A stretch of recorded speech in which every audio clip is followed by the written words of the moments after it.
Mr. Schmidt, aye.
Ms. Murkowski?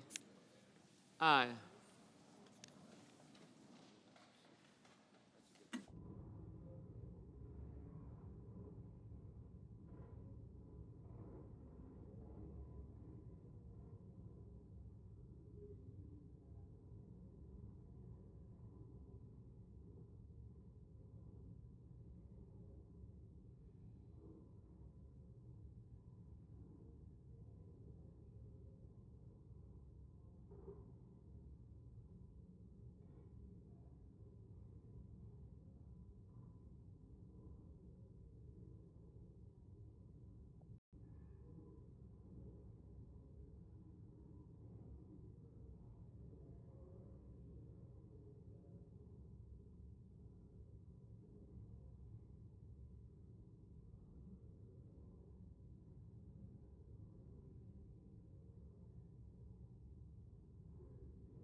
Mr. Johnson.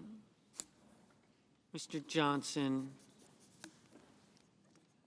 Aye. Ms. Lummis. Ms. Lummis. Aye. Mr. Scott. Mr. Scott of Florida. Aye. Mr. Lee. Aye. Mr. Lee. Aye.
The yeas are 51, the nays are 49. The motion is agreed to. The clerk will report the bill. Calendar number 107, H.R. 1, an act to provide for reconciliation pursuant to Title II of H. Res. 14. I call up amendment number 2360. The clerk will report.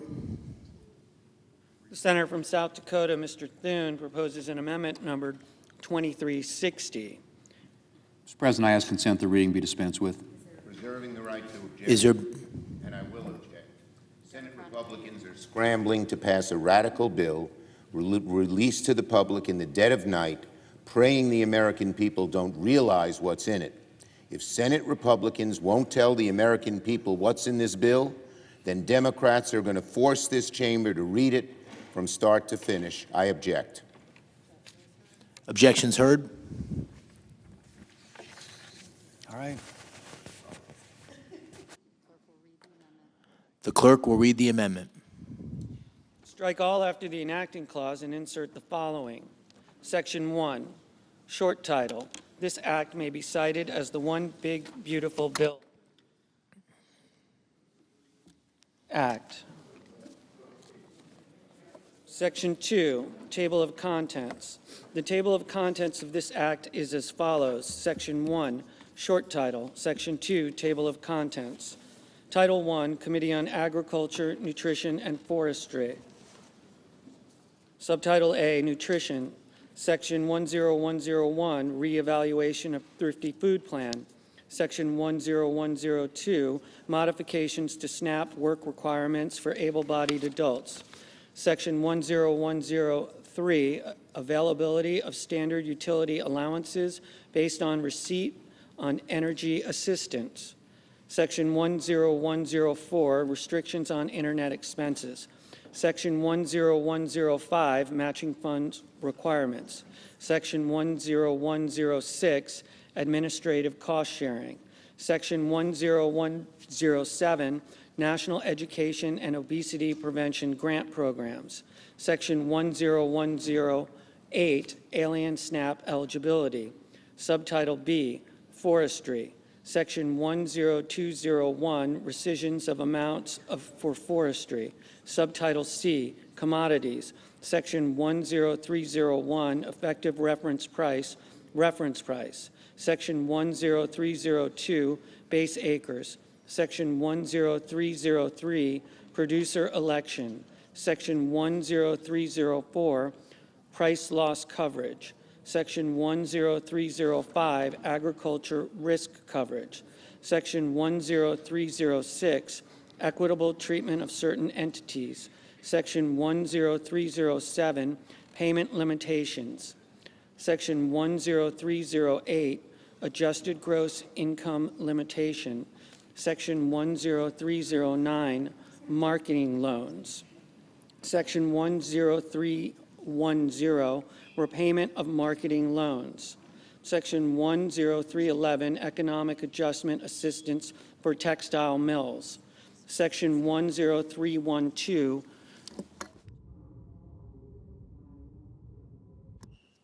Sugar Price Updates. Section 10313, Dairy Policy Updates. Section 10314, Implementation. Subtitle D, Disaster Assistance Programs. Section 10401, Supplemental Agriculture Disaster Assistance. Subtitle E, Crop Insurance. Section 10501, Beginning Farmer and Rancher Benefit. Section 10502, Area-Based Crop Insurance Coverage and Affordability. Section 10503, Administrative and Operative Expense Adjustments. Section 10504, Premium Support. Section 10505, Program Compliance and Integrity. Section 10506, Reviews, Compliance, and Integrity. Section 10507, Poultry Insurance Pilot Program. Subtitle F, Additional Investments in Rural America. Section 10601, Conservation. Section 10602, Supplemental Agriculture Trade Promotion Program. Section 10603, Nutrition. Section 10604, Research. Section 10605, Energy. Section 10606, Horticulture. Section 10607, Miscellaneous. Title II, Committee on Armed Services. Section 2001, Enhancement of Department of Defense Resources for Improving the Quality of Life for Military Personnel. Section 20002, Enhancement of Department of Defense Resources for Shipbuilding. Section 20003, Enhancement of Department of Defense Resources for Integrated Air and Missile Defense. Just write pending on that. Get them to send it out. Section 20004, Enhancement of Department of Defense Resources for Munitions and Defense Supply Chain Resiliency. Section 20005, Enhancement of Department of Defense Resources for Scaling Low-Cost Weapons into Production. Section 20006, Enhancement of Department of Defense Resources for Improving the Efficiency and Cybersecurity of the Department of Defense. Section 20007, Enhancement of Department of Defense Resources for Air Superiority. Section 20008, Enhancement of Resources for Nuclear Forces. Section 20009, Enhancement of Department of Defense Resources to improve capabilities of United States Indo-Pacific Command. Section 20010, Enhancement of Department of Defense Resources for improving the readiness of the Department of Defense. Section 20011, improving Department of Defense border support and counter-drug missions. Section 20012, Department of Defense oversight. Section 20013, military construction projects authorized. Section 20014, multi-year operational plan. Title III, Committee on Banking, Housing, and Urban Affairs. Section 30001, funding cap for the Bureau of Consumer Financial Protection. Section 30002, rescission of funds for green and resilient retrofit program for multifamily housing. Section 30003, Securities and Exchange Commission Reserve Fund. Section 30004, Appropriations for Defense Production Act. Title IV, Committee on Commerce, Science, and Transportation. Section 40001, Coast Guard Mission Readiness. Section 40002, Spectrum Auctions. Section 40003, Air Traffic Control Improvements. Section 40004, Space Launch and Reentry Licensing and Permitting User Fees. Section 40005, Mars Missions, Artemis Mission, and Moon to Mars Program. Section 40006, Corporate Average Fuel Economy Civil Penalties. Section 40007, Payment for Lease of Metropolitan Washington Airports. Section 40008, rescission of certain amounts for the National Oceanic Atmospheric Administration. Section 40009, reduction in annual transfers to Travel Promotion Fund. Section 40010, treatment of unobligated funds for alternative fuel and low-emission aviation technology. Section 40011, rescission of amounts appropriated for Public Wireless Supply Chain Innovation Fund. Section 40012, support for artificial intelligence under the Broadband Equity, Access, and Deployment Program. Title V, Committee on Energy and Natural Resources. Subtitle A, Oil and Gas Leasing. Section 50101, Onshore Oil and Gas Leasing. Section 50102, Offshore Oil and Gas Leasing. Section 50103, Royalties on Extracted Methane. Section 50104, Alaska Oil and Gas Leasing. Section 50105, National Petroleum Reserve, Alaska. Subtitle B, Mining. Section 50201, Coal Leasing. Section 50202, Coal Royalty. Section 50203, Leases for Known Recoverable Coal Resources.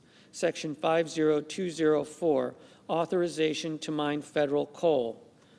Subtitle C, Lands. Section 50301. Section 50302, Timber Sales and Long-Term Contracting for the Forest Service and the Bureau of Land Management. Section 50303, Renewable Energy Fees on Federal Land. Section 50304, Renewable Energy Revenue Sharing. Section 50305, Rescission of National Park Service and Bureau of Land Management Funds. Section 50306, Celebrating America's 250th Anniversary. Subtitle D, Strategic Petroleum Reserve. Section 50401, Strategic Petroleum Reserve. Section 50402, Repeals Rescissions. Section 50403, Energy Dominance Financing. Section 50404, Transformational Artificial Intelligence Models. Subtitle E, Water. Section 50501, Water Conveyance and Surface Water Storage Enhancement. Title VI, Committee on Environment and Public Works. Section 60001, Rescission of Funding for Clean Heavy-Duty Vehicles. Section 60002, Repeal of Greenhouse Gas Reduction Fund. Section 60003, Rescission of Funding for Diesel Emission Reductions. Section 60004, Rescission of Funding to Address Air Pollution. Section 60005, Rescission of Funding to Address Air Pollution at Schools. Section 60006, rescission of funding for low emissions electricity program. Section 60007, rescission of funding for Section 211O of the Clean Air Act.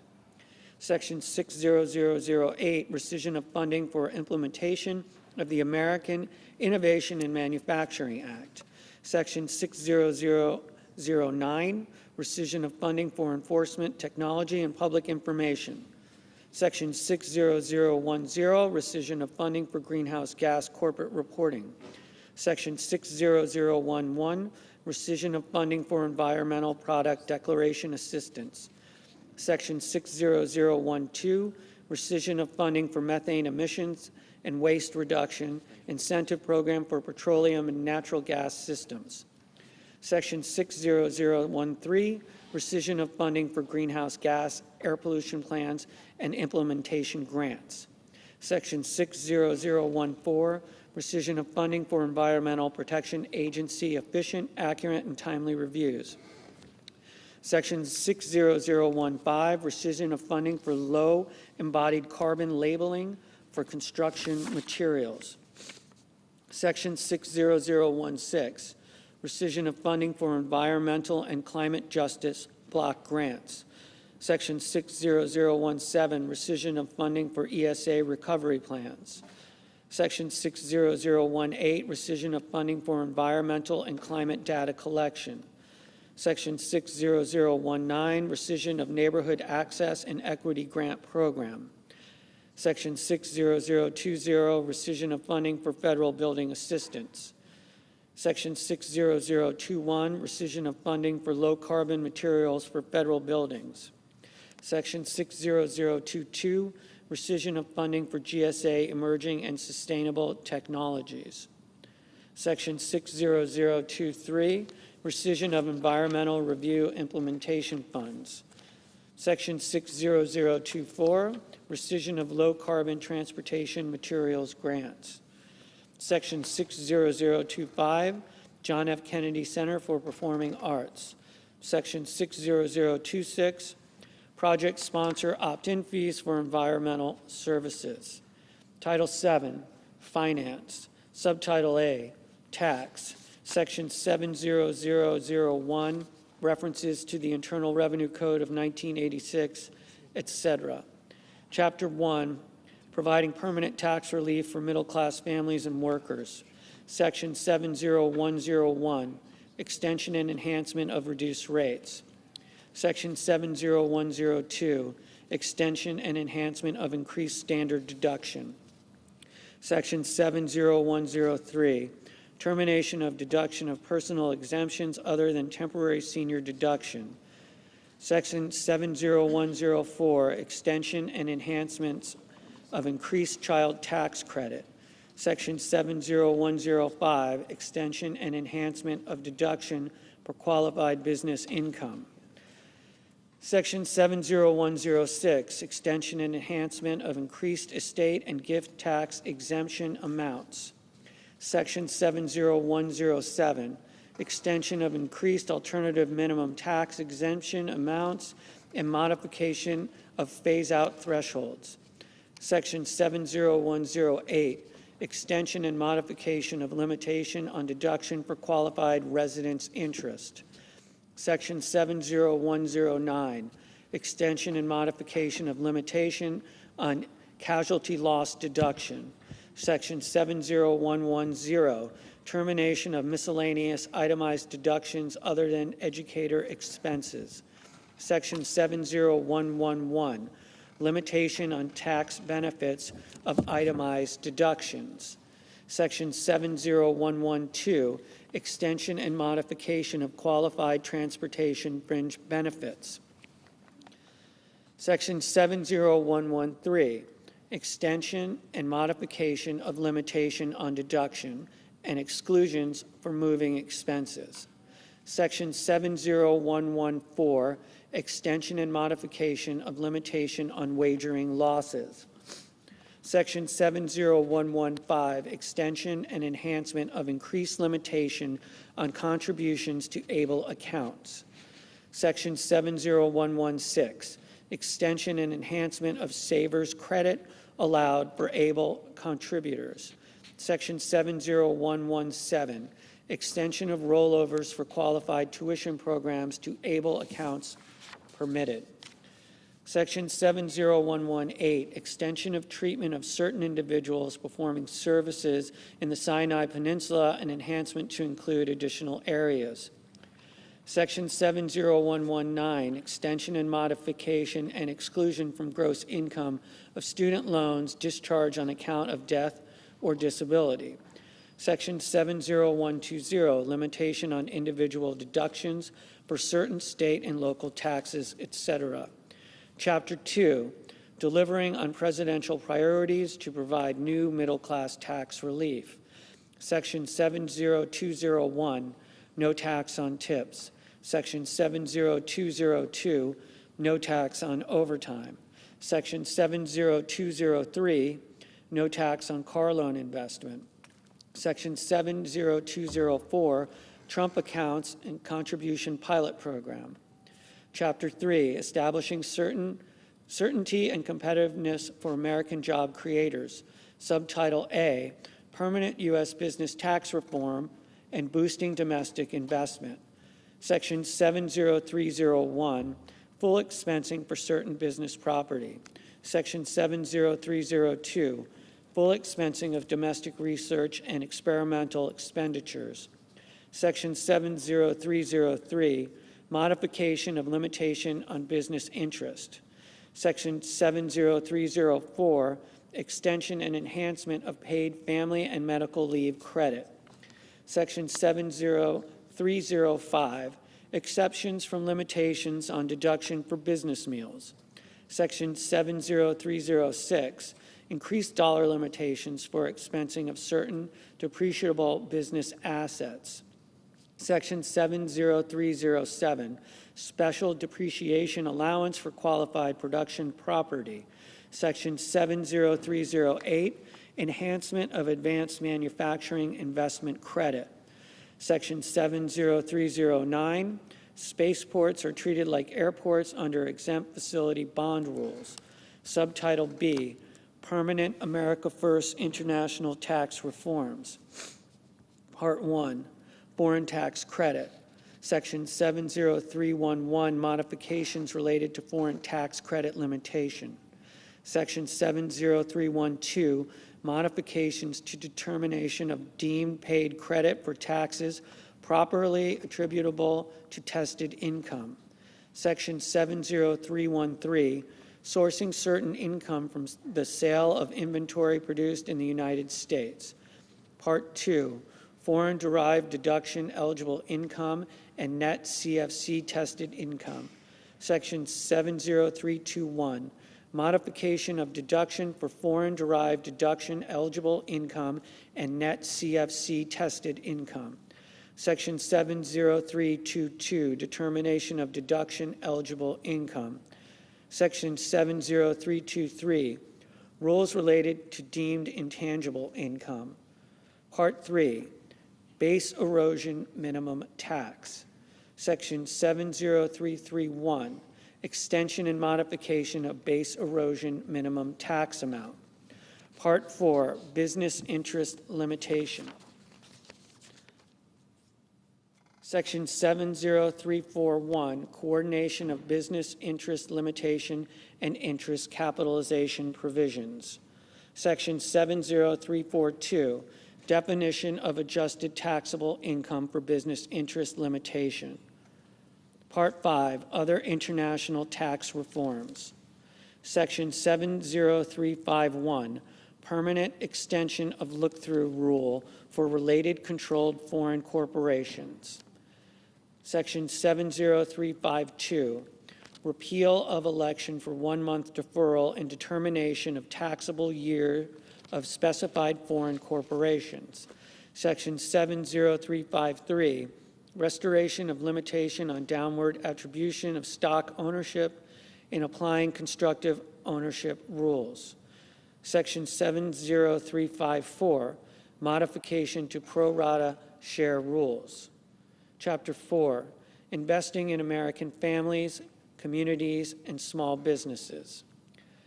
Subchapter A, permanent investments in families and children.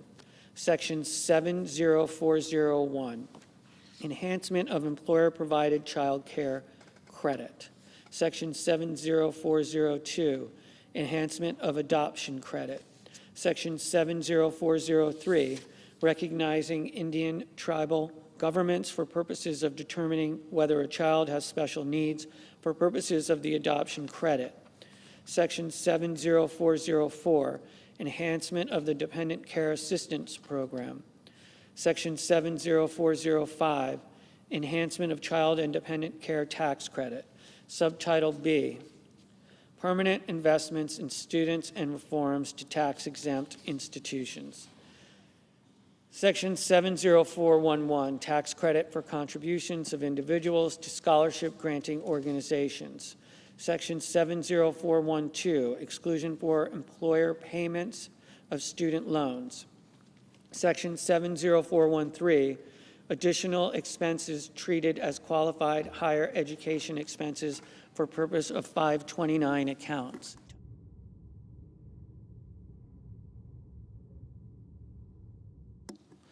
Section 70414, certain post-secondary credentializing expenses treated as qualified higher education expenses for purposes of 529 accounts.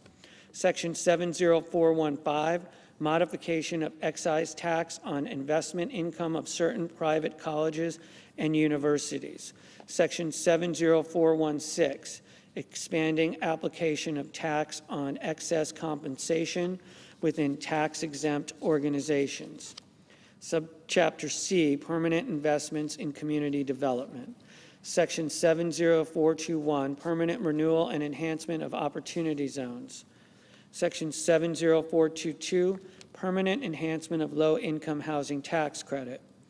Section 70423, permanent extension of new markets tax credit.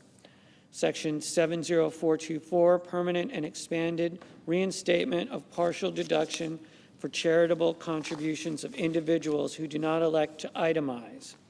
Section 70425, 0.5% floor on deduction of contributions made by individuals. Section 70426, 1% floor on deduction of charitable contributions made by corporations. Section 70427, permanent increase in limitations on cover over of tax on distilled spirits. Section 70428, nonprofit community development activities in remote native languages. Section 70429, adjustment of charitable deduction for certain expenses incurred in support of Native Alaskan subsistent whaling. Section 70430, exception to percentage of completion method of accounting for certain residential construction contracts. Subchapter D, permanent investments in small business and rural America. Section 70431, expansion of qualified small business stock gain exclusion. Section 70432, repeal of revision to de minimis rules for third-party network transactions. Section 70433, increase in threshold for requiring information reporting with respect to certain payees. Section 70434, treatment of certain qualified sound recording productions. Section 70435, exclusion of interest on loans secured by rural or agricultural real property.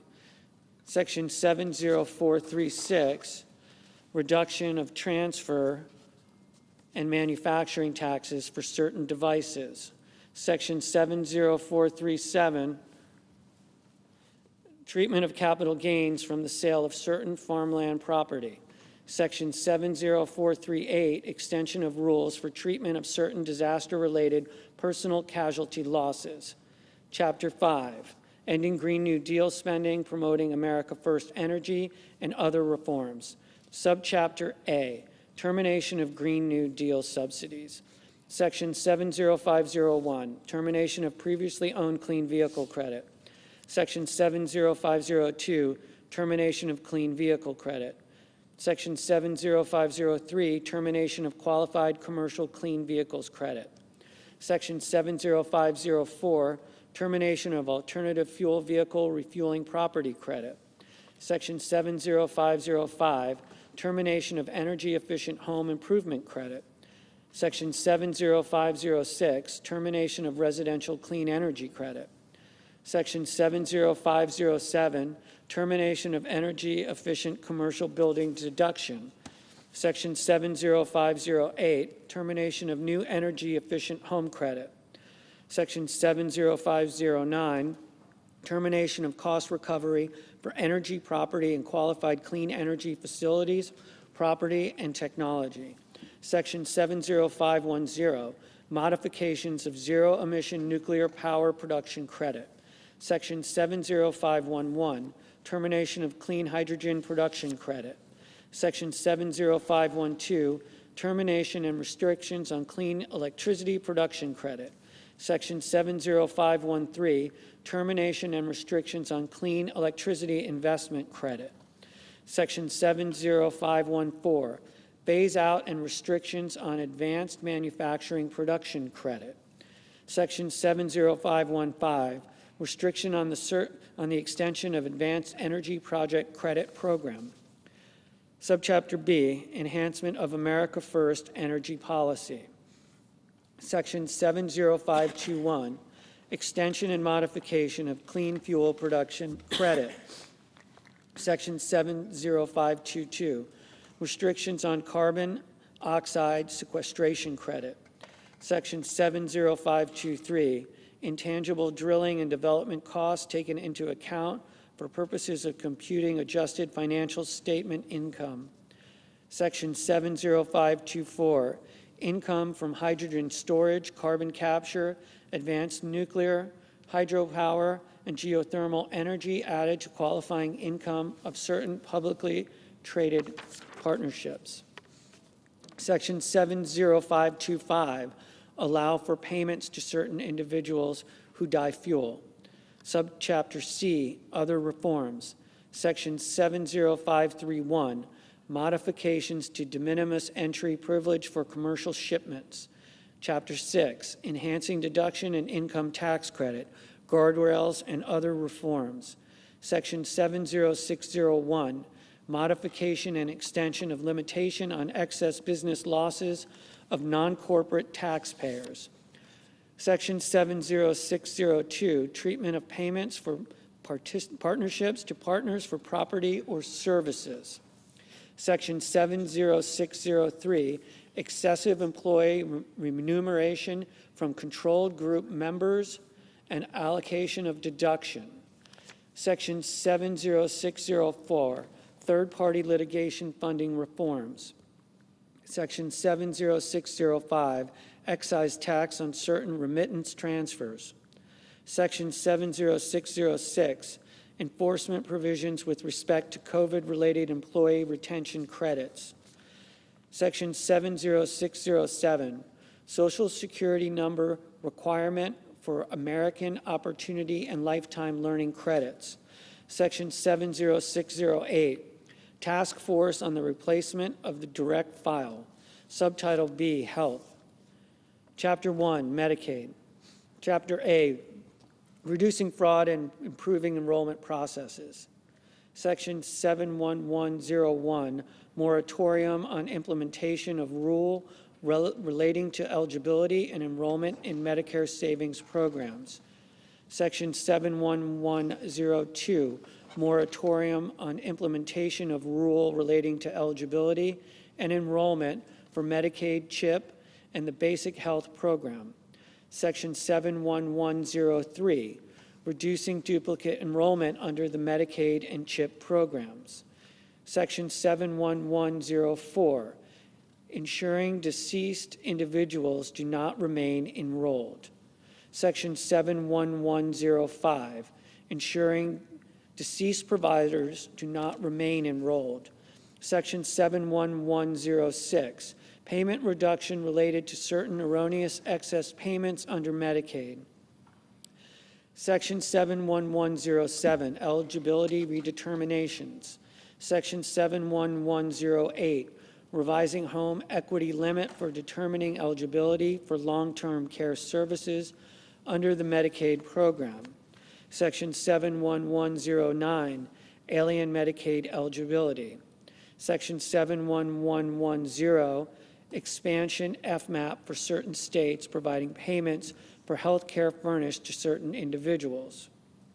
Section 71111, expansion of FMAP for emergency Medicaid. Subchapter B, preventing wasteful spending.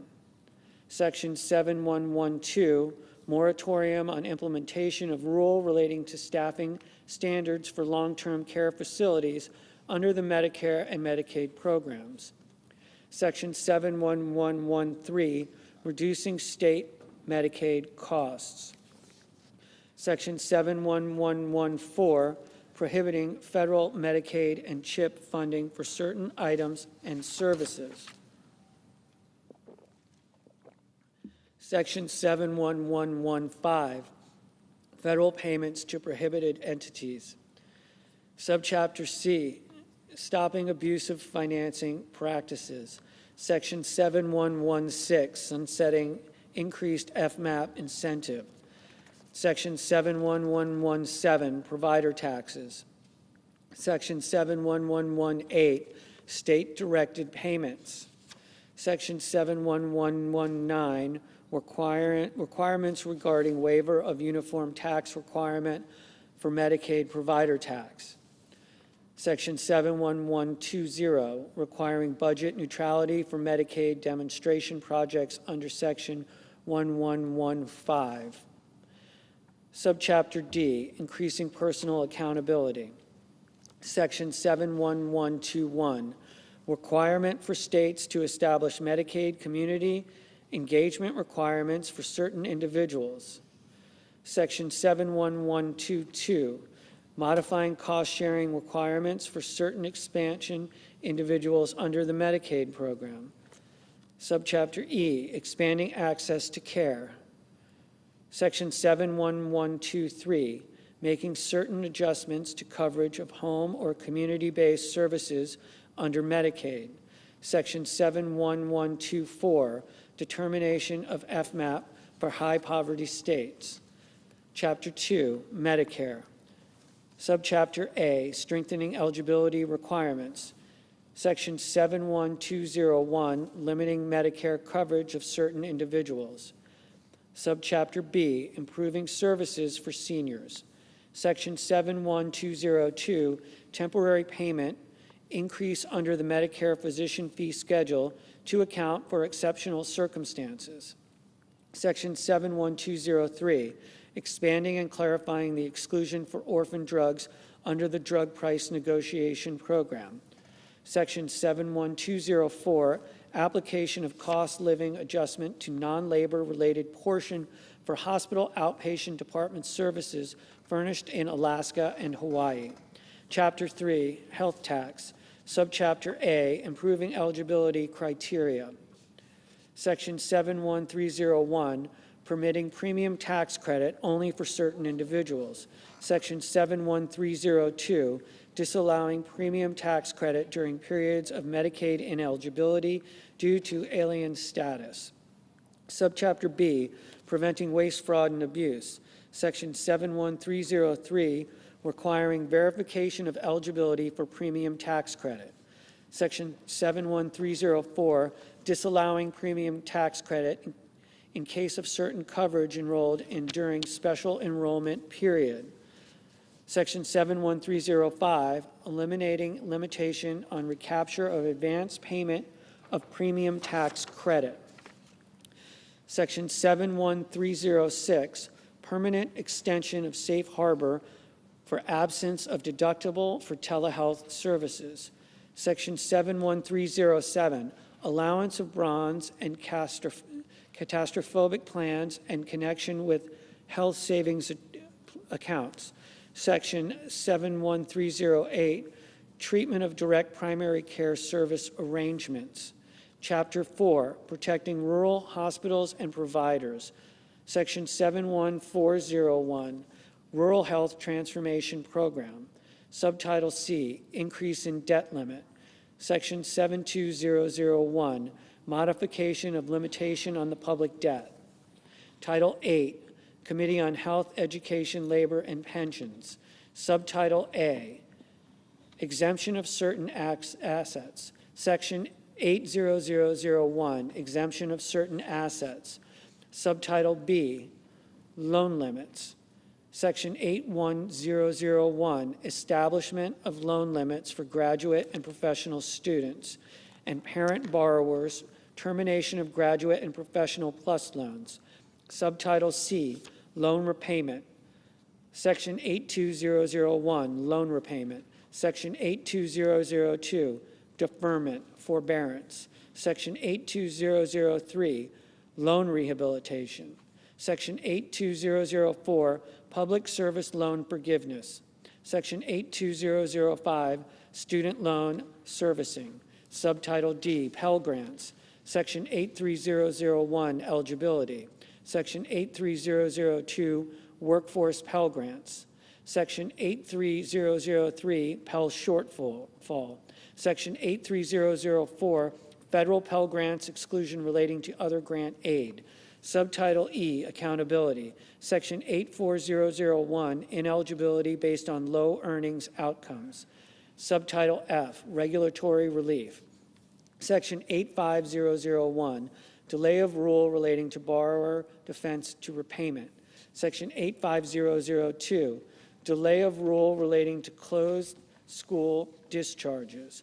Subtitle G, Limitation on Authority. Section 86001, Limitation on proposing or issuing regulations and executive actions. Subtitle H, Garden of Heroes. Section 87001, Garden of Heroes.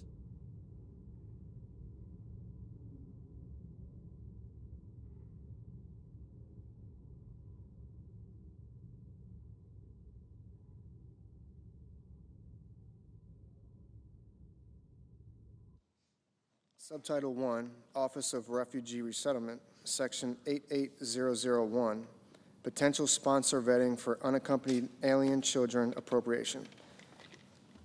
Title 9, Committee on Homeland Security and Governmental Affairs. Subtitle A, Homeland Security Provisions.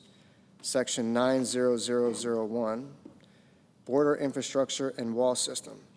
Section 90002, U.S. Customs and Border Protection Personnel, Fleet Vehicles and Facilities.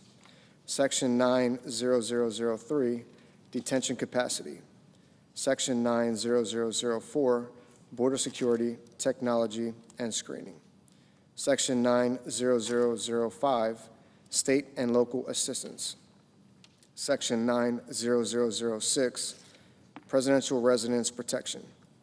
Section 90007, Department of Homeland Security Appropriations for Border Support. Subtitle B, Governmental Affairs Provisions.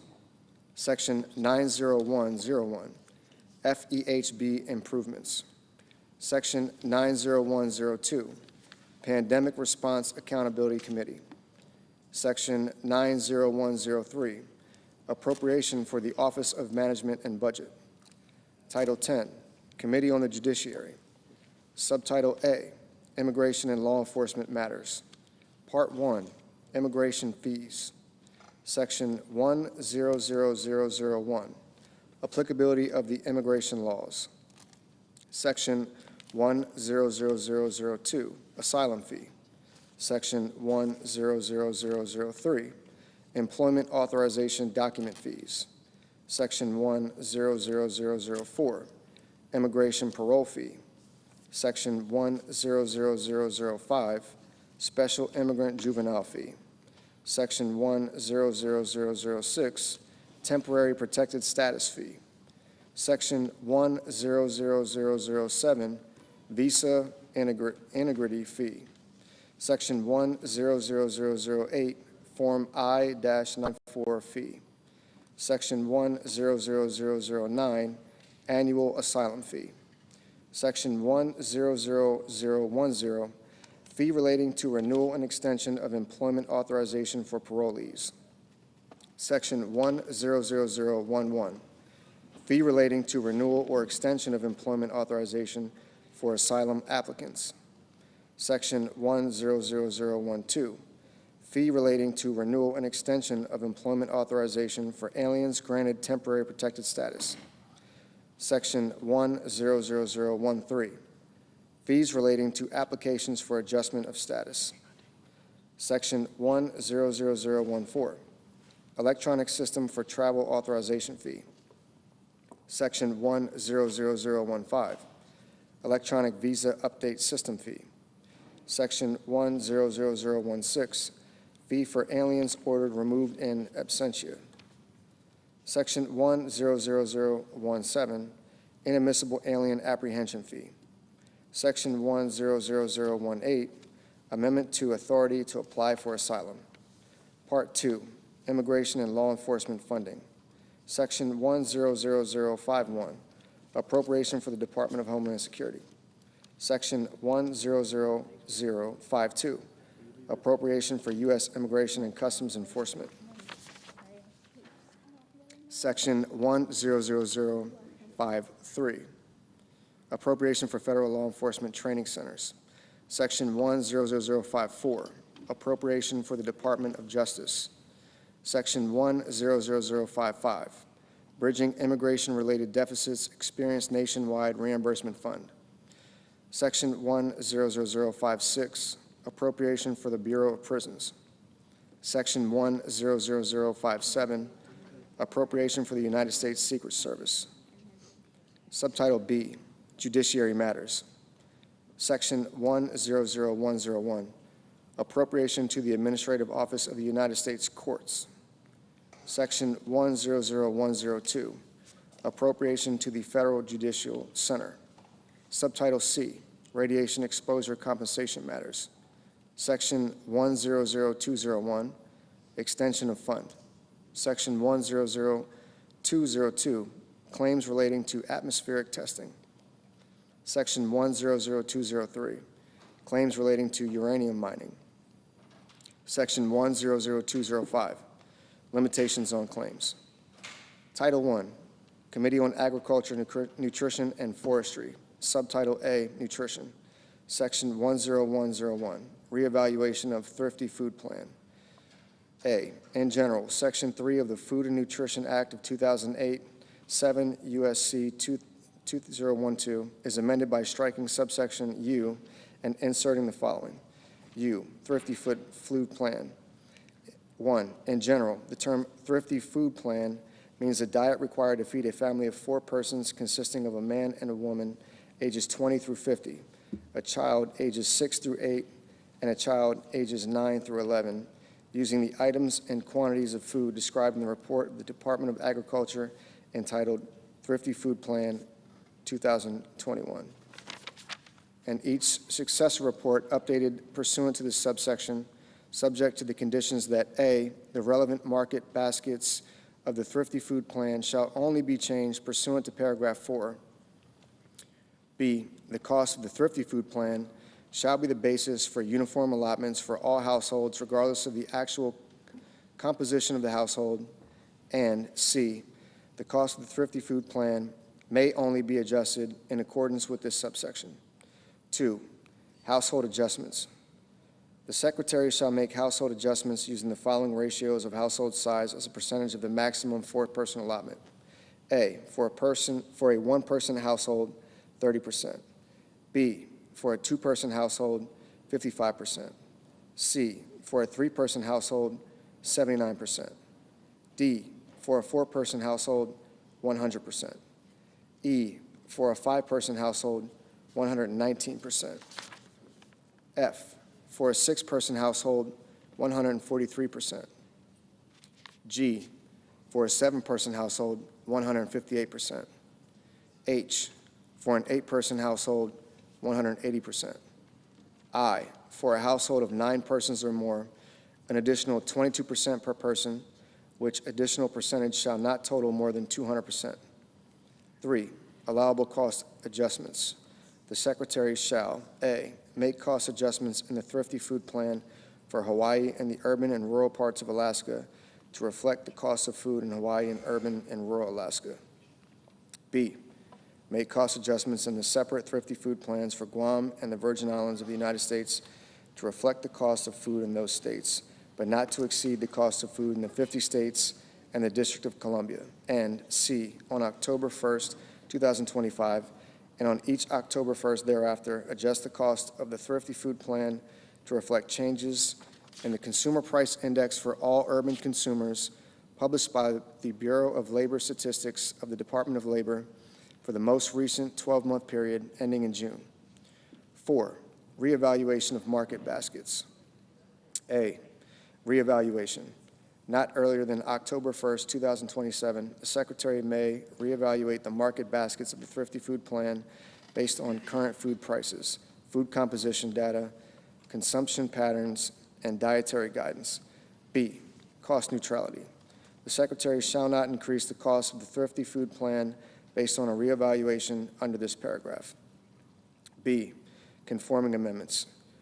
1, Section 16C1A22 of the Food and Nutrition Act of 2008, 7 U.S.C. 2025C1A22 is amended by striking Section 3U4 and inserting Section 3U3. 2, Section 19A2A2 of the Food and Nutrition Act of 2008, 7 U.S.C. 2028A2A2 is amended by striking Section 3U4 and inserting Section 3U3. 3, Section 27A2 of the Food and Nutrition Act of 2008, 7 U.S.C. 2036A2 is amended by striking Section 3U4, each place it appears, and inserting Section 3U3. Section 1012, modifications to SNAP work requirements for able-bodied adults. A, exceptions. Section 6.0 of the Food and Nutrition Act of 2008, 7 U.S.C. 20150 is amended by striking paragraph 3 and inserting the following. 3, exceptions. Paragraph 2 shall not apply to an individual if the individual is A, under 18 or over 65 years of age, B, medically certified as physically or mentally unfit for employment, C, a parent or other member of a household with responsibility for a dependent child under 14 years of age, D, otherwise exempt under subsection D2, E, a pregnant woman, F, an Indian or urban Indian, as such terms are defined in paragraphs 13 and 28 of Section 4 of the Indian Healthcare Improvement Act, or G, a California Indian described in Section 809A of the Indian Healthcare Improvement Act. B, standardizing enforcement. Section 604 of the Food and Nutrition Act of 2008, 7 U.S.C. 201504 is amended, 1, in subparagraph A by striking clause 2 and inserting the following. 2, is in a non-contiguous state and has an unemployment rate that is at or above 1.5 times the national unemployment rate, 8%, and 2, by adding at the end the following. C, definition of non-contiguous state. 1, in general, in this paragraph, the term non-contiguous state means a state that is not one of the contiguous 48 states or the District of Columbia. 2, exclusion. The term non-contiguous state does not include Guam or the Virgin Islands of the United States. C, waiver for non-contiguous states. Section 6.0 of the Food and Nutrition Act of 2008, 7 U.S.C. 20150 is amended, 1, by redesignating paragraph 7 as paragraph 8, and 2, by inserting after paragraph 6 the following. 7, exemption for non-contiguous states. A, definition of non-contiguous state. 1, in general, in this paragraph, the term non-contiguous state means a state that is not one of the contiguous 48 states or the District of Columbia. 2, exclusions. In this paragraph, the term non-contiguous state does not include Guam or the Virgin Islands of the United States. B, exemption.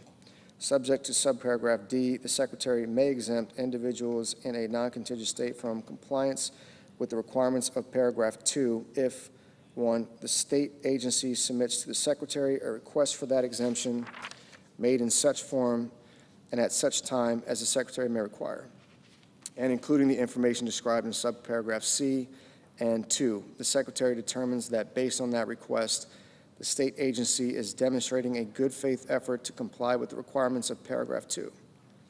C, good faith effort determination. In determining whether a state agency is demonstrating a good faith effort or for purposes of subparagraph B2, the Secretary shall consider 1, any action taken by the state agency toward compliance with the requirements of paragraph 2. 2, any significant barriers to or challenges in meeting those requirements, including barriers or challenges relating to funding, design, development, procurement, or installation of necessary systems or resources.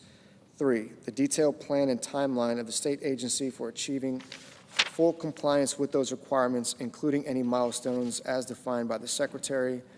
And 4, any other criteria determined appropriate by the Secretary.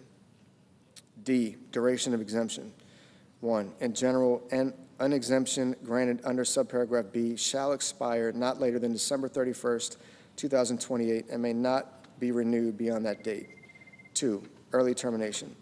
The Secretary may terminate an exemption granted under subparagraph B prior to that expiration date of that exemption if the Secretary determines that the state agency, 1, has failed to comply with the reporting requirements described in subparagraph E, or 2, based on the information provided pursuant to subparagraph E, failed to make continued good faith efforts towards compliance with the requirements of this subsection. E, reporting requirements. A state agency granted an exemption under subparagraph B shall submit to the Secretary 1, quarterly progress reports on the status of the state agency in achieving the milestones toward full compliance described in subparagraph C3, and 2, information on specific risks or newly identified barriers or challenges to full compliance, including the plan of the state agency to mitigate those risks, barriers, or challenges. Section 10103, availability of standard utility allowances based on receipt of energy assistance. A, standard utility allowance. Section 5E 6C 4I of the Food and Nutrition Act of 2008, 7 U.S.C. 2014 E6C 4I is amended by inserting with an elderly or disabled member after households.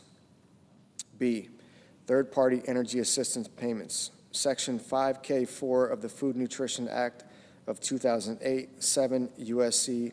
2014 K4 is amended, 1, in subparagraph A by inserting without an elderly or disabled member before shall be, and 2, in subparagraph B by inserting with an elderly or disabled member before under a state law. Section 10104, restrictions on internet expenses. Section 5E6 of the Food and Nutrition Act of 2008, 7 U.S.C. 2014 E6 is amended by adding at the end of the following. E, restrictions on internet expenses. Any service fee associated with internet connection shall not be used in computing the excess shelter expense deduction under this paragraph. Section 10105, matching funds requirements. A, in general, Section 4A of the Food and Nutrition Act of 2008, 7 U.S.C. 2013A, is amended, 1, by striking A subject to and inserting the following. A, program. 1, establishment subject to, and 2, by adding at the end the following. 2, state quality control incentive. A, definition of payment error rate. In this paragraph, the term payment error rate has the meaning given the term in section 16C2. B, state cost share. 1, in general, beginning in fiscal year 2028, if the payment error rate of a state is determined under Clause 2 is 1, less than 6%, the federal share of the cost of the allotment described in paragraph 1 for that state in a fiscal year shall be 100%, and the state share shall be 0%. 2, equal to or greater than 6%, but less than 8%. The federal share of the cost of the allotment described in paragraph 1 for that state in a fiscal year shall be 95%, and the state share shall be 5%. 3, equal to or greater than 8%, but less than 10%. The federal share of the cost of the allotment described in paragraph 1 for that state in a fiscal year shall be 90%, and the state share shall be 10%. And 4, equal to or greater than 10%. The federal share of the cost of the allotment described in paragraph 1 for that state in a fiscal year shall be 85%, and the state share shall be 15%. 2, elections. 1, fiscal year 2028. For fiscal year 2028, to calculate the applicable state share under Clause 1, a state may elect to use the payment error rate of the state from fiscal year 2025 or 2026. 2, fiscal year 2029 and thereafter.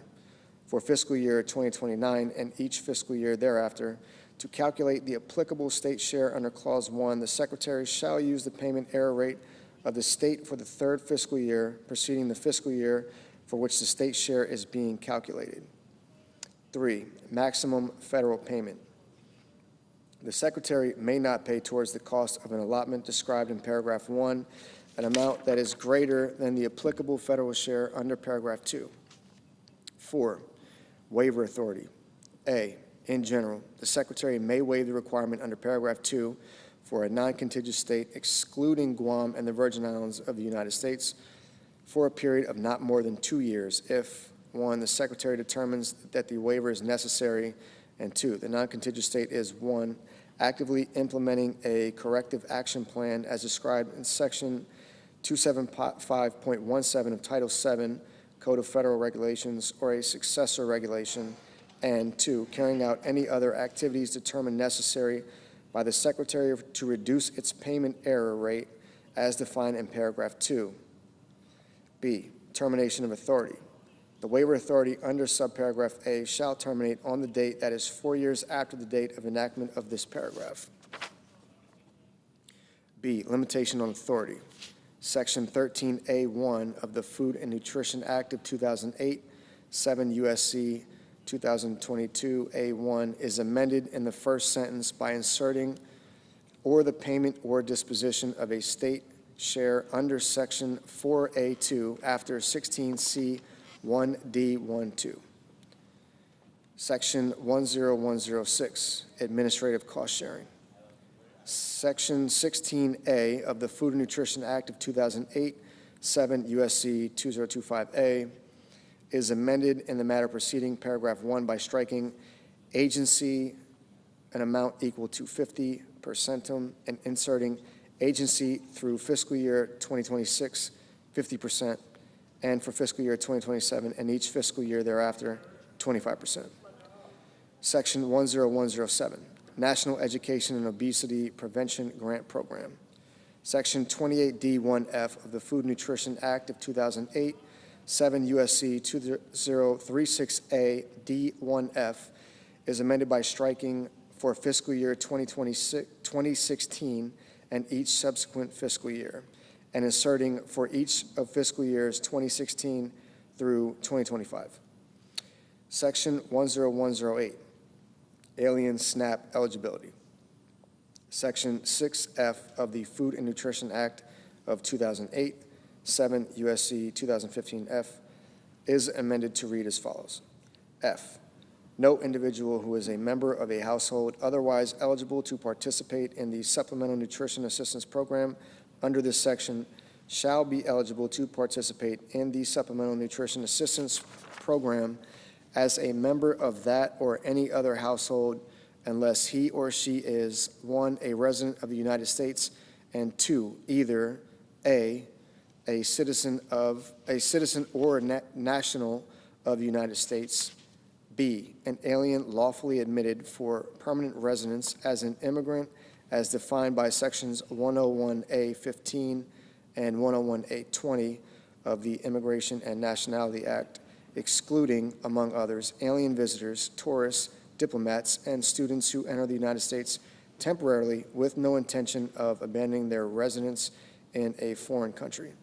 C, an alien who has been granted the status of Cuban and Haitian entrant as defined in Section 501E of the Refugee Education Assistance Act of 1980, Public Law 96-422, or D, an individual who lawfully resides in the United States in accordance with a compact of free association referred to in Section 402B2G of the Personal Responsibility and Work Opportunity Reconciliation Act of 1996.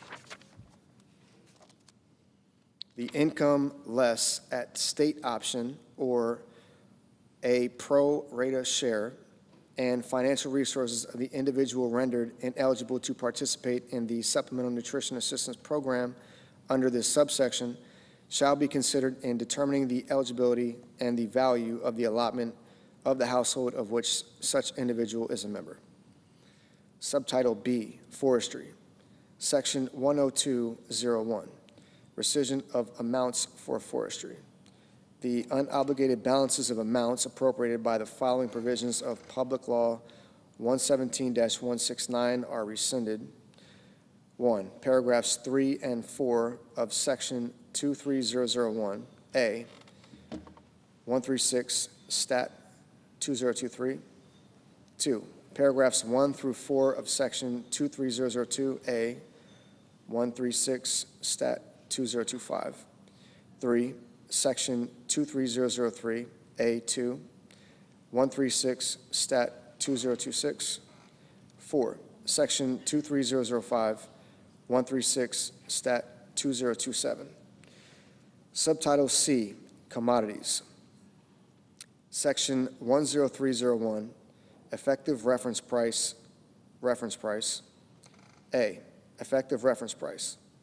Section 11118B2 of the Agricultural Act of 2014, 7 U.S.C. 9011 8B2 is amended by striking 85 and inserting beginning with the crop year 2025, 88. B, Reference Price. Section 1111 of the Agricultural Act of 2014, 7 U.S.C. 9011 is amended by striking paragraph 19 and inserting the following. 19, Reference Price. A, in general, effective beginning with the 2025 crop year, subject to subparagraphs B and C, the term reference price with respect to a covered commodity for a crop year means the following. 1, for wheat, $6.35 per bushel. 2, for corn, $4.10 per bushel. 3, for grain, sorghum, $4.40 per bushel. 4, for barley, $5.45 per bushel. 5, for oats, $2.65 per bushel. 6, for long grain rice, $16.90 per hundredweight. 7, for medium grain rice, $16.90 per hundredweight. 8, for soybeans, $10 per bushel. 9, for other oil seeds, $23.75 per hundredweight. 10, for peanuts, $630 per ton. 11, for dry peas, $13.10 per hundredweight. 12, for lentils, $23.75 per hundredweight. 13, for small chickpeas, $22.65 per hundredweight. 14, for large chickpeas, $25.65 per hundredweight. 15, for seed cotton, 42 cents per pound. B, effectiveness. Effective beginning with the 2031 crop year, the reference price is defined in subparagraph A with respect to a covered commodity shall equal the reference price in the previous crop year multiplied by 1.005. C, limitation. In no case shall a reference price for a covered commodity exceed 113% of the reference price for such covered commodity listed in subparagraph A. Section 10302, base acres. Section 1112 of the Agricultural Act of 2014, 7 U.S.C. 9012, is amended, 1, in subsection D3A by striking 2023 and inserting 2031, and by adding at the end of the following. E, additional base acres. 1, in general, as soon as practicable after the date of enactment of this subsection and notwithstanding subsection A, the Secretary shall provide notice to owners of eligible farms pursuant to paragraph 3 and allocate to those eligible farms a total of not more than an additional 30 million base acres in the manner provided in this subsection. An owner of a farm that is eligible to receive an allocation of base acres may elect to not receive that allocation by notifying the Secretary not later than 90 days after receipt of the notice provided by the Secretary under this paragraph.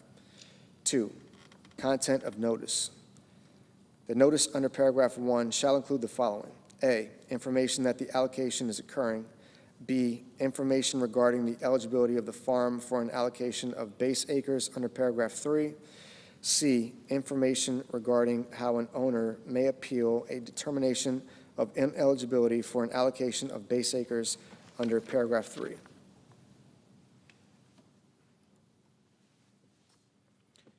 Through an appeals process established by the Secretary. 3, eligibility. A, in general, subject to subparagraph D, effective beginning with the 2026 crop year, a farm is eligible to receive an allocation of base acres if, with respect to the farm, the amount described in subparagraph B exceeds the amount described in subparagraph C. B, 5-year average sum. The amount described in this subparagraph with respect to a farm is the sum of I, the 5-year average of I, the acreage planted on the farm to all covered commodities for harvest, grazing, haying, silage, or other similar purposes for the 2019 through 2023 crop years.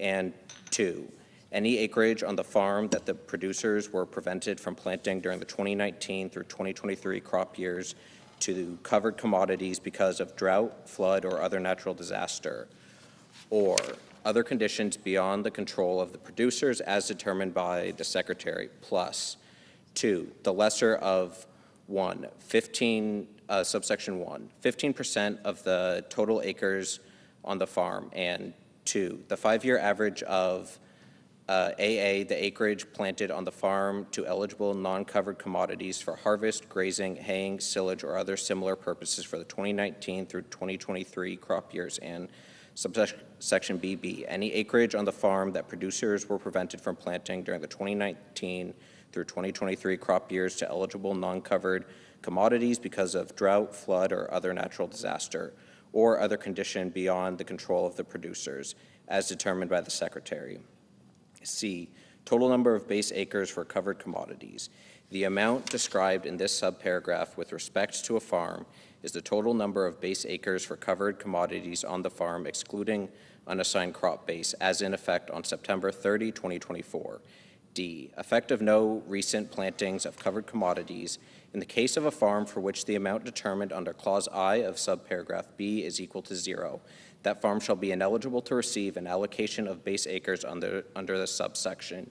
E, acreage planted on the farm to eligible non-covered commodities defined in this paragraph. The term acreage planted on the farm to eligible non-covered commodities means acreage planted on a farm to commodities other than covered commodities, trees, bushes, vines, grass, or pasture, including cropland that was idle or fallow, as defined by the Secretary.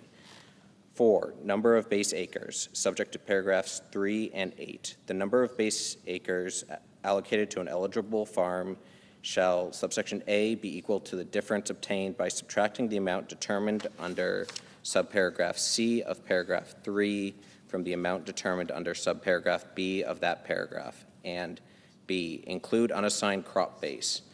5, allocation of acres. A, allocation. The Secretary shall allocate the number of base acres under paragraph 4 among those covered commodities planted on the farm at any time during the 2019 through 2023 crop years. B, allocation formula. The allocation of additional base acres for covered commodities shall be in proportion to the ratio of subsection I, the 5-year average of I, the acreage planted on the farm to each covered commodity for harvest, grazing, haying, silage, or other similar purposes for the 2019 through 2023 crop years. And 2, any acreage on the farm that producers were prevented from planting during the 2019 through 2023 crop years to that covered commodity because of drought, flood, or other natural disaster, or other condition beyond the control of the producers as determined by the Secretary to the 5-year average determined under paragraph 3BI. Inclusion of all 5 years in average. For the purpose of determining a 5-year acreage average under subparagraph B for a farm, the Secretary shall not exclude any crop year in which a covered commodity was not planted. D, treatment of multiple planting or prevented planting. For the purpose of determining under subparagraph B the acreage on a farm that producers planted or were prevented from planting during the 2019 through 2023 crop years to covered commodities, if the acreage that was planted or prevented from being planted was devoted to other covered commodity in the same crop year, other than a covered commodity produced under an established practice of double cropping, the owner may elect the covered commodity to be used for that year in determining the 5-year average, but may not include both the initial covered commodity and the subsequent covered commodity.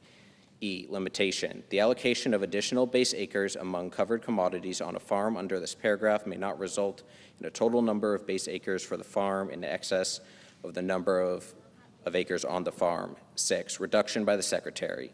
In carrying out this subsection, if the total number of eligible acres allocated to base acres across all farms in the United States under this subsection would exceed 30 million acres, the Secretary shall apply an across-the-board prorated reduction to the number of eligible acres to ensure the number of allocated base acres under this subsection is equal to 30 million acres. 7, payment yield. Beginning with crop year 2026, for the purpose of making price loss coverage payments under Section 1116, the Secretary shall establish payment yields to base acres allocated under this subsection equal to A, the payment yield established on the farm for applicable covered commodity, and B, if no such payment yield for the applicable covered commodity exists, a payment yield equal to the average payment yield for the covered commodity for the county in which the farm is situated, or to determine pursuant to Section 1113C. 8, treatment of new owners. In the case of a farm for which the owner on the date of enactment of this subsection was not the owner for the 2019 through 2023 crop years, the Secretary shall use the planting history of the prior owner or owners of that farm for the purposes of determining A, eligibility under paragraph 3, B, eligibility acres under paragraph 4, and C, the allocation of acres under paragraph 5. Section 10303, producer election. A, in general section 1115 of the Agricultural Act of 2014, 7 U.S.C. 9015, is amended 1, in subsection A, in the matter preceding paragraph 1, by striking 2023 and inserting 2031. 2, in subsection C, A, in the matter preceding paragraph 1, I, by striking crop year or and inserting crop year, and 2, by inserting or the 2026 crop year after 2019 crop year. B, in paragraph 1, I, by striking crop year or and inserting crop year, and II, by inserting or the 2026 crop year after 2019 crop year, and C, in paragraph 2, I, in subparagraph A, by striking and at the end, II, in subparagraph B, by striking the period at the end and inserting and 3, by adding at the end the following. C, the same coverage for each covered commodity on the farm for the 2027 through 2031 crop years as was applicable for the 2025 crop year. And 3, by adding at the end the following. 1, higher of price loss coverage payments and agricultural risk coverage payments. For the 2025 crop year, the Secretary shall, on a covered commodity by covered commodity basis, make the higher of price loss coverage payments under Section 1116 and agricultural risk covered county coverage payments under Section 1117 to the producers on a farm for the payment acres for each covered commodity on the farm. B, federal crop insurance supplemental coverage options. Section 508C4C 4 IV of the Federal Crop Insurance Act 7 U.S.C. 1508 C4C IV is amended by striking crops for which the producer has elected under Section 1116 of the Agricultural Act of 2014 to Eve, agricultural risk coverage in acres and inserting acres. Section 10.304, price loss coverage. Section 1116 of the Agricultural Act of 2014, 7 U.S.C. 9016 is amended. 1. In subsection A2, in the matter preceding subparagraph A by striking 2023 and inserting 2031. 2. In subsection C1B, A, in the subparagraph heading by striking 2023 and inserting 2031. And B, in the matter preceding clause I by striking 2023 and inserting 2031. 3. In subsection D, in the matter preceding paragraph 1 by striking 2025 and inserting 2031. And 4. In subsection G, A, by striking subparagraph F of section 111119 and inserting paragraph 19A VI of section 1111, and B, by striking 2012 through 2016, each place it appears, and inserting 2017 through 2021. Section 10.305, agricultural risk coverage. Section 1117 of the Agricultural Act of 2014, 7 U.S.C. 9017 is amended. 1. In subsection A, in the matter preceding paragraph 1 by striking 2023 and inserting 2031. 2. In subsection C, A, in paragraph 1 by inserting for each of the 2014 through 2024 crop years and 90% of the benchmark revenue for each of the 2025 through 2031 crop years before the period at the end. B, by striking 2023 each place it appears and inserting 2031. And C, in paragraph 4B in the subparagraph heading by striking 2023 and inserting 2031. 3, in subsection D1 by striking subparagraph B and inserting the following. BI, for each of the 2014 through 2024 crop years, 10% of the benchmark revenue for the crop year applicable under subsection C and II. For each of the 2025 through 2031 crop years, 12% of the benchmark revenue for the crop year applicable under subsection C and 4 in subsections E, G5, and I5 by striking 2023 each place it appears and inserting 2031. Section 10.306, equitable treatment of certain entities. A, in general, Section 1001 of the Food Security Act of 1985, 7 U.S.C. 1308, is amended. 1, in subsection A, by redesignated paragraph 5 as paragraph 6, and B, by inserting after paragraph 4 the following. 5, qualified pass-through entity. The term qualified pass-through entity means A, a partnership within the meaning of subchapter K of Chapter 1 of the Internal Revenue Code of 1986. B, an S corporation as defined in Section 1361 of that code. C, a limited liability company that does not affirmatively elect to be treated as a corporation. And D, a joint venture or general partnership. 2, in subsections B and C by striking except a joint venture or general partnership, each place it appears, and inserting except a qualified pass-through entity. And 3, in subsection D by striking subtitle B of Title I of the Agricultural Act of 2014, or B, attribution of payment, Section 1001 E3 BII of the Food Security Act of 1985, 7 U.S.C. 1308 E3 BII is amended. 1, in the clause heading by striking joint ventures and general partnerships and inserting qualified pass-through entities. 2, by striking a joint venture or a general partnership and inserting a qualified pass-through entity. 3, by striking joint ventures and general partnerships and inserting qualified pass-through entities. And 4, by striking the joint venture or general partnership and inserting the qualified pass-through entity. C, persons actively engaged in farming. Section 1001AB2 of the Food Security Act of 1985, 7 U.S.C. 1308 1B2 is amended. 1, subparagraphs A and B by striking a general partnership, a participant in a joint venture, each place it appears, and inserting a qualified pass-through entity. And 2, in subparagraph C by striking a general partnership, joint venture, or similar entity and inserting a qualified pass-through entity or a similar entity. D, joint and several liability. Section 100BD of the Food Security Act of 1985, 7 U.S.C.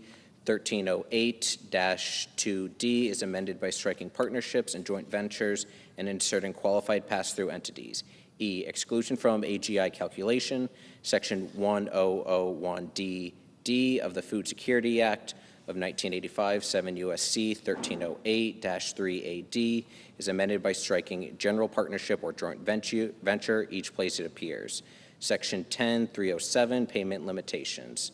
Section 1001 of the Food Security Act of 1985, 7 U.S.C. 1308 is amended 1. In subsection B, A, by striking the and inserting subject to subsection I, the, and B, by striking $125,000 and inserting $155,000.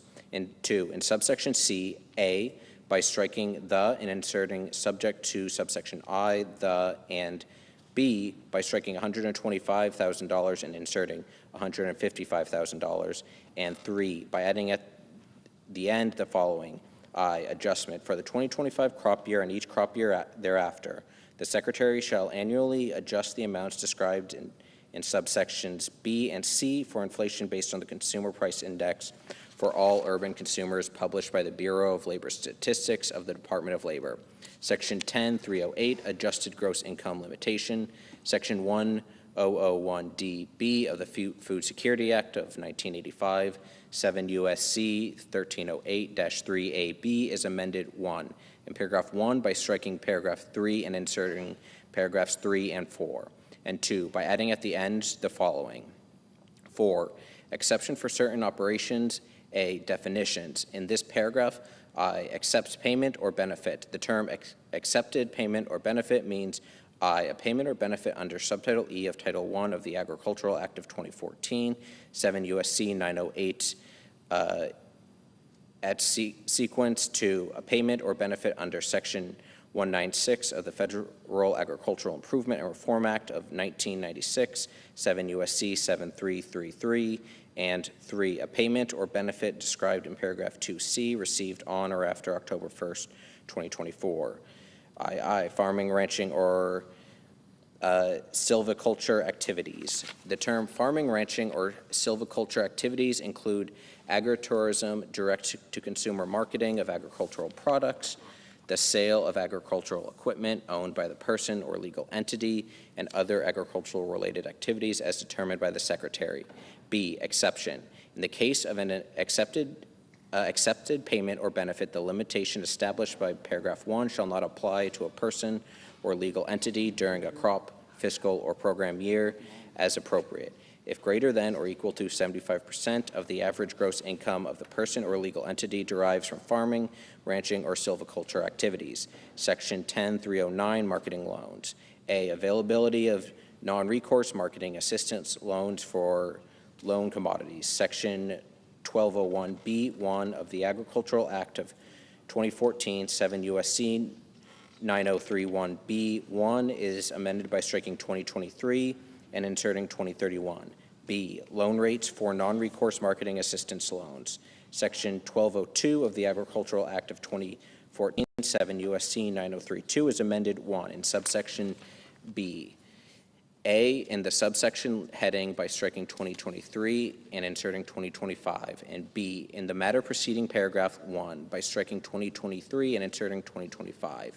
2, by redesignating subsections C and D as subsections D and E respectively.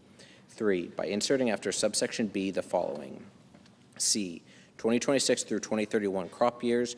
For the purposes of each of the 2026 through 2031 crop years, the loan rate for a marketing assistance loan under Section 1201 for a loan commodity shall be equal to the following: 1, in the case of wheat, $3.72 per bushel; in the case of corn, $2.42 per bushel; in the case of grain sorghum, $2.42 per bushel; 4, in the case of barley, $2.75 per bushel; 5, in the case of oats, $2.20 per bushel; 6, in the case of upland cotton, 55 cents per pound; 7, in the case of extra long staple cotton, $1 per pound; in the case of long grain rice, $7.70 per hundredweight; 9, in the case of medium grain rice, $7.70 per hundredweight; 10, in the case of soybeans, $6.82 per bushel; 11, in the case of other oil seeds, $11.10 per hundredweight for each of the following kinds of oil seeds: A, sunflower seed; B, rapeseed; C, canola; D, safflower; E, flaxseed; F, mustard seed; G, cranberry. H, sesame seeds. I, other oilseeds designated by the Secretary. 12, in the case of dry peas, $6.87 per hundredweight. 13, in case of lentils, $14.30 per hundredweight. 14, in the case of small chickpeas, $11 per hundredweight. 15, in the case of large chickpeas, $15.40 per hundredweight. 16, in the case of grated wool, $1.60 per pound. 17, in the case of non-grated wool, 55 cents per pound. 18, in the case of mohair, $5 per pound. 19, in the case of honey, $1.50 per pound. 20, in the case of peanuts, $390 per ton.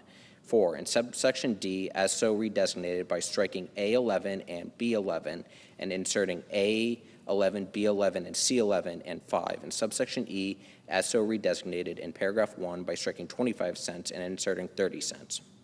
C, payment of cotton storage costs. Section 1204G of the Agricultural Act of 2014, 7 U.S.C. 9034G is amended 1 by striking effective and inserting the following. 1, crop years 2014 through 2025, effective. 2, in paragraph 1, as so designated by striking 2023 and inserting 2025. And 3, by adding at the end the following. 2, payment of cotton storage costs effective for each of the 2026 through 2031 crop years. The Secretary shall make cotton storage payments for upland cotton and extra long staple cotton available in the same manner as the Secretary provided storage payments for the 2006 crop of upland cotton, except that the payment rate shall be equal to the lesser of A, the submitted storage charge for the current marketing year, and B, in the case of storage in I, California or Arizona, a payment rate of $4.90, and 2, II, any other state, a payment rate of $3. D, loan deficiency payments. 1, continuation. Section 1205A2B of the Agricultural Act of 2014, 7 U.S.C. 9035A2B is amended by striking 2023 and inserting 2031. 2, payments in lieu of LDPS. Section 1206 of the Agricultural Act of 2014, 7 U.S.C. 9036 is amended in subsections A and D by striking 2023, each place it appears, and inserting 2031. E, special competitive provisions for extra long staple cotton. Section 1208A of the Agricultural Act of 2014, 7 U.S.C. 9038A is amended in the matter preceding paragraph 1 by striking 2026 and inserting 2032.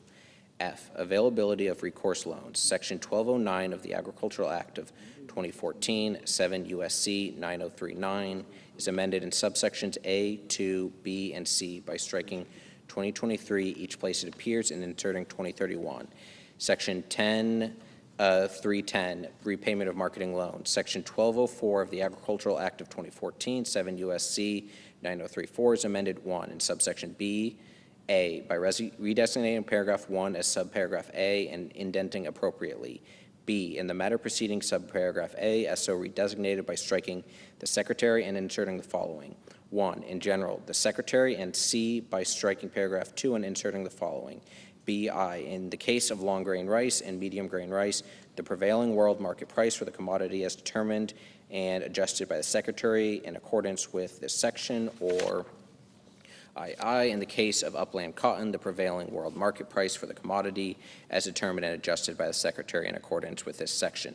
2, refund for upland cotton. In the case of repayment for a marketing assistance loan for upland cotton at a rate described in paragraph 1 BII, the Secretary shall provide the producer a refund, if any, in an amount equal to the difference between the lowest prevailing world market price as determined and adjusted by the Secretary in accordance with this section during the 30-day period following the date on which the producer repays the marketing assistance loan, and the repayment rate. 2, in subsection C, A, by striking the period at the end and inserting semicolon, and B, by striking at the loan rate and inserting the following, at a rate that is lesser of 1, the loan rate, and C, by adding at the end the following. 2, the prevailing world market price for the commodity as determined and adjusted by the Secretary in accordance with this section. 3, subsection D, A, in paragraph 1 by striking and medium grain rice and inserting medium grain rice and extra long staple cotton. B, by redesignating paragraphs 1 and 2 as subparagraphs A and B respectively and indenting appropriately. C, in the matter preceding subparagraph A as so redesignated by striking for purposes and inserting the following. 1, in general, for purposes, and D, by adding at the end the following. 2, upland cotton. In the case of upland cotton, for any period when price quotations for middling M 3/32-inch cotton are available, the formula under paragraph 1A shall be based on the average of the 3 lowest price growths that are quoted. And 4, in subsection E, A, in the subsection heading by inserting extra long staple cotton and upland cotton. B, in paragraph 2, I, in the paragraph heading by inserting upland before cotton, and 2 in subparagraph, and II in subparagraph B in the matter preceding clause I by striking 2024 and inserting 2032. C, by redesignating paragraph 3 as paragraph 4, and D by inserting after paragraph 2 the following. 3, extra long staple cotton. The prevailing world market price for extra long staple cotton determined under subsection D, A, shall be adjusted to United States quality and location with the adjustment to include the average costs to market the commodity, including average transportation cost as determined by the Secretary, and B, may be further adjusted during the period beginning on the date of enactment of the act entitled An Act to Provide for Reconciliation pursuant to Title II of H. Conres 14, 119th Congress, and ending on July 31st, 2032.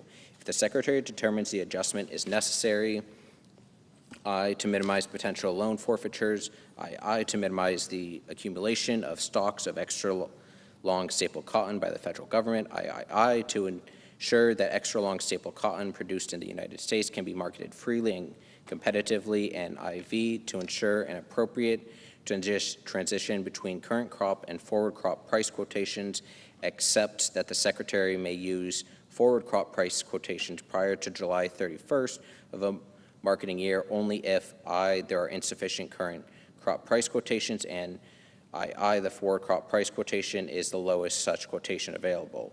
Section 10.311, Economic Adjustment Assistance for Textile Mills. Section 1207C of the Agricultural Act of 2014, 7 U.S.C. 9037C is amended by striking paragraph 2 and inserting the following. 2, value of assistance. The value of the assistance provided under paragraph 1 shall be A, for the period beginning on August 1st, 2013 and ending on July 31st, 2025, 3 cents per pound, and B, beginning on August 1st, 2025, 5 cents per pound. Section 10.312, Sugar Program Updates. A, Loan Rate Modification. Section 156 of the Federal Agricultural Improvement and Reform Act of 1996, 7 U.S.C. 7272, is amended 1 in subsection A, in paragraph 4 by striking and at the end, B, in paragraph 5 by striking 2023 crop years and inserting 2024 crop years, and C, by adding at the end the following. 6, 24 cents per pound for raw cane sugar for each of the 2025 through 2031 crop years. 2, in subsection B-A, in paragraph 1 by striking and at the end, B, in paragraph 2 by striking 2023 crop years and inserting 2024 crop years, and C, by adding at the end the following. 3, a rate that is equal to 136.55% of the loan rate per pound of raw cane sugar under subsection A6 for each of the 2025 through 2031 crop years. And 3, in subsection I, by striking 2023 and inserting 2031. B, adjustments to Commodity Credit Corporation storage rates. Section 167 of the Federal Agricultural Improvement and Reform Act of 1996, 7 U.S.C. 7287, is amended 1 by striking subsection A and inserting the following. A, in general, for the 2025 crop year and each subsequent crop year, the Commodity Credit Corporation shall establish rates for the storage of forfeited sugar in an amount that is not less than 1. In the case of refined sugar, 34 cents per hundredweight per month, and 2. In the case of raw cane sugar, 27 cents per hundredweight per month, and 2. In subsection B, A, in the subsection heading by striking subsequent and inserting prior, and B, by striking and subsequent and inserting through 2024. C, modernization beet sugar allotments. 1, sugar estimates. Section 359BA1 of the Agricultural Adjustment Act of 1938, 7 U.S.C. 1359BBA1 is amended by striking 2023 and inserting 2031. 2, allocation to the processors. Section 359CG2 of the Agricultural Adjustment Act of 1938, 7 U.S.C. 1359CCG2 is amended A by striking in the case and inserting the following. A, in general, except as provided in subparagraph B in the case, and B by adding at the end the following. B, exception. If the Secretary makes an upward adjustment of paragraph 1A in adjusting allocations among beet sugar processors, the Secretary shall give priority to beet sugar processors with available sugar. 3, timing of reassignment. Section 359EB2 of the Agricultural Adjustment Act of 1938, 7 U.S.C. 1359EEB2 is amended A by redesignating subparagraphs A through C as clauses I through III, respectively, and indenting appropriately. B, in the matter preceding clauses I as so redesignated by striking if the Secretary and inserting the following. A, in general, if the Secretary, and C by adding at the end the following. B, timing. In carrying out subparagraph A, the Secretary shall I make an initial determination based on the World Agricultural Supply and Demand estimates approved by the World Agricultural Outlook Board for January that shall be applicable to the crop year for which allotments are required, and II provide for an initial reassignment under subparagraph AI not later than 30 days after the date on which the World Agricultural Supply and Demand estimates described in Clause I is released. D, reallocations of tariff rate quota shortfall. Section 359K of the Agricultural Adjustment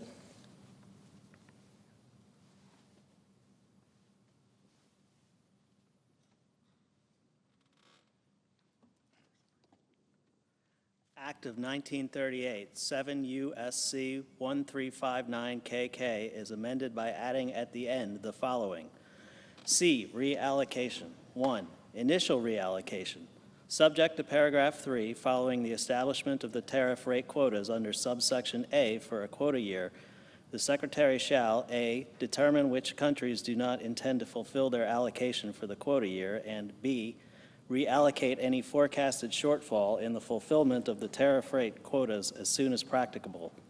2, subsequent reallocation.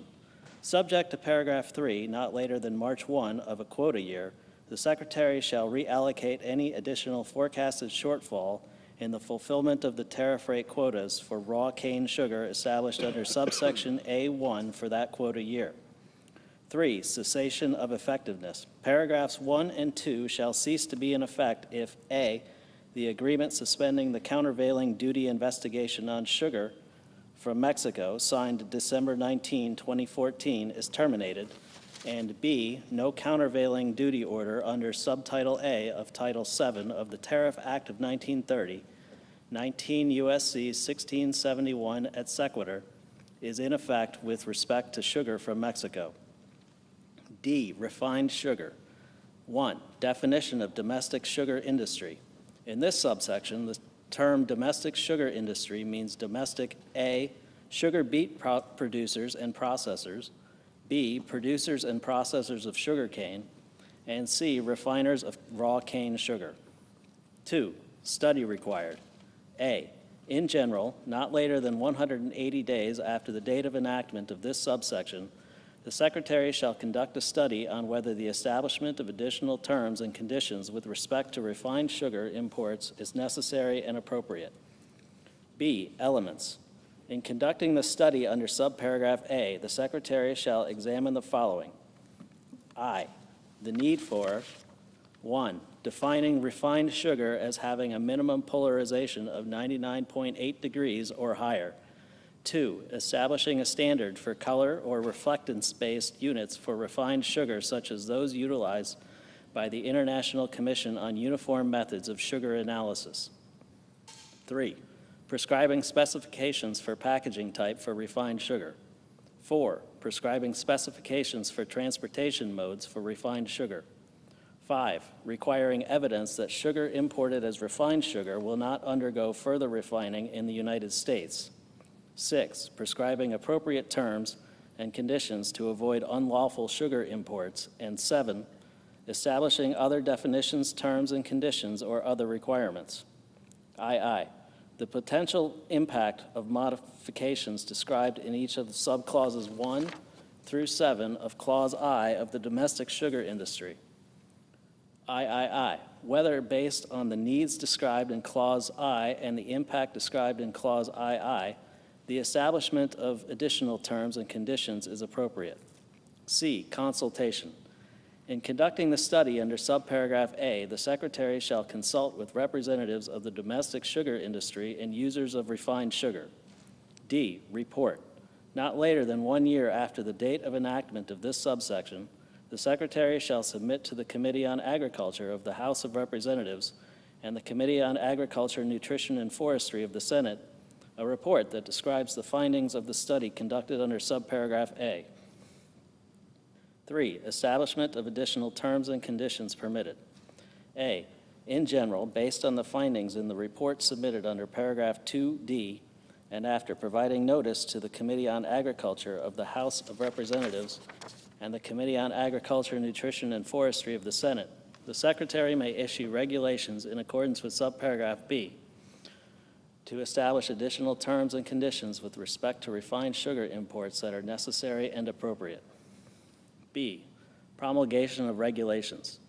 The Secretary may issue regulations under subparagraph A if the regulations, 1, do not have an adverse impact on the domestic sugar industry, and 2, are consistent with the requirements of this part, Section 156 of the Federal Agriculture Improvement and Reform Act of 1996, 7 U.S.C. 7272, and obligations under international trade agreements that have been approved by Congress.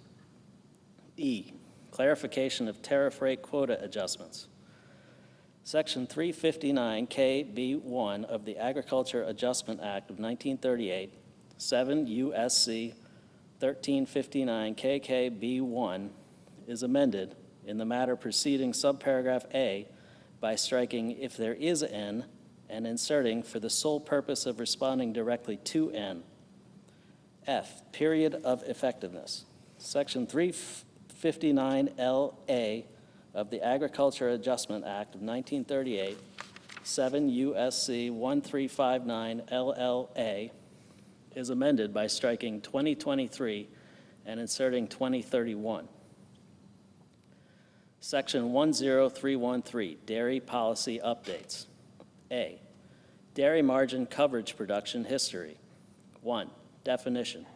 Section 14018 of the Agricultural Act of 2014, 7 U.S.C. 9051-8, is amended by striking "when the participating dairy operation first registers to participate in dairy margin coverage." 2, production history of participating dairy operations.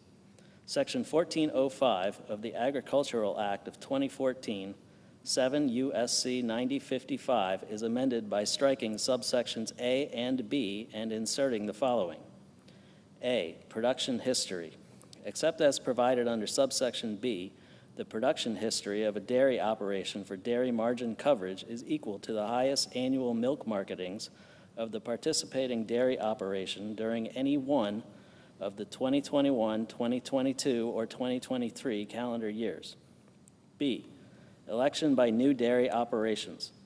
In the case of a participating dairy operation that has been in operation for less than a year, the participating dairy operations shall elect one of the following methods for the Secretary to determine the production history of the participating dairy operation. 1, the volume of the actual milk marketings for the months the participating dairy operation has been in operation extrapolated to a yearly amount. 2, an estimate of the actual milk marketings of the participating dairy operation based on the herd size of the participating dairy operation relative to the national rolling herd average data published by the Secretary. B, dairy margin coverage payments.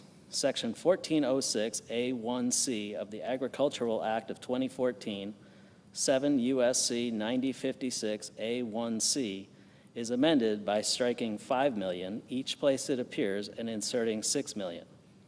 C, premiums for dairy margins. 1, Tier 1. Section 1407B of the Agricultural Act of 2014, 7 U.S.C. 9057B, is amended. A, in the subsection heading by striking $5 million and inserting $6 million, and B, in paragraph 1 by striking $5 million and inserting $6 million. 2, Tier 2. Section 1407C of the Agricultural Act of 2014, 7 U.S.C. 9057C, is amended, A, in the subsection heading by striking 5 million and inserting 6 million, and B, in paragraph 1 by striking 5 million and inserting 6 million. 3, premium discounts. Section 1407G of the Agricultural Act of 2014, 7 U.S.C. 9057G, is amended, A, in paragraph 1 by striking 2019 through 2023 and inserting 2026 through 2031, and 2, by striking January 2019 and inserting January 2026, and B, in paragraph 2 by striking 2023 each place it appears and inserting 2031. D, duration. Section 1409 of the Agricultural Act of 2014, 7 U.S.C. 9059, is amended by striking 2025 and inserting 2031. Section 10314, implementation. Section 1614C of the Agricultural Act of 2014, 7 U.S.C. 9097C, is amended by adding at the end the following. 5, further funding. The Secretary shall make available to carry out Subtitle C of Title I of the Act entitled An Act to Provide for Reconciliation Pursuant to Title II of H. Con. Res. 14, 119th Congress, and the amendments made by that subtitle, $50 million to remain available until expended, of which, A, not less than $5 million shall be used to carry out paragraphs 3 and 4 of subsection B. B, $3 million shall be used for activities described in paragraph 3A. C, $3 million shall be used for activities described in paragraph 3B. D, $9 million shall be used, 1, to carry out mandatory surveys of dairy production costs and product yield information to be reported by manufacturers required to report under Section 273 of the Agricultural Marketing Act of 1946, 7 U.S.C. 1637B, for all products processed in the same facility or facilities, and 2, to publish the results of such surveys biennially, and E, $1 million shall be used to conduct the study under subsection D of Section 359K of the Agricultural Adjustment Act of 1938, 7 U.S.C. 1359KK. Subtitle D, Disaster Assistance Programs. Section 10401, Supplemental Agricultural Disaster Assistance. A, Livestock Indemnity Payments. Section 1501B of the Agricultural Act of 2014, 7 U.S.C. 9081B is amended, 1, by striking paragraph 2 and inserting the following. 2, payment rates. A, losses due to predation. Indemnity payments to an eligible producer on a farm under paragraph 1A shall be made at a rate of 100% of the market value of the affected livestock on the applicable date as determined by the Secretary. B, losses due to adverse weather or disease. Indemnity payments to an eligible producer on a farm under subparagraph B or C of paragraph 1 shall be made at a rate of 75% of the market value of the affected livestock on the applicable date as determined by the Secretary. C, determination of market value. In determining the market value described in subparagraphs A and B, the Secretary may consider the ability of eligible producers to document regional price premiums for affected livestock that exceed the national average market price for those livestock. D, applicable date defined. In this paragraph, the term applicable date means, with respect to livestock, as applicable, 1, the day before the date of death of the livestock, or 2, the day before the date of the event that caused the harm of the livestock to the livestock that resulted in a reduced sale price. And 2, by adding at the end the following. 5, additional payment for unborn livestock. A, In general, in the case of unborn livestock death losses incurred on or after January 1, 2024, the Secretary shall make an additional payment to eligible producers on farms that have incurred such losses in excess of the normal mortality due to a condition specified in paragraph 1. B, payment rate. Additional payments under subparagraph A shall be made at a rate, 1, determined by the Secretary, and 2, less than or equal to 85% of the payment rate established with respect to the lowest weight class of the livestock, as determined by the Secretary, acting through the administrator of the Farm Service Agency. C, payment amount. The amount of a payment to an eligible producer that has incurred unborn livestock death losses shall be equal to the payment rate determined under subparagraph B, multiplied in the case of livestock described in 1. Subparagraph A, B, or F of subsection A4 by 1, 2. Subparagraph D of each subsection by 2, 3. Subparagraph E of each subsection by 12, and 4. Subparagraph G of such subsection by the average number of birthed animals for one gestation cycle for the species of such livestock as determined by the Secretary. D, unborn livestock death losses defined. In this paragraph, the term unborn livestock death losses means losses of any livestock described in subparagraph A, B, D, E, F, or G of subsection A4 that was gestating on the date of the death of the livestock. B, Livestock Forage Disaster Program. Section 1501 C3D21 of the Agricultural Act of 2014, 7 U.S.C. 9081 C3D21 is amended, 1, by striking 1 monthly payment and inserting 2 monthly payments, and 2, by striking county for at least 8 consecutive and inserting the following: county for not less than AA, 4 consecutive weeks during the normal grazing period for the county, as determined by the Secretary, shall be eligible to receive assistance under this paragraph in an amount equal to 1 monthly payment using the monthly payment rate determined under subparagraph B or BB, 7 of the previous 8 consecutive. C, emergency assistance for livestock, honeybees, and farm-raised fish. 1, in general, Section 1501D of the Agricultural Act of 2014, 7 U.S.C. 9081D, is amended by adding at the end the following: 5, assistance for losses due to bird depredation. A, definition of farm-raised fish. In this paragraph, the term farm-raised fish means fish propagated and reared in a controlled freshwater environment. B, payments. Eligible producers of farm-raised fish, including fish grown as food for human consumption, shall be eligible to receive payments under this subsection to aid in the reduction of losses due to piscivorous birds. C, payment rate.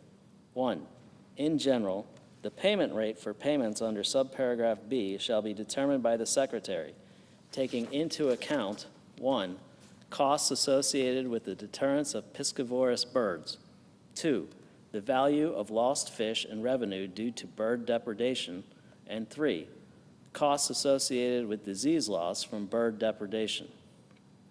2, minimum rate. The payment rate for payments under subparagraph B shall be not less than $600 per acre of farm-raised fish. D, payment amount.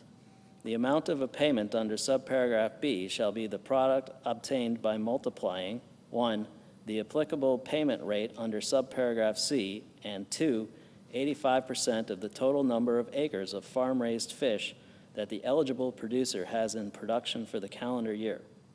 2, emergency assistance for honeybees. In determining honeybee colony losses eligible for assistance under Section 1501D of the Agricultural Act of 2014, 7 U.S.C. 9081D, The Secretary shall utilize a normal mortality rate of 15%. D, Tree Assistance Program.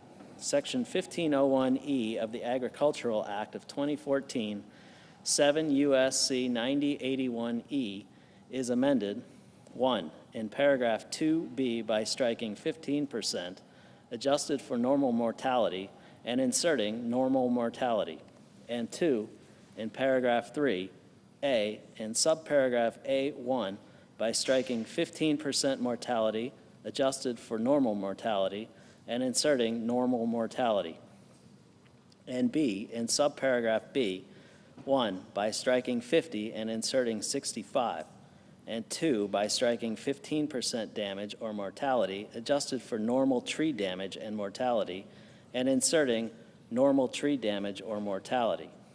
Subtitle E, Crop Insurance. Section 10501, Beginning Farmer and Rancher Benefit.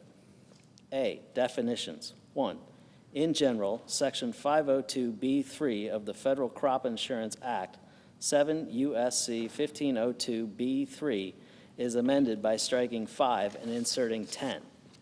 2, conforming amendment. Section 522C7 of the Federal Crop Insurance Act, 7 U.S.C. 1522C7, is amended by striking subparagraph F.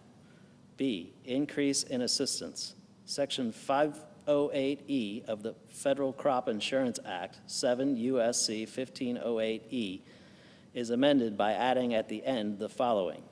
9, additional support. A, in general, in addition to any other provision of this subsection, except paragraph 2A regarding payment of a portion of premiums, a beginning farmer or rancher shall receive additional premium assistance, that is, the number of percentage points specified in subparagraph B greater than the premium assistance that would otherwise be available for the applicable policy, plan of insurance, and coverage level selected by the beginning farmer or rancher. B, percentage points adjustments. The percentage points referred to in subparagraph A are the following. 1, for each of the first and second reinsurance years that a beginning farmer or rancher participates as a beginning farmer or rancher in the applicable policy or plan of insurance, 5 percentage points. 2, for the third reinsurance year that a beginning farmer or rancher participates as a beginning farmer or rancher in the applicable policy or plan of insurance, 3 percentage points. 3, for the fourth reinsurance year that a beginning farmer or rancher participates as a beginning farmer or rancher in the applicable policy or plan of insurance, 1 percentage point. Section 10502, area-based crop insurance coverage and affordability. A, coverage level. Section 508C4 of the Federal Crop Insurance Act, 7 U.S.C. 1508C4, is amended, 1, in subparagraph A by striking clause 2 and inserting the following.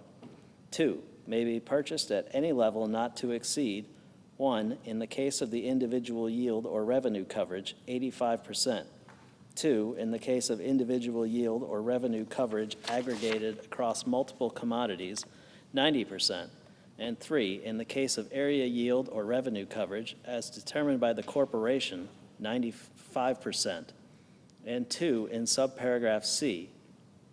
A, in clause 2 by striking 14 and inserting 10. And B, in clause 3(1) by striking 86 and inserting 90. B, premium subsidy. Section 508E2H1 of the Federal Crop Insurance Act, 7 U.S.C. 1508E2H1, is amended by striking 65 and inserting 80. Section 10503, administrative and operating expense adjustments. Section 508K of the Federal Crop Insurance Act, 7 U.S.C. 1508K, is amended by adding at the end the following. 10, additional expenses.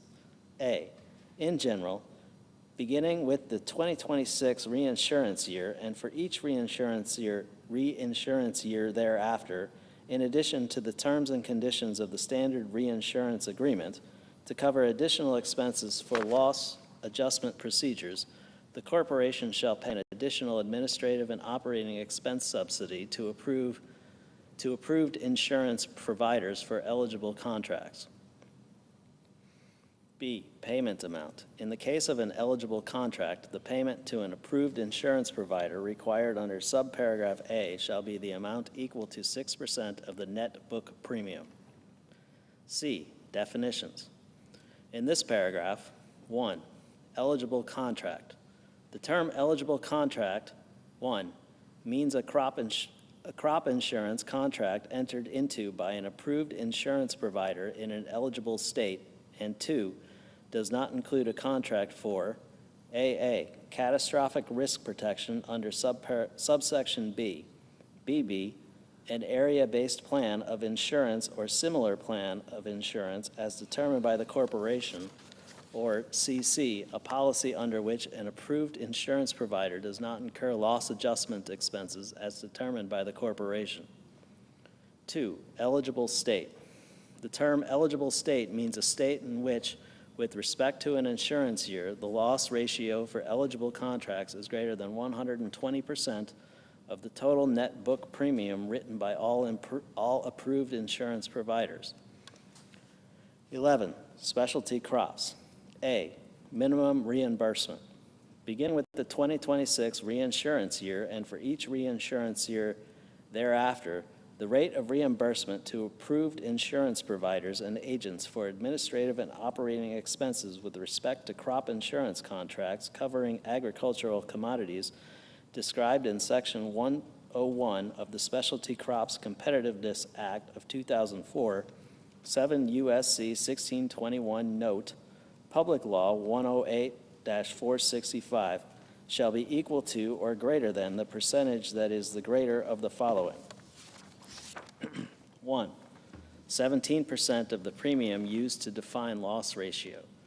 2, the percent of the premium used to define loss ratio that is otherwise applicable for the reinsurance year under the terms of the standard reinsurance agreement in effect for the reinsurance year.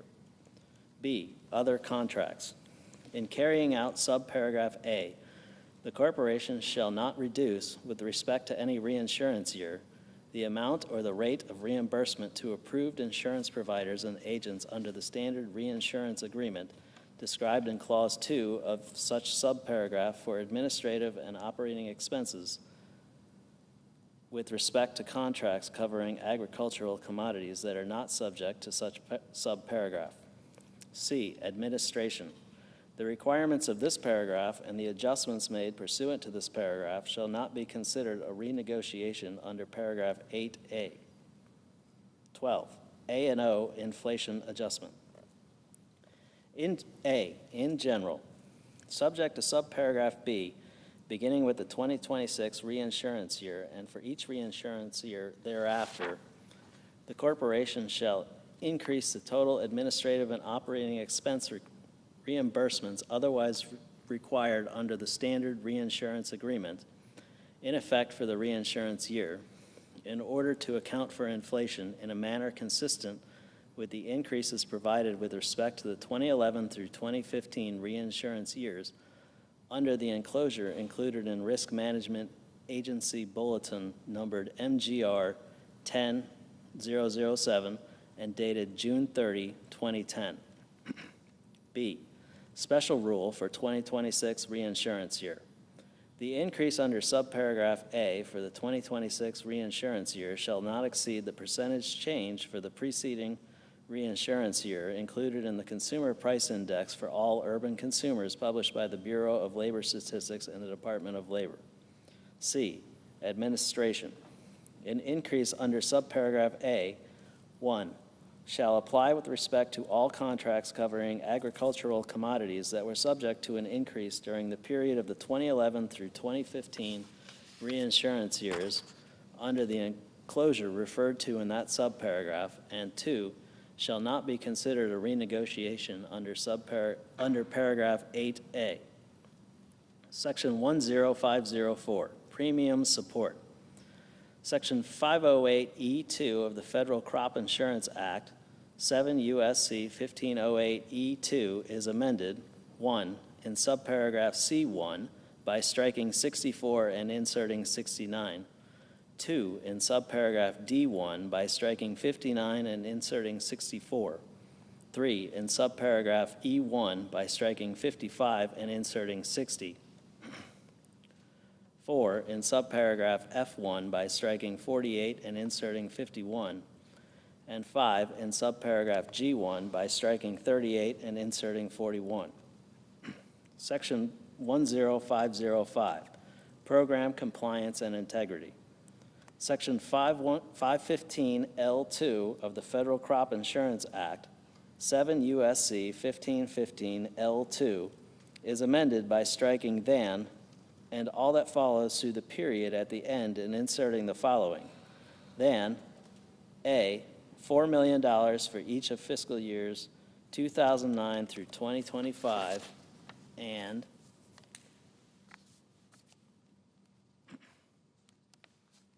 B, $6 million for fiscal year 2026 and each subsequent fiscal year. Section 10506, Reviews, Compliance, and Integrity.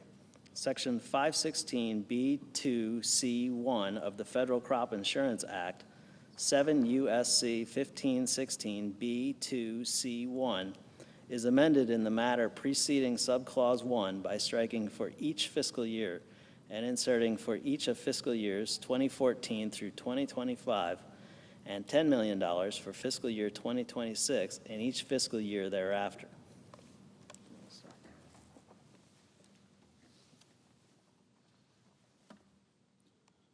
Section 10507, Poultry Insurance Pilot Program. Section 523 of the Federal Crop Insurance Act, 7 U.S.C. 1523, is amended by adding at the end the following. J, Poultry Insurance Pilot Program. 1, in general, notwithstanding subsection A2, the corporation shall establish a pilot program under which contract poultry growers, including growers of broilers and laying hens, may elect to receive index-based insurance from extreme weather-related risk resulting in increased utility costs, including costs of natural gas, propane, electricity, water, and other appropriate costs, as determined by the corporation associated with poultry production. 2, stakeholder engagement. The corporation shall engage with poultry industry stakeholders in establishing the pilot program under paragraph 1. 3, location. The pilot program established under paragraph 1 shall be conducted in a sufficient number of counties to provide a comprehensive evaluation of the feasibility, effectiveness, and demand among producers in the top poultry producing states as determined by the corporation. 4, approval of policy or plan, notwithstanding section 5081. The board shall approve a policy or plan of insurance based on the pilot program under paragraph 1. A, in accordance with section 508H, and B, not later than 2 years after the date of enactment of this subsection. Subtitle F, Additional Investments in Rural America, Section 10601, Conservation. A, in general, Section 1241A of the Food Security Act of 1985, 16 U.S.C. 3841A is amended. 1, in paragraph 2 by striking subparagraphs A through F and inserting the following. A, $625 million for fiscal year 2026. B, $650 million for fiscal year 2027. C, $675 million for fiscal year 2028. D, $700 million for fiscal year 2029. E, $700 million for fiscal year 2030. And F, $700 million for fiscal year 2031, and 2, in paragraph 3A and subparagraph A by striking clauses 1 through 5 and inserting the following. 1, $2,655 million for fiscal year 2026. 2, $2,855 million for fiscal year 2027. 3, $3,255 million for fiscal year 2028. 4, $3,255 million for fiscal year 2029. 5, $3,255 million for fiscal year 2030, and 6, $3,255 million for fiscal year 2031, and B, in subparagraph B, by striking clauses 1 through 5 and inserting the following. 1, $1,300 million for fiscal year 2026. 2, $1,325 million for fiscal year 2027. 3, $1,350 million for fiscal year 2028. 4, $1,375 million for fiscal year 2029, 5, $1,375 million for fiscal year 2030, and 6, $1,375,000,000 for fiscal year 2031. B, Regional Conservation Partnership Program, Section 1271D of the Food Security Act of 1985, 16 U.S.C. 3871D is amended by striking subsection A and inserting the following. A, availability of funding. Of the funds of the Commodity Credit Corporation, the Secretary shall use to carry out the program to the maximum extent practicable. 1, $425 million for fiscal year 2026. 2, $450 million for fiscal year 2027. 3, $450 million for fiscal year 2028. 4, $450 million for fiscal year 2029. 5, $450 million for fiscal year 2030. And 6, $450 million for fiscal year 2031. C, Grassroots Source Water Protection Program, Section 1240 OB of the Food Security Act of 1985, 16 U.S.C. 3839BB. 2, B is amended 1 in paragraph 1 by striking 2023 and inserting 2031, and 2 in paragraph 3, A in subparagraph A by striking and at the end. B in subparagraph B by striking the period at the end and inserting and.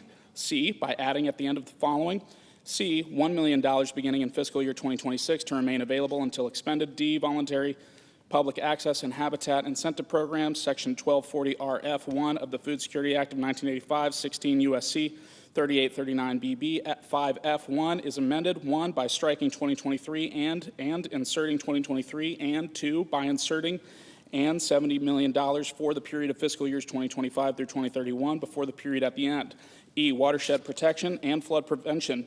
Section 15 of the Watershed Protection and Flood Prevention Act, 16 U.S.C. 1012A is amended by striking $50 million for fiscal year 2019 and each fiscal year thereafter, and inserting $150 million for fiscal year 2026 and each fiscal year thereafter to remain available until expended. F, Feral Swine Eradication and Control Pilot Program, Section 2408G1 of the Agricultural Improvement Act of 2018, 7 U.S.C. 8351, note, Public Law 115-334 is amended 1 by striking 2023 and inserting 2023, and 2 by inserting and $105 million for the period of fiscal years 2025 through 2031 before the period at the end. G, rescission. The unobligated balances of amounts appropriated by Section 21001A of Public Law 117-169-136 Stat 2015 are rescinded. Section 10602 Supplemental Agricultural Trade Promotion Program. A, in general, the Secretary of Agriculture shall carry out a program to encourage the accessibility, development, maintenance, and expansion of commercial export markets for United States agricultural commodities. B, funding. Of the funds of the Commodity Credit Corporation, the Secretary of Agriculture shall make available to carry out this section $205 million for fiscal year 2027 and each fiscal year thereafter. Section 10603, Nutrition, Section 203D-5 of the Emergency Food Assistance Act of 1983, 7 U.S.C. 7507D5 is amended by striking 2024 and inserting 2031. Section 10604, Research. A, Urban, Indoor, and Other Emerging Agricultural Programs, Production, Research, Education, and Extension Initiative, Section 1672ED1B of the Food, Agricultural, Conservation, and Trade Act of 1990, 7 U.S.C. 5925GD1B is amended by striking fiscal year 2024 to remain available until expended, and inserting each of fiscal years 2024 through 2031. B, Foundation for Food and Agricultural Research. Section 7601G1A of the Agricultural Act of 2014, 7 U.S.C. 5939G1A is amended by adding at the end of the following. 4, further funding not later than 30 days after the date of enactment of this clause of the funds of the Commodity Credit Corporation, the Secretary shall transfer to the Foundation to carry out this section $37 million to remain available until expended. C, scholarships for students at 1890 institutions, Section 1446B1 of the National Agricultural Research Extension and Teaching Policy Act of 1977, 7 U.S.C. 3222AB1 is amended by adding at the end the following. C, further funding. Of the funds of the Commodity Credit Corporation, the Secretary shall make available to carry out this section $60 million for fiscal year 2026 to remain available until expended. D, Assistive Technology Program for Farmers with Disabilities, Section 1680 of the Food, Agricultural Conservation, and Trade Act of 1990, 7 U.S.C. 5933 is amended 1 in subsection C2 by inserting and subsection D after paragraph 1 and 2 by adding at the end of the following. D, mandatory funding. Subject to subsection C2 of the funds of the Commodity Credit Corporation, the Secretary shall use to carry out this section $8 million for fiscal year 2026 to remain available until expended. E, Specialty Crop Research Initiative. Section 412K1B of the Agricultural Research, Extension, and Education Reform Act of 1998, 7 U.S.C. 7632 K1B, is amended by striking section $80 million for fiscal year 2014 and inserting the following section. 1, $80 million for each of fiscal years 2014 through 2025, and 2, $175 million for fiscal year 2026. F, Research Facilities Act, section 6 of the Research Facilities Act, 7 U.S.C. 390D, is amended 1 in subsection C by striking subsection A and inserting subsections A and E, and 2 by adding at the end the following. E, mandatory funding, subject to subsections B, C, and D of the funds of the Commodity Credit Corporation. The Secretary shall make available to carry out the competitive grant program under section 4, $125 million for fiscal year 2026 and each fiscal year thereafter. Section 10605, Energy, Section 9005 G1F of the Farm Security and Rural Investment Act of 2002, 7 U.S.C. 8105 G1F is amended by striking 2024 and inserting 2031. Section 10606, Horticulture. A, Plant, Pest, and Disease Management and Disaster Prevention. Section 420F of the Plant Protection Act, 7 U.S.C. 7721F is amended 1 in paragraph 5 by striking and at the end, 2 by redesignating paragraph 6 as paragraph 7, 3 by inserting after paragraph 5 the following. 6, $75 million for each of fiscal years 2018 through 2025, and 4 in paragraph 7 as so redesignated by striking $75 million for fiscal year 2018 and inserting $90 million for fiscal year 2026. B, Specialty Crop Block Grants, Section 10111 of the Specialty Crops Competitiveness Act of 2004, 7 U.S.C. 1621, note, Public Law 108, 465 is amended, 1 in subparagraph D by striking and at the end, 2 by redesignating subparagraph E as subparagraph F, 3 by inserting after subparagraph D the following. E, $85 million for each of fiscal years 2018 through 2025, and 4 in subparagraph F as so redesignated by striking $85 million for fiscal year 2018 and inserting $100 million for fiscal year 2026. C, Organic Production and Market Data Initiative, Section 7407 D1 of the Farm Security and Rural Investment Act of 2002, 7 U.S.C. 5925 CD1 is amended 1 in subparagraph B by striking and at the end, 2 in subparagraph C by striking the period at the end and inserting and by 3 by adding at the end the following. D, $10 million for the period of fiscal years 2026 through 2031. D, modernization and improvement of international trade technology systems and data collection, Section 2123C4 of the Organic Foods Production Act of 1997, U.S.C. 6522C4 is amended in the matter preceding subparagraph A by striking and $1 million for fiscal year 2024 and inserting $1 million for fiscal years 2024 and 2025 and $5 million for fiscal year 2026. E, National Organic Certification Cost Share Program, Section 10606 D1C of the Farm Security and Rural Investment Act of 2002, 7 U.S.C. 6523 D1C is amended by striking 2024 and inserting 2031. F, Multiple Crop and Pesticide Use Survey, Section 10109C of the Agricultural Improvement Act of 2018, Public Law 115-334, 132, Stat 4907 is amended by adding at the end the following. 3, further mandatory funding of the funds of the Commodity Credit Corporation. The Secretary shall use to carry out the Section $5 million for fiscal year 2026 to remain available until expended. Section 10607, miscellaneous. A, Animal Disease Prevention and Management. Section 10409 AD1 of the Animal Health Protection Act, 7 U.S.C. 8308 AD1 is amended 1 in subparagraph B. A, in the heading by striking subsequent fiscal years and inserting fiscal years 2023 through 2025, and B, by striking fiscal year 2023 and each fiscal year thereafter and inserting each of fiscal years 2023 through 2025, and 2, by adding at the end the following.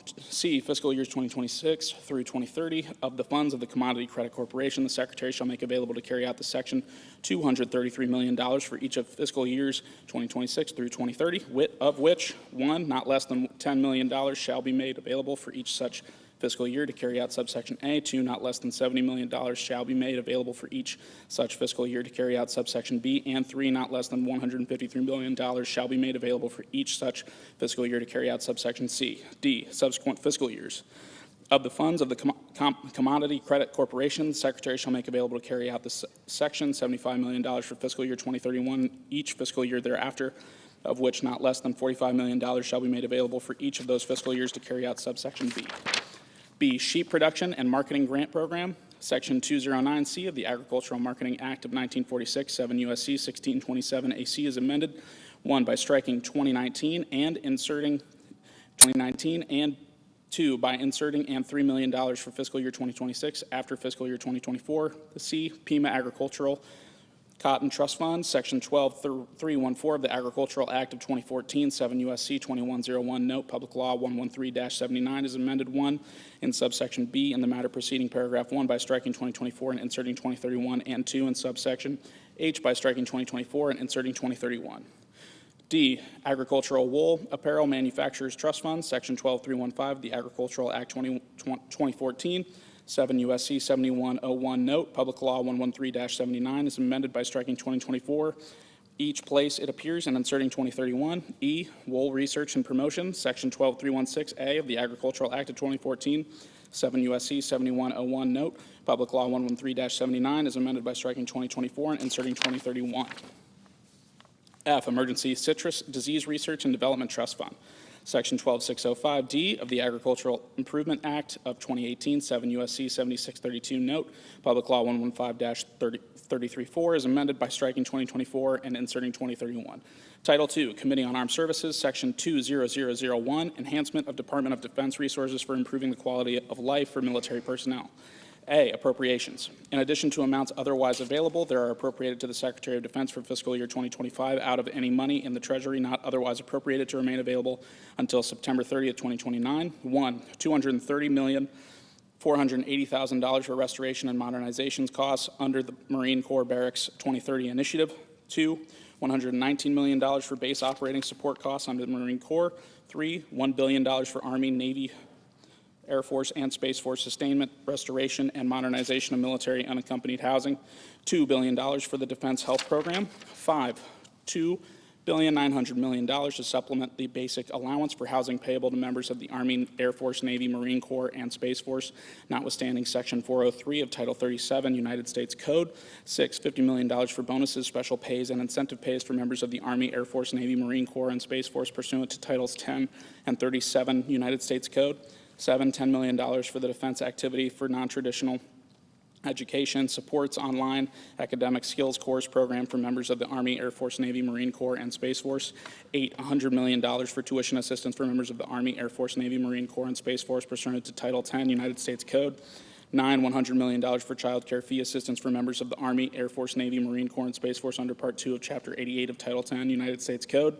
10, $590 million to increase the temporary lodging expense allowance under Chapter 8 of Title 37 United States Code to 21 days. 11, $100 million for Department of Defense impact aid payments to local educational agencies under Section 2008 of Title 10 United States Code. 12, $10 million for military spouse professional licensure under Section 1784 of Title 10 United States Code. 13, $6 million for Armed Forces Retirement Home Facilities. 14, $100 million for the Defense Community Infrastructure Program. 15, $100 million for Defense Advanced Research Projects Agencies, DARPA, Casualty Care Research, and 16, $62 million for modernization of Department of Defense Child Care Center staffing. B, temporary increase in percentage of value of authorized investment in certain privatized military housing projects, 1, in general. During the period beginning on the date of the enactment of this section and ending on September 30th, 2029, the Secretary concerned shall apply. A, paragraph 1 of subsection C of Section 2875 of Title 10 United States Code by substituting 60% of 33 1/3%, and B, paragraph 2 of such subsection by substituting 60% for 45%. 2, secretary concerned defined. In this subsection, the term secretary concerned has the meaning given such term in Section 101 of Title 10 United States Code.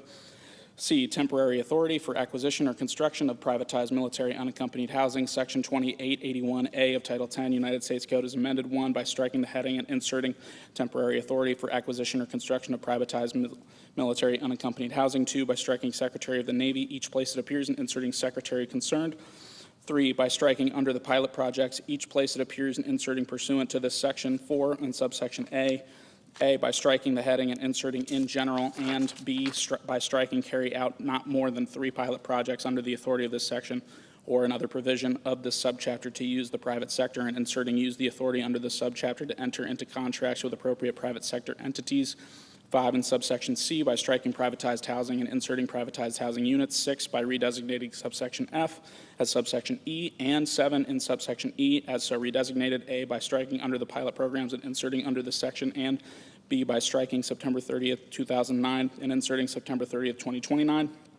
Section 20002, enhancement of Department of Defense resource for shipbuilding. In addition to amounts otherwise available, there are appropriated to the Secretary of Defense for fiscal year 2025 out of any money in the Treasury not otherwise appropriated to remain available until September 30th, 2029. 1, $250 million for the expansion of accelerated training and defense manufacturing program. 2, $250 million for United States production of turbine generators for shipbuilding and industrial bases. 3, $450 million for United States additive manufacturing for wire production and machining capacity for shipbuilding and industrial base.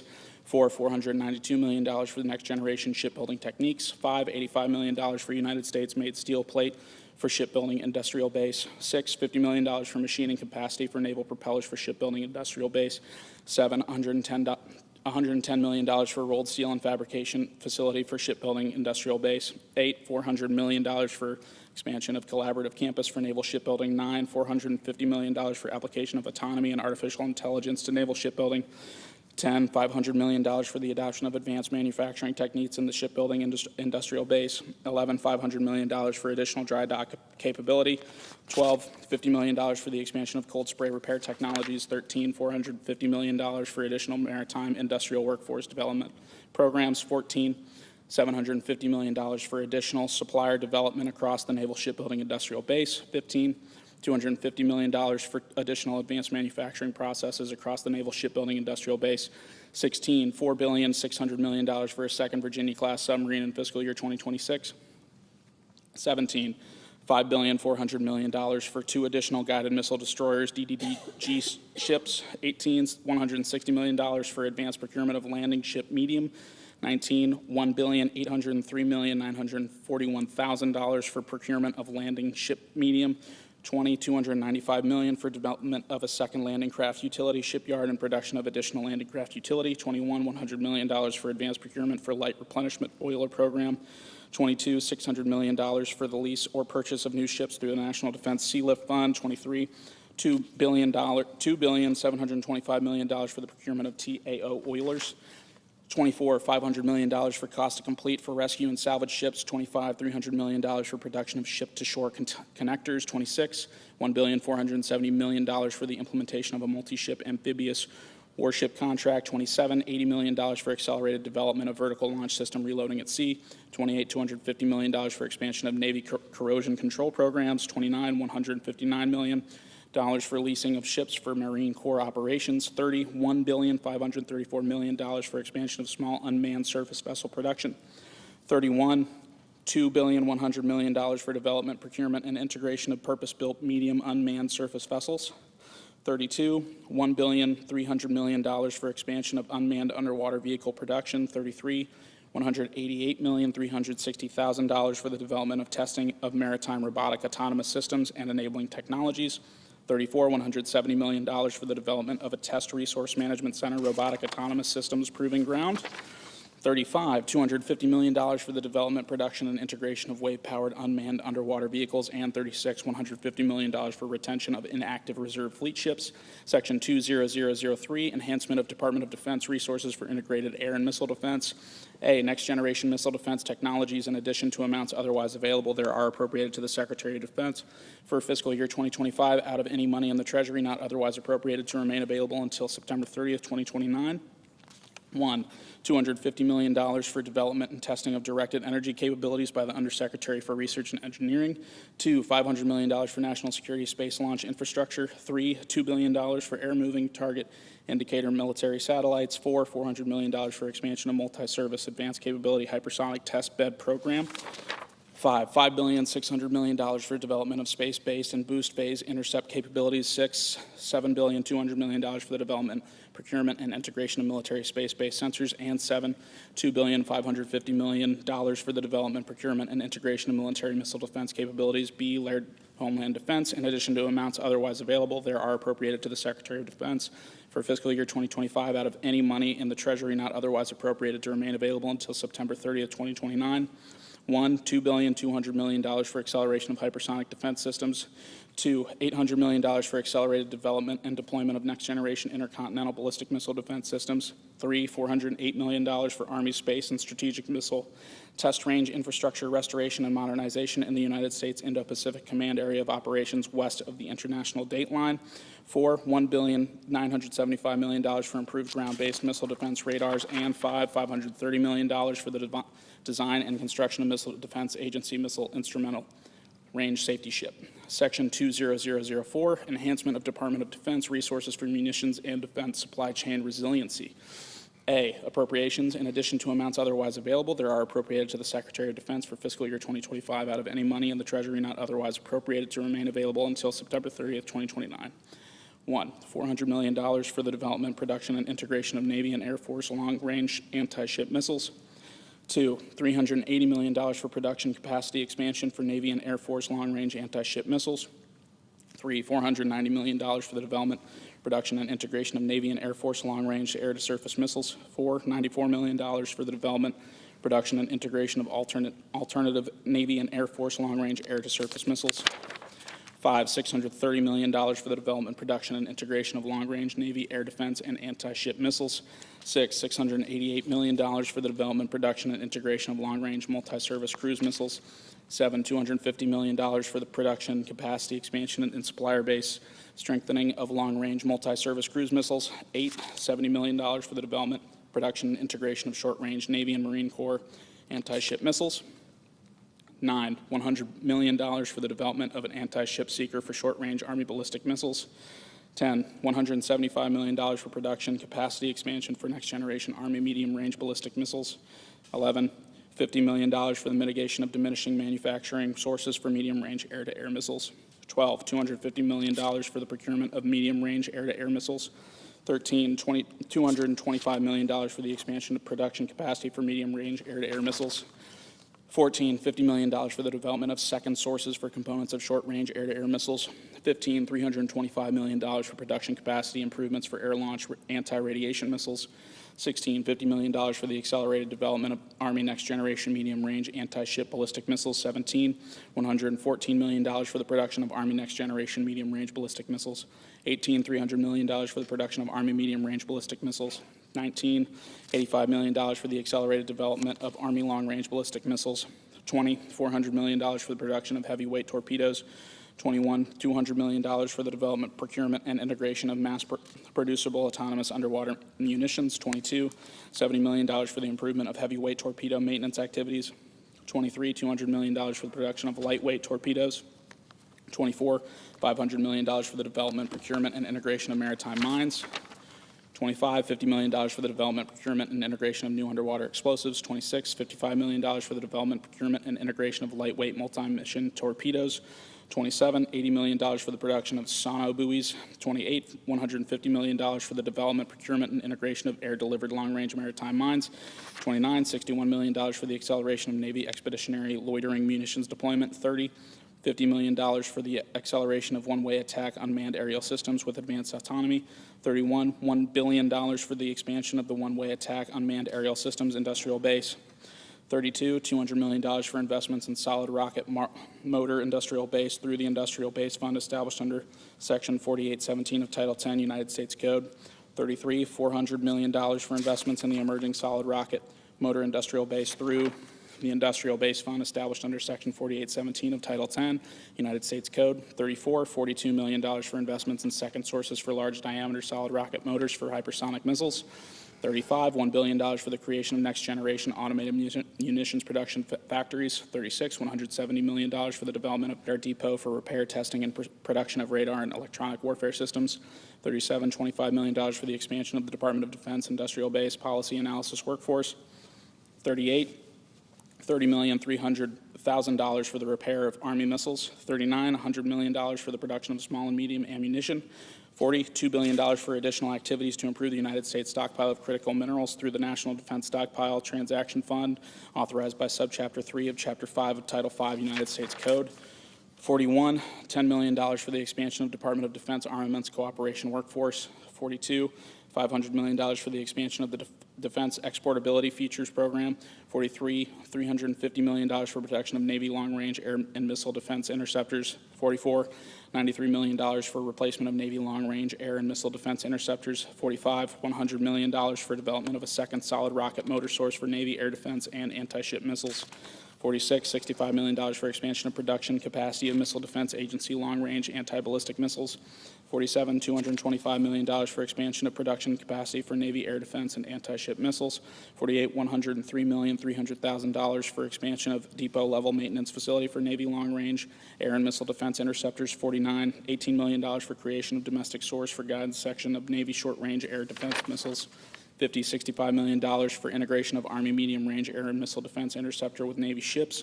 51, $176,100,000 for production of Army long-range movable missile defense radar. 52, $167 million for accelerated fielding of Army short-range gun-based air and missile defense system.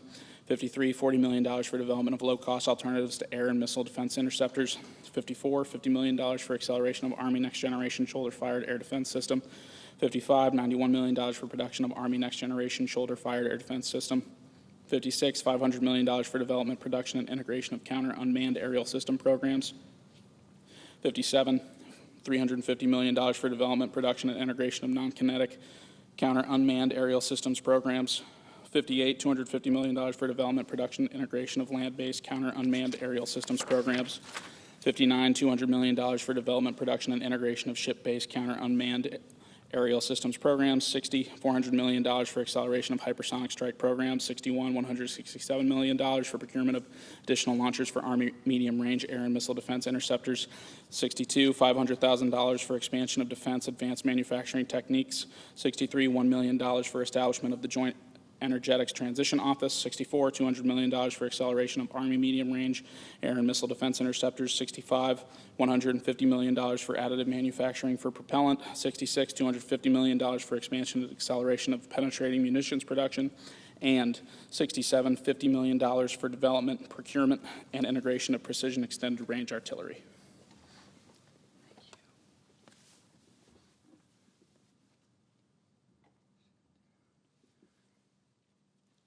B, appropriation. In addition to amounts otherwise available, there is appropriated to the Secretary of Defense for fiscal year 2025 out of any money in the Treasury not otherwise appropriated to remain available until September 30th, 2029, $3.3 billion for grants and purchase commitments made pursuant to the Industrial Base Fund established under Section 4817 of Title 10, United States Code.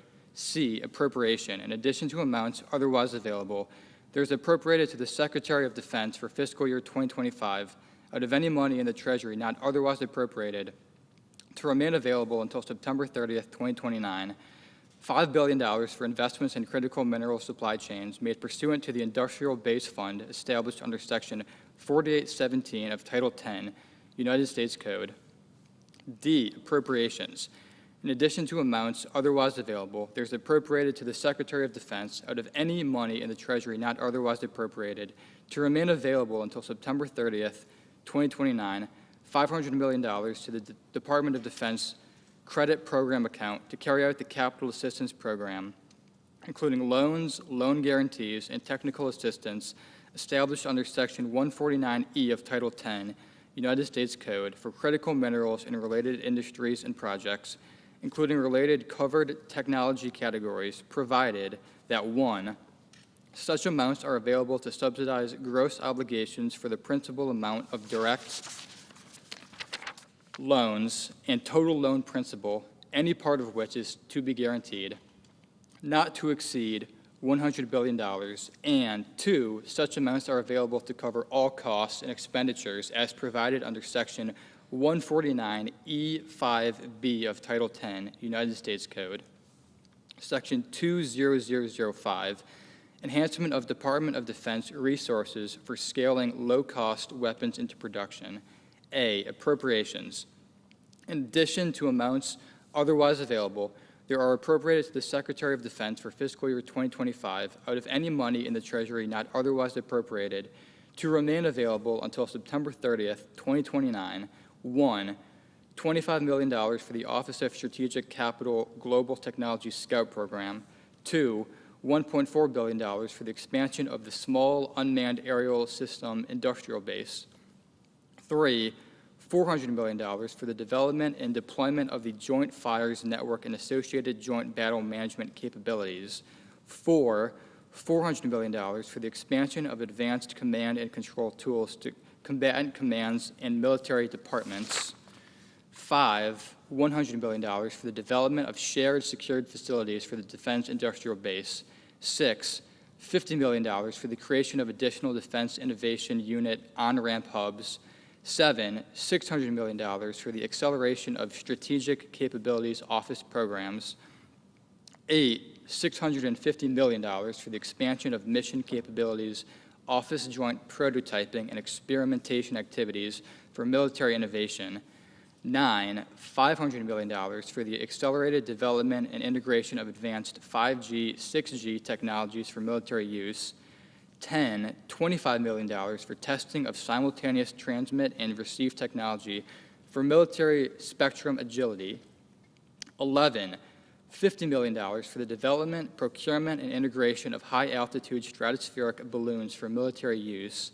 12, $120 million for the development, procurement, and integration of long-endurance unmanned aerial systems for surveillance. 13, $40 million for the development, procurement, and integration of alternative positioning and navigation technology to enable military operations in contested electromagnetic environments. 14, $750 million for the acceleration of innovative military logistics and energy capability development and deployment. 15, $125 million for the acceleration of development of small, portable, modular nuclear reactors for military use. 16, $1 billion for the expansion of programs to accelerate the procurement and fielding of innovative technologies. 17, $90 million for the development of reusable hypersonic technology for military strikes. 18, $2 billion for the expansion of Defense Innovation Unit ceiling of commercial technology for military use. 19, $500 million to prevent delays in delivery of attributable autonomous military capabilities. 20, $1.5 billion for the development, procurement, and integration of low-cost cruise missiles. 21, $124 million for improvements to Test Resource Management Center artificial intelligence capabilities. 22, $145 million for the development of artificial intelligence to enable one-way attack unmanned aerial systems and naval systems. 23, $250 million for the development of the Test Resource Management Center digital test environment. 24, $250 million for the advancement of the artificial intelligence ecosystem. 25, $250 million for the expansion of cyber command artificial intelligence lines of effort. 26, $250 million for the acceleration of the quantum benchmarking initiative. 27, $1 billion for the expansion and acceleration of qualification activities and technical data management to enhance competition in defense industrial base. 28, $400 million for the expansion of the Defense Manufacturing Technology Program. 29, $1,685 million for military cryptographic modernization activities. 30, $90 million for Apex accelerators, the Mentor Protege Program, and cybersecurity support to small non-traditional contractors. 31, $250 million for the development, procurement, and integration of Air Force low-cost counter-air capabilities. 32, $10 million for additional Air Force wargaming activities. And 33, $20 million for the Office of Strategic Capital Workforce. B, appropriations. In addition to amounts otherwise available, there are appropriated to the Secretary of Defense out of any money in the Treasury not otherwise appropriated to remain available until September 30th, 2029, $1 billion to the Department of Defense Credit Program account to carry out the Capital Assistance Program, including loans, loan guarantees, and technical assistance established under Section 149E of Title 10 U.S. Code, provided that 1, such amounts are available to subsidize gross obligations for the principal amount of direct loans and total loan principal, any part of which is to be guaranteed not to exceed $100 billion, and 2, such amounts are available to cover all costs and expenditures as provided under Section 149E5B of Title 10 U.S. Code. Section 20006, enhancement of Department of Defense resources for improving the efficiency and cybersecurity of the Department of Defense. In addition to amounts otherwise available, they are appropriated to the Secretary of Defense for fiscal year 2025 out of any money in the Treasury not otherwise appropriated to remain available until September 30th, 2029. 1, $150 million for business systems replacement to accelerate the audits of the financial statements of the Department of Defense pursuant to Chapter 9A and Section 2222 of Title 10 U.S. Code. 2, $200 million for the deployment of automation and artificial intelligence to accelerate the audits of the financial statements of the Department of Defense pursuant to Chapter 9A and Section 2222 of Title 10 United States Code. 3, $10 million for the improvement of the budgetary and programmatic infrastructure of the Office of the Secretary of Defense. And 4, $20 million for defense cybersecurity programs of the Defense Advanced Research Projects Agency. Section 20007, enhancement of Department of Defense resources for air superiority. In addition to amounts otherwise available, they are appropriated to the Secretary of Defense for fiscal year 2025 out of any money in the Treasury not otherwise appropriated to remain available until September 30th, 2029. 1, $3,150 million to increase F-15 aircraft production. 2, $361,220,000 to prevent the retirement of F-22 aircraft. 3, $127,460,000 to prevent the retirement of F-15E aircraft. 4, $187 million to accelerate installation of F-16 electronic warfare capability. 5, $116 million for C-17A mobility aircraft connectivity. 6, $84 million for KC-135 mobility aircraft connectivity. 7, $440 million to increase C-130J production. 8, $474 million to increase EA-37B production. 9, $678 million to accelerate the Collaborative Combat Aircraft Program. 10, $400 million to accelerate production of the F-47 aircraft. 11, $750 million to accelerate the F/A-XX aircraft. 12, $100 million for production of advanced aerial sensors. 13, $160 million to accelerate V-22 reliability and safety improvements.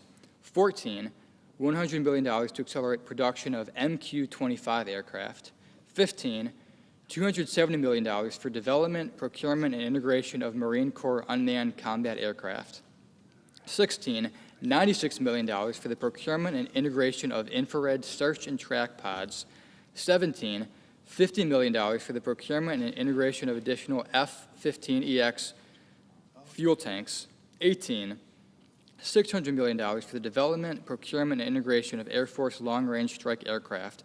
19, $500 million for the development, procurement, and integration of Navy long-range strike aircraft. Section 20008, enhancement of resources for nuclear forces. A, DoD appropriations. In addition to amounts otherwise available, they are appropriated to the Secretary of Defense for fiscal year 2025 out of any money in the Treasury not otherwise appropriated to remain available until September 30th, 2029. 1, $2.5 billion for risk reduction activities for the Sentinel Intercontinental Ballistic Missile Program. 2, $4.5 billion only for expansion of production capability of B-21 long-range bomber aircraft and the purchase of aircraft only available through the expansion of production capabilities. 3, $500 million for improvements to the Minuteman III intercontinental ballistic missile system. 4, $100 million for capability enhancements to intercontinental ballistic missile reentry vehicles. 5, $148 million for the expansion of D5 missile motor production. 6, $400 million to accelerate the development of Trident D5 LE-2 submarine-launched ballistic missiles. 7, $2 billion to accelerate the development, procurement, and integration of the nuclear-armed sea-launched cruise missile. 8, $62 million to convert Ohio-class submarine tubes to accept additional missiles not to be obligated before March 1st, 2026. 9, $168 million to accelerate the production of the Survivable Airborne Operations Center program. 10, $65 million to accelerate the modernization of nuclear command, control, and communications. 11, $210,300,000 for the increased production of MH-139 helicopters. And 12, $150 million to accelerate the development, procurement, and integration of military nuclear weapons delivery programs. B, NNSA appropriations. In addition to amounts otherwise available, there are appropriated to the Administrator of the National Nuclear Security Administration for fiscal year 2025 out of any money in the Treasury not otherwise appropriated to remain available until September 30th, 2029.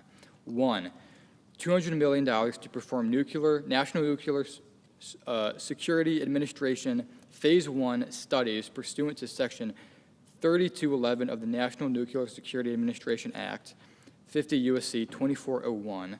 2, $540 million to address deferred maintenance and repair needs of the National Nuclear Security Administration pursuant to Section 3211 of the National Nuclear Security Administration Act, 50 U.S.C. 2401. 3, $1 billion to accelerate the construction of National Nuclear Security Administration facilities pursuant to Section 3211 of the National Nuclear Security Administration Act, 50 U.S.C. 2401. 4, $400 million to accelerate the development, procurement, and integration of the warhead for the nuclear-armed sea-launched cruise missile pursuant to Section 3211 of the National Nuclear Security Administration Act, 50 U.S.C. 2401. 5, $750 million to accelerate primary capability modernization pursuant to Section 3211 of the National Nuclear Security Administration Act, 50 U.S.C. 2401. 6, $750 million to accelerate secondary capability modernization pursuant to Section 3211 of the National Nuclear Security Administration Act, 50 U.S.C. 2401. 7, $120 million to accelerate domestic uranium enrichment centrifuge deployment for defense purposes pursuant to Section 3211 of the National Nuclear Security Administration Act, 50 U.S.C. 2401. 8, $10 million for National Nuclear Security Administration evaluation of spent fuel reprocessing technology. And 9, $115 million for accelerating nuclear national security missions through artificial intelligence. Section 20009, enhancement of Department of Defense resources to improve capabilities of United States Indo-Pacific Command. In addition to amounts otherwise available, there are appropriated to the Secretary of Defense for fiscal year 2025 out of any money in the Treasury not otherwise appropriated to remain available until September 30th, 2029. 1, $365 million for Army exercises and operations in the Western Pacific Area of Operations. 2, $53 million for Special Operations Command exercises and operations in the Western Pacific Area of Operations. 3, $47 million for Marine Corps exercises and operations in Western Pacific Area of Operations. 4, $90 million for Air Force exercises and operations in Western Pacific Area of Operations. 5, $532,600,000 for the Pacific Air Force biennial large-scale exercise. 6, $19 million for the development of naval small craft capabilities. 7, $35 million for military additive manufacturing capabilities in the United States Indo-Pacific Command Area of Operations west of the International Date Line. 8, $450 million for the development of airfields within the area of operations of the United States Indo-Pacific Command. 9, $1.1 billion for development of infrastructure within the area of operations of United States Indo-Pacific Command. 10, $124 million for mission networks for United States Indo-Pacific Command. 11, $100 million for the Air Force regionally based cluster preposition base kits. 12, $115 million for exploration and development of existing Arctic infrastructure. 13, $90 million for the accelerated development of non-kinetic capabilities. 14, $20 million for United States Indo-Pacific Command and military exercises. 15, $143 million for anti-submarine sonar arrays. 16, $30 million for surveillance and reconnaissance capabilities for United States Africa Command. 17, $30 million for surveillance and reconnaissance capabilities for United States Indo-Pacific Command. 18, $500 million for the development, coordination, and deployment of economic competition effects within the Department of Defense. 19, $10 million for the expansion of Department of Defense workforce for economic competition. 20, $1 billion for offensive cyber operations. 21, $500 million for personnel and operations costs associated with forces assigned to United States Indo-Pacific Command. 22, $300 million for the procurement of mesh network communications capabilities for Special Operations Command Pacific. 23, $850 million for the replenishment of military articles. 24, $200 million for the acceleration of Guam Defense System program. 25, $68 million for the Space Force facilities improvements. 26, $150 million for ground moving target indicator military satellites. 27, $528 million for DARC and Silent Barker military space situational awareness programs. 28, $80 million for Navy Operational Support Division. 29, $1 billion for the X-37B military spacecraft program. 30, $3.65 billion for the development, procurement, and integration of United States military satellites and the protection of United States military satellites. 31, $125 million for the deployment, procurement, and integration of military space communications. 32, $350 million for the development, procurement, and integration of military space command and control systems. Section 20010, enhancement of Department of Defense resources for improving the readiness of the Department of Defense. In addition to amounts otherwise available, they are appropriated to the Secretary of Defense for fiscal year 2025 out of any money in the Treasury not otherwise appropriated to remain available until September 30th, 2029. 1, $1.4 billion for a pilot program on OPN-8 maritime spares and repair pool. 2, $700 million for a pilot program on OPN-8 maritime spares and repair pool for amphibious ships. 3, $2.118 billion for spares and repairs to keep Air Force aircraft mission capable. 4, $1.5 billion for Army depot modernization and capacity enhancement. 5, $2 billion for Navy depot and shipyard modernization and capacity enhancement. 6, $250 million for Air Force depot modernization and capacity enhancement. 7, $1.64 billion for Special Operations Command equipment, readiness and operations. 8, $500 million for National Guard unit readiness. 9, $400 million for Marine Corps readiness and capabilities. 10, $20 million for upgrades to Marine Corps utility helicopters.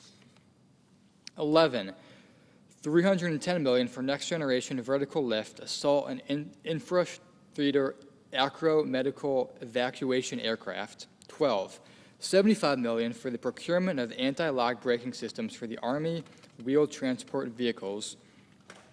13, $230 million for the procurement of Army wheeled combat vehicles. 14, $63 million for the development of advanced rotary wing engines. 15, $241 million for the development, procurement, and integration of Marine Corps amphibious vehicles. 16, $250 million for the procurement of Army tracked combat transport vehicles. 17, $98 million for additional advanced Army light rotary wing capabilities. 18, $1.5 billion for increased depot maintenance and shipyard maintenance activities.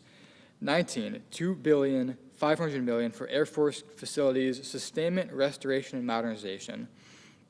20, $92,500,000 for the completion of robotic combat vehicle prototyping. 21, $125 million for Army operations. 22, $10 million for the Air Force Concepts Development and Management Office. And 23, $320 million for Joint Special Operations Command. Section 20011, improving Department of Defense border support and countering drug missions.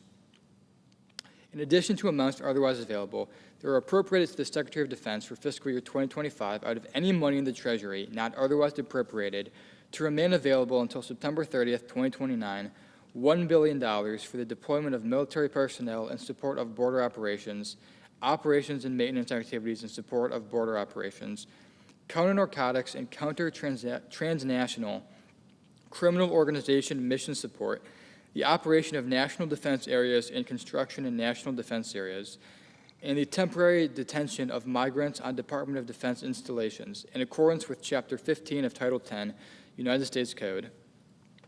Section 20012, Department of Defense Oversight.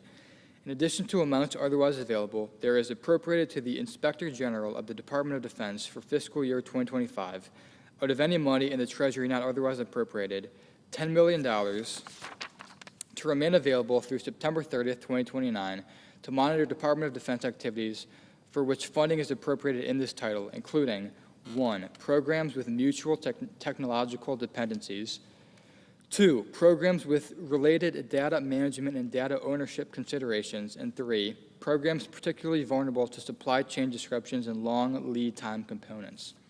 Section 20013, military construction projects authorized. A, authorization of appropriations. Funds are hereby authorized to be appropriated for military construction, land acquisition, and military family housing functions of each military department as defined in Section 101A of Title 10, United States Code, as specified in this title. B, spending plan. Not later than 30 days after the date of the enactment of this title, the Secretary of each military department shall submit to the Committees on Armed Services of the Senate and House of Representatives a detailed spending plan by project for all funds made available by this title to be expended on military construction projects. Section 20014, multi-year operational plan. A, in general, not later than 60 days after the date of the enactment of this act, the Secretary of Defense and the Administrator of the National Nuclear Security Administration shall submit to the Committees on Armed Services of the Senate and the House of Representatives a plan detailing how the funds appropriated to the Department of Defense and the National Nuclear Security Administration under the Act will be spent over the 4-year period ending with fiscal year 2029. B, quarterly updates. 1, in general, not later than the last day of each calendar quarter beginning during the applicable period, the Secretary of Defense shall submit to the Committees on Armed Services of the Senate and the House of Representatives a report on the plan established under subsection A, including A, any updates to the plan, B, progress made in implementing the plan, and C, any changes in circumstances or challenges in implementing the plan. 2, applicable period. For purposes of paragraph 1, the applicable period is the period beginning 1 year after the date of the plan required under subsection A is due and ending on September 30th, 2029. C, reduction in appropriation. 1, in general, in the case of any failure to submit a plan required under subsection A or the report required under subsection B by the date specified in paragraph 2, the amounts made available to the Department of Defense under this act shall be reduced by $100,000 for each day after such specified date that the report has not been submitted to Congress. 2, specified date. For purposes of the reduction in appropriations under paragraph 1, the specified date is the date that is 60 days after the date the plan or report is required to be submitted under subsection A or B, as the case may be. Title 3, Committee on Banking, Housing, and Urban Affairs. Section 30001, funding cap for the Bureau of Consumer Financial Protection. Section 1017A2A3 of the Consumer Financial Protection Act 2010, 12 U.S.C. 5497A2A3 is amended by striking 12 and inserting 6.5. Section 30002, rescission of funds for green and resilient retrofit program for multifamily housing.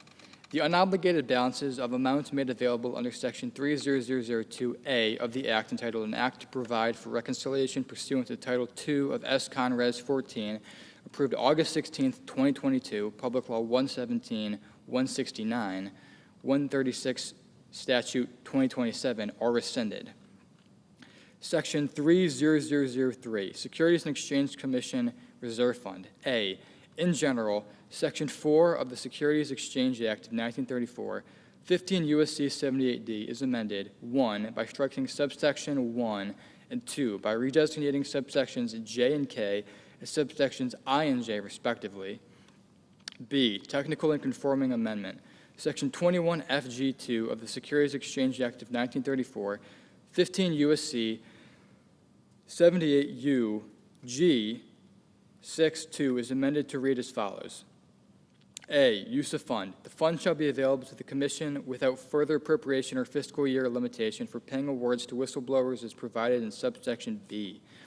C, transition provision. During the period beginning on the date of enactment of this Act and ending on October 1st, 2025, the Securities and Exchange Commission may expend amounts in the Securities and Exchange Commission Reserve Fund that were obligated before the date of enactment of this Act for any program, project, or activity that is ongoing as of the day before the date of enactment of this Act, in accordance with subsection 1 of subsection 4 of the Securities Exchange Act of 1934, 15 U.S.C.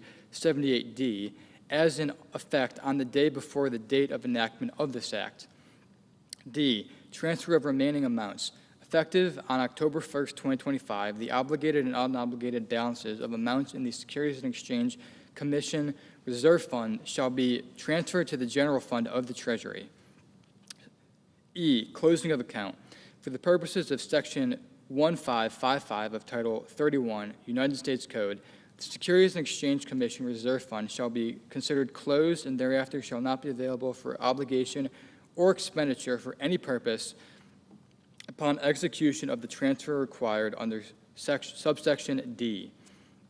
Section 30004, Appropriations for Defense Production Act. In addition to amounts otherwise available, there is appropriated for fiscal year 2025, out of amounts not otherwise appropriated, $1 billion to remain available until September 30th, 2027, to carry out the Defense Production Act, 50 U.S.C. 4501. Title IV, Committee on Commerce, Science, and Transportation.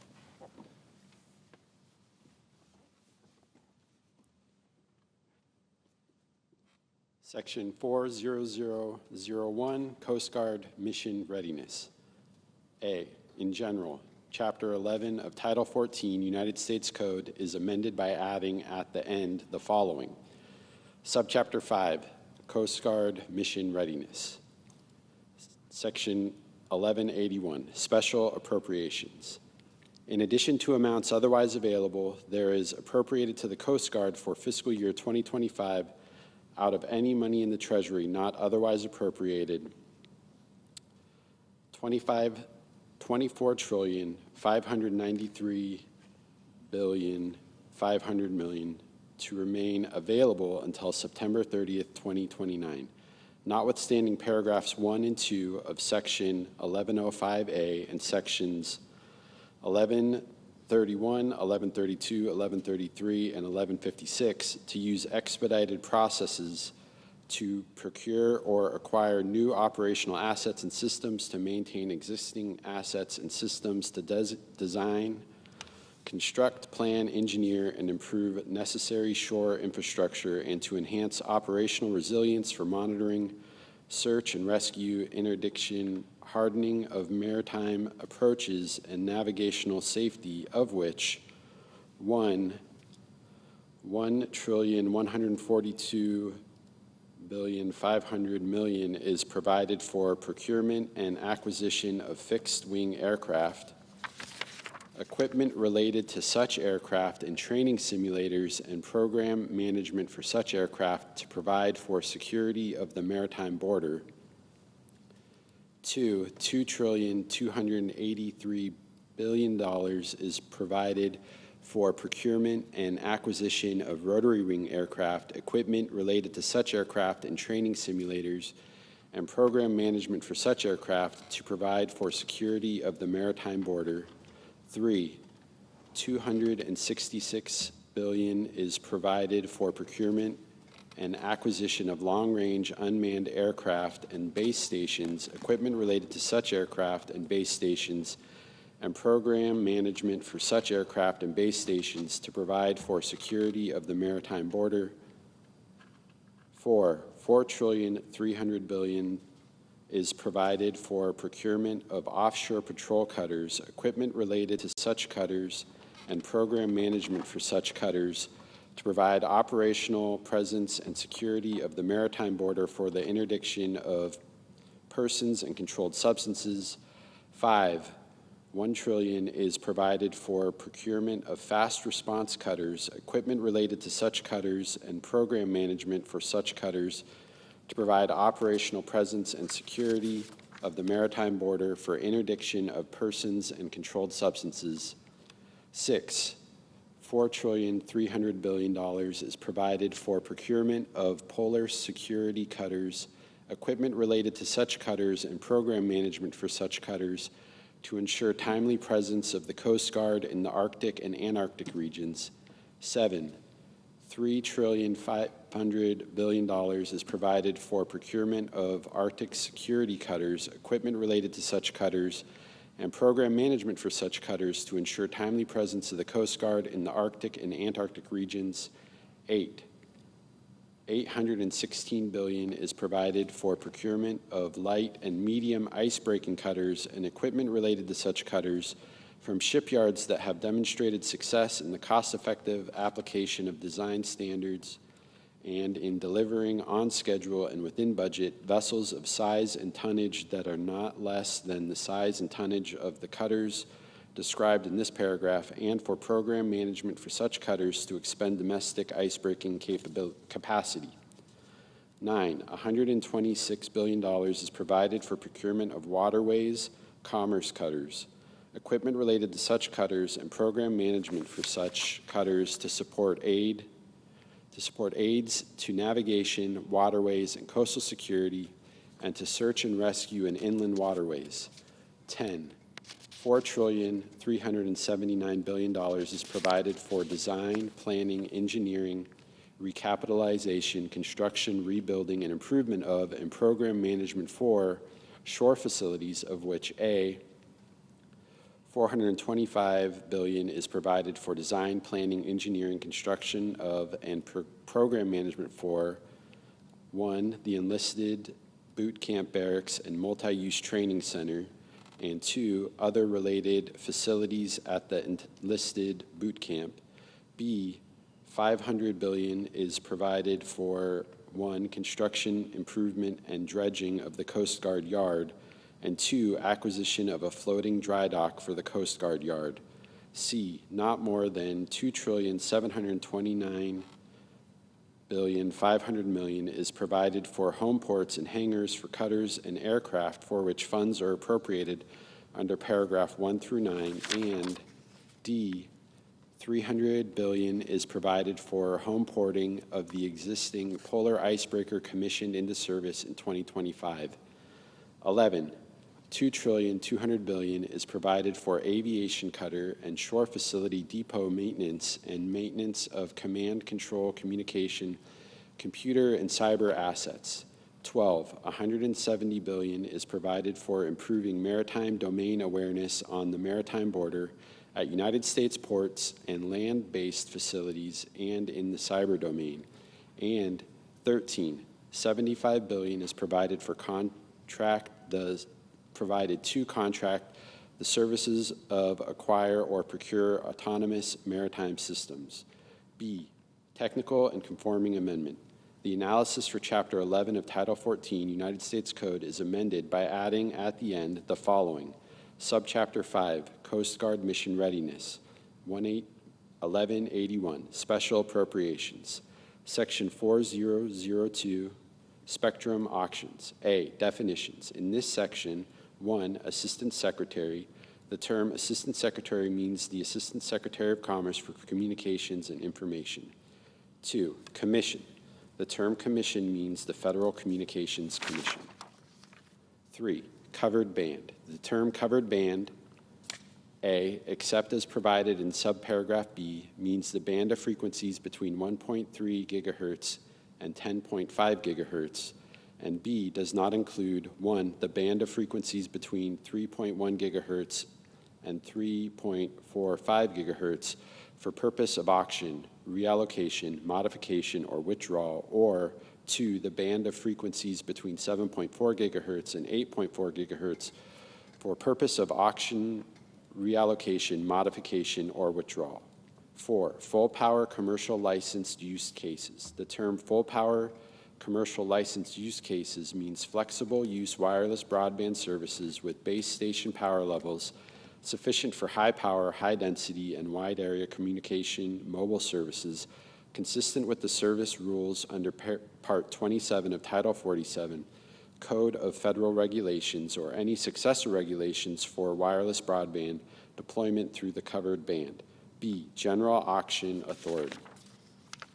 1, Amendment. Section 309(1)11 of the Communications Act of 1934, 47 U.S. Code 309(1)11 is amended by striking, grant a license or permit under this subsection shall expire March 9, 2023, and all that follows, and inserting the following, complete a system of competitive bidding under this subsection shall expire September 30th, 2034, except that with respect to the electromagnetic spectrum, A, between frequencies of 3.1 gigahertz and 3.45 gigahertz, such authority shall not apply, and B, the frequencies of 7.4 gigahertz and 8.4 gigahertz, such authority shall not apply.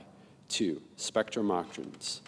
The Commission shall grant licenses through systems of competitive bidding before the expiration of the general auction authority of the Commission under Section 309(1)11 of the Communications Act of 1934, 47 U.S.C. 309(1)11 as amended by paragraph 1 of this subsection for not less than 300 megahertz, including by completing a system of competitive bidding not later than 2 years after the date of enactment of this act for not less than 100 megahertz in the band between 3.9 gigahertz and 4.2 gigahertz. C, identification for reallocation.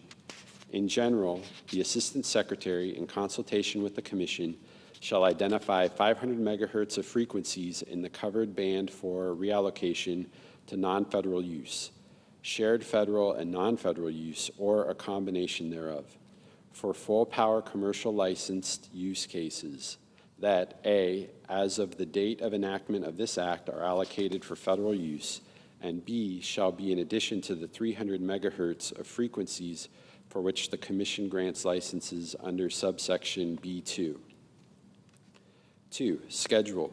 The Assistant Secretary shall identify the frequencies under paragraph 1 according to the following schedule. A, not later than 2 years after the date of enactment of this act, the Assistant Secretary shall identify not less than 200 megahertz of frequencies within the covered band. B, not later than 4 years after the date of enactment of this act, the Assistant Secretary shall identify any remaining bandwidth required to be identified under paragraph 1. 3, required analysis. A, in general, in determining under paragraph 1 which specific frequencies within the covered band to reallocate, the Assistant Secretary shall determine the feasibility of the reallocation of frequencies. B, requirements. In conducting the analysis of subparagraph A, the Assistant Secretary shall assess the net revenue potential, relocation or sharing costs as applicable, and the feasibility of reallocating specific frequencies with the goal of identifying the best approach to maximize net proceeds of system of competitive bidding for the Treasury, consistent with Section 3091 of the Communication Act of 1934, 47 U.S. Code 3091. D, auction. The Commission shall grant licenses for the frequencies identified for a reallocation under subsection C through systems of competitive bidding in accordance with the following schedule. 1. Not later than 4 years after the date of enactment of this act, the Commission shall, after notifying the Assistant Secretary, complete one or more systems of competitive bidding for not less than 200 megahertz of the frequencies. 2. Not later than 8 years after the date of enactment of this act, the Commission shall, after notifying the Assistant Secretary, complete one or more systems of competitive bidding for any frequencies under subsection C that remain to be auctioned after compliance with paragraph 1 of this subsection. E, limitation. The President shall modify or withdraw any frequencies proposed for reallocation under this section not later than 60 days before the commencement of a system of competitive bidding scheduled by the Commission with respect to that frequency. If the President determines that such modification or withdrawal is necessary to protect the national security of the United States. F, appropriation. In addition to amounts otherwise available, there is appropriated to the Department of Commerce for fiscal year 2025 out of any money in the Treasury not otherwise appropriated, $50 billion to remain available through September 30th, 2034 to provide additional support for the Assistant Secretary to 1. Conduct a timely spectrum analysis of the bands of frequencies, A, between 2.7 gigahertz and 2.9 gigahertz, B, between 4.4 gigahertz and 4.9 gigahertz, C, between 7.25 gigahertz and 7.4 gigahertz, and 2, publish a biennial report with the last report to be published not later than June 30th, 2034, on the value of all spectrum used by federal entities as defined in Section 113.1 of the National Telecommunication and Information Administration Organization Act, 47 U.S.C. 923.1, that assesses the value of bands of frequencies of increments of not more than 100 megahertz. Section 40003, Air Traffic Control Improvements. A, in general, for the purpose of the acquisition, construction, sustainment, and improvement of facilities and equipment necessary to improve or maintain aviation safety, in addition to amounts otherwise made available, there is appropriated to the Administrator of the Federal Aviation Administration for fiscal year 2025 out of any money in the Treasury not otherwise appropriated to remain available until September 30th, 2029. 1, $4.75 trillion for telecommunications and infrastructure modernization and system upgrades. $3 trillion for radar system replacement, $500 billion for runway safety technologies, runway lighting systems, airport surface surveillance technologies, and to carry out Section 347 of the FAA Reauthorization Act of 2024, for $300 billion for enterprise information systems, display systems, 5, $80 billion to acquire and install not less than 50 automated weather observing systems, to acquire and install not less than 60 visual weather observing systems, to acquire and install not less than 64 weather camera sites, and to acquire and install weather stations. 6, $40 billion to carry out Section 44745 of Title 49 United States Code, except for the activities described in paragraph 5. 7, $1.9 trillion for necessary actions to construct a new air route traffic control center in the subsection referred to as ARTCC, provided that not more than 2% of such amount is used for planning or administrative purposes, provided further that at least 3 existing ARTCCs are divested and integrated into the newly constructed ARTCC. 8, $100 billion to conduct an ARTCC realignment and consolidation effort under which at least 10 existing ARTCCs are closed or consolidated to facilitate recapitalization of ARTCC facilities owned and operated by the Federal Aviation Administration.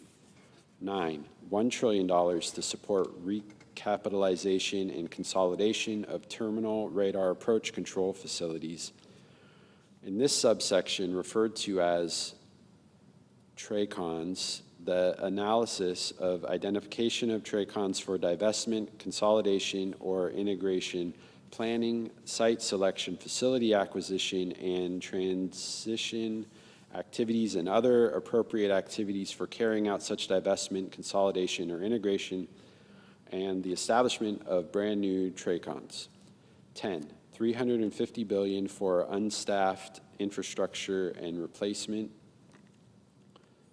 11, $50 billion to carry out Section 961 of FAA Reauthorization Act of 2024.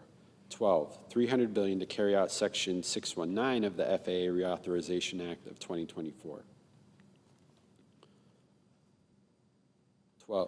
13, $50 billion to carry out Section 621 of the FAA Reauthorization Act of 2024 and to deploy remote tower technology in untowered airports. 14, $100 billion for air traffic control advanced training technologies. B, quarterly reporting. Not later than 180 days after the date of enactment of this act, and every 90 days thereafter, the administrator of the Federal Aviation Administration shall submit to Congress a report that describes any expenditures under this section. Section 40004, Space Launch and Reentry Licensing and Permitting User Fees. A, in general, Chapter 509 of Title 51, United States Code, is amended by adding at the end of the following new section. Section 50924, Space Launch and Reentry Licensing and Permitting User Fees. A, fees. 1, in general, the Secretary of Transportation shall impose a fee which shall be deposited in the account established under subsection B on each launch or reentry carried out under a license or permit issue under section 50904 during 2026 or a subsequent year, in an amount equal to the lesser of A, the amount specified in paragraph 2 for the year involved per pound of the weight of the payload, or B, the amount specified in paragraph 3 for the year involved. 2, paragraph 2, specified amount.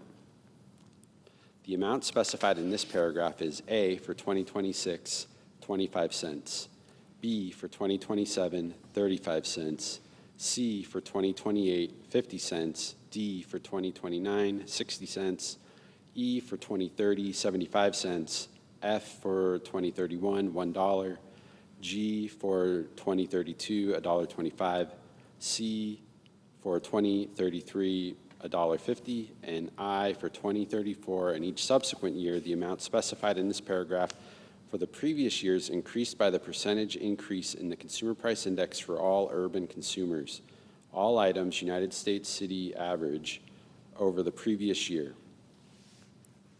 3, paragraph 3, specified amount. The amount specified in this paragraph is A, for 2026, $30,000, B, for 2027, $40,000, C, for 2028, $50,000, D, for 2029, $75,000, E, for 2030, $100,000, F, for 2031, $125,000, G, for 2032, $170,000, H, for 2033, $200,000 in I for 2034, and each subsequent year, the amount specified in this paragraph for the previous year increased by the percentage increase in the Consumer Price Index for all urban consumers, all items United States city average over the previous year.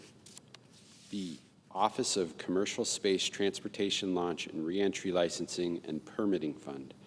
There is established in the Treasury of the United States a separate account which shall be known as the Office of Commercial Space Transportation Launch and Reentry Licensing and Permitting Fund for the purposes of expenses of the Office of Commercial Space Transportation of the Federal Aviation Administration and to carry out Section 603B of the FAA Reauthorization Act of 2024.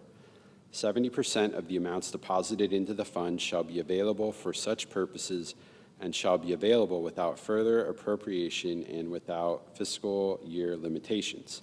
B, clerical amendment. The table of sections for Chapter 509 of Title 51 United States Code is amended by inserting after the item relating to Section 50923 the following. 50924, Space Launch and Reentry Licensing and Permitting User Fees. Section 40005, Mars Missions, Artemis Missions, and Moon to Mars Program. In general, Chapter 203 of Title 51 United States Code is amended by adding at the end of the following. Section 20306, Special Appropriations for Mars Missions, Artemis Missions, and Moon to Mars Program. A, in general, in addition to amounts otherwise available, there is appropriated to the administration for the fiscal year 2025 out of any money in the Treasury not otherwise appropriated, $9,995 billion to remain available until September 30th, 2032 to use as follows.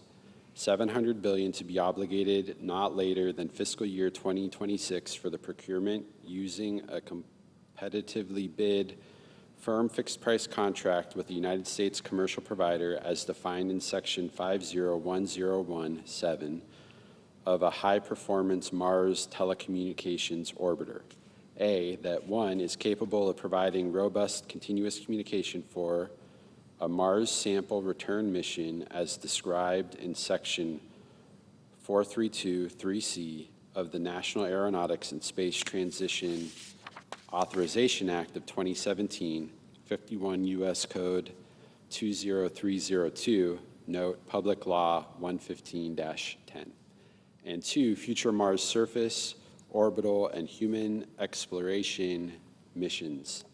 Two, supports autonomous operations, onboard processing, and extended mission duration capabilities. And three, is selected from among the commercial proposals that one, receive funding from the administration in fiscal year 2024 or 2025 for commercial design studies for Mars sample returns, and two, proposed a separate, independently launched Mars telecommunications orbiter supporting an end-to-end Mars sample return mission, and B, which shall be delivered to the administration not later than December 31st, 2028.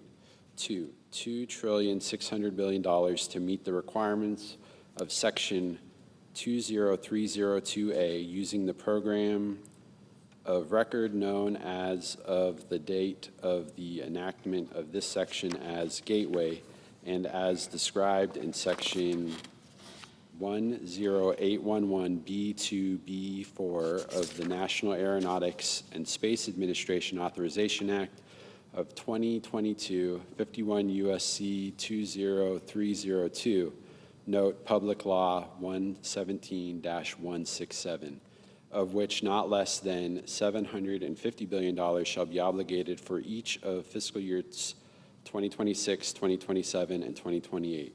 Three, $4,100 billion for expenses related to meeting the requirements of Section 10812 of the National Aeronautics and Space Administration Authorization Act of 2022, 5 U.S. Code 2031301, Public Law 117-167, for the procurement, transportation, integration, operation, and other necessary expenses of the Space Launch System for Artemis Mission 4 and 5, of which not less than $1,025 billion shall be obligated for each of fiscal years 2026, 2027, 2028, 2029.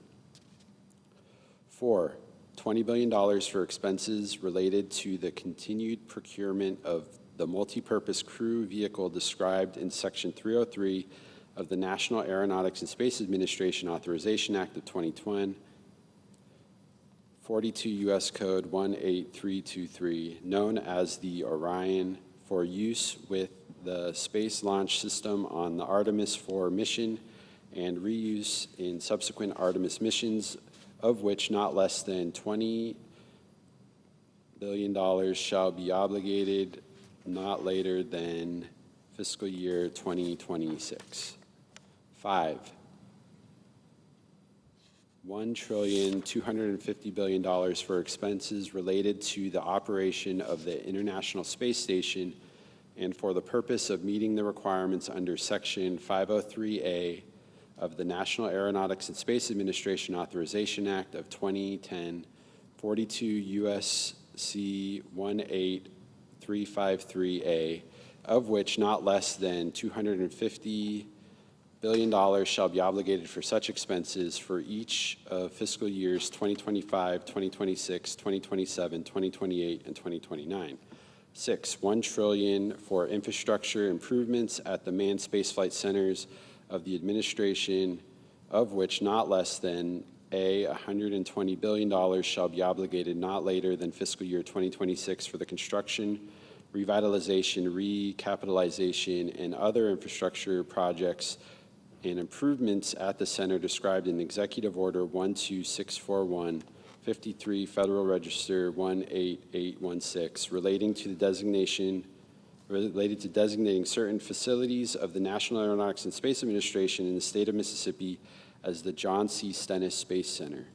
B, $250 billion shall be obligated not later than fiscal year 2026 for construction, revitalization, recapitalization, and other infrastructure projects and improvements at the center described in Executive Order 11129, 28 Federal Register 12787, relating to designating certain facilities in the National Aeronautics and Space Administration and of the Department of Defense in the state of Florida at the John F. Kennedy Space Center.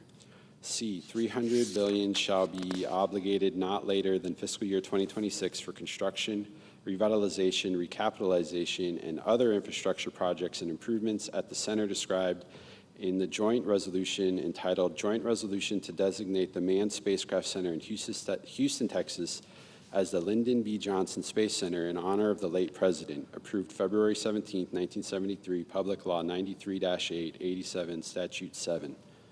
D, $100 billion shall be obligated not later than fiscal year 2026 for construction, revitalization, recapitalization, and other infrastructure projects and improvements at the center described in Executive Order 10870, 25 Federal Register 2197, relating to designating the facilities of the National Aeronautics and Space Administration in Huntsville, Alabama as the George C. Marshall Space Flight Center. E, $300 billion shall be obligated not later than fiscal year 2026 for construction, revitalization, recapitalization, and other infrastructure projects and improvements at the Michaud Assembly Facility in New Orleans, Louisiana. And F, $85 billion shall be obligated to carry out subsection B, of which not less than $5 million shall be designated for the transportation of the space vehicle described in that subsection, with the remainder transferred not later than the date that is 18 months after the date of enactment of this section and entity designated under the subsection for the purpose of constructing a facility to house the space vehicle referred to in that subsection. 7, $325 billion to fulfill contract number 80JSC024CA002 issued by the National Aeronautics and Space Administration on June 26, 2024, space vehicle transfer in general, not later than 30 days after the date of enactment of this section. The administrator shall identify the space described in paragraph 2 to be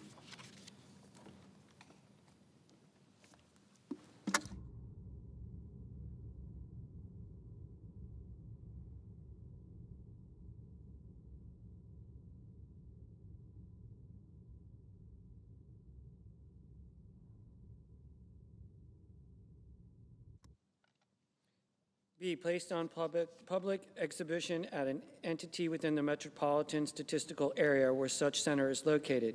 2, space vehicle described. A space vehicle described in this paragraph is a vessel that A, has flown into space, B, has carried astronauts, and C, is selected with the concurrence of an entity designated by the administrator. 3, transfer. A, in general, not later than 18 months after the date of the enactment of this section, the space vehicle identified under paragraph 1 shall be transferred to an entity designated by the administrator. B, title, not later than 1 year after the date on which a space vehicle is identified under paragraph 1, the federal government shall, as applicable, transfer the title to the space vehicle to the entity designated by the administrator. C, responsibility. The transfer under this paragraph shall be carried out under the administrator or acting administrator. C, obligation of funds. Funds appropriated under subsection A shall be obligated as follows. 1, not less than 50% of the total funds in subsection A shall be obligated not later than September 30th, 2028. 2, 100% of funds shall be obligated not later than September 30th, 2029. 3, all associated outlays shall occur not later than September 30th, 2034.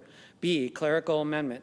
The table of sections for Chapter 203 of Title 51 United States Code is amended by adding at the end the following: 20306, Special Appropriations for Mars Missions, Artemis Missions, and Moons to Mars Program.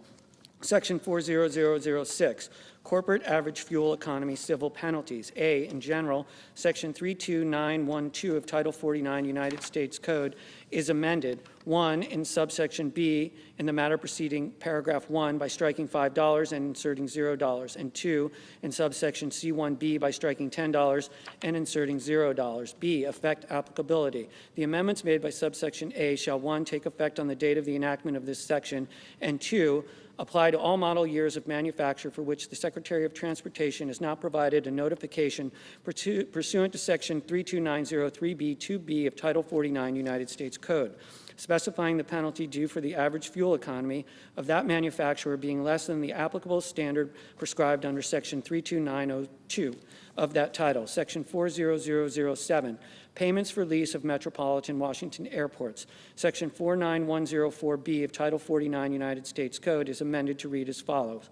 B, payments. 1, in general, subject to paragraph 2, under the lease, the airport's authority must pay to the general fund of the Treasury annually an amount computed using the GNP price deflator, A, during the period from 1987 to 2026, equal to $3 million in 1987 dollars, and B, for 2027 and subsequent years, equal to $15 million in 2027 dollars.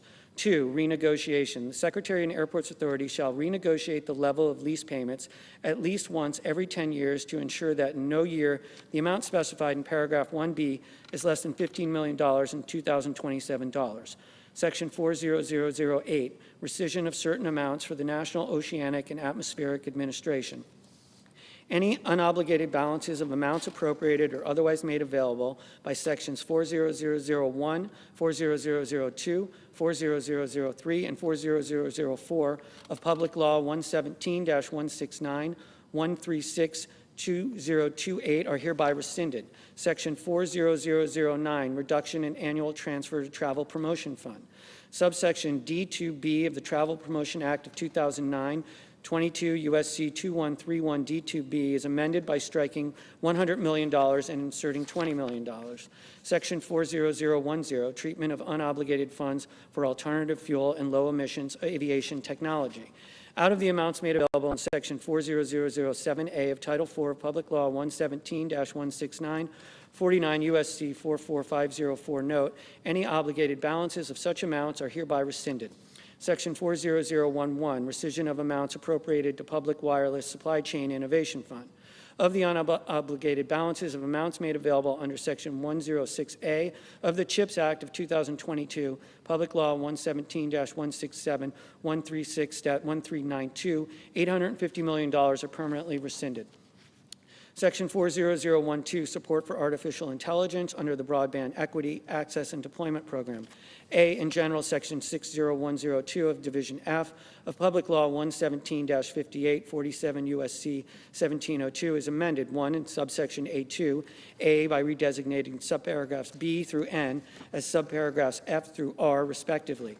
B, by redesignating subparagraph A as subparagraph D. C, by inserting before subparagraph D as so redesignated the following. A, artificial intelligence. The term artificial intelligence has the meaning given the term in Section 5002 of the National Artificial Intelligence Initiative Act of 2020, 15 U.S.C. 9401. B, artificial intelligence model. The term artificial intelligence model means a software component of an information system that implements artificial intelligence technology and uses computational, statistical, or machine learning techniques to produce outputs from a defined set of inputs. C, artificial intelligence system. The term artificial intelligence system means any data system, software, hardware, application, tool, or utility that operates in whole or in part using artificial intelligence. D, by inserting after subparagraph D as so redesignated the following. E, automated decision system. The term automated decision system means any computational process derived from machine learning, statistical modeling, data analytics, or artificial intelligence that issues a simplified output, including a score, classification, or recommendation, to materially influence or replace human decision-making. And E, by striking subparagraph O as so redesignated and inserting the following. O, project. The term project means an undertaking by a sub-grantee under this section to construct and deploy infrastructure for the provision of 1, broadband services, or 2, artificial intelligence models, artificial intelligence systems, or automated decision systems. 2, in subsection B, by adding at the end the following. 5, appropriation for fiscal year 2025. A, in general, in addition to any amounts otherwise appropriated to the program, there is appropriated to the Assistant Secretary for fiscal year 2025 out of any funds in the Treasury not otherwise appropriated, $500 million to remain available until expended to carry out the program. B, set aside for artificial intelligence infrastructure master services agreements of the amount appropriated under subparagraph A, $25 million shall be used by the Assistant Secretary for the purpose of negotiating master service agreements on behalf of subgrantees of an eligible entity or political subdivision to enable access to quantity purchasing and licensing discounts for the construction, acquisition, and deployment of infrastructure for the provision of artificial intelligence models, artificial intelligence systems, or automated decision systems funded under this section. 3, in subsection F, A in paragraph 5 by striking and at the end, B by redesignating paragraph 6 as paragraph 7, and C by inserting after paragraph 5 the following. 6, the construction and deployment of infrastructure for the provisions of artificial intelligence models, artificial intelligence systems, or automated decision systems, and 4, in subsection G3 by striking subparagraph B and inserting the following. B, may, in addition to other authority under applicable law, deobligate grant funds awarded to an eligible entity that 1, violates paragraph 2, 2, demonstrates an insufficient level of performance or wasteful or fraudulent spending as defined in advance by the Assistant Secretary, or 3, if obligated, any funds made available under subsection B5A is not in compliance with subsection Q or R, and 5, in subsection J1, A in subparagraph A, 1 in clause 3 by striking and at the end, 2 by redesignating clause 4 as clause 5, and 3 by inserting after clause 3 the following. 4, certifies that the eligibility entity of obligated any funds made available under subsection B5A is compliance with subsections Q and R, and B in subparagraph B, 1 in clause 3 by striking and at the end, 2 by redesignating clause 4 as clause 5, and 3 by inserting after clause 3 the following.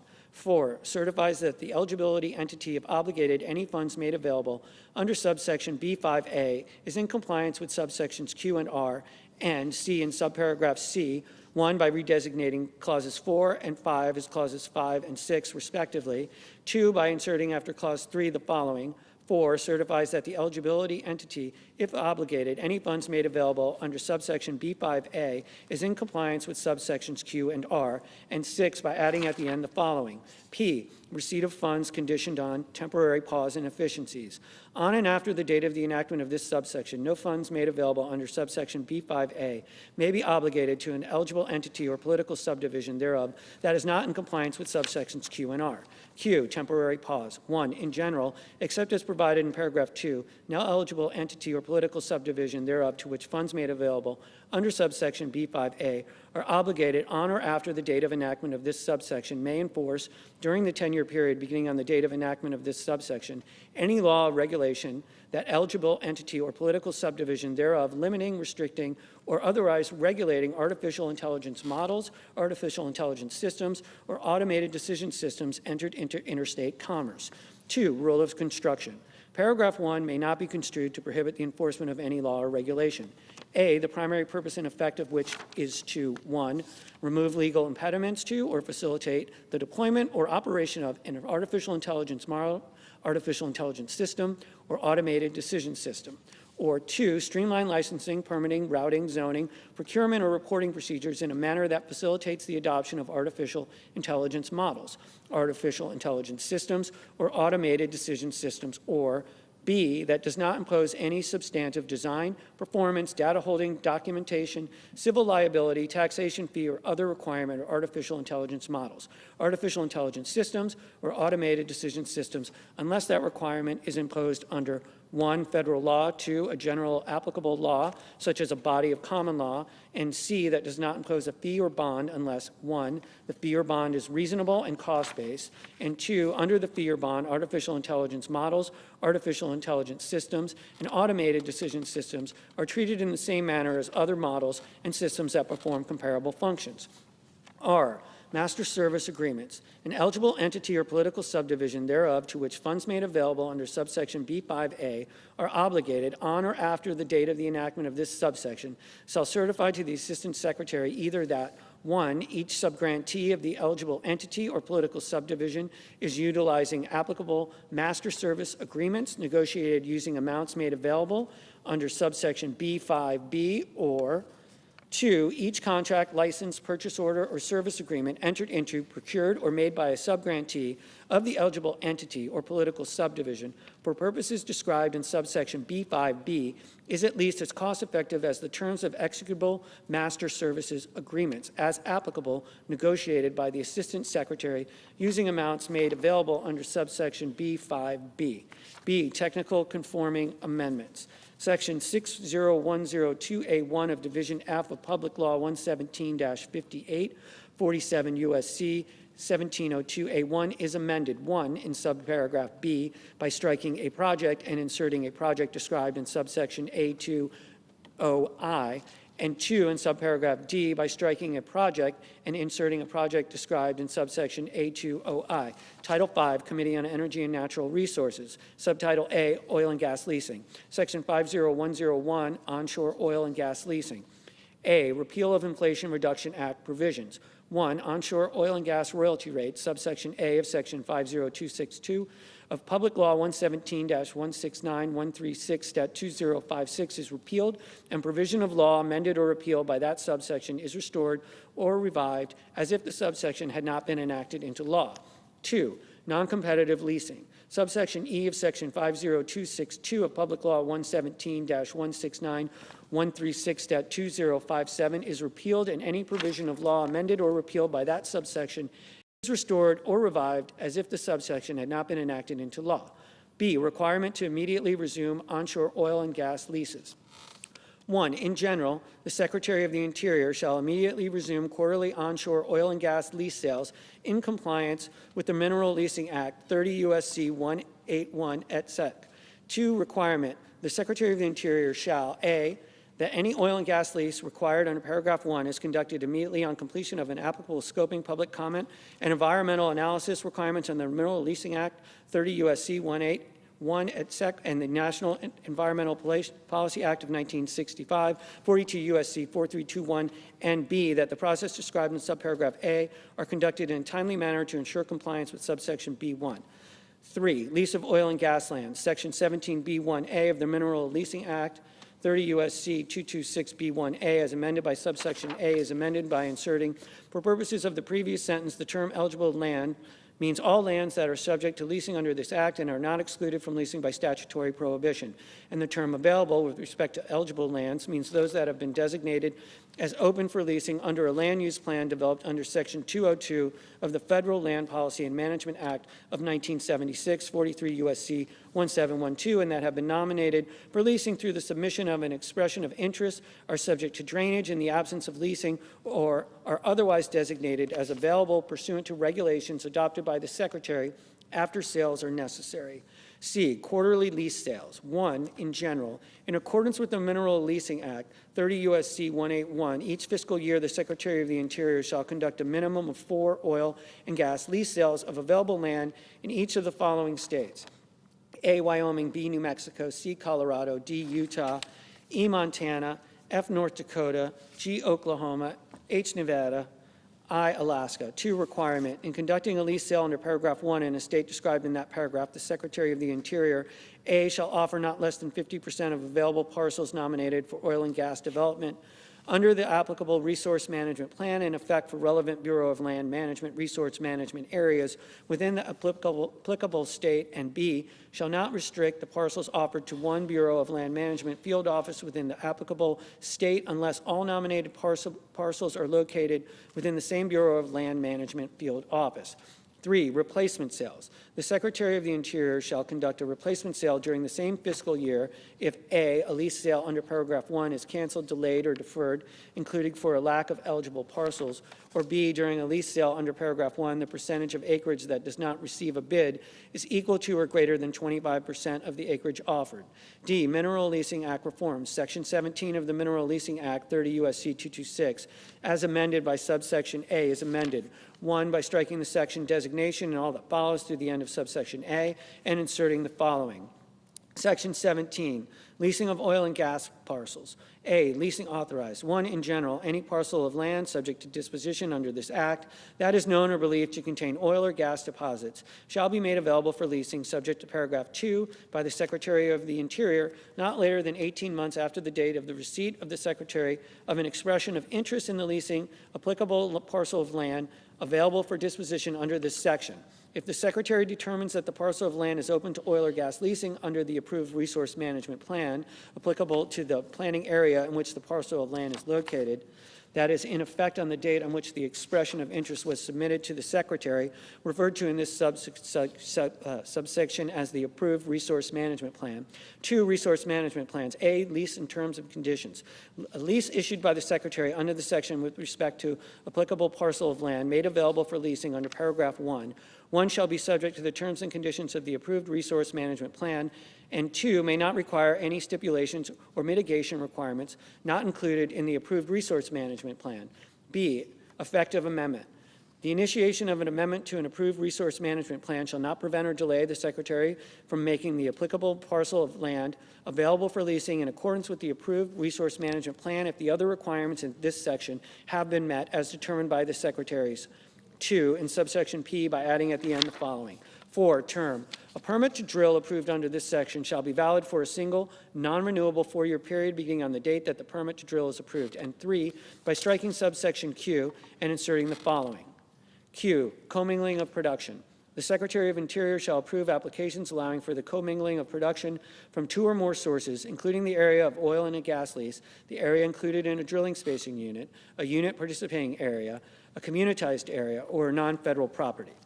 Before production reaches the point of royalty measurement, regardless of ownership, the royalty rates and the number of percentage of acres for each source, if the applicant agrees to install measurement devices for each source, utilize an allocation method that achieves volume measurement, uncertainty levels within plus or minus 2% during the production phase reported on a monthly basis, or utilize an approved periodic well testing methodology. Production from multiple oil and gas leases, drilling space units, communitized areas, or participating areas from a single wellbore shall be considered a single source. Nothing in this subsection shall prevent the Secretary of the Interior from continuing the current practice of exercising discretion to authorize higher percentage volume measurements, uncertainty levels, if appropriate technical and economic justifications have been provided. Section 50102, offshore oil and gas leasing. A, lease sales. 1, Gulf of America region. A, in general. Notwithstanding the 2024 to 2029 National Outer Continental Shelf Oil and Gas Leasing Program and any successor leasing program that does not satisfy the requirements of this section, in addition to lease sales, which may be held under the program and except within areas subject to existing oil and gas leasing moratoria, the Secretary of the Interior shall conduct a minimum of 30 region-wide oil and gas lease sales in a manner consistent with the schedule described in subparagraph B, in the region identified in the map, depicting the lease terms and economic conditions accompanying the final notice of sale of the Bureau of Oceanic Energy Management entitled Gulf of Mexico Outer Continental Shelf Region-Wide Oil and Gas Lease Sale 25485 Fed Reg 8010, February 12, 2020. B, timing requirement. Of the not fewer than 30 region-wide lease sales required under this paragraph, the Secretary of Interior shall, 1, hold not fewer than 1 lease sale in the region described in subparagraph A by December 15, 2025, 2, hold not fewer than 2 lease sales in the region in each of the calendar years 2026 to 2039, 1 of which shall be held by March 15th of the applicable calendar year, and 1 of which shall be held after March 15th, but not later than August 15th of the applicable calendar year, and 3, hold not fewer than 1 lease sale in the region in calendar year 2040, which shall be held on March 15th, 2040. Alaska region. A, in general, the Secretary of the Interior shall conduct a minimum of 6 offshore lease sales in a manner consistent with the schedule described in subparagraph B in the Cook Inlet Planning Area as identified in the 2017 to 2022 Outer Continental Shelf Oil and Gas Leasing Proposed Final Program published on November 18, 2016 by the Bureau of Ocean Energy Management, as announced in the Notice of Availability of the Bureau of Ocean Energy Management entitled Notice of Availability of the 2017 to 2022 Outer Continental Shelf Oil and Gas Leasing Program Proposed Final Program, 81 Federal Register 84612, November 23, 2016. B, timing requirements. Of the not fewer than 6 lease sales required under this paragraph, the Secretary of the Interior shall hold not fewer than 1 lease sale in the area described in subparagraph A in each calendar years 2026 to 2028, and in each of the calendar years 2030 to 2032, by March 15th of the applicable calendar year. B, requirements. 1, terms and stipulations for Gulf of America sales. In conducting lease sales under subsection A1, the Secretary of the Interior, A, shall subject to subparagraph C, offer the same lease form, lease terms, economic conditions, and lease stipulations 4 through 9 as contained in the final notice of the sale of the Bureau of Ocean Energy Management entitled Gulf of Mexico Outer Continental Shelf Region Wide Oil and Gas Sale 25485 Fed Reg 8010, February 12, 2020. B, may update lease stipulations 1 through 3 and 10 described in the final notice of sale to reflect current conditions for lease sales conducted under subsections A1. C, shall set the royalty rate at not less than 12.5%, but not greater than 16 2/3%. D, shall for a lease in water depths of 800 meters or deeper issue as a result of a sale, set the primary term for 10 years. 2, terms and stipulations for Alaska region sales. A, in general. In conducting lease sales under subsection A2, the Secretary of the Interior shall offer the same lease form, lease terms, economic conditions, stipulations as contained in the final notice of sale of the Bureau of Ocean Energy Management entitled Cook Inlet Planning Area Outer Continental Shelf Oil and Gas Lease Sale 24482 Fed Reg 23291, May 22nd, 2017. B, revenue sharing, notwithstanding Section 8G and Section 9 of the Outer Continental Shelf Lands Act, 43 U.S.C. 1337G 1338, and beginning in fiscal year 2034 of the bonuses, rents, royalties, and other revenues derived from lease sales conducted under subsection A2, 1, 70% shall be paid to the state of the Alaska, and 2, 30% shall be deposited in the Treasury and credited to miscellaneous receipts. 3, area offered for lease. A, Gulf of America region. For each offshore lease sale conducted under subsection A1, the Secretary of the Interior shall, 1, offer not fewer than 80 million acres, or 2, if there are fewer than 80 million acres that are unleased and available, offer all unleased and available acres. B, Alaska region. For each offshore lease sale conducted under subsection A2, the Secretary of the Interior shall, 1, offer not fewer than 1 million acres, or 2, if there are fewer than 1 million acres that are unleased and available, offer all unleased and available acres. C, offshore commingling. The Secretary of the Interior shall approve a request of an operator to commingle oil and gas production from multiple reservoirs within a single wellbore completed on the Outer Continental Shelf in the Gulf of America region unless the Secretary of the Interior determines that conclusive evidence establishes that the commingling would, 1, could not be conducted by the operator in a safe manner, or 2, would result in the ultimate recovery from the applicable reservoirs to be reduced in comparison to the expected recovery of those reservoirs if they had not been commingled. D, offshore oil and gas royalty rate. 1, repeal Section 50261 of Public Law 117-169, 136-2056 is repealed, and any provision of law amended or repealed by that section is restored or revived as if that section had not been enacted into law. 2, royalty rate. Section 8A1 of the Outer Continental Shelf Lands Act, 43 U.S.C. 1337A1, as amended by paragraph 1, is amended. A, in subparagraph A, by striking not less than 12.5% and inserting not less than 12.5%, but not more than 16 2/3%.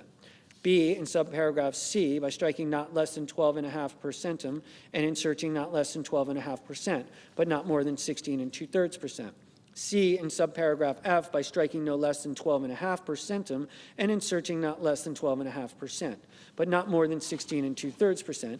And D, in subparagraph H, by striking no less than 12.5% and inserting not less than 12.5%, but not more than 16 2/3%. E, limitations on amount of distributed qualified Outer Continental Shelf revenues. Section 105F1 of the Gulf of Mexico Energy Security Act of 2006, 43 U.S.C. 1331, note Public Law 109-432, is amended. 1, in subparagraph B, by striking "and" at the end. 2, in subparagraph C, by striking 2055 and inserting 2024, and 3, by adding at the end the following. D, $650 million for each of fiscal years 2025 to 2034, and E, $500 million for each of fiscal years 2035 through 2055. Section 50103, royalties on extracted methane. Section 50263 of Public Law 117-169, 30 U.S.C. 1727 is repealed. Section 50104, Alaska oil and gas leasing. A, definitions. In this section, 1, coastal plain. The term coastal plain has the meaning given the term in Section 2001A of Public Law 115-97, 16 U.S.C. 3143, note. 2, oil and gas program. The term oil and gas program means the oil and gas programs established under Section 20001B2 of Public Law 115-97, 16 U.S.C. 3143, note. 3, secretary. The term secretary means the Secretary of the Interior acting through the Bureau of Land Management. B, lease sales required. 1, in general, subject to paragraph 3, in addition to the lease sales required under Section 20001C1A of Public Law 115-97, 16 U.S.C. 3143, note, the Secretary shall conduct not fewer than 4 lease sales area-wide under the oil and gas program by not later than 10 years after the date of the enactment of this act. 2, terms and conditions. In conducting lease sales under paragraph 1, the Secretary shall offer the same terms and conditions as contained in the record of decision described in the notice of availability of the Bureau of Land Management entitled Notice of Availability of the Record of Decision for the Final Environmental Impact Statement for the Coastal Plain Oil and Gas Leasing Program, Alaska 85, Federal Register 51754, August 21, 2020. 3, sale acreage schedule. A, acreages. In conducting the lease sales required under paragraph 1, the Secretary shall offer for lease under the oil and gas program 1, not fewer than 400,000 acres area-wide in each lease sale, and 2, those areas that have the highest potential for the discovery of hydrocarbons. B, schedule. The Secretary shall offer 1, the initial lease sale under paragraph 1 not later than 1 year after the date of the enactment of this act. 2, a second lease sale under paragraph 1 not later than 3 years after the date of the enactment of this act. 3, a third lease sale under paragraph 1 not later than 5 years after the date of the enactment of this act. And 4, a fourth lease sale under the paragraph 1 not later than 7 years after the date of the enactment of this act. 4, rights of way. Section 20001C2 of Public Law Law 115-97, 16 U.S.C. 3143 note shall apply to leases awarded under this subsection. 5, surface development, Section 20001C3 of Public Law 115-97, 16 U.S.C. 3143 note shall apply to leases awarded under this subsection. C, receipts, notwithstanding Section 35 of the Mineral Leasing Act, 30 U.S.C. 191, and Section 20001 B5 of Public Law 115-97, 16 U.S.C. 3143 note of the amount adjusted bonus, rental, and royalty receipts derived from the oil and gas program operations on the coastal plain pursuant to this section. 1A, for each of fiscal years 2025 through 2033, 50% shall be paid to the state of Alaska, and B, for the fiscal year 2034, each fiscal year thereafter, 70% shall be paid to the state of Alaska, and 2, the balance shall be deposited into the Treasury as miscellaneous receipts. Section 50105, National Petroleum Reserve, Alaska. A, definitions. In this section, 1, NPRA, Final Environmental Impact Statement. The term NPRA, Final Environmental Impact Statement, means the final environmental impact statement published by the Bureau of Land Management entitled National Petroleum Reserve in Alaska, Integrated Activity Plan Final Environmental Impact Statement, and dated June 2020, including the errata sheet dated October 6, 2020, and excluding the errata sheet dated September 20th, 2022.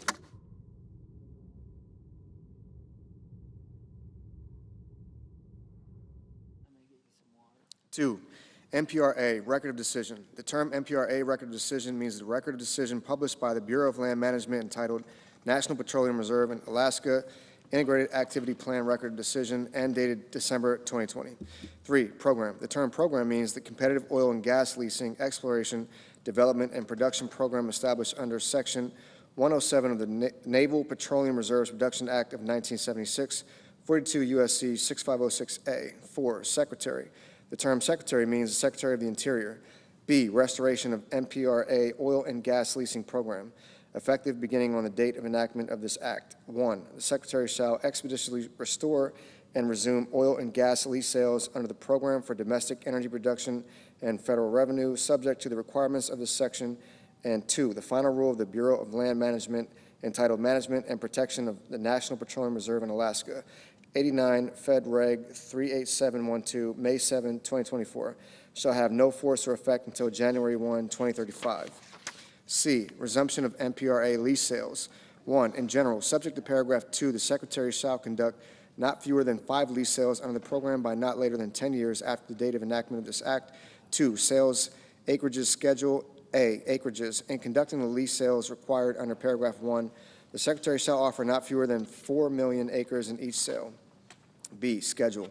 The Secretary shall offer I, an initial lease sale under paragraph 1 not later than 1 year after the date of enactment of this act, and II, an additional lease sale under paragraph 1 not later than every 2 years after the date of enactment of this act. D, terms and stipulations for NPRA lease sales. In conducting lease sales under subsection C, the Secretary shall offer the same lease form, lease terms, economic conditions, and stipulations as described in NPRA Final Environmental Impact Statement and the NPRA Record of Decision.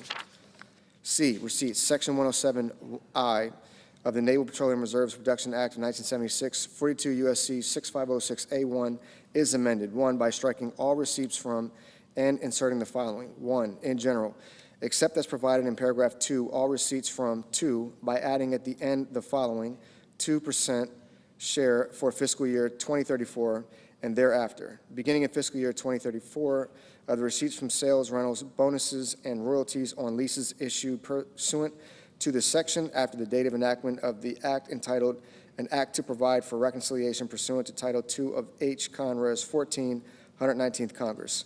A, 70% shall be paid to the state of Alaska, and B, 30% shall be paid into Treasury of the United States. Subtitle B, mining. Section 50201, coal leasing. A, definitions. In this section, 1, coal lease. The term coal lease means a lease entered into by the United States as a lessor through the Bureau of Land Management and an applicant on Bureau of Land Management Form 3400012 or a successor form that contains the terms of coal lease. 2, qualified application. The term qualified application means an application for a coal lease pending as of the date of enactment of this act or submitted within 90 days thereafter under the lease by application program administered by the Bureau of Land Management pursuant to Mineral Leasing Act 30 U.S.C. 181 et sec. for which any required environmental review is commenced or the Director of the Bureau of Land Management determines can commence within 90 days after receiving the application. B, co-leasing activities.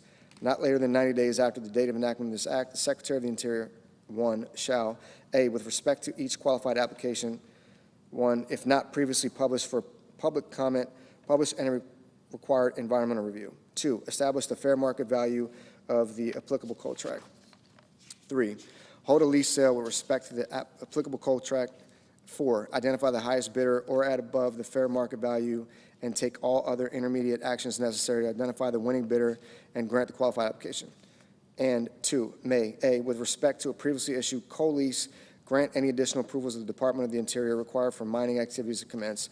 And B, after completing the actions required by clause I through 4 of paragraph 1A, grant the qualified application and issue the applicable lease to the person that submitted the qualified application if that person submitted the winning bid in the lease sale held under clause 3 of paragraph 1A. Section 50202, coal royalty. A, rate. Section 7A of the Mineral Leasing Act, 30 U.S.C. 207A, is amended in the fourth sentence by striking 12.5% and inserting 12.5%, except such amounts shall not be more than 7% during the period that begins on the date of enactment of the act entitled An Act to Provide for Reconciliation pursuant to Title II of H. Con. Res. 14, 119th Congress, and ends September 30th, 2034.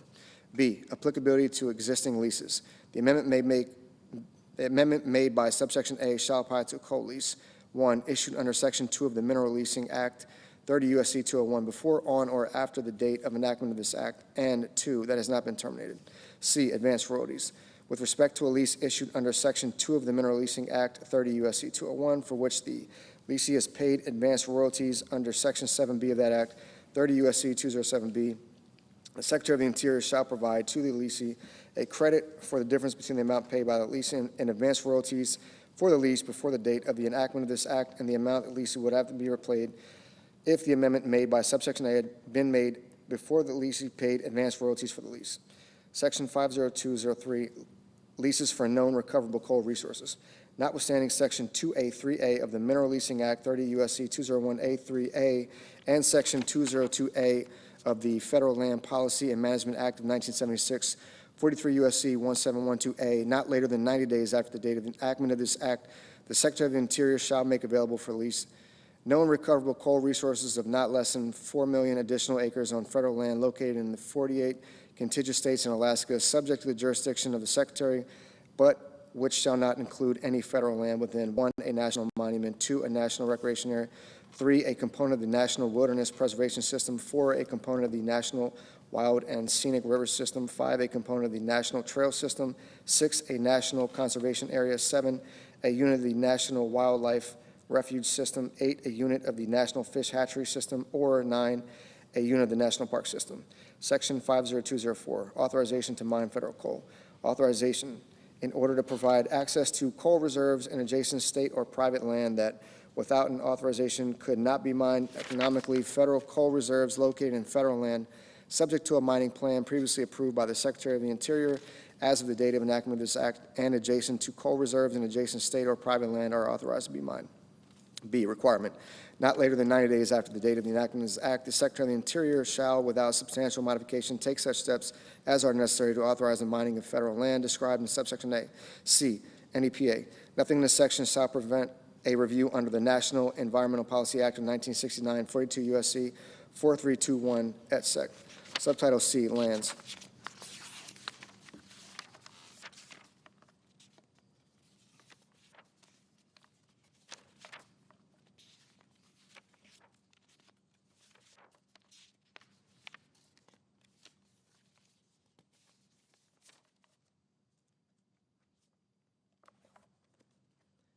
Section 50302, timber sales and long-term contracting for the Forest Service and the Bureau of Land Management. A, Forest Service. Definitions in this subsection.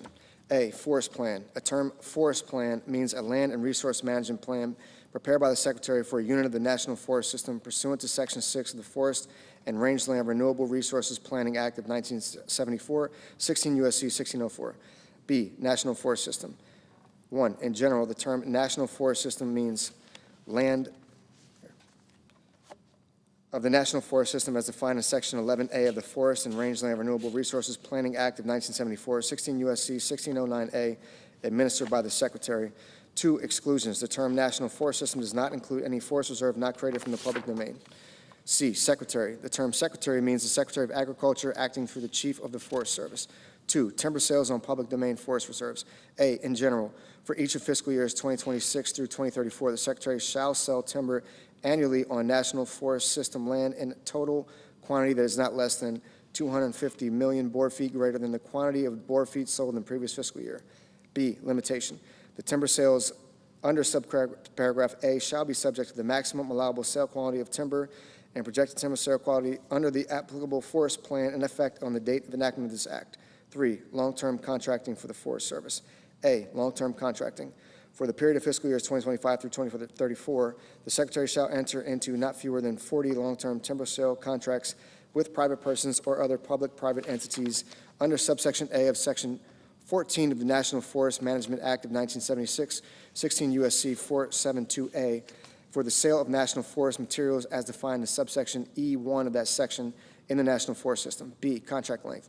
The period of a timber sale contract entered into meet the requirement under subparagraph A shall be not less than 20 years, with options for extensions or renewals as determined by the Secretary. C, receipts. Any monies derived from the timber sale contract entered into meet the requirements under subparagraphs A and B shall be deposited in the general fund of the Treasury. B, Bureau of Land Management. 1, definitions in this subsection. A, public lands. The term public lands has the meaning given term in Section 103 of the Federal Land Policy and Management Act of 1976, 43 U.S.C. 1702. B, resource management plan. The term resource management plan means a land use plan prepared for public lands under Section 202 of the Federal Land Policy and Management Act of 1976, 43 U.S.C. 1712. C, secretary. The term secretary means the Secretary of the Interior acting through the Director of the Bureau of Land Management. 2, timber sales on public land. A, in general, for each of fiscal years 2026 through 2034, the Secretary shall sell timber annually on public lands in a total quantity that is not less than 20 million board feet greater than the quantity of board feet sold in the previous year. B, limitation. The timber sales under subparagraph A shall be subject to the applicable resource management plan in effect on a date of enactment of this act. 3, long-term contracting for the Bureau of Land Management. A, long-term contracting. For the period of fiscal years 2025 through 2034, the Secretary shall enter into not fewer than 5 long-term contracts with private persons or other public or private entities under Section 1 of the Act of July 31st, 1947, commonly known as the Materials Act of 1947, 61 Stat 681, Chapter 406, 30 U.S.C. 601, for the disposal of vegetative materials described in that section on public lands. B, contract length. The period of a contract entered into to meet the requirement under subparagraph A shall be not less than 20 years, with options for extensions or renewals as determined by the Secretary.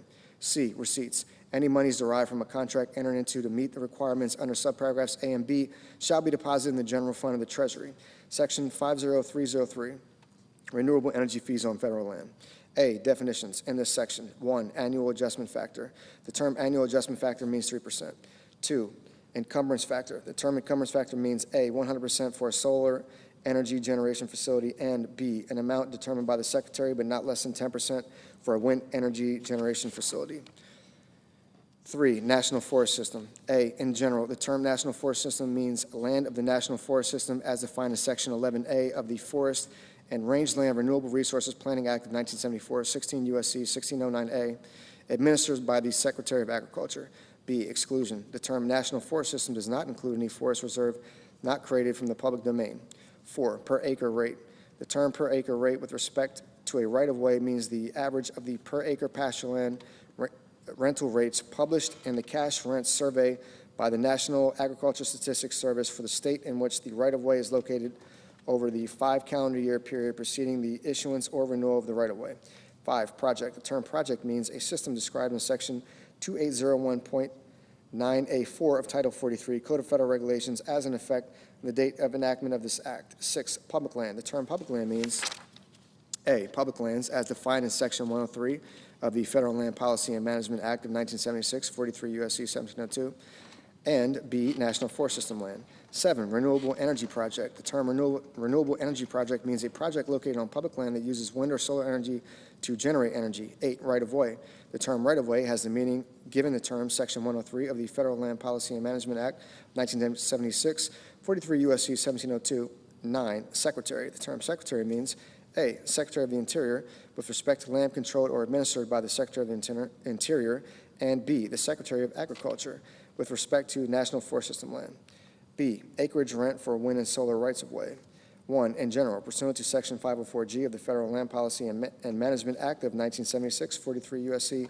1764G, the Secretary shall, subject to paragraph 3 and not later than January 1 of each calendar year, collect from the holder of a right-of-way for a renewable energy project an acreage rent in an amount determined by the equation described in paragraph 2. 2, calculation of acreage rent rate. A, equation. The amount of acreage rent collected under paragraph 1 shall be determined using the following equation. Acreage rent equals A times B times 1 plus C D squared. B, definitions. For purposes of the equation described in subparagraph A, 1, the letter A means per acre rate. 2, the letter B means the encumbrance factor. 3, the letter C means the annual adjustment factor. 4, the letter D means the year and the term of right-of-way. 3, payment until production. The holder of a right-of-way for renewable energy projects shall pay an acreage rent collected under paragraph 1 until the date of which energy generation begins. C, capacity fees. In general, the Secretary shall, subject to paragraph 3, annually collect a capacity fee from the holder of a right-of-way for a renewable energy project based on the amount described in paragraph 2. 2, calculation of capacity fee. The amount of a capacity fee collected under paragraph 1 shall be equal to the greater of A, an amount equal to the acreage rent described in subsection B, and B, 3.9% of the gross proceeds from the sale of electricity produced by the renewable energy project. 3, multiple use reduction factor. A, application. The holder of a right-of-way for a wind energy generation project may request that the Secretary apply a multiple use reduction factor of 10% to the amount of a capacity fee determined under paragraph 2 by submitting to the Secretary an application at such time in such manner and containing such information as the Secretary may require. B, approval. The Secretary may approve an application submitted under subparagraph A only if not less than 25% of the land within the area of the right-of-way is authorized for use, occupancy, or development with respect to an activity other than the generation of wind energy for the entirety of the year in which the capacity fee is collected. C, late determination. 1, in general, if the Secretary approves an application under subparagraph B for a wind energy generation project after the date on which the holder of the right-of-way for the project begins paying a capacity fee, the Secretary shall apply the multiple use reduction factor described in subparagraph A to the capacity fee for the first year beginning after the date of approval and each year thereafter for the period during which the right-of-way remains in effect. 2, refund. Secretary may not refund the holder of a right-of-way for the difference in the amount of a capacity fee paid in a previous year. D, late payment fee termination. 1, in general, the Secretary may charge the holder of a right-of-way for a renewable energy project a late payment fee if the Secretary does not receive payment for the acreage rent under subsection B or the capacity fee under subsection C by the date that is 15 days after the date on which the payment was due. 2, termination of right-of-way. The Secretary may terminate a right-of-way for a renewable energy project if the Secretary does not receive payment for the acreage rent under subsection B of the capacity fee under subsection C by the date that is 90 days after the date on which payment was due. Section 50304, renewable energy revenue sharing. A, definitions. In this section, 1, county. The term county includes a parish, township, borough, and other similar independent unit of local government. 2, covered land. The term covered land means that land that is A, public land administered by the Secretary, and B, not excluded from the development of solar or wind energy under 1, a land use plan, or 2, other federal law. 3, national forest system. In general, the term national forest system means the land of the national forest system as defined in Section 11A of the Forest and Rangeland Renewable Resources Planning Act of 1974, 16 U.S.C. 1609A, administered by the Secretary of Agriculture. B, exclusion. The term national forest system does not include any forest reserve not created from the public domain. 4, public land. The term public land means A, public lands as defined in Section 103 of the Federal Land Policy and Management Act of 1976, 43 U.S.C. 1702, and B, national forest system land. 5, renewable energy project. The term renewable energy project means a system described in Section 2801.9A4 of Title 43, Code of Federal Regulations, as in effect on the date of enactment of this act, located on covered land that uses wind or solar energy to generate energy. 6, Secretary. The term Secretary means A, the Secretary of the Interior with respect to land controlled or administered by the Secretary of the Interior, and B, the Secretary of Agriculture with respect to the National Forest System land. B, disposition of revenue. 1, disposition of revenues. Beginning on January 1, 2026, the amounts collected from a renewable energy project as bonus bids, rentals, fees, or other payments under a right-of-way permit, lease, or other authorization shall, A, be deposited in the general fund of the Treasury, and B, without further appropriation for fiscal year limitation, has allocated as follows. 1, 25% shall be paid from amounts in the general fund of the Treasury to the state within the boundaries of which the revenue is derived. 2, 25% shall be paid from amounts in the general fund of the Treasury to each county and a state within the boundaries of which the revenue is derived, to be allocated among each applicable county based on the percentage of county land from which the revenue is derived. 2, payments to states and counties. A, in general, amounts paid to states and counties under paragraph 1 shall be used in accordance with the requirements of Section 35 of the Mineral Leasing Act, 30 U.S.C. 191. B, payments in lieu of taxes. A payment to a county under paragraph 1 shall be in addition to a payment in lieu of taxes received by the county under Chapter 69 of Title 31 United States Code. C, timing. The amounts required to be paid under paragraph 1B for an applicable fiscal year shall be made available for the fiscal year that immediately follows fiscal year for which the amounts were collected. Section 50305, rescission of National Park Service and Bureau of Land Management funds. There are rescinded the unobligated balances of amounts made available by the following sections of Public Law 117-169, commonly known as the Inflation Reduction Act of 2022, 136 Statute 1818, 1, Section 50221, 136 Statute 2052, 2, Section 5022, 136 Statute 2052, 3, Section 50223, 136 Statute 2052, Section 50306, celebrating America's 250th anniversary. In addition to amounts otherwise available, there is appropriated to the Secretary of the Interior, acting through the Director of the National Park Service, for fiscal year 2025, out of any money in the Treasury not otherwise appropriated, $150 million for events, celebrations, and activities surrounding the observance and commemoration of the 250th anniversary of the founding of the United States to remain available through fiscal year 2028. Subtitle D, Energy. Section 50401, Strategic Petroleum Reserve. A, Energy Policy and Conservation Act definitions. In this section, the terms related facility, storage facility, and Strategic Petroleum Reserve have the meanings given those terms in Section 152 of the Energy Policy and Conservation Act, 42 U.S.C. 6232. B, Appropriations. In addition to the amounts otherwise available, there is appropriated to the Department of Energy for fiscal year 2025 out of any money in the Treasury not otherwise appropriated to remain available until September 30th, 2029. $218 million for maintenance of, including repairs to, storage facilities and related facilities of Strategic Petroleum Reserve, and to $171 million to acquire by purchase petroleum products for storage in the Strategic Petroleum Reserve. C, repeal of Strategic Petroleum Reserve drawdown and sale mandate. Section 200003 of Public Law 115-97, 42 U.S.C. 6241, note, is repealed. Section 50402, repeals, rescissions.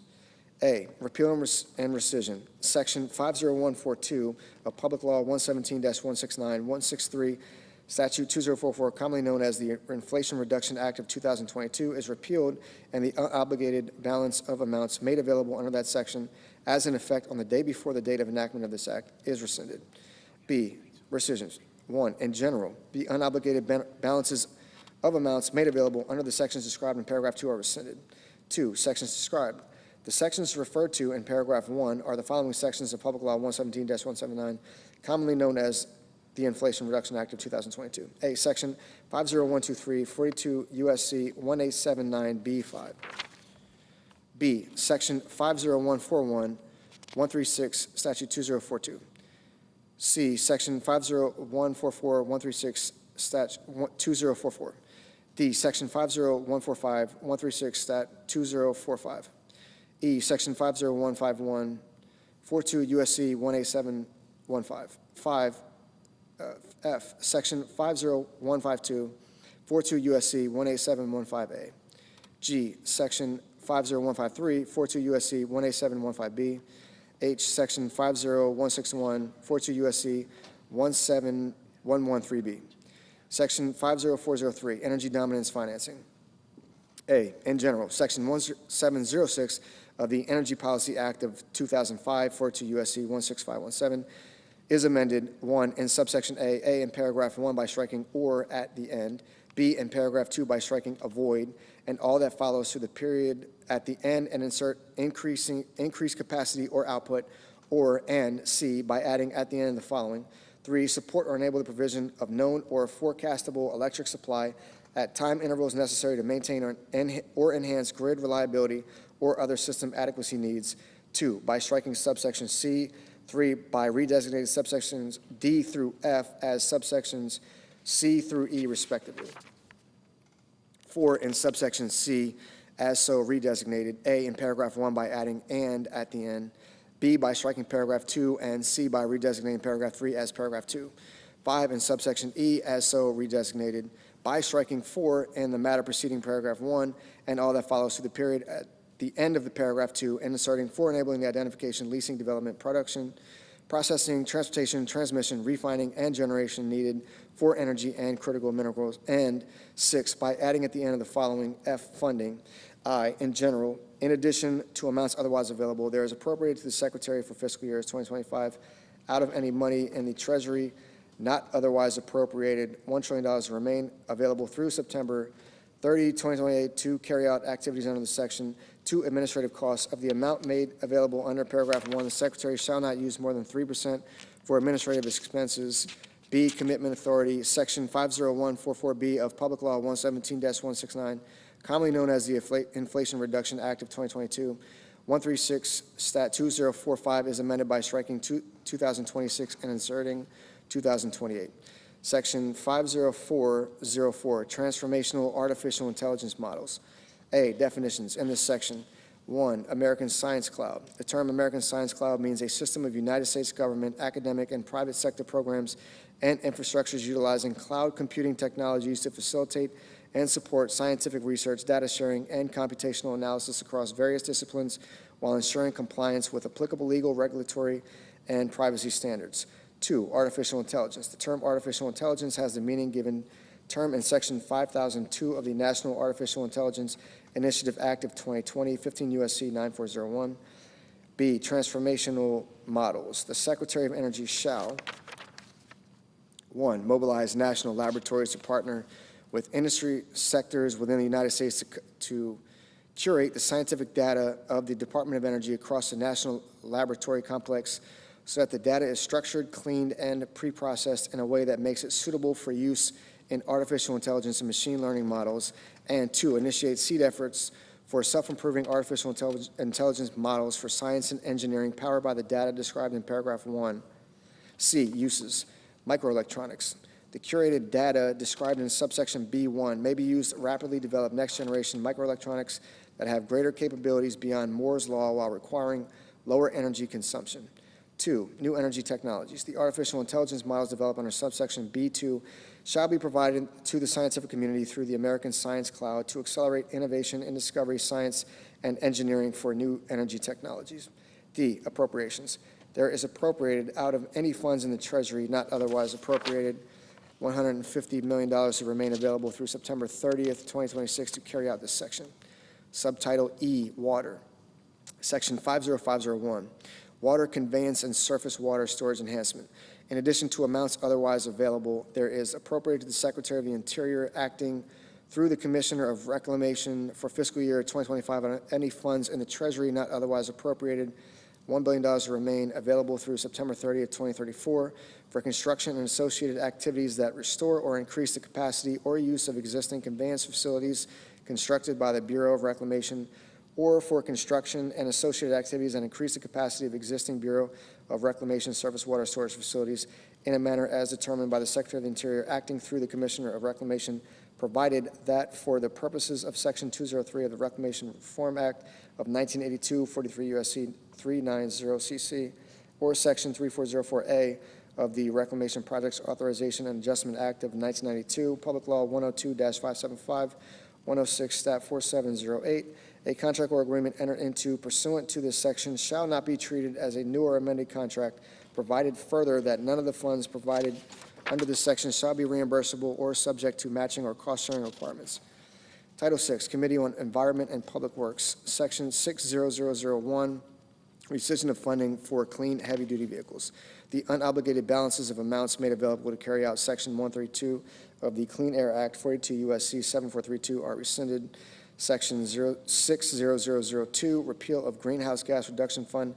Section 134 of the Clean Air Act, 42 U.S.C. 7434, is repealed, and the unobligated balances of amounts made available to carry out that section as in effect on the day before the date of enactment of this act are rescinded. Section 60003, rescission of funding for diesel emissions reductions. The unobligated balances of amounts made available to carry out Section 60104 of Public Law 117-169, 136.2067 are rescinded. Section 60004, rescission of funding to address air pollution. The unobligated balances of amounts made available to carry out Section 60105 of Public Law 117-169, 136.2067 are rescinded. Section 60005, rescission of funding to address air pollution at schools. The unobligated balances of amounts made available to carry out Section 60106 of Public Law 117-169, 136.2069 are rescinded. Section 60006, rescission of funding for the Low Emissions Electricity Program. The unobligated balances of amounts made available to carry out Section 135 of the Clean Air Act, 42 U.S.C. 7435 are rescinded. Section 6007, rescission of funding for Section 2110 of the Clean Air Act. The unobligated balances of amounts made available to carry out Section 60108 of Public Law 117-169, 136.2070 are rescinded. Section 60008, rescission of funding for implementation of the American Innovation and Manufacturing Act. The unobligated balances of amounts made available to carry out Section 60109 of Public Law 117-169, 136.2071 are rescinded.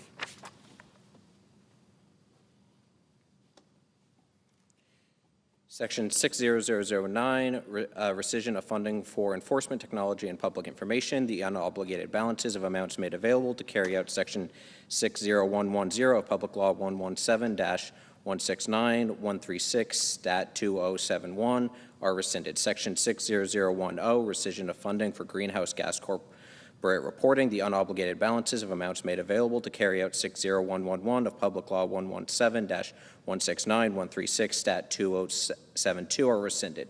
Section 60011, rescission of funding for environmental product declaration assistance. The unobligated balances of amounts made available to carry out Section 60112 of Public Law 117-169, 42 U.S.C. 4321, Note 136.2072 are rescinded. Section 60012, rescission of funding for methane emissions and waste reduction incentive program for petroleum and natural gas systems. A, rescission. The unobligated balances of amounts made available to carry out subsections A and B of Section 136 of the Clean Air Act, 42 U.S.C. 7436 are rescinded. B, period. Section 136G of the Clean Air Act, 42 U.S.C. 7436G is amended by striking calendar year 2024 and inserting calendar year 2034. Section 60013, rescission of funding for greenhouse gas air pollution plans and implementation grants. The unobligated balances of amounts made available to carry out Section 137 of the Clean Air Act, 42 U.S.C. 7437 are rescinded. Section 60014, rescission of funding for Environmental Protection Agency, efficient, accurate, and timely reviews. The unobligated balances of amounts made available to carry out Section 60115 of Public Law 117-169, 136.2077 are rescinded. Section 60015, rescission of funding for low embodied carbon labeling for construction materials. The unobligated balances of amounts made available to carry out Section 60116 of Public Law 117-169, 42 U.S.C. 432, Note 136.2077 are rescinded. Section 60016, rescission of funding for environmental and climate justice block grants. The unobligated balances of amounts made available to carry out Section 138 of the Clean Air Act, 42 U.S.C. 7438 are rescinded. Section 60017, rescission of funding for ESA recovery plans. The unobligated balances of amounts made available to carry out Section 60301 of Public Law 117-169, 136.2079 are rescinded. Section 60018, rescission of funding for environmental and climate data collection, the unobligated balances of amounts made available to carry out 60401 of Public Law 117-169, 136, Stat 2079 are rescinded. Section 60019, rescission of neighborhood access and equity grant program, the unobligated balances of amounts made available to carry out Section 177 of Title 23 United States Code are rescinded. Section 60020, rescission of funding for federal building assistance, the unobligated balances of amounts made available to carry out Section 60502 of Public Law 117-169, 136, Stat 2083 are rescinded. Section 60021, rescission of funding for low-carbon materials for federal buildings. The unobligated balances of amounts made available to carry out Section 60503 of Public Law 117-169, 136, Stat 2083 are rescinded. Section 60022, rescission of funding for GSA Emerging and Sustainable Technologies. The unobligated balances of amounts made available to carry out 60504 of Public Law 117-169, 136, Stat 2083 are rescinded. Section 60023, rescission of environmental review implementation funds, the unobligated balances of amounts made available to carry out Section 178 of Title 23 United States Code are rescinded. Section 60024, rescission of low-carbon transportation material grants, the unobligated balances of amounts made available to carry out Section 179 of Title 23 United States Code are rescinded. Section 60025, John F. Kennedy Center for the Performing Arts. In general, in addition to amounts otherwise available, there is appropriate for fiscal year 2025 out of any money in the Treasury not otherwise appropriated, $256,657,000 to remain available until September 30th, 2029 for necessary expenses for capital repair, restoration, maintenance, backlog, and security structures of the building site and site of the John F. Kennedy Center for Performing Arts. B, administrative costs. Of the amounts made available under subsection A, not more than 3% may be used for administrative costs necessary to carry out this section. Section 60026, project sponsor, opt-in fees for environmental reviews. Title I of the National Environmental Policy Act of 1969, 42 U.S.C. 4331 at sequence is amended by adding the following. Section 112, project sponsor opt-in fees for environmental reviews. A, process. 1, project sponsor. A project sponsor that intends to pay a fee under the section for the preparation or supervision of the preparation of an environmental assessment or environmental impact statement for a project shall submit to the council A, a description of the project, and B, a declaration of whether the project sponsor intends to prepare the environmental assessment or environmental impact statement under section 10(7)(f). 2, Council of Environmental Quality. Note, not later than 15 days after the date on which the council receives information described in paragraph 1 from a project sponsor, the council shall provide to the project sponsor notice of the amount of the fee to be paid under this section as determined under subsection B. 3, payment of fee. A project sponsor may pay a fee under this section after the receipt of the notice described in paragraph 2. 4, deadline for environmental reviews for which a fee is paid. Notwithstanding section 107G1A, an environmental assessment for which a fee is paid under the section shall be completed not later than 180 days after the date on which the fee is paid. And B, an environmental impact statement for which a fee is paid under the section shall be completed not later than 1 year after the date of publication of the notice of the intent to prepare the environmental impact statement. B, fee amount. The amount of a fee under the section shall be 1, 125% of the anticipated cost to prepare the environmental assessment or environmental impact statement. And 2, in the case of an environmental assessment or environmental impact statement to be prepared in whole or in part by a project sponsor under section 107F, 125% of the anticipated cost to supervise preparation of and, as applicable, prepare the environmental assessment or environmental impact statement. Title 7, Finance, Subtitle A, Tax, Section 70001, references to the Internal Revenue Code of 1986, etc. A, references. Except as otherwise expressly provided whenever in this title an amendment or repeal is expressed in terms of an amendment to or repeal of a section or other provision, the reference shall be considered to be made to a section or other provision of the Internal Revenue Code of 1986. B, certain rules regarding effect of rate changes not applicable. Section 15 of the International Revenue Code of 1986 shall not apply to any change in rate of tax by reason of any provision of or amendment made by this title.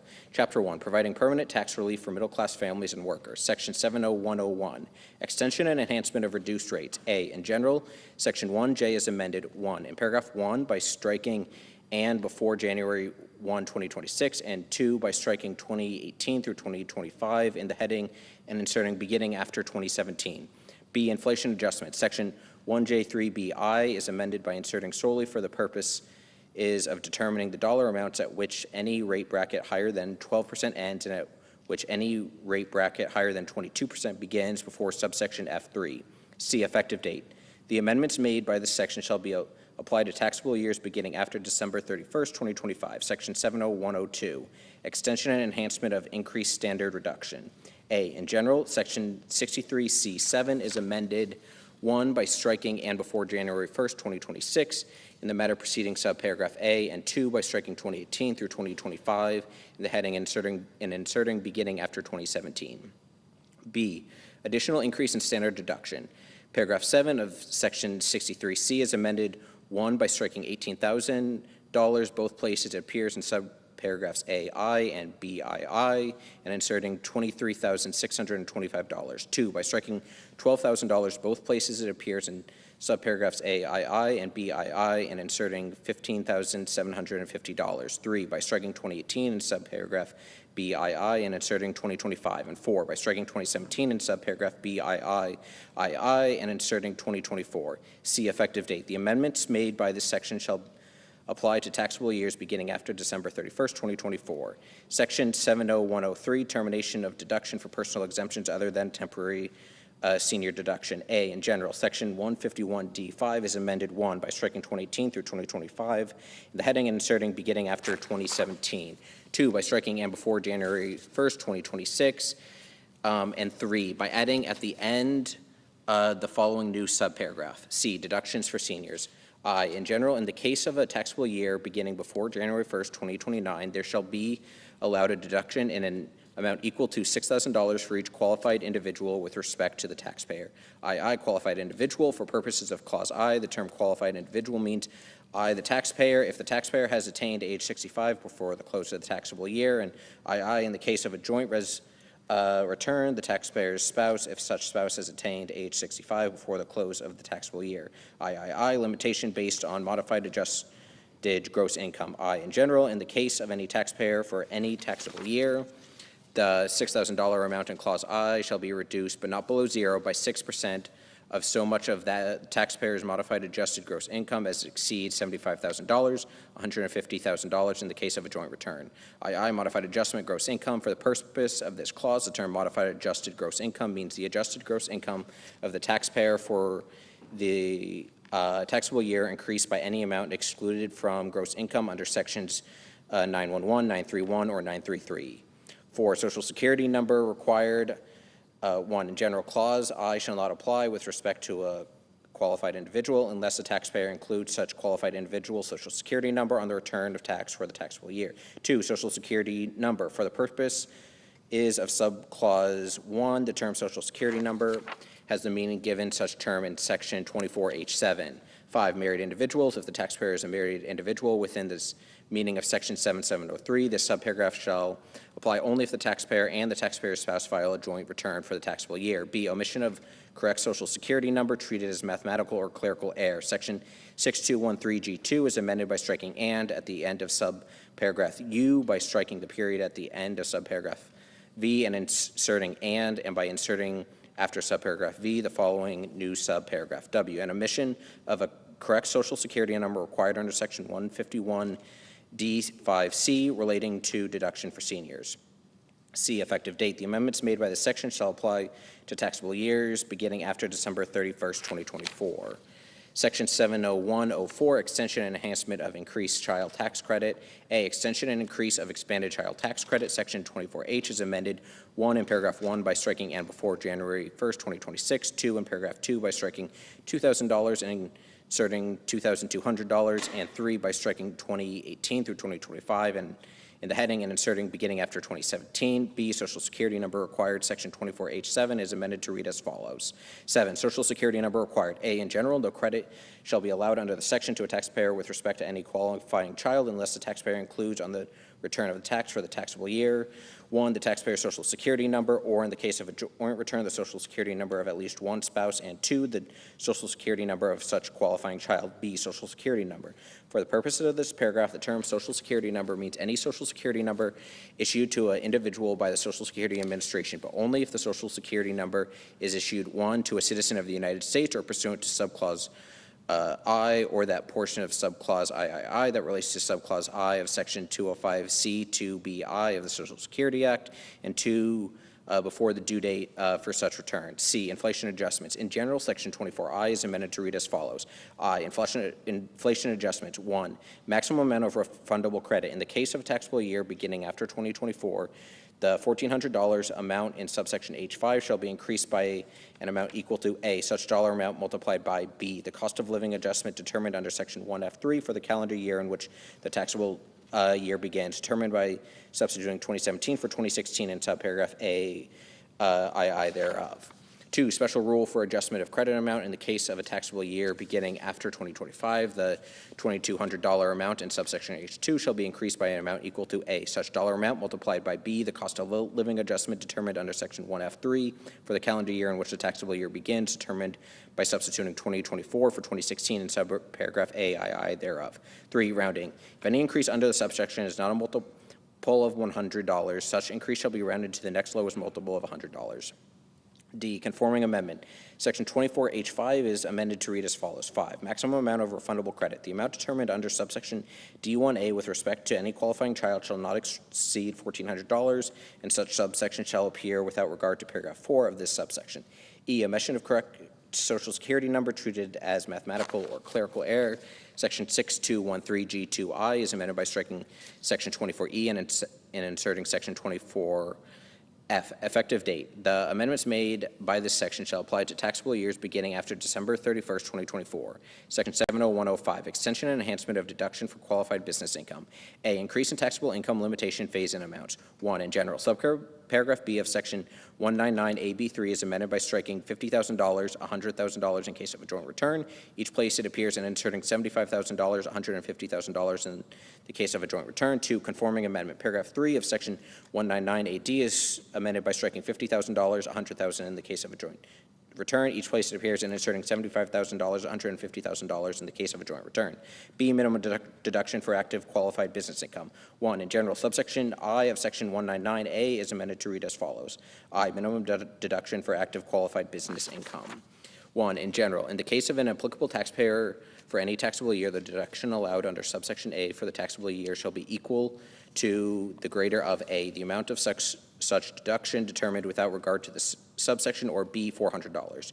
2, applicable taxpayer. For the purpose of this subsection A, in general, the term applicable taxpayer means with respect to any taxable year, a taxpayer whose aggregate qualified business income with respect to all active qualified trades or businesses of the taxpayer for such taxable years at least $1,000. B, active qualified trade or business. The active qualified trade or business means with respect to any taxpayer for any taxable year, any qualified trade or business of the taxpayer in which the taxpayer materially participates within the meaning of section 469H. 3, inflation adjustment. In the case of any taxable year beginning after 2026, the $400 amount in paragraph 1B and the $1,000 amount in paragraph 2A shall be increased by an amount equal to A, such dollar amount multiplied by B, the cost of living adjustment determined under section 1F3 for the calendar year in which the taxable year begins, determined by substituting calendar year 2025 for calendar year 2016 in subparagraph A, II thereof. If any increase under this paragraph is not a multiple of 5, such increase shall be rounded to the nearest multiple of $5. 2, conforming amendment. Section 199AA is amended by inserting except as provided in subsection I before it there. C, effective date. The amendments made by this section shall apply to taxable years beginning after December 31st, 2025. Section 70106, extension and enhancement of increased estate and gift tax exemption amounts. A, in general. Subsection 2010C3 is amended 1 in subparagraph A by striking $5 million and inserting $15 million. 2, in subparagraph B, A, in the matter preceding clause I by striking 2011 and inserting 2026, and B in clause II by striking calendar year 2010 and inserting calendar year 2025, and 3 by striking subparagraph C. B, effective date. The amendments made by the section shall apply to estates of decedents dying and gifts made after December 31st, 2025. Section 70107, extension of increased alternative minimum tax exemption amounts and modification of phase-out thresholds.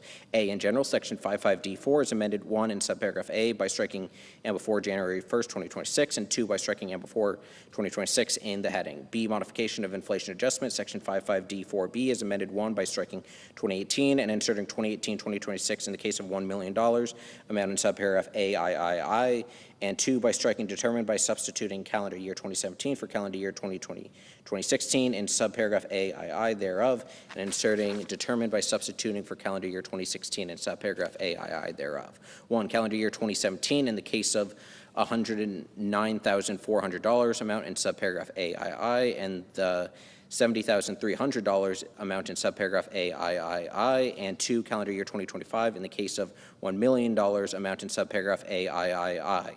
C, modification of phase-out amount. Section 55D4AII is amended by striking and at the end of subclause II and by adding at the end of the following new subclause. 4, by substituting 50% for 25%, and D, effective date. The amendments made by the section shall apply to taxable years beginning after December 31st, 2025. Section 70108, extension and modification of limitation on deduction for qualified resident interest. A, in general, Section 163H3F is amended 1 in Clause I, A, by striking and before January 1st, 2026. B, by redesignated subclauses 3 and 4 as subclauses 4 and 5 respectively. C, by striking out subclauses 3 and subclause 5 as so redesignated and inserting subclause 4. And D, by inserting after subclause 2 the following new subclause 3, mortgage insurance premiums treated as interest. Clause 4 of subparagraph E shall not apply. 2, by striking clauses 2 and redesignated clauses 3 and 4 as clauses 2 and 3 respectively, and 3 by striking 2018 through 2025 in the heading and inserting beginning after 2017. B, effective date. The amendment made by the section shall apply to taxable years beginning after December 31st, 2025. Section 70109, extension and modification of limitation on casualty loss deduction. In general, Section 165H5 is amended 1 in subparagraph A by striking and before January 1st, 2026, and 2 by striking 2018 through 2025 in the heading and inserting beginning after 2017. B, extension to state declared disasters. 1 in general, subparagraph A of Section 165H5 is amended by subsection A is further amended by striking I-5 and inserting I-5 or a state declared disaster. 2, exception related to personal casualty gains. Clause I of Section 165H5B is amended by striking as so defined and inserting as so defined or a state declared disaster. 3, state declared disaster. Paragraph 5 of Section 165H is amended by adding at the end the following new subparagraph. C, state declared disaster for the purpose is of this paragraph. 1, in general, the term state declared disaster means with respect to any state, any natural catastrophe, including any hurricane, tornado, storm, high water, wind-driven water, tidal wave, tsunami, earthquake, volcanic eruption, landslide, mudslide, snowstorm, or drought, or regardless of case, any fire, flood, or explosion in any part of the state, which in the determination of the governor of such state or mayor in the case of the District of Columbia and the secretary causes damage of sufficient severity and magnitude to warrant the application of the rules of this section. 2, state. The term state includes the District of Columbia, the Commonwealth of Puerto Rico, the Virgin Islands, Guam, American Samoa, and the Commonwealth of the Northern Mariana Islands. C, effective date. The amendments made by the section shall apply to taxable years beginning after December 31st, 2025. 70110, termination of miscellaneous itemized deductions other than educator expenses. A, in general, Section 67G is amended by striking and before January 1st, 2026, and 2 by striking 2018 through 2025, the heading inserted beginning after 2017. B, deduction for educator expenses.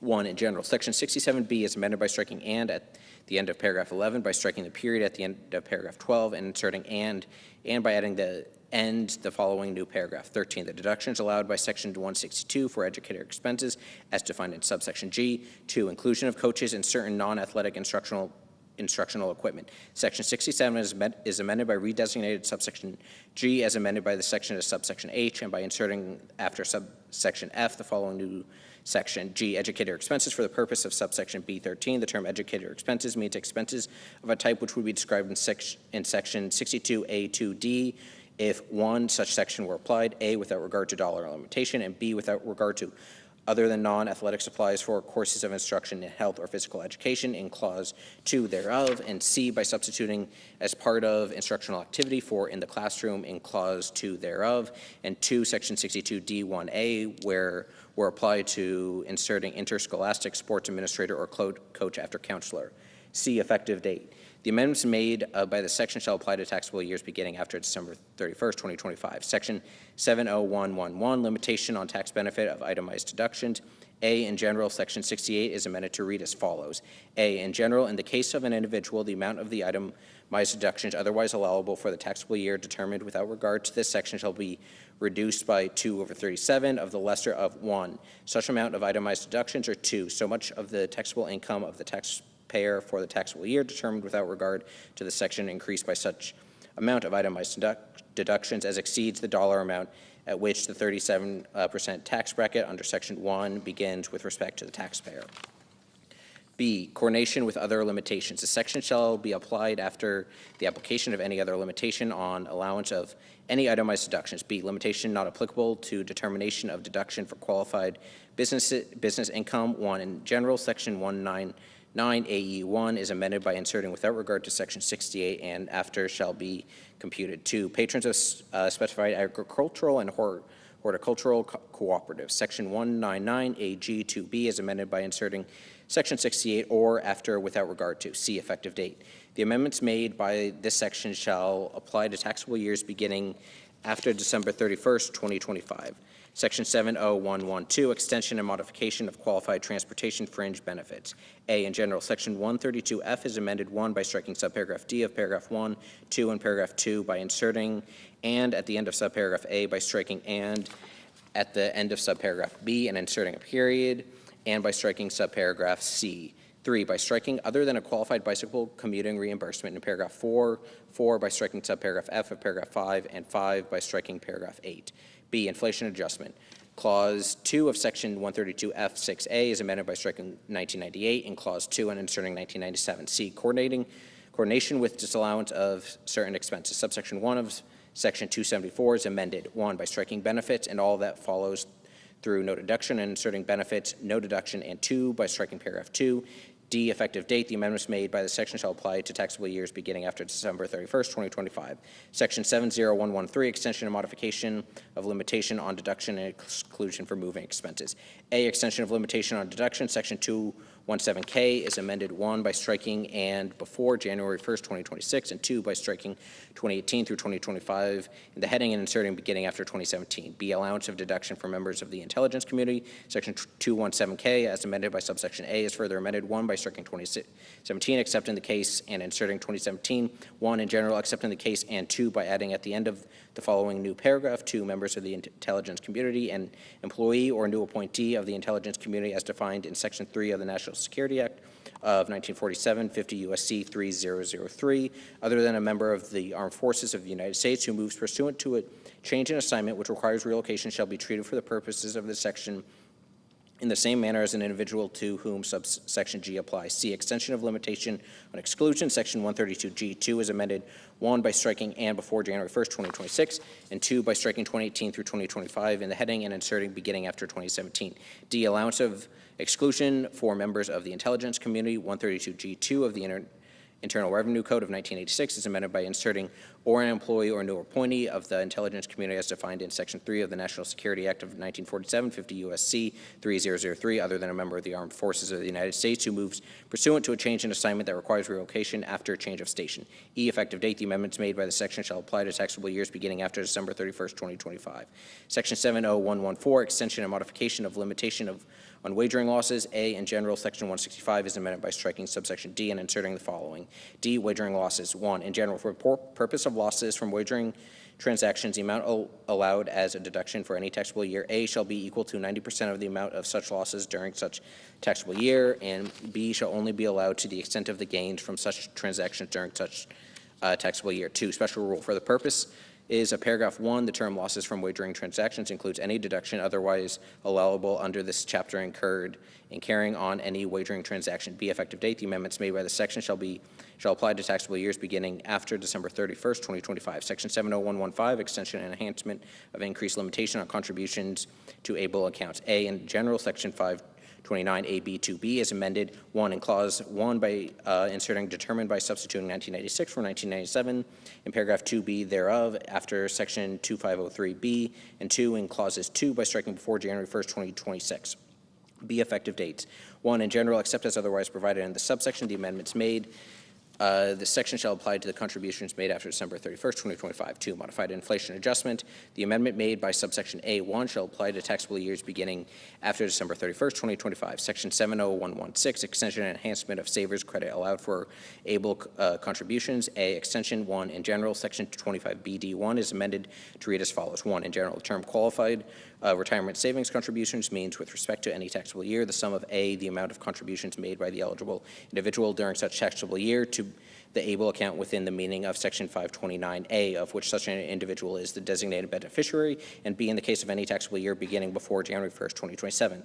1, the amount of the qualified retirement contributions as defined in section 219E made by the eligible individual. 2, the amount of 1, any elective deferrals as defined in section 402G3 of such individual, and 2, any elective deferral of compensation by such individual under an eligible deferred compensation plan as defined in section 457B of an eligible employer described in section 457E1A, and 3, the amount of voluntary employee contributions by such individual to any qualified retirement plan as defined in section 4974C, 2, coordination with Secure 2.0 Act of 2022 Amendment, paragraph 1 of section 103E of the Secure 2.0 Act of 2022 was repealed, and the Internal Revenue Code of 1986 shall be applied and administered as though such paragraph were never enacted. 3, effective date. The amendments and repeal made by the subsection shall apply to taxable years ending after December 31st, 2025. B, increase of credit amount. 1, in general, section 25BA is amended by striking $2,000 and inserting $2,100. 2, effective date. The amendment made by the subsection shall apply to taxable years beginning after December 31st, 2026. Section 70117, extension of rollovers from qualified tuition programs to able accounts permitted. A, in general, section 529C3C 13 is amended by striking before January 1st, 2026. B, effective date. The amendment made by the section shall apply to taxable years beginning after December 31st, 2025. Section 70118, extension of treatment of certain individuals performing services in the Sinai Peninsula and enhancement to include additional areas. Treatment made permanent. Section 11026A of Public Law 115-97 is amended by striking with respect to the applicable period. Kenya, Mali, Burkina Faso, and Chad included as hazardous duty areas. Section 11026B of Public Law 15-97 is amended to read as follows. B, qualified hazardous duty area. For purposes of this section, the term qualified hazardous duty area means each of the following locations, but only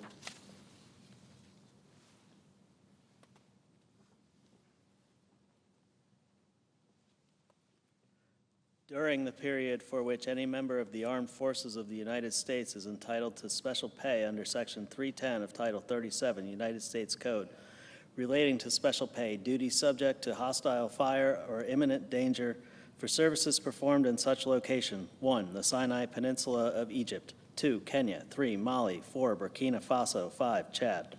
C, conforming amendment. Section 1126 of Public Law 115-97 is amended by striking subsections C and D. D, effective date. The amendments made by this section shall take effect on January 1st, 2026. Section 70119, extension and modification of exclusion from gross income of student loans discharged on account of death or disability. A, in general, Section 108F5 is amended to read as follows. 5, discharges on account of death or disability. A, in general, in the case of an individual, gross income does not include any amount which, but for this subsection, would be includable in gross income for such taxable year by reason of the discharge, in whole or in part, of any loan described in subparagraph B, if such a discharge was 1, pursuant to subsection A or D of Section 437 of the Higher Education Act of 1965, or the parallel benefit under Part D of Title IV of such act relating to the repayment of loan liability. 2, pursuant to Section 464C1F of such act, or 3, otherwise discharged on account of death or total and permanent disability of the student. B, loans discharged. A loan is described in this subparagraph if such loan is 1, a student loan as defined in paragraph 2, or 2, a private education loan as defined in Section 140A of the Consumer Credit Protection Act, 15 U.S.C. 1650A. C, Social Security number requirement. 1, in general, subparagraph A shall not apply with respect to any discharge during any taxable year unless the taxpayer includes the taxpayer's Social Security number on the return of tax for such taxable year. 2, Social Security number. For purposes of this subparagraph, the term Social Security number has the meaning given such term in Section 24H7. B, omission of correct Social Security number treated as mathematical or clerical error. Section 6213G2, as amended by this Act, is further amended by striking "and" at the end of subparagraph 5, by striking the period at the end of subparagraph W, and inserting "and by inserting after subparagraph W the following new subparagraph. X, an omission of a correct Social Security number required under Section 108F5C relating to discharges on account of death or disability. C, effective date. The amendments made by this section shall apply to discharges after December 31st, 2025. Section 70120, limitation on individual deductions for certain state and local taxes, etc. A, in general, Section 164B6 is amended, 1, by striking "and before January 1, 2026, and 2, by striking $10,000, $5,000 in the case of a married individual filing a separate return, and inserting the applicable limitation amount, half the applicable limitation amount in the case of a married individual filing a separate return. B, applicable limitation amount. Section 164B is amended by adding at the end the following new paragraph. 7, applicable limitation amount. A, in general. For purposes of paragraph 6, the term applicable limitation amount means 1, in the case of any taxable year beginning in calendar year 2025, $40,000. 2, in the case of any taxable year beginning in calendar year 2026, $40,400. 3, in the case of any taxable year beginning after calendar year 2026 and before 2030, 101% of the dollar amount in effect under this subparagraph for taxable years beginning in the preceding calendar year. And 4, in the case of any taxable year beginning after calendar year 2029, $10,000. B, phase down based on modified adjusted gross income. 1, in general, except as provided in Clause 3, in the case of any taxable year beginning before January 1st, 2030, the applicable limitation amount shall be reduced by 30% of the excess, if any, of the taxpayer's modified adjusted gross income over the threshold amount, half the threshold amount in the case of a married individual filing a separate return. 2, threshold amount. For purposes of this subparagraph, the term threshold amount means 1, in the case of any taxable year beginning in calendar year 2025, $500,000. 2, in the case of any taxable year beginning in calendar year 2026, $505,000. And 3, in the case of any taxable year beginning after calendar year 2026, 101% of the dollar amount in effect under this subparagraph for taxable years beginning in the preceding calendar year. 3, limitation on reduction. The reduction under Clause 1 shall not result in the applicable limitation amount being less than $10,000. 4, modified adjusted gross income. For purposes of this paragraph, the term modified adjusted gross income means adjusted gross income increased by any amount excluded from gross income under Section 911, 931, or 933. C, effective date. The amendments made by this section shall apply to taxable years beginning after December 31, 2024. Chapter 2, delivering on presidential priorities to provide new middle-class tax relief. Section 70201, no tax on tips. A, deduction allowed. Part 7 of Subchapter B of Chapter 1 is amended by redesignating Section 224 as Section 225 and by inserting after Section 223 the following new section. Section 224, qualified tips. A, In general, there shall be allowed as a deduction an amount equal to the qualified tips received during the taxable year that are included on statements furnished to the individual pursuant to Section 6041D3, 6041AE3, 6050WF2, or 6051A18, or reported by the taxpayer on Form 4137 or successor. B, limitation. 1. In general, the amount allowed as a deduction under this section for any taxable year shall not exceed $25,000. 2, limitation based on adjusted gross income. A, in general, the amount allowable as a deduction under subsection A after application of paragraph 1 shall be reduced, but not below zero, by $100 for each $1,000 by which the taxpayer's modified adjusted gross income exceeds $150,000, $300,000 in the case of a joint return. B, modified adjusted gross income. For purposes of this paragraph, the term modified adjusted gross income means the adjusted gross income of the taxpayer for the taxable year increased by any amount excluded from gross income under Section 911, 931, or 933. C, tips received in course of trade or business. In the case of qualified tips received by an individual during any taxable year in the course of trade or business, other than the trade or business of performing services as an employee of such individual, such qualified tips shall be taken into account under subsection A only to the extent that the gross income for the taxpayer for such trade or business for such taxable year, including such qualified tips, exceeds the sum of the deductions other than the deduction allowed under this section, allocable to the trade or business in which such qualified tips are received by the individual for such taxable year. D, qualified tips. For purposes of this section, 1, in general, the term qualified tips means cash tips received by an individual in an occupation which customarily and regularly received tips on or before December 31, 2024, as provided by the Secretary. 2, exclusions. Such terms shall not include any amount received by an individual unless A, such amount is paid voluntarily without any consequence in the event of non-payment, is not the subject of negotiation, and is determined by the payer. B, the trade or business in the course of which the individual receives such amount is not a specified service, trade, or business as defined in Section 199AD2. And C, such other requirements as may be established by the Secretary and regulations or other guidance are satisfied.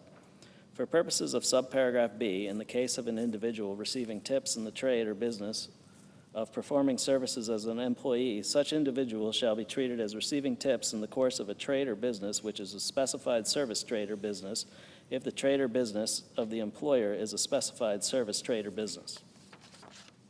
3, cash tips.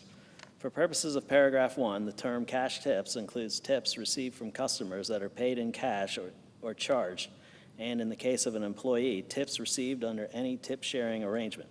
E, Social Security number required. 1, in general, no deduction shall be allowed under this section unless the taxpayer includes on the return of tax for the taxable year such individual's Social Security number. 2, Social Security number defined. For purposes of paragraph 1, the term Social Security number shall have the meaning given such term in Section 24H7. F, married individuals. If the taxpayer is a married individual within the meaning of Section 7703, this section shall apply only if the taxpayer and the taxpayer's spouse file a joint return for the taxable year. G, regulations. The Secretary shall prescribe such regulations or other guidance as may be necessary to prevent reclassification of income as qualified tips, including regulations or other guidance to prevent abuse of the deduction allowed by this section. H, termination. No deduction shall be allowed under this section for any taxable year beginning after December 31, 2028. B, deduction allowed to non-itemizers. Section 63B is amended by striking "and" at the end of paragraph 3, by striking the period at the end of paragraph 4 and inserting and by adding at the end of the following new paragraph. 5, the deduction provided in Section 224. C, omission of correct Social Security number treated as mathematical or clerical error. Section 6213G2, as amended by the preceding provisions of this Act, is amended by striking "and" at the end of subparagraph W, by striking the period at the end of subparagraph X, and inserting and by inserting after subparagraph X the following new subparagraph. Y, an omission of a correct Social Security number required under Section 224E relating to deduction for qualified tips. D, exclusion from qualified business income. Section 199AC4 is amended by striking "and" at the end of subparagraph B, by striking the period at the end of subparagraph C, and inserting "and" by adding at the end of the following new subparagraph. D, any amount with respect to which a deduction is allowable to the taxpayer under Section 224A for the taxable year. E, extension of tip credit to beauty service business. 1, in general, Section 45BB2 as amended is amended to read as follows. 2, application only to certain lines of business. In applying paragraph 1, there shall be taken into account only tips received from customers or clients in connection with the following services. A, the providing, delivering, or serving of food or beverages for consumption if the tipping of employees delivering or serving food or beverages by customers is customary. B, the providing of any of the following services to a customer or client if the tipping of employees providing such services is customary. 1, barbering and hair care. 2, nail care. 3, aesthetics. 4, body and spa treatments. 2, credit determined with respect to minimum wage in effect. Section 45BB1B is amended, A, by striking "as in effect on January 1, 2007, and B, by inserting "and in the case of food or beverage establishments, as in effect on January 1, 2007, after, without regard to Section 3M of such act." F, reporting requirements. 1, returns for payments made in the course of a trade or business. A, statement furnished to Secretary. Section 6041A is amended by inserting "including a separate accounting of any such amounts reasonably designated as cash tips and the occupation described in Section 224D1 of the person receiving such tips after such gains, profits, and income." B, statement furnished to payee. Section 6041D is amended by striking "and" at the end of paragraph 1, by striking the period at the end of paragraph 2, and inserting and by inserting after paragraph 2 the following new paragraph. 3, in the case of compensation to non-employees, the portion of payments that have been reasonably designated as cash tips and the occupation described in Section 224D1 of the person receiving such tips. 2, returns for payments made for services and direct sales. A, statement furnished to Secretary. Section 6041A is amended by inserting "including a separate accounting of any such amounts reasonably designated as cash tips and the occupation described in Section 224D1 of the person receiving such tips after amount of such payments." B, statement furnished to payee. Section 6041AE is amended by striking "and" at the end of paragraph 1, by striking the period at the end of paragraph 2 and inserting and by inserting after paragraph 2 the following new paragraph. 3, in the case of subsection A, the portion of payments that have been reasonably designated as cash tips and the occupation described in Section 224D1 of the person receiving such tips. 3, returns relating to third-party settlement organizations. A, statement furnished to Secretary. Section 6050WA is amended by striking "and" at the end of paragraph 1, by striking the period at the end of paragraph 2, and inserting and by adding at the end the following new paragraph. 3, in the case of a third-party settlement organization, the portion of reportable payment transactions that have been reasonably designated by payers as cash tips and the occupation described in Section 224D1 of the person receiving such tips. B, statement furnished to payee. Section 6050WF2 is amended by inserting "including a separate accounting of any such amounts that have been reasonably designated by payers as cash tips and the occupation described in Section 224D1 of the person receiving such tips after reportable payment transactions." 4, returns related to wages. Section 6051A is amended by striking "and" at the end of paragraph 16, by striking the period at the end of paragraph 17, and inserting and by inserting after paragraph 17 the following new paragraph. 18, the total amount of cash tips reported by the employee under Section 6053A and the occupation described in Section 224D1, such person. G, clerical amendment.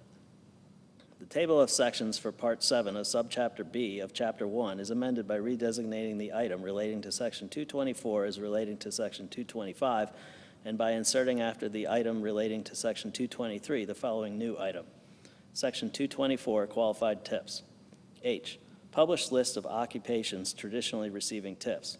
Not later than 90 days after the date of the enactment of this act, the Secretary of the Treasury or the Secretary's delegate shall publish a list of occupations which customarily and regularly received tips on or before December 31, 2024 for purposes of Section 224D1 of the Internal Revenue Code of 1986 as added by subsection A.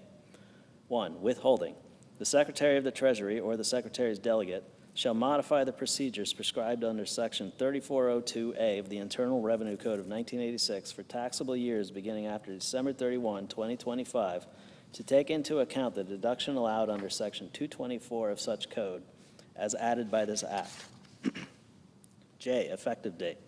The amendments made by this section shall apply to taxable years beginning after December 31, 2024. K, transition rule. In the case of any cash tips required to be reported for periods before January 1, 2026, persons required to file returns or statements under Section 6041A, 6041D3, 6041AA, 6041AE3, 6050WA, or 6050WF2 of the Internal Revenue Code of 1986, as amended by this section, may approximate a separate accounting of amounts designated as cash tips by any reasonable method specified by the Secretary.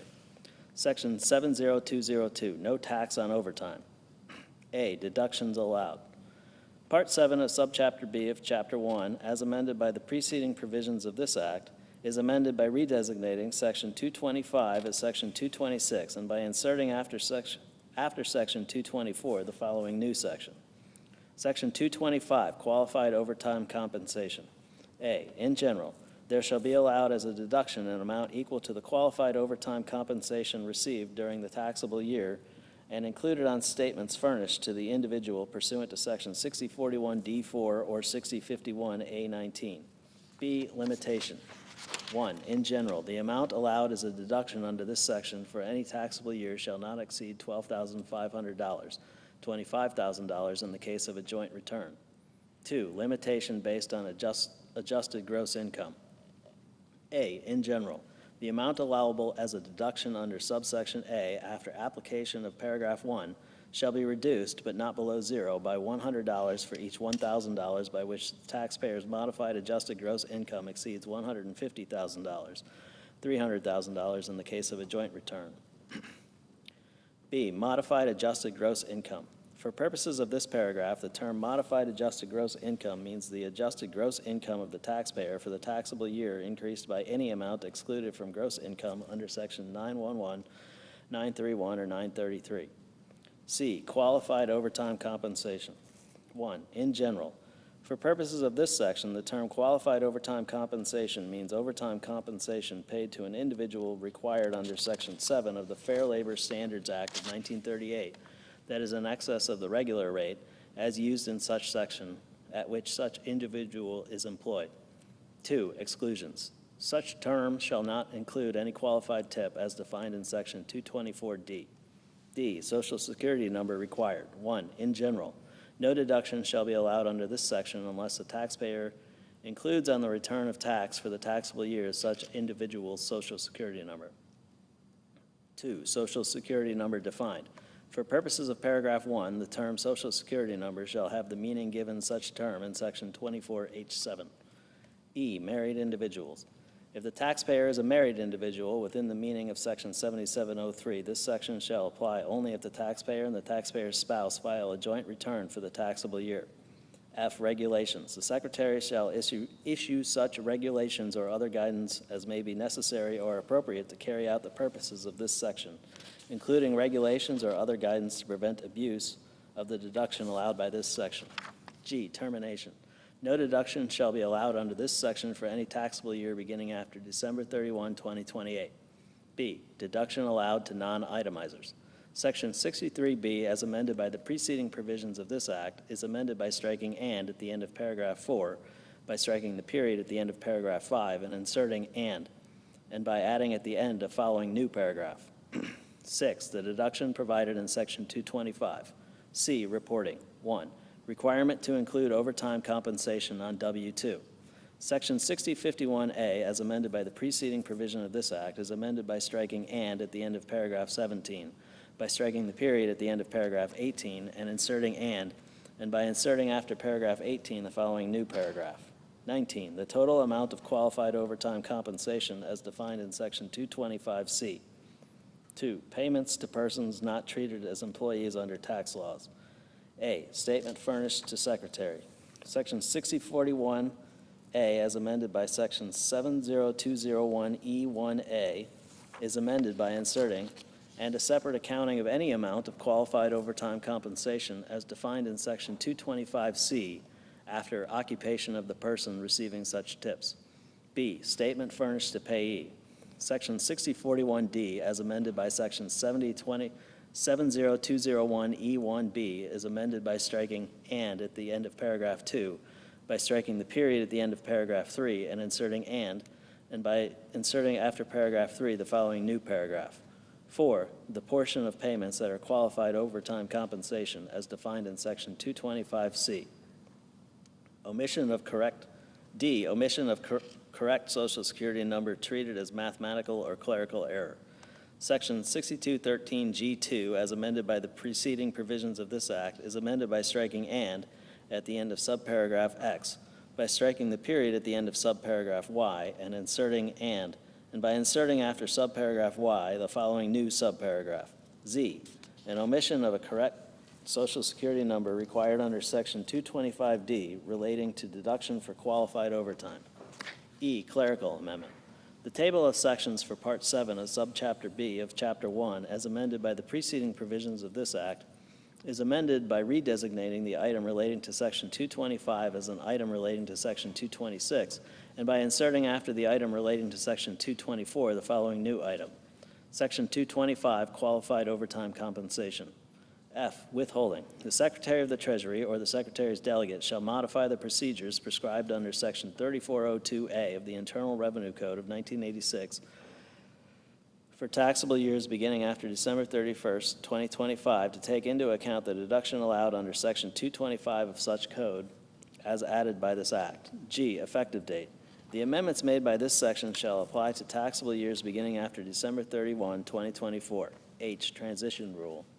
In the case of qualified overtime compensation required to be reported for periods before January 1, 2026, persons required to file returns or statements under Section 6051A19, 6041A, or 6041D4 of the Internal Revenue Code of 1986, as amended by this section, may approximate a separate accounting of amounts designated as qualified overtime compensation by any reasonable method specified by the Secretary. Section 70203, no tax on car loan interest.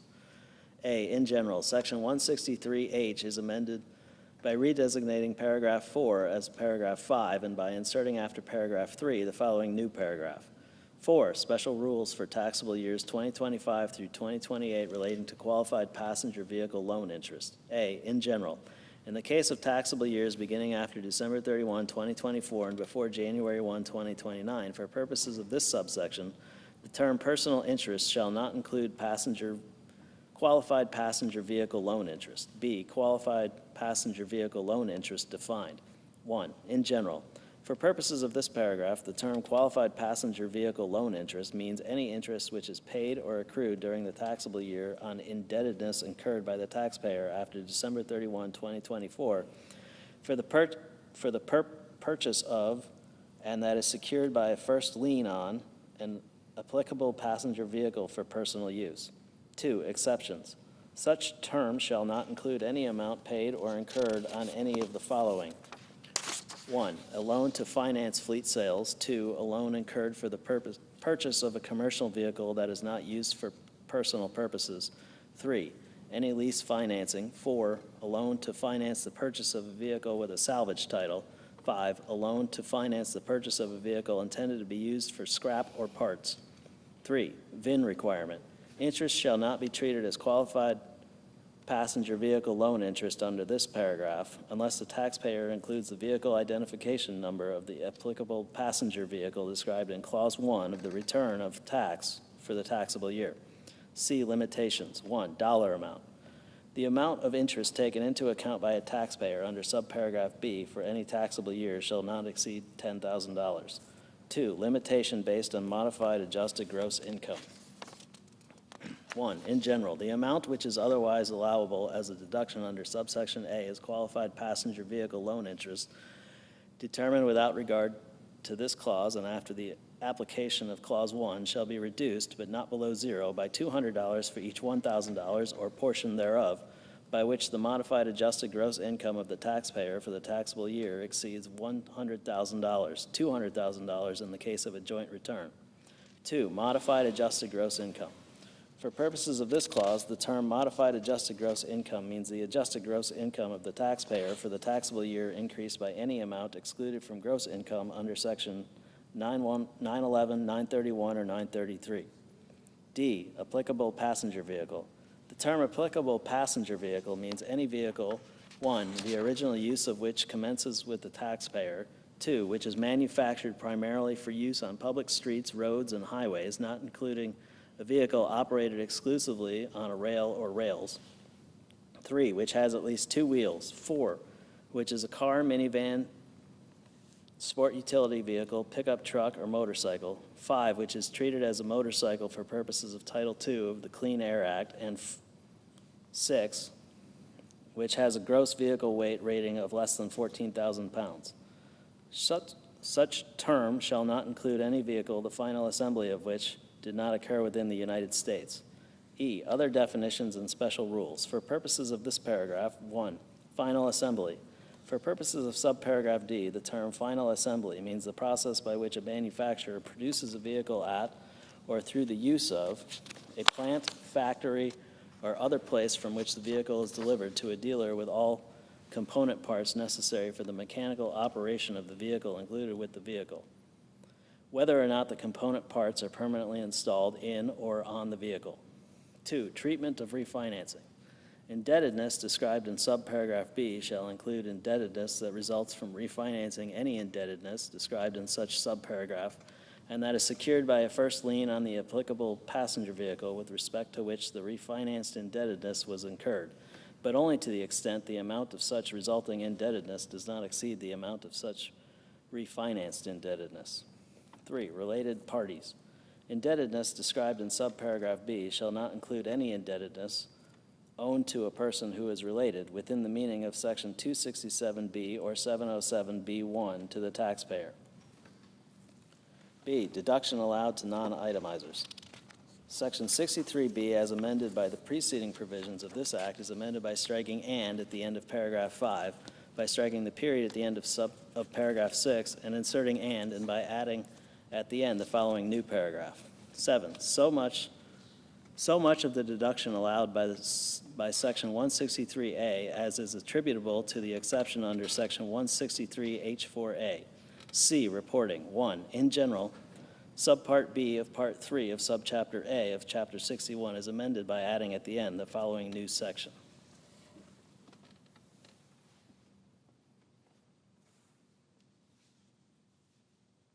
Section 6050AA, returns relating to applicable passenger vehicle loan interest received in trade or business from individuals. A, in general, any person, 1, who is engaged in a trade or business, and 2, who, in the course of such trade or business, receives from any individual interest aggregating $600 or more for any calendar year on a specified passenger vehicle loan, shall make the return described in subsection B with respect to each individual from whom such interest was received at such time as the Secretary may provide. B, form and manner of returns. A return is described in this subsection if such return 1 is in such form as the Secretary may prescribe, and 2, contains A, the name and address of the individual from whom the interest described in subsection A2 was received, B, the amount of such interest received for the calendar year, C, the amount of outstanding principal on the specified passenger vehicle loan as of the beginning of such calendar year, D, the date of the origination of such loan, E, the year, make, model, and vehicle identification number of the applicable passenger vehicle which secures such loan, or such other description of such vehicle as the Secretary may prescribe, and F, such other information as the Secretary may prescribe. C, statements to be furnished to individuals with respect to whom information is required. Every person required to make a return under subsection A shall furnish to each individual whose name is required to be set forth in such a return a written statement shown. 1, the name, address, and phone number of the information contact of the person required to make such return, and 2, the information described in some paragraphs B, C, D, and E of subsection B2 with respect to such individual, and such information as is described in subsection B2F with respect to such individual as the Secretary may provide for purposes of this subsection. The written statement required under the preceding sentence shall be furnished on or before January 31st of the year following the calendar year for which the return under subsection A was required to be made. D, definitions for purposes of this section 1 in general terms used in this section, which are also used in paragraph 4 of sections 163H, shall have the same meaning as when used in such paragraph. 2, specified passenger vehicle loan. The term specified passenger vehicle loan means the indebtedness described in section 163H4B with respect to any applicable passenger vehicle. E, regulations. The Secretary shall issue such regulations or other guidance as may be necessary or appropriate to carry out the purposes of this section, including regulations or other guidance to prevent the duplicate reporting of information under this section. F, applicability. No return shall be required under this section for any period to which section 163H4 does not apply to. Penalties, section 6724D is amended, A, in paragraph 1B by striking or at the end of the clause XXVII, by striking and at the end of clause XXVII, and inserting or and by adding at the end of the following new clause. 29, section 6050A, relating to returns relating to applicable passenger vehicle loan interest received in trade or business from individuals, and B, in paragraph 2 by striking or at the end of subparagraph KK, by striking the period at the end of subparagraph LL, and inserting or and by inserting after subparagraph LL the following new paragraph MM. Section 6050AAC, relating to statements relating to applicable passenger vehicle loan interest received in trade or business from individuals. D, conforming amendments. 1, section 56E1B is amended by striking section 163H4 and inserting section 163H5. 2, the table of sections for subpart B of part 3 of chapter A of chapter 61 is amended by adding at the end of the following new item, section 6050AA, returns relating to applicable passenger vehicle loan interest received in trade or business from individuals. E, effective date. The amendments made by this section shall apply to indebtedness incurred after December 31st, 2024. Section 70204, Trump Accounts and Contribution Pilot Program. A, Trump Accounts 1 in general, subchapter F of Title 1 is amended by adding at the end the following new part, Part 9, Trump Accounts, Section 530A, Trump Accounts, Section 538, Trump Accounts, A, General Rule. Except as provided in this section or under regulations or guidance established by the Secretary, a Trump account shall be treated for purposes of this title in the same manner as an individual retirement account under Section 408A. B, Trump account for purposes of this section. 1, in general, the term Trump account means an individual retirement account as defined in Section 408A, which is not designated as a Roth IRA, and which meets the following requirements. A, the account, I, is created or organized by the Secretary for the exclusive benefit of an eligible individual or such eligible individual's beneficiaries, or 2, is 1, created or organized in the United States for the exclusive benefit of an individual who has not attained the age of 18 before the end of the calendar year or such individual's beneficiaries, and 2, funded by a qualified rollover contribution. B, the amount is designated in such manner as the Secretary shall prescribe at the time of the establishment of the account as a Trump account. C, the written governing instrument creating the account meets the following requirements. 1, no contribution will be accepted, 1, before the date that is 12 months after the date of the enactment of this section, or 2, in the case of a contribution made in any calendar year before the calendar year in which the account beneficiary attains age 18, if such contribution would result in aggregate contributions other than exempt contributions for such calendar year in excess of the contribution limit specified in subsection C2A. 2, except as provided in subsection D, no distribution will be allowed before the first day of the calendar year in which the account beneficiary attains age 18. 3, no part of the account funds will be invested in any asset other than an eligible investment during any period before the first day of the calendar year in which the account beneficiary attains age 18. 2, eligible individual. The term eligible individual means any individual, A, who has not attained the age of 18 before the close of the calendar year in which the election under subparagraph C is made. B, for whom a Social Security number within the meaning of Section 24H7 has been issued before the date on which an election under subsection C is made. And C, for whom, 1, an election is made under the subparagraph by the Secretary if the Secretary determines, based on information available to the Secretary from tax returns or otherwise, that such individual meets the requirements of subparagraphs A and B, and no prior election has been made for such individual under Clause 2, or 2, an election is made under this subparagraph by a person other than the Secretary at such time in such a manner as the Secretary may prescribe for the establishment of the Trump account if no prior election has been made for such individual under Clause 1. 3, eligible investment. A, in general, the term eligible investment means any mutual fund or exchange-traded fund which, 1, tracks the returns of a qualified index, 2, does not use leverage, 3, does not have annual fees and expenses of more than 0.1% of the balance of the investment in the fund, and 4, meets such other criteria as the Secretary determines appropriate for purposes of the Section B qualified index. The term qualified index means 1, the Standard and Poor's 500 stock market index, or 2, any other index. 1, which is comprised of equity investments in United States companies, and 2, for which regulated futures contracts as defined in Section 1256G1 are traded on a qualified board or exchange as defined in Section 1256G7. Such terms shall not include any industry or sector-specific index, but may include an index based on market capitalization. 4, account beneficiary. The term account beneficiary means the individual on whose behalf the Trump account was established. C, treatment of contributions. 1, no deduction allowed. No deduction shall be allowed under Section 219 for any contribution which is made before the first day of the calendar year in which the account beneficiary attains age 18. 2, contribution limit. In the case of any contribution made before the calendar year in which the account beneficiary attains age 18. A, in general, the aggregate amount of contributions other than exempt contributions for such calendar year shall not exceed $5,000. B, exempt contribution. For purposes of this paragraph, the term exempt contribution means 1, a qualified rollover contribution, 2, any qualified general contribution, or 3, any contribution provided under Section 6434. C, cost of living adjustment. 1, in general, in the case of any calendar year after 2027, the $5,000 amount under subparagraph A shall be increased by an amount equal to 1, such dollar amount multiplied by 2, the cost of living adjustment determined under Section 1F3 for the calendar year determined by substituting calendar year 2026 for calendar year 2016 in subparagraph A2 thereof. 2, rounding. If any increase under this subparagraph is not a multiple of 100, such amount shall be rounded to the next lower multiple of 100. 3, timing of contributions.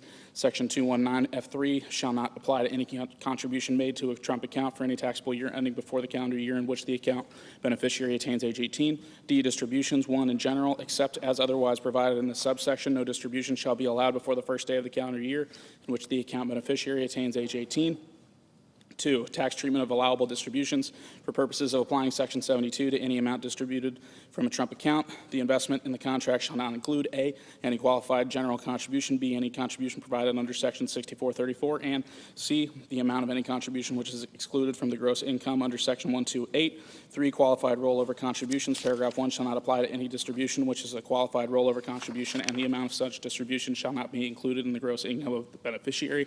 4, qualified able rollover contributions. A, in general, paragraph 1 shall not apply to any distribution which is a qualified able rollover contribution, and the amount of such distribution shall not be included in the gross income of the beneficiary. B, qualified able rollover contribution. For purposes of this section, the term qualified able rollover contribution means an amount which is paid during the calendar year in which the account beneficiary attains age 17 and a direct trustee-to-trustee transfer from a Trump account maintained for the benefit of the account beneficiary to an able account as defined in Section 529AE6 for the benefit of such account beneficiary, but only if the amount of such payment is equal to the entire balance of the Trump account from which the payment is made. 5, distributions of excess contributions. In the case of any contribution which is made before the calendar year in which the account beneficiary attains age 18 and which is in excess of the limitation in effect under subsection C2A for the calendar year. A, paragraph 1 shall not apply to the distribution of such excess. B, the amount of such distribution shall not be included in gross income of the account beneficiary. And C, the tax imposed by this chapter on the distributee for the taxable year in which the distribution is made shall be increased by 100% of the amount of net income attributable to such excess determined without regard to subparagraph B. 6, treatment of death of account beneficiary. If, by reason of the death of the account beneficiary before the first day of the calendar year in which the account beneficiary attains age 18, any person acquires the account beneficiary's interest in the Trump account, A, paragraph 1 shall not apply. B, such account shall cease to be a Trump account as of the date of death. And C, an amount equal to the fair market value of the assets reduced by the investment in the contract in such account on such date shall, 1, if such person is not the estate of such beneficiary, be includable in such person's gross income for the taxable year, which includes such date, or 2, if such person is the estate of such beneficiary, be includable in such beneficiary's gross income for the last taxable year of such beneficiary. E, qualified rollover contribution. For purposes of this section, the term qualified rollover contribution means an amount which is paid in a direct trustee-to-trustee transfer from a Trump account maintained for the benefit of the account beneficiary to a Trump account maintained for such beneficiary. but only if the amount of such payment is equal to the entire balance of the Trump account from which the payment is made. F, qualified general contribution. For purposes of this section, 1 in general, the term qualified general contribution means any contribution which A is made by the Secretary pursuant to a general funding contribution, B is made to the Trump account of an account beneficiary in the qualified class of account beneficiary specified in the general funding contribution, and C is in an amount which is equal to the ratio of 1, the amount of such general funding contribution, to 2, the number of account beneficiaries in such qualified class. 2, general funding contribution. The term general funding contribution means a contribution which A is made by 1, an entity described in section 170C1 other than a possession of the United States or a political subdivision thereof or an Indian tribal government, or 2, an organization described in section 501C3 and exempt from tax under section 501A, and B, which specifies a qualified class of account beneficiaries to whom such contribution is to be distributed. 3, qualified class. A, in general, the term qualified class means any of the following. 1, all account beneficiaries who have not attained the age of 18 before the close of the calendar year in which the contribution is made. 2, all account beneficiaries who have not attained the age of 18 before the close of the calendar year in which the contribution is made and who reside in one or more states or other qualified geographic areas specified by the terms of the general funding contribution. 3, all account beneficiaries who have not attained the age of 18 before the close of the calendar year in which the contribution is made and who were born in one or more calendar years specified by the terms of the general funding contribution. B, qualified geographic area. The term qualified geographic area means any geographic area in which not less than 5,000 account beneficiaries reside and which is designated by the Secretary as a qualified geographic area under the subparagraph. G, trustee selection. In the case of any Trump account created or organized by the Secretary shall take into account the following criteria to select in selecting the trustee. 1, the history of reliability and regulatory compliance of the trustee. 2, the customer service experience of the trustee. 3, the costs imposed by the trustee on the account or the account beneficiary. H, other special rules in coordination with individual retirement account rules. 1, in general, the rules of subsections K and P of section 40H shall not apply to a Trump account, and the rules of subsections D and I of section 40H shall not apply to a Trump account for any taxable year beginning before the calendar year in which the account beneficiary attains age 18. 2, custodial accounts. In the case of a Trump account, section 408H shall be applied by substituting a Trump account described in section 530AB1 for an individual retirement account described in subsection A. 3, contributions. In the case of any taxable year beginning before the first day of the calendar year in which the account beneficiary attains age 18, contribution to a Trump account shall not be taken into account in applying any contribution limit to any individual retirement plan other than a Trump account.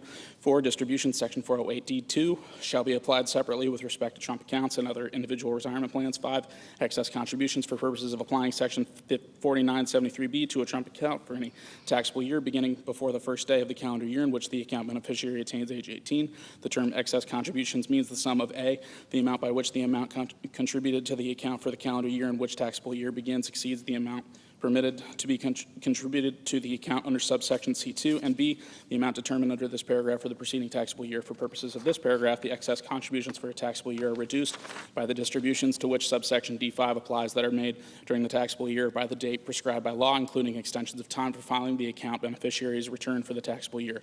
1, reports. 1, in general, the trustee of a Trump account shall make such reports regarding such account to the Secretary and to the beneficiary of the account at such time and in such a manner that as may be required by the Secretary. Such reports shall include information with respect to A, contributions including the amount and source of any contribution in excess of $25 made from a person other than the Secretary, the account beneficiary, or the parent or legal guardian of the account beneficiary. B, distributions including distributions which are qualified rollover contributions. C, the fair market value of the account. D, the investment in the contract with respect to such account. And E, such other matters as the Secretary may require. 2, qualified rollover contributions. Not later than 30 days after the date of any qualified rollover contribution, the trustee of the Trump account to which the contribution was made shall make a report to the Secretary. Such report shall include A, the name, address, and social security number of the account beneficiary. B, the name and address of such trustee. C, the account number. D, the routing number of the trustee. And E, such other information as the Secretary may require. 3, period of reporting. This subsection shall not apply to any period after the calendar year in which the beneficiary attains age 17. 2, qualified able rollover contributions except from able contribution limitation. A, in general, section 529AB2B is amended by inserting or received in a qualified able rollover contribution described in section 530AD4B after except as provided in the case of contributions under subsection C1C. B, prohibition on excess contributions. The second sentence of section 529AB6 is amended by inserting but do not include any contributions received in a qualified able rollover contribution described in section 530AD4B before the period at the end. C, conforming amendment. Section 4973H1 is amended by inserting or contributions received into qualified able rollover contribution described in Section 530AD4B after other than contributions under Section 529AC1C. 3, failure to provide reports on Trump accounts. Section 6693A2 is amended by striking "and" at the end of subparagraph E, by striking the period at the end of subparagraph F and inserting and by inserting after subparagraph F the following new subparagraph G. Section 530A1 relating to Trump accounts. 4, clerical amendment. A, the table of parts for subchapter F of Chapter 1 is amended by adding at the end the following new item, Part 9, Trump accounts. B, employer contributions. 1, in general. Part 3 of subchapter B of Chapter 1 is amended by inserting after Section 127 the following new section, Section 128, employer contributions to Trump accounts. A, in general. Gross income of an employee does not include amounts paid by the employer as a contribution to the Trump account of such employee or of any dependent of such employee if the amounts are paid or incurred pursuant to a program which is described in subsection C. B, limitation. 1, in general, the amount which may be excluded under subsection A with respect to any employee shall not exceed $2,500. 2, inflation adjustment. A, in general, in the case of any taxable year beginning after 2027, the $2,500 amount in paragraph 1 shall be increased by an amount equal to 1, such dollar amount multiplied by 2, the cost of living adjustment determined under Section 1F3 for such calendar year by substituting calendar year 2026 for calendar year 2016 in subparagraph A2 thereof. B, rounding. If any increase determined under subparagraph A is not a multiple of $100, such increase shall be rounded to the nearest multiple of $100. C, Trump account contribution program. For purposes of this section, a Trump account contribution program is a separate written plan of an employer for the exclusive benefit of his employees to provide contributions to the Trump accounts of such employees or dependents of such employees, which meets requirements similar to the requirements of paragraphs 2, 3, 6, 7, and 8 of Section 129D. 2, clerical amendment. The table of sections for Part 3 of Subchapter B of Chapter 1 is amended by inserting after the item relating to Section 127 the following new item, Section 128, employer contributions to Trump accounts. C, certain contributions excluded from gross income. 1, in general, Part 3 of Subchapter B of Chapter 1 is amended by inserting before Section 140 the following new item, Section 139J, certain contributions to Trump accounts. A, in general, gross income of an account beneficiary shall not include any qualified general contribution to a Trump account of the account beneficiary. B, definitions. Any term used in this section which is used in Section 530A shall have the meaning given to such term under Section 530A. 2, clerical amendment. The table of sections for Part 3 of Subchapter B is amended by inserting before the item relating to Section 140 the following new item, Section 139J, certain contributions to Trump accounts. D, Trump accounts contribution pilot program. 1, in general, Subchapter B of Chapter 65 is amended by adding at the end the following new section, Section 6434, Trump accounts contribution pilot program. A, in general, in the case of an individual who makes an election under this section with respect to an eligible child of the individual, such eligible child shall be treated as making a payment against the tax imposed by subtitle A for the taxable year for which the election was made in an amount equal to $1,000. B, refund of payment. The amount treated as a payment under subsection A shall be paid by the Secretary to the Trump account with respect to which such eligible child is the account beneficiary. C, eligible child. For purposes of this section, the term eligible child means qualifying child as defined in Section 152C. 1, who was born after December 31st, 2024, and before January 1st, 2029. 2, with respect to whom no prior election has been made under this section by such individual or any other individual. 3, who is a United States citizen, and 4, at least one parent of whom was a United States citizen at the time of such qualifying child's birth. D, election. An election under this section shall be made at such time and in such manner as the Secretary shall provide Social Security number required. 1, in general, this section shall not apply to any taxpayer unless such individual includes with the election made under this section A, such individual's Social Security number, and B, the Social Security number of the eligible child with respect to whom the election is made. 2, Social Security number defined. For purposes of paragraph 1, the term Social Security number shall have the meaning given such terms in Section 24H7 determined by substituting before the date of the election made under Section 6434 for before the due date of such return in subparagraph B thereof. F, exception from reduction or offset. Any payment made to any individual under this section shall not be 1, subject to reduction or offset pursuant to subsection C, D, E, or F of Section 6402 for any similar authority permitting offset, or 2, reduced or offset by other assessed federal taxes that would otherwise be subject to levy or collection. G, special rule regarding interest. The period determined under Section 6611. A, with respect to any payment under this section shall not begin before January 1st, 2028. H, mirror code possessions. In the case of any possession of the United States with a mirror code tax system as defined in Section 24K, this section shall not be treated as part of the income tax laws of the United States for purposes of determining the income tax law of such possession unless such possession elects to have this section be so treated. 1. Definitions. For purposes of this section, the term trump account and account beneficiary have the meaning given such terms in Section 530AB. 2. Penalty for negligent claim or fraudulent claim. Part 1 of Subchapter A of Chapter 68 is amended by adding at the following new section. Section 6659, improper claim for trump account, contribution pilot program credit. A in general. In the case of any individual who makes an election under Section 6434 with respect to an individual who is not an eligible child of the taxpayer, 1, if such election was made due to negligence or disregard of the rules or regulations, there shall be imposed a penalty of $500, or 2, if such election was made to fraud, there shall be imposed a penalty of $1,000. B, definitions. 1, eligible child. The term eligible child has the meaning given such term under Section 6434. 2, negligence, disregard. The term negligence and disregard have the same meaning as when such terms are used in Section 6662. 3, omission of correct Social Security number treated as mathematical or clerical error. Section 6213G2, as amended by the preceding provisions of this Act, is amended by striking and at the end of subparagraph Y, by striking the period at the end of subparagraph Z, and inserting and by inserting after subparagraph Z, the following new paragraph, AA, an omission of a correct Social Security number required under Section 6434E1 relating to the Trump Accounts Contribution Pilot Program for confirming amendments. A, the table of sections for subchapter B of Chapter 65 is amended by adding at the end of the following new item, Section 6434, Trump Accounts Contribution Pilot Program. B, the table of sections for Part 1 of subchapter A of Chapter 68 is amended by inserting after the item relating to Section 6658 the following new item, Section 6659, improper claim for Trump Account Contribution Pilot Program credit. E, effective date. The amendments made by this section shall apply to taxable years beginning after December 31st, 2025. F, funding. In addition to amounts otherwise available, there is appropriated to the Department of Treasury out of any money in the Treasury not otherwise appropriated $410 million to remain available until September 30th, 2034 to carry out the amendments made by this section. Chapter 3, establishing certainty and competitiveness for American job creators. Subchapter A, permanent U.S. business tax reform and boosting domestic investment. Section 70301, full expensing for certain business property. A, made permanent. 1, in general. Section 168K2A is amended by adding and at the end of Clause 1 and striking and at the end of Clause 2 and inserting a period and by striking Clause 3.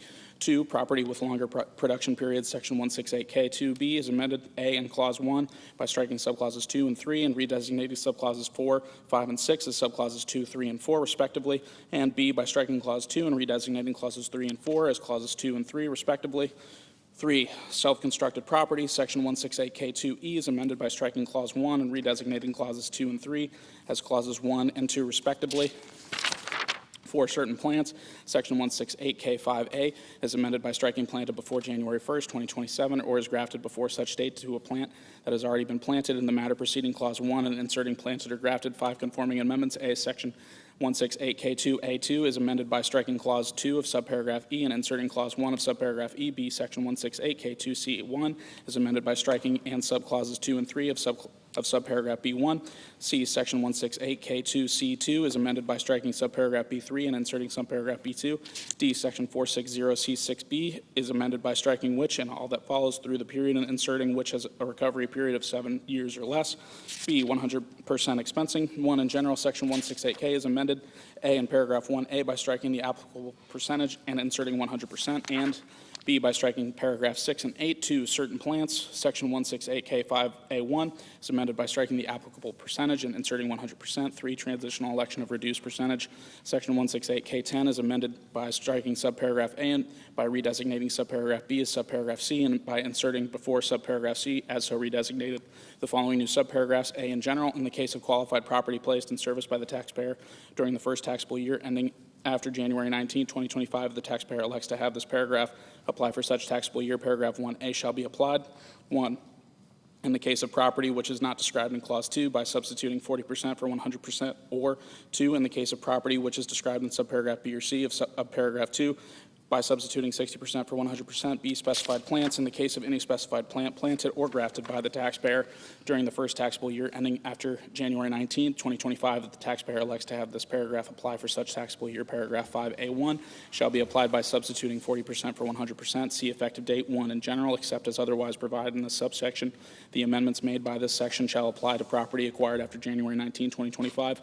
2, specified plants, except as provided in paragraph 3, and in the case of any specified plant as defined in Section 168K 5B of the Internal Revenue Code of 1986, as amended by this section. The amendments made by this section shall apply to such plants which are planted or grafted after January 19, 2025. 3, transitional election of reduced percentage. The amount made by subsection B3 shall apply to taxable years ending after January 19, 2025.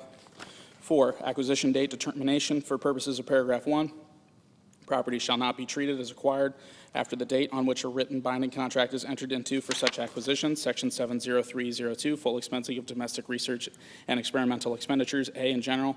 Part 6 of subchapter B of Chapter 1 is amended by inserting after Section 174 the following new section. Section 174A, domestic research or experimental expenditures. A, treatment as expenses.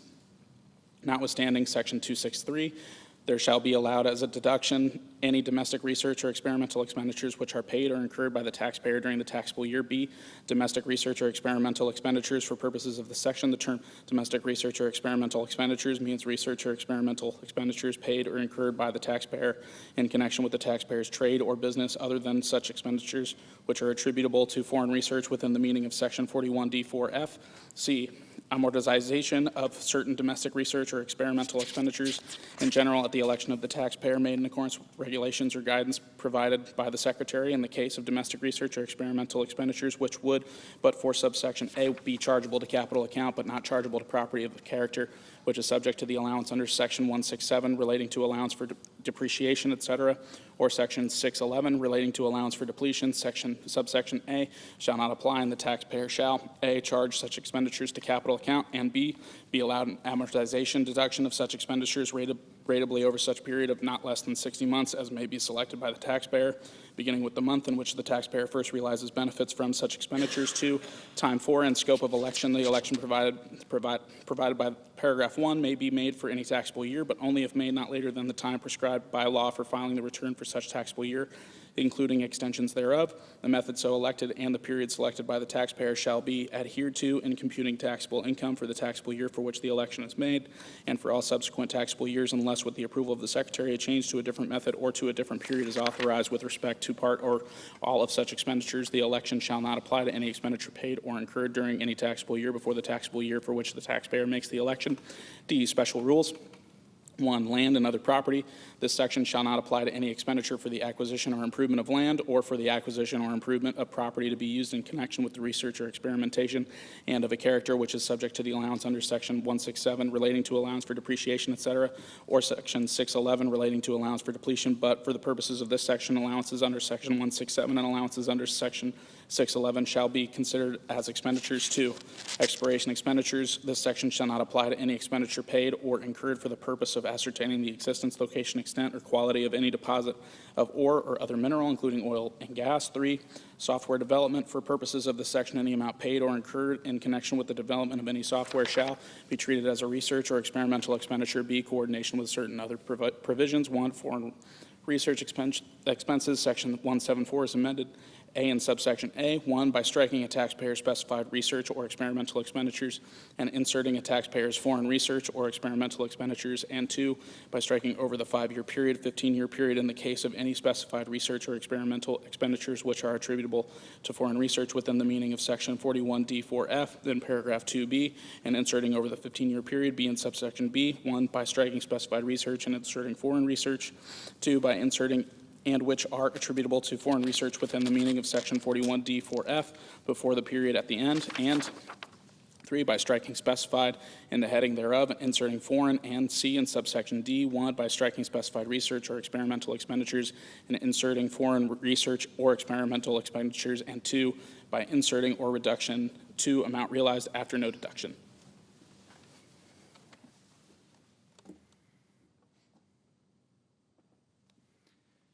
Two, research credit. A, Section 41D 1A is amended to read as follows. A, with respect to which expenditures are treated as domestic research or experimental expenditures under Section 174A.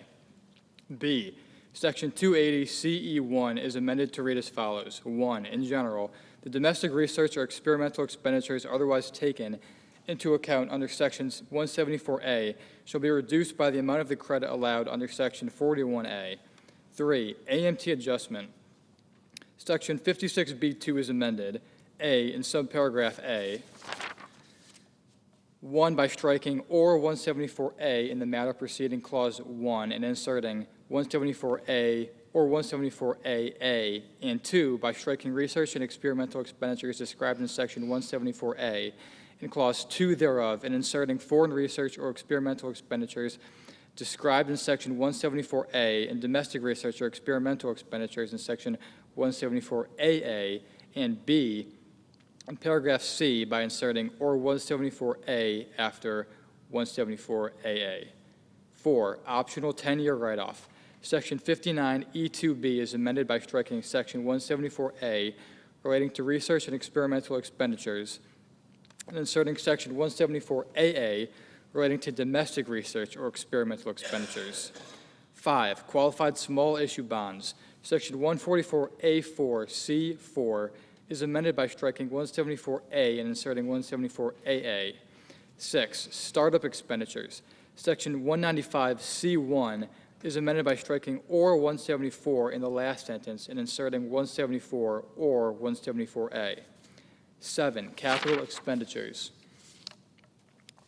A, Section 263A1B is amended by inserting or 174A after 174. B, Section 263A-C2 is amended by inserting or 174A after 174.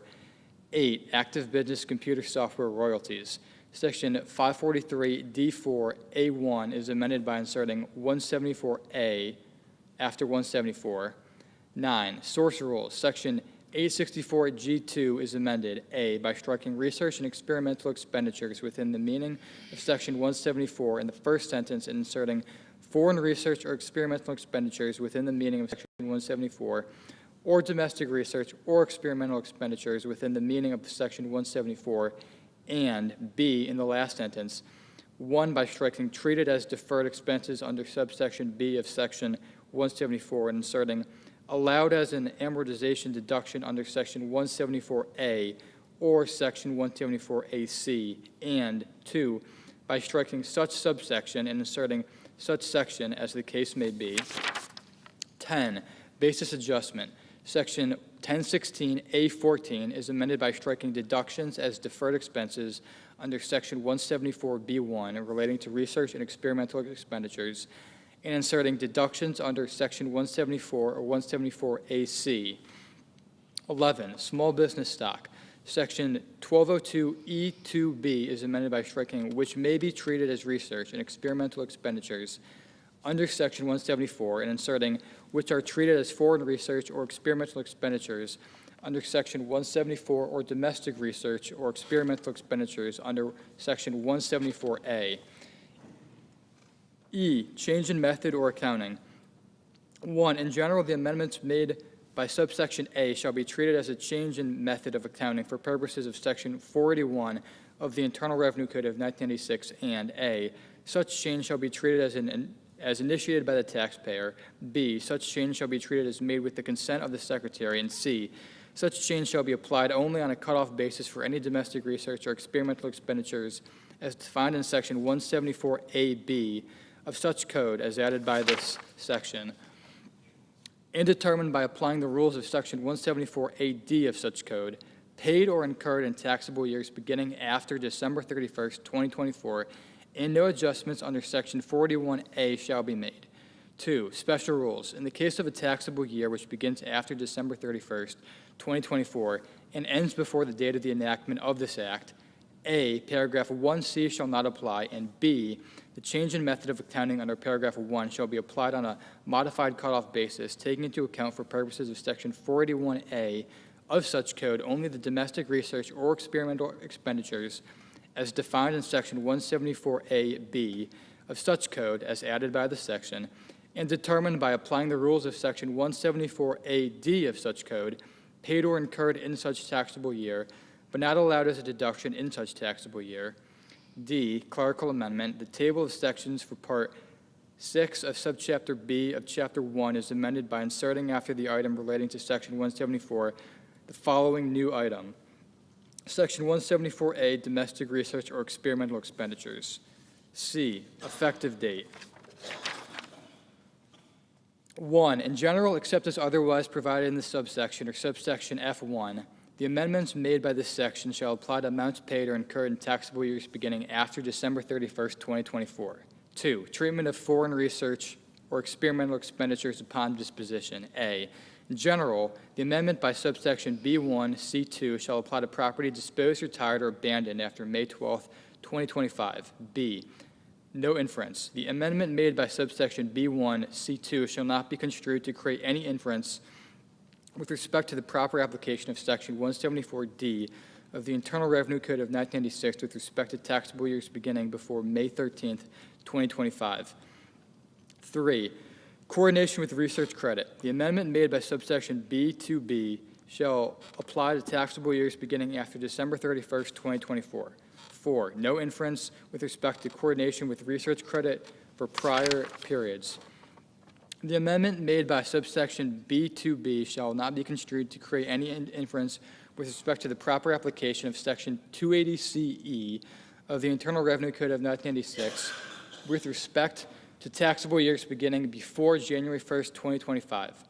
F, transition rules. 1, election for retroactive application by certain small businesses. A, in general, at the election of an eligible taxpayer, paragraphs 1 and 3 of subsection E shall each be applied by substituting December 31st, 2021 for December 31st, 2024.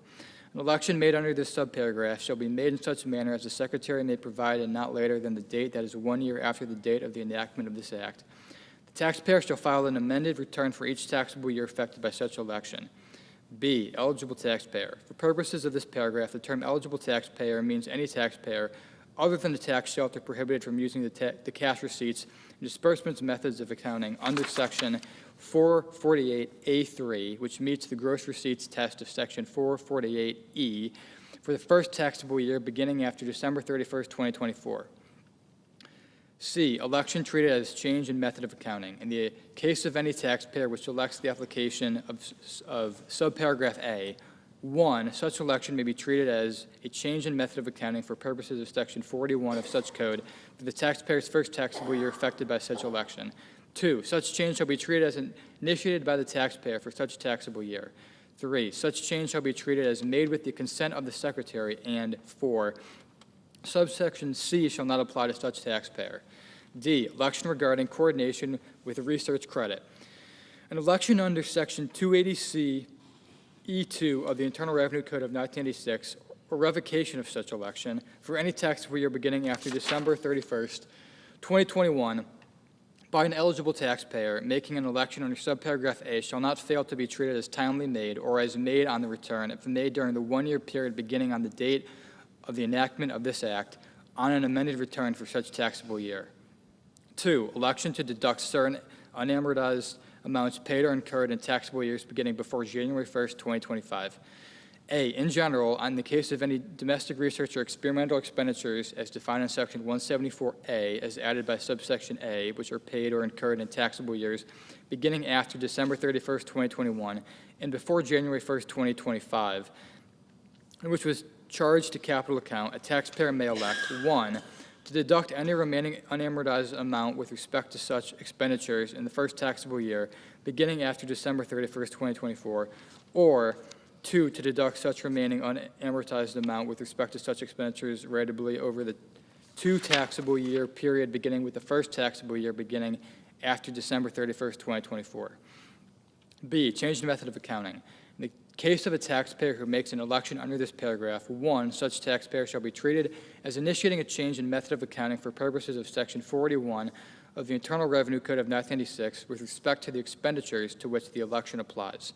2, such change shall be treated as made with the consent of the Secretary. And 3, such change shall be applied only on a cutoff basis for such expenditures.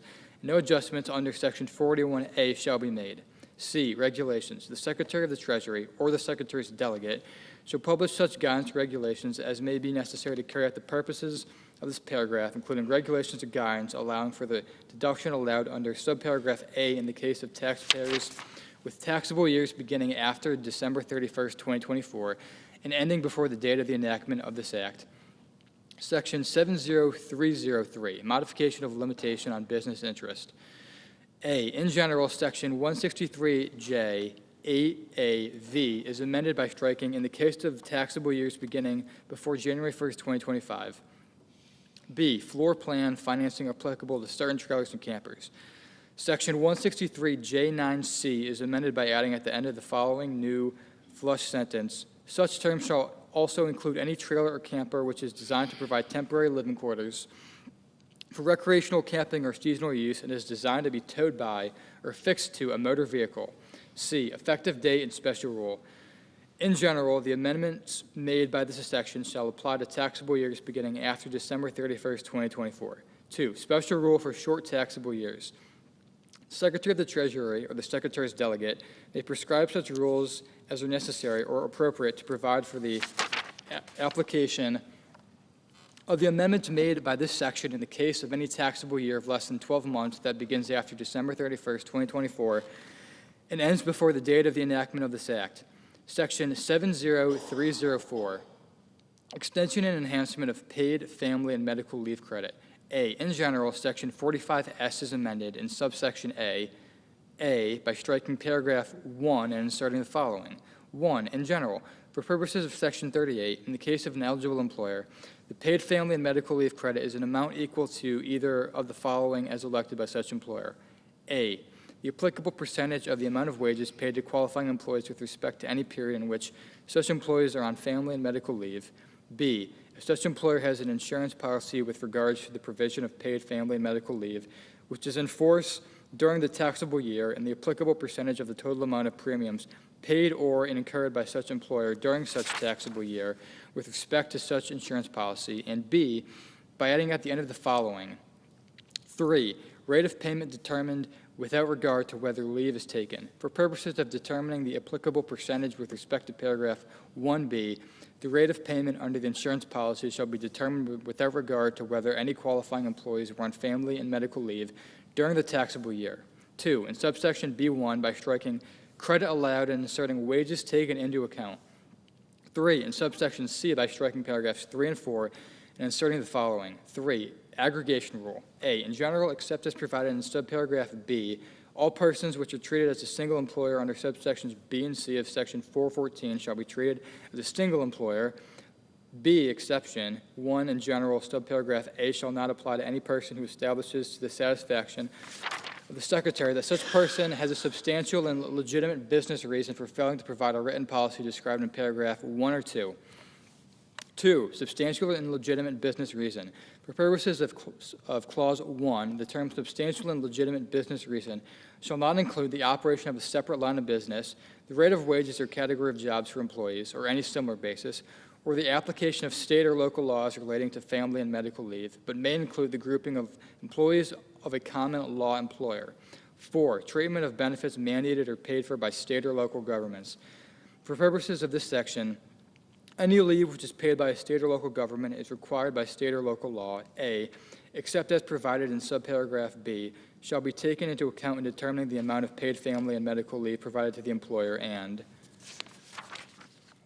B, shall not be taken into account in determining the amount of the paid family and medical leave credit under subsection A.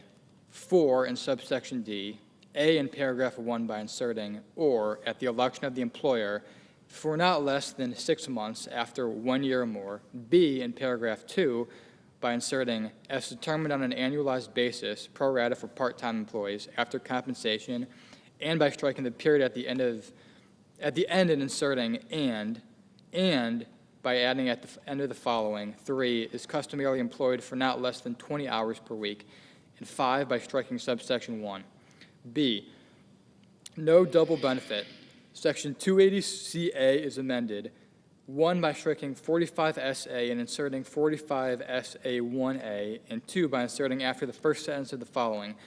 No deduction shall be allowed for that portion of the premiums paid or incurred for the taxable year which is equal to that portion of the paid family and medical leave credit which is determined for the taxable year under Section 45SA1B. C, effective date. The amendments made by this section shall apply to taxable years beginning after December 31st, 2025. Section 70305, exceptions from limitations on deduction for business meals. A, exception to denial of deduction for business meals.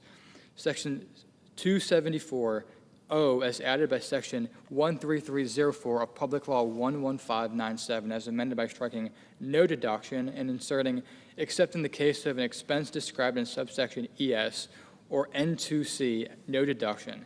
B, meals provided on certain fishing boats and at certain fish processing facilities not subject to 50% limitation. Section 274N2C of the Internal Revenue Code of 1986 is amended by striking or at the end of Clause 3 and by adding at the end of the following new clause. V, provided 1 on a fishing vessel, fish processing vessel, or fish tender vessel, as such terms are defined in Section 2101 of Title 46 U.S. Code, or 2, at a facility for the processing of fish for commercial use or consumption which AA is located in the United States north of 50 degrees north latitude and BB is not located in a metropolitan statistical area within the meaning of Section 143K2B, or C, effective date. The amendments made by this section shall apply to amounts paid or incurred after December 31st, 2025. Section 70306, increased dollar limitations for expensing of certain depreciable business assets. A, in general, Section 179B is amended, 1 in paragraphs 1 by striking $1 million and inserting $2,500,000, and 2 in paragraph 2 by striking $2,500,000 and inserting $4 million. B, conforming amendments, Section 179B6A is amended, 1 by inserting 2025 in the case of the dollar amounts in paragraphs 1 and 2, after, in the case of any taxable year beginning after 2018, and 2 in Clause 2 by striking determined by substituting calendar year 2017 for calendar year 2016 in subparagraph A2 thereof, and inserting determined by substituting in paragraph A2 thereof. 1 in the case of amounts in paragraphs 1 and 2, calendar year 2024 for calendar year 2016, and 2 in the case of the amount of paragraph 5A, calendar year 2017 for calendar year 2016. C, effective date. The amendments made by this section shall apply to property placed in service in taxable years beginning after December 31st, 2024. Section 70307, special depreciation allowance for qualified production property. A, in general, Section 168 is amended by adding at the end of the following new subsection.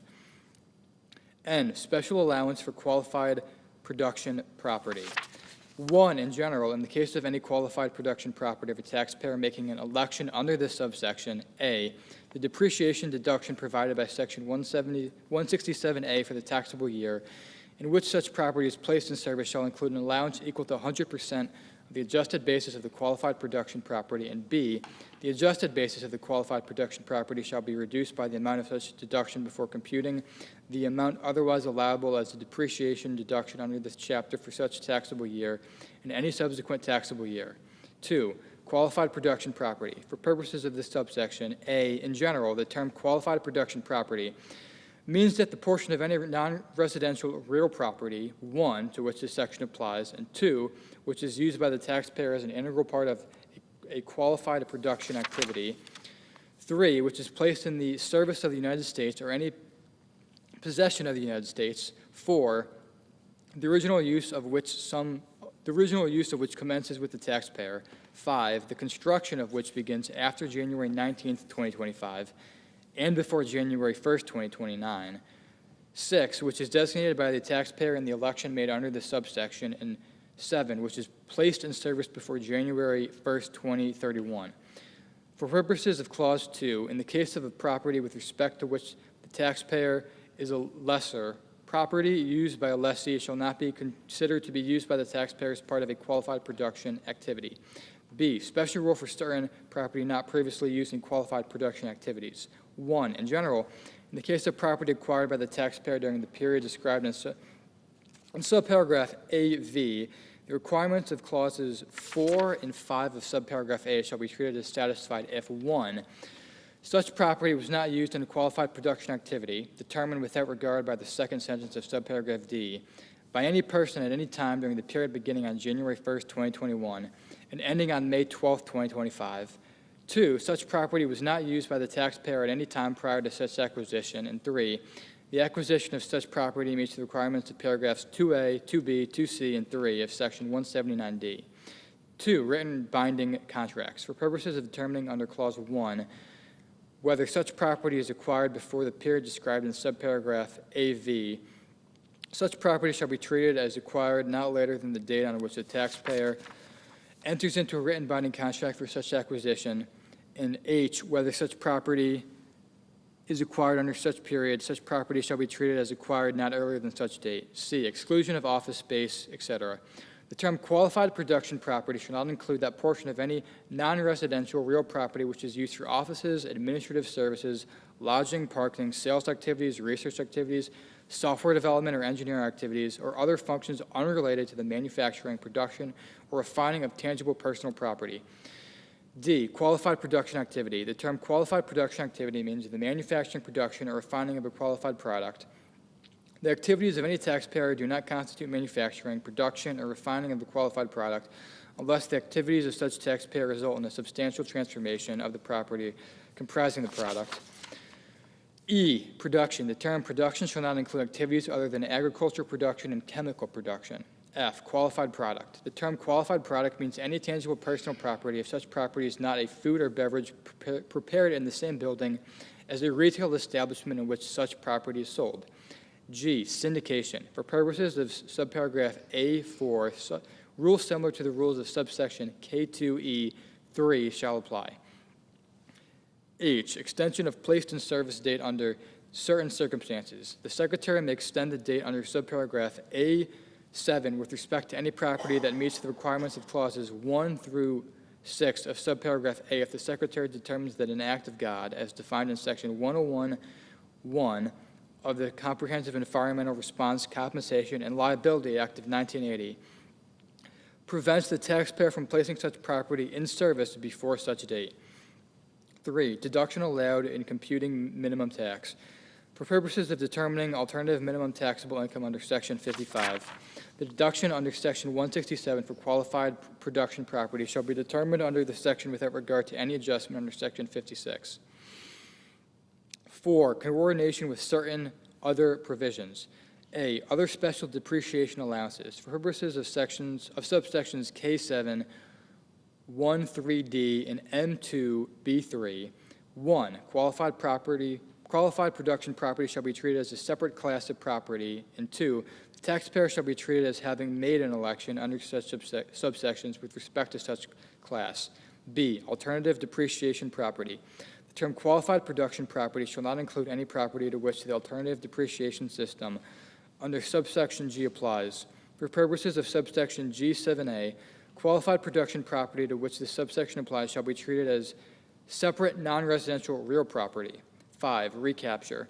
If at any time during the 10-year period, beginning on the date that any qualified production property is placed in service by the taxpayer, such property ceases to be used as described in paragraph 2A2 and is used by the taxpayer in a productive use not described in paragraph 2A2, section 1245 shall be applied. 1, by treating such property as having been disposed of by the taxpayer as of the first time such property is so used in a productive use not described in paragraph 2A2, and 2, by treating the amount described in subparagraph B of section 1245A1 with respect to such disposition as being not less than the amount described in subparagraph A of such section, and B, the basis of the taxpayer in such property and the taxpayer's allowance for depreciation with respect to such property shall be appropriately adjusted to take into account amounts recognized by reason of subparagraph A. 6, election. A, in general, an election under the subsection for any taxable year shall 1, specify the non-residential real property subject to the election and the portion of such property designated under paragraph 2A6, and 2, except as otherwise provided by the Secretary, be made on the taxpayer's return of the tax imposed by this chapter for the taxable year. Such elections shall be made in such a manner as the Secretary may prescribe by regulations or other guidance. B, election. Any election made under this subsection and any specification contained in any such election may not be revoked except with the consent of the Secretary, and the Secretary shall provide such consent only in extraordinary circumstances. 7, regulations. The Secretary shall issue such regulations or other guidance as may be necessary or appropriate to carry out the purposes of this subsection, including regulations or other guidance. A, providing rules regarding what constitutes substantial transformations of property which are consistent with guidance provided under Section 954D, and B, providing for the application of paragraph 5 with respect to a change in use described in such paragraph by transferee following a fully or partially tax-free transfer of qualified production property. B, treatment of qualified production property as Section 1245 property. Section 1245A3 is amended by striking or at the end of subparagraph E, by striking the period at the end of subparagraph F and inserting or, and by adding at the end of the following new subparagraph. G, any qualified production property as defined in Section 168N2. C, effective date. The amendments made by this section shall apply to property placed in service after the date of the enactment of this Act. Section 70308, enhancement of advanced manufacturing investment credit. A, in general, Section 48DA is amended by striking 25% and inserting 35%. B, effective date. The amendments made by this section shall apply to property placed in service after December 31st, 2025.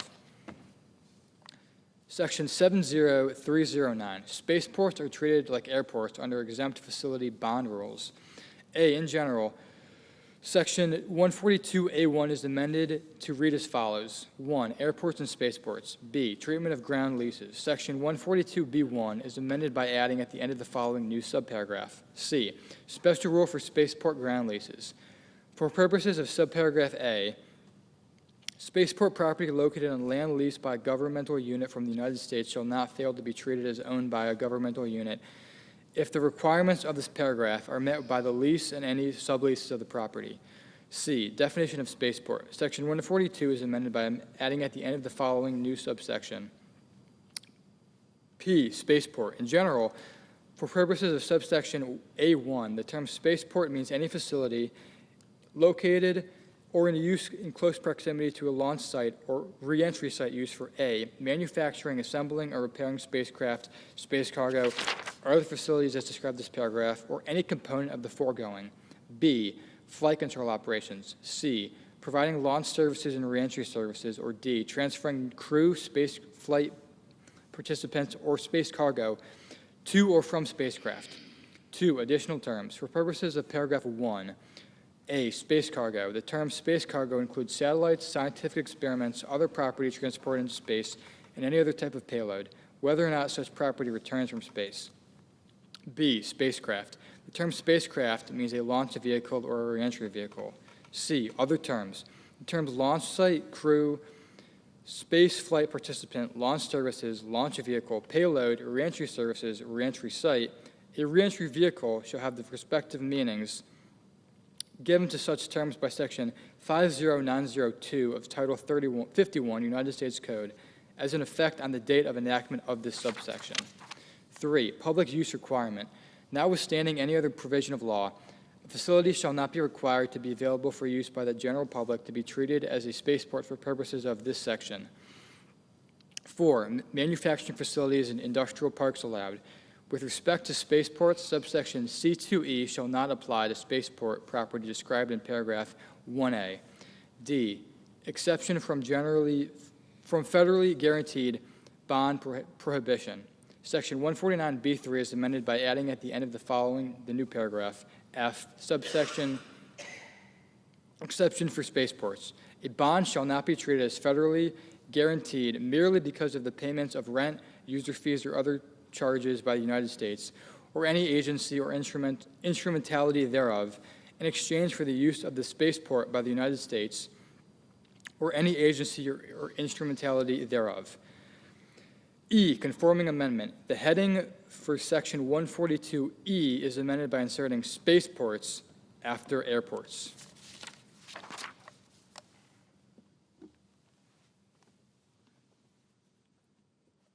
F, effective date. The amendments made by this section shall apply to obligations issued after the date of enactment of this act. Subchapter B, permanent America First International Trade Reforms, Part 1, Foreign Tax Credit, Section 70311, modifications related to foreign tax credit limitations. A, rules for allocation of certain deductions to foreign source net CFC tested income for purposes of foreign tax credit limitation. Section 904B is amended by adding at the end the following new paragraph. 5, deductions treated as allocable to foreign source net CFC tested income solely for purposes of the application of subsection A with respect to amounts described in subsection D1A. The taxpayer's taxable income from sources without the United States shall be determined by allocating and apportioning A, any deduction allowed under section 250A1B, and any deduction allowed under section 164A3 for taxes imposed on amounts described in section 250A1B to such income. No amount of interest, expense, or research and experimental expenditures to such income, and C, any other deduction to such income only if such deduction is directly allocable to such income. Any amount or deduction which would, but for subparagraphs B and C, have been allocated or apportioned to such income shall only be allocated or apportioned to income which is from sources within the United States. B, other modifications. Section 904 D2H1 is amended by striking paragraph 1B and inserting paragraph 1D. 2, section 904 D4C2 is amended by striking paragraph 1A and inserting paragraph 1C. 3, section 951A F1A is amended by striking 904H1 and inserting 904H. Effective date. The amendments made by this section shall apply to taxable years beginning after December 31st, 2025. Section 70312, modification to determination of deemed paid credit for taxes properly attributable to tested income. A, increase in deemed paid credit. 1, in general, section 960D1 is amended by striking 80% and inserting 90%. 2, gross up for deemed paid foreign tax credit. Section 78 is amended. A, by striking subsections A, B, and D and inserting subsections A and D, and B by striking 80% and inserting 90%. B, disallowance of foreign tax credit with respect to distributions of previously taxed net CFC tested income. Section 960D is amended by adding at the end of the following new paragraph. 4, disallowance of foreign tax credit with respect to distributions of previously taxed net CFC tested income. No credit shall be allowed under Section 901 for 10% of any foreign income tax paid or accrued or deemed paid under subsection B1 with respect to any amount excluded from gross income under Section 959A by reason of an inclusion in gross income under Section 951AA. C, effective dates. In general, the amendments made by subsection A shall apply to taxable years beginning after December 31st, 2025. Disallowance. The amendment made by subsection B shall apply to amounts distributed after June 28, 2025. Section 70313, sourcing certain income from the sale of inventory produced in the United States. A, in general, Section 904B, as amended by Section 70311, is amended by adding at the end the following new paragraph. 6, source rules for certain inventory produced in the United States and sold through foreign branches.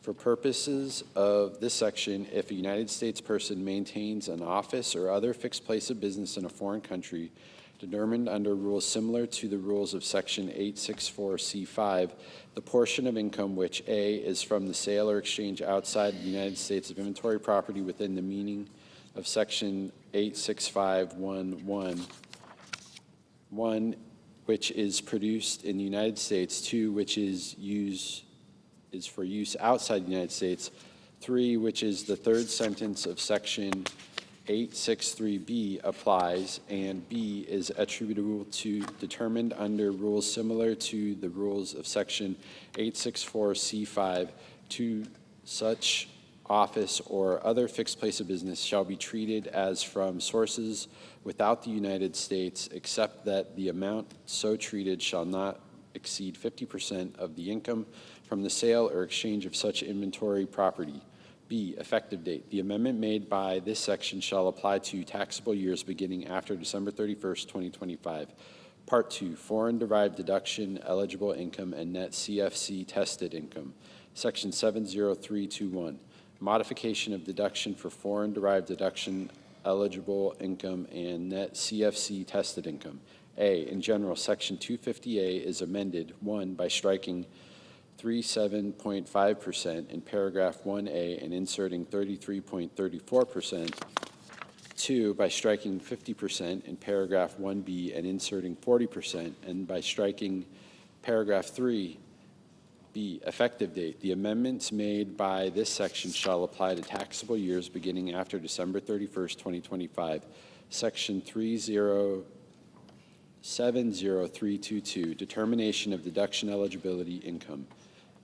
A, sales or other disposition of certain property. 1, in general, Section 250B3A1 is amended by striking and at the end of the subclause 5 and by striking over at the end of subclause 6 and inserting and C by adding at the end of the following new subclause 7, except as otherwise provided by the Secretary, any income and gain from the sale or other disposition, including pursuant to a transaction subject to Section 367D of AA, intangible property as defined in Section 367D4, and BB, any property of a type that is subject to depreciation, amortization, or depletion by the seller over. 2, conforming amendment, Section 250B5E, as amended by inserting other than paragraph 3A17 for purposes of this subsection. 3, effective date. The amendments made by this subsection shall apply to the sale or other dispositions, including pursuant to a transaction subject to Section 367D of the Internal Revenue Code of 1986, occurring after June 16, 2025. B, expense apportion limited to properly allocable expenses. 1, in general, Section 250B3A2 is amended to read as follows. 2, expenses and deductions, including taxes other than interest expenses and research or experimental expenditures properly allocable to such gross income. 2, effective date. The amendment made by this subsection shall apply to taxable years beginning after December 31st, 2025. Section 70323, rules related to deemed intangible income. A, taxation of net CFC tested income. 1, in general, Section 951AA is amended by striking global intangible low taxed income and inserting net CFC tested income. 2, repeal of tax-free deemed return on foreign investment, Section 951A, as amended by the preceding provisions of this Act, as amended by striking subsections B and D and redesignating subsections C, E, and F as subsections A, B, and D, respectively. 3, conforming amendments. A1, Section 250 is amended by striking global intangible low taxed income. Each place it appears in subsection A1, B1, A2, and B3A1, 2, and inserting net CFC tested income. 2, the heading for Section 250 of such code is amended by striking global intangible low taxed income and inserting net CFC tested income. 3, the item relating to Section 250 in the table of section for Part 7 of Subchapter B, Chapter 1 of such code is amended by striking global intangible low taxed income and inserting net CFC tested income. B, Section 951A C1, as redesignated by paragraph 2, is amended by striking subsection B, C1A, and C1B, and inserting subsection B1A and B1B. C, Section 951A-D, as redesignated by paragraph 2, is amended, 1, by striking global intangible low income each place it appears and inserting net CFC tested income, and 2, by striking subsection C1A in paragraph 2B2 and inserting subsection B1A.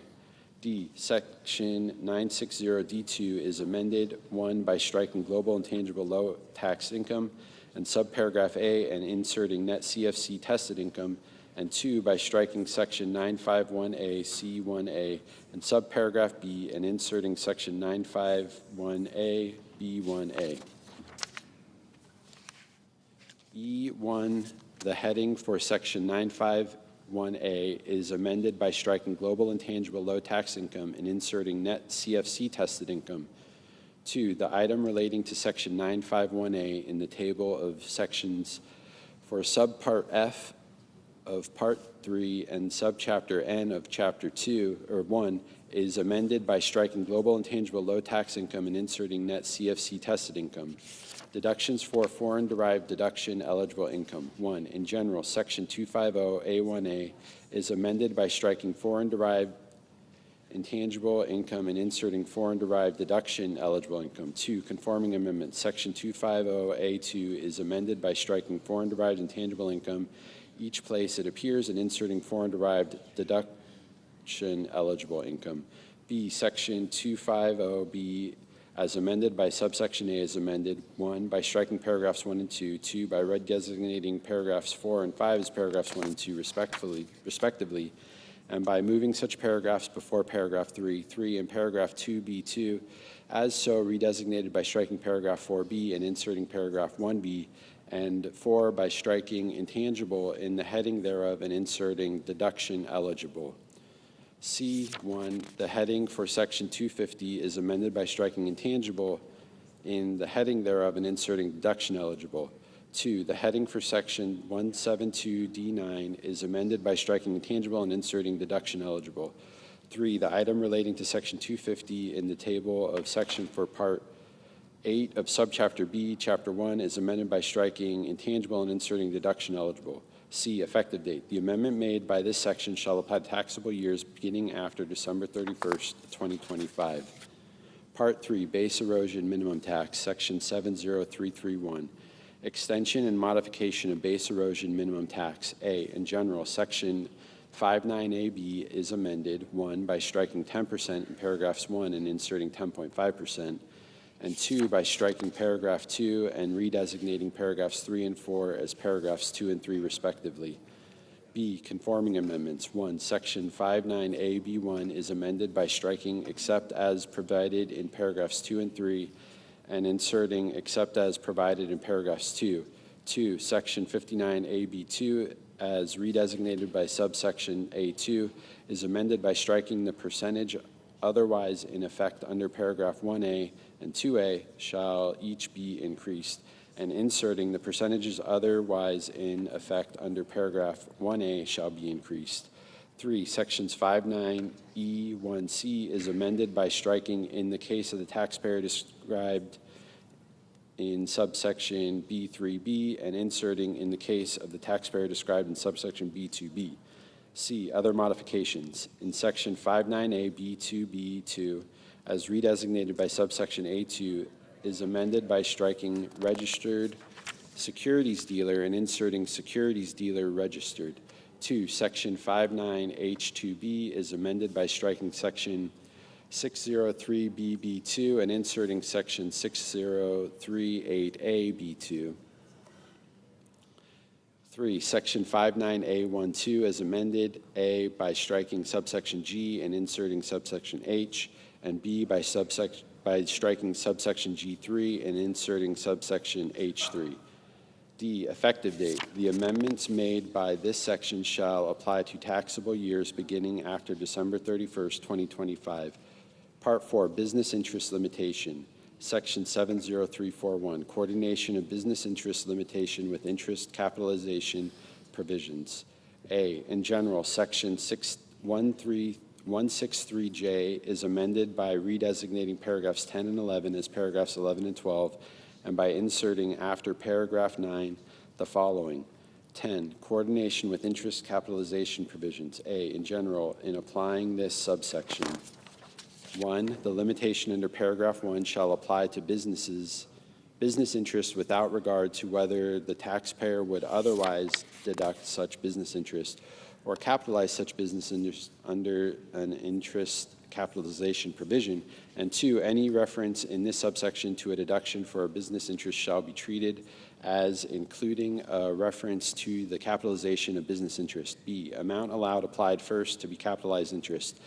The amount allowed after taking into account the limitation described in paragraph 1 shall be applied first to the aggregate amount of business interest which would otherwise be capitalized, and 2, the remainder of any shall be applied to the aggregate amount of business interest which would be deducted. C, treatment of disallowed interest carried forward. No portion of any business interest carried forward under paragraph 2 from any taxable year to any succeeding taxable year for purposes of this title, including any interest capitalization provisions which previously applied to such portion, to be treated as interest to which an interest capitalization provision applies. D, interest capitalization provision. For purposes of this section, the term interest capitalization provision means any provision of this subtitle under which interest, 1, is required to be charged to capital account, or 2, may be deducted or charged to capital account. B, certain capitalized interest not treated as business interest. Section 163J5 is amended by adding at the end the following new sentence. Such terms shall not be included in any interest which is capitalized under Section 263G or 263AF. C, regulatory authority, Section 163J, as amended by subsection A, is amended by redesignating paragraphs 11 and 12 as paragraphs 12 and 13, and by inserting after paragraph 10 the following. 1. Regulatory authority. The Secretary shall issue such regulations or guidance as may be necessary or appropriate to carry out the purposes of this subsection, including regulations or guidance to determine which business interest is taken into account under this subsection and Section 59AC3. D, effective date. The amendments made by this section shall apply to taxable years beginning after December 31st, 2025. Section 70342.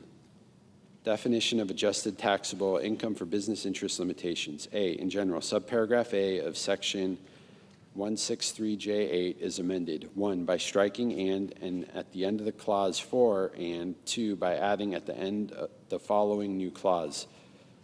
6, the amounts included in gross income under Sections 951A, 951AA, and 78, and the portion of the deductions allowed under Sections 245AA by reason of Section 964E4 and 250A1B by reason of such inclusion, and B, effective date. The amendments made by this section shall be applied to taxable years beginning after December 31st, 2025.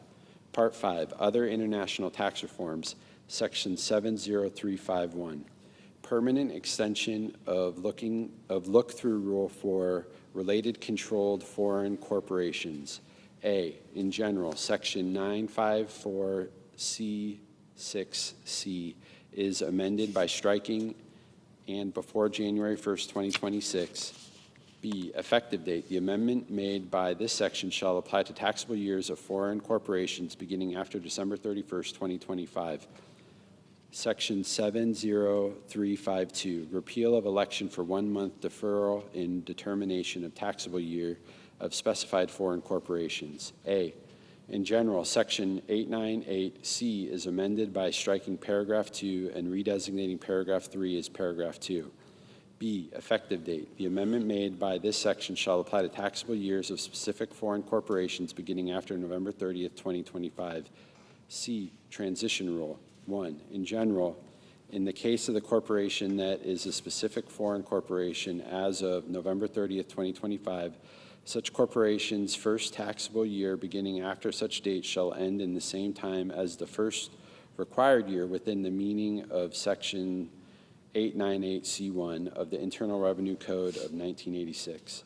ending after such date if any specified foreign corporation is required by the amendments made by this section to change its taxable year for its first taxable year beginning after November 30th, 2025, A, such change shall be treated as initiated by such corporation. B, such change shall be treated as having been made with the consent of the Secretary. And C, the Secretary shall issue regulations or other guidance for allocating foreign taxes that are paid or accrued in such first taxable year and the succeeding taxable year among such taxable years in the manner the Secretary determines appropriate to carry out the purposes of this section. 2, Secretary. For the purposes of this subsection, the term Secretary means the Secretary of the Treasury or the Secretary's delegate.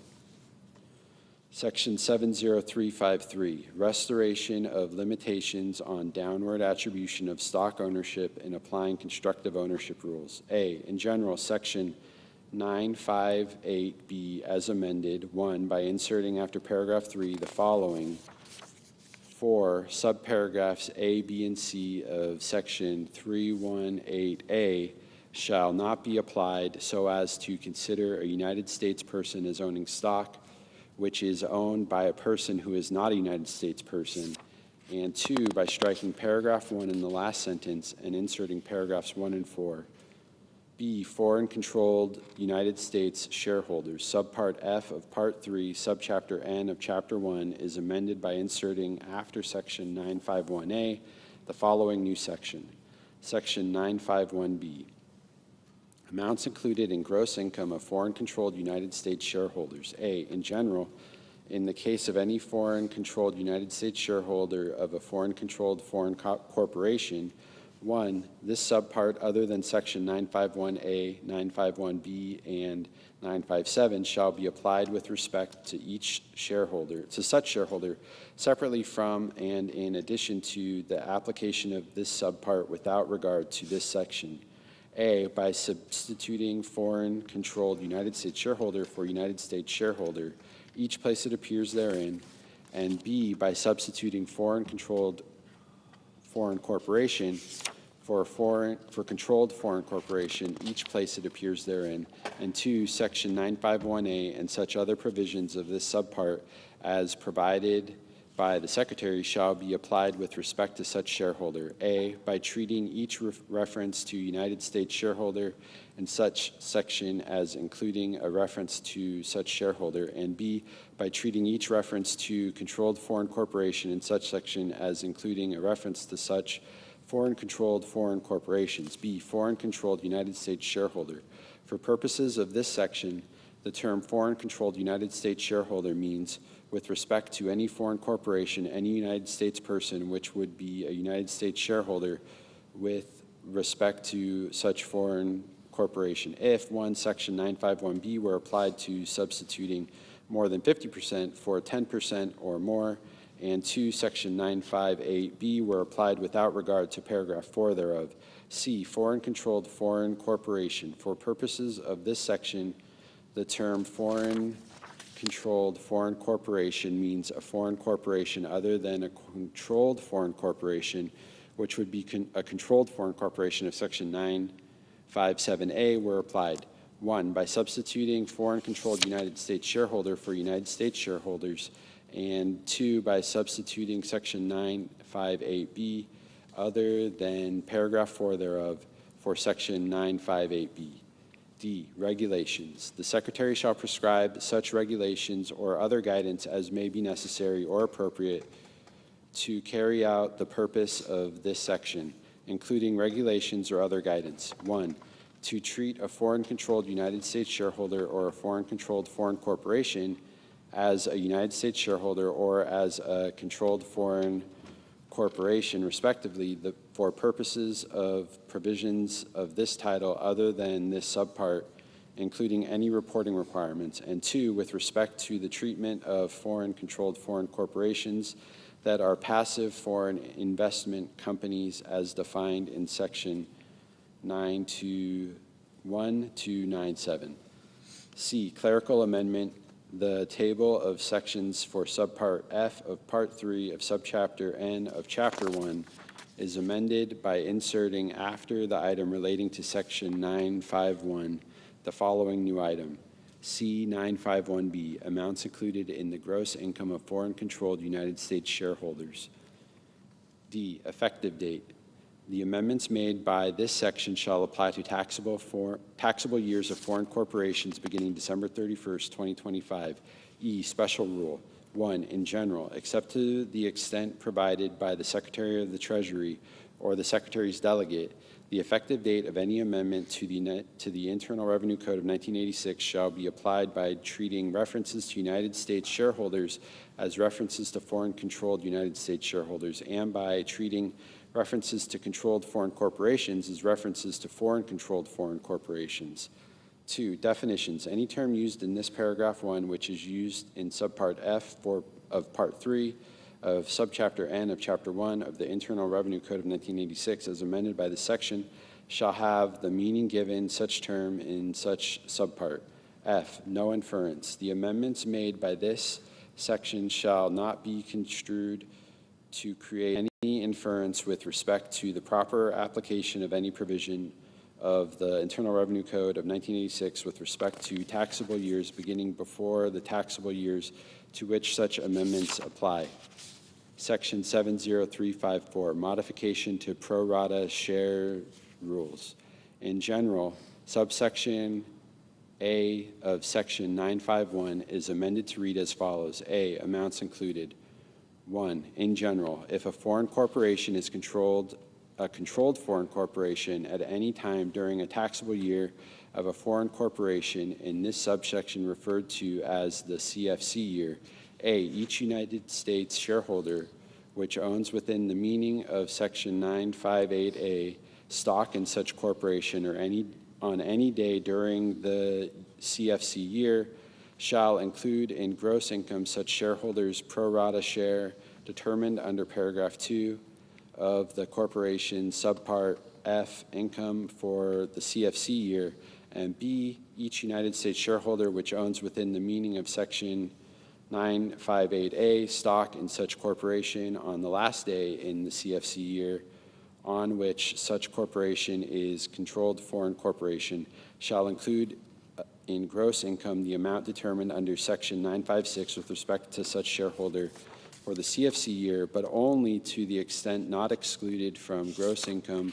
under Section 959A2. 2, pro rata share of subpart F in income. A United States shareholder's pro rata share of a controlled foreign corporation subpart F income for a CFC year shall be the portion of such income which is attributable to A, the stock of such corporation owned within the meaning of Section 958A by such shareholder, and B, any period of the CFC year during which 1, such shareholder owned within the meaning of Section 958A such stock, 2, such shareholder was a United States shareholder of such corporation, and 3, such corporation was a controlled foreign corporation. 3, taxable year of inclusion. Any amount required to be included in gross income by a United States shareholder under paragraph 1 with respect to a CFC year shall be included in gross income for the shareholder's taxable year, which includes the last day on which the shareholder owns within the meaning of Section 958A stock in the controlled foreign corporation during such CFC year. 4, regulatory authority. The Secretary shall prescribe such regulations or other guidance as may be necessary or appropriate to carry out the purposes of this subsection, including regulations or other guidance allowing taxpayers to elect or requiring taxpayers to close the taxable year of a controlled foreign corporation upon a direct or indirect disposition of stock of such corporation. B, coordination with Section 951A, Section 951AC, as redesignated by Section 70323A2, is amended. 1, in paragraph 1 by striking in which or which the taxable year of the controlled foreign corporation ends, and inserting determined under Section 951A3, and 2, in paragraph 2 by striking the last day in the taxable year of such foreign corporation on which such foreign corporation is controlled foreign corporation, and inserting any day in such taxable year. C, effective dates.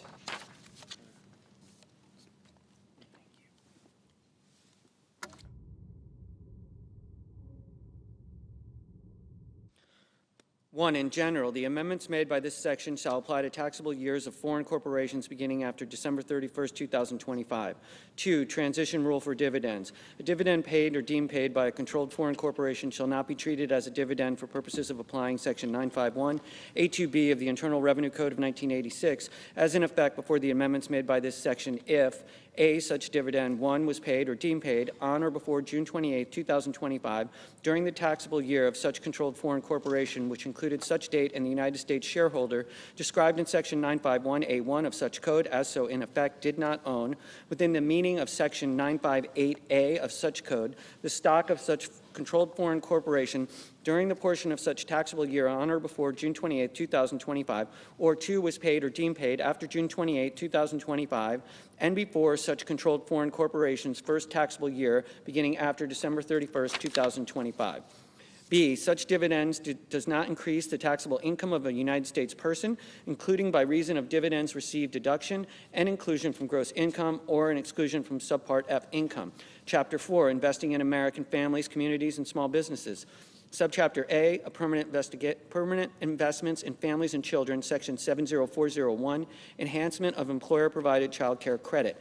A, increase of amount of qualified child care expenditures taken into account. Section 45FA1 is amended by striking 25% and inserting 40%, 50% in the case of an eligible small business. B, increase of maximum credit amount. Subsection B of Section 45F is amended to read as follows. B, dollar limitation. 1, in general, the credit allowable under subsection A for any taxable year shall not exceed $500,000, $600,000 in the case of an eligible small business. 2, inflation adjustment. In the case of any taxable year beginning after 2026, the $500,000 and $600,000 amounts in paragraph 1 shall each be increased by an amount equal to A, such dollar amount multiplied by B, the cost of living adjustment determined under Section 1F3 for the calendar year in which the taxable year begins, determined by substituting calendar year 2025 for calendar year 2016, and subparagraph A2 thereof. C, eligible small business. Section 45FC is amended by adding at the end the following new paragraph. 4, eligible small business. The term eligible small business means a business that meets the gross receipts test of Section 448C, determined A, by substituting 5 taxable year for 3 taxable year in paragraph 1 thereof, and B, substituting 5 year for 3 year in paragraph 3A thereof. D, credit allowed for third-party intermediaries. Section 45FC1A3 is amended by inserting or under contract with an intermediate entity that contracts with one or more qualified child care facilities to provide such child care services before the period at the end. E, treatment of jointly owned or operated child care facility. Section 45FC2 is amended by adding at the end the following new subparagraph. C, treatment of jointly owned or operated child care facility. A facility shall not fail to be treated as qualified child care facility of the taxpayer merely because such facility is jointly owned or operated by the taxpayer and other persons. F, regulation and guidance. Section 45F is amended by adding at the end the following new subsection.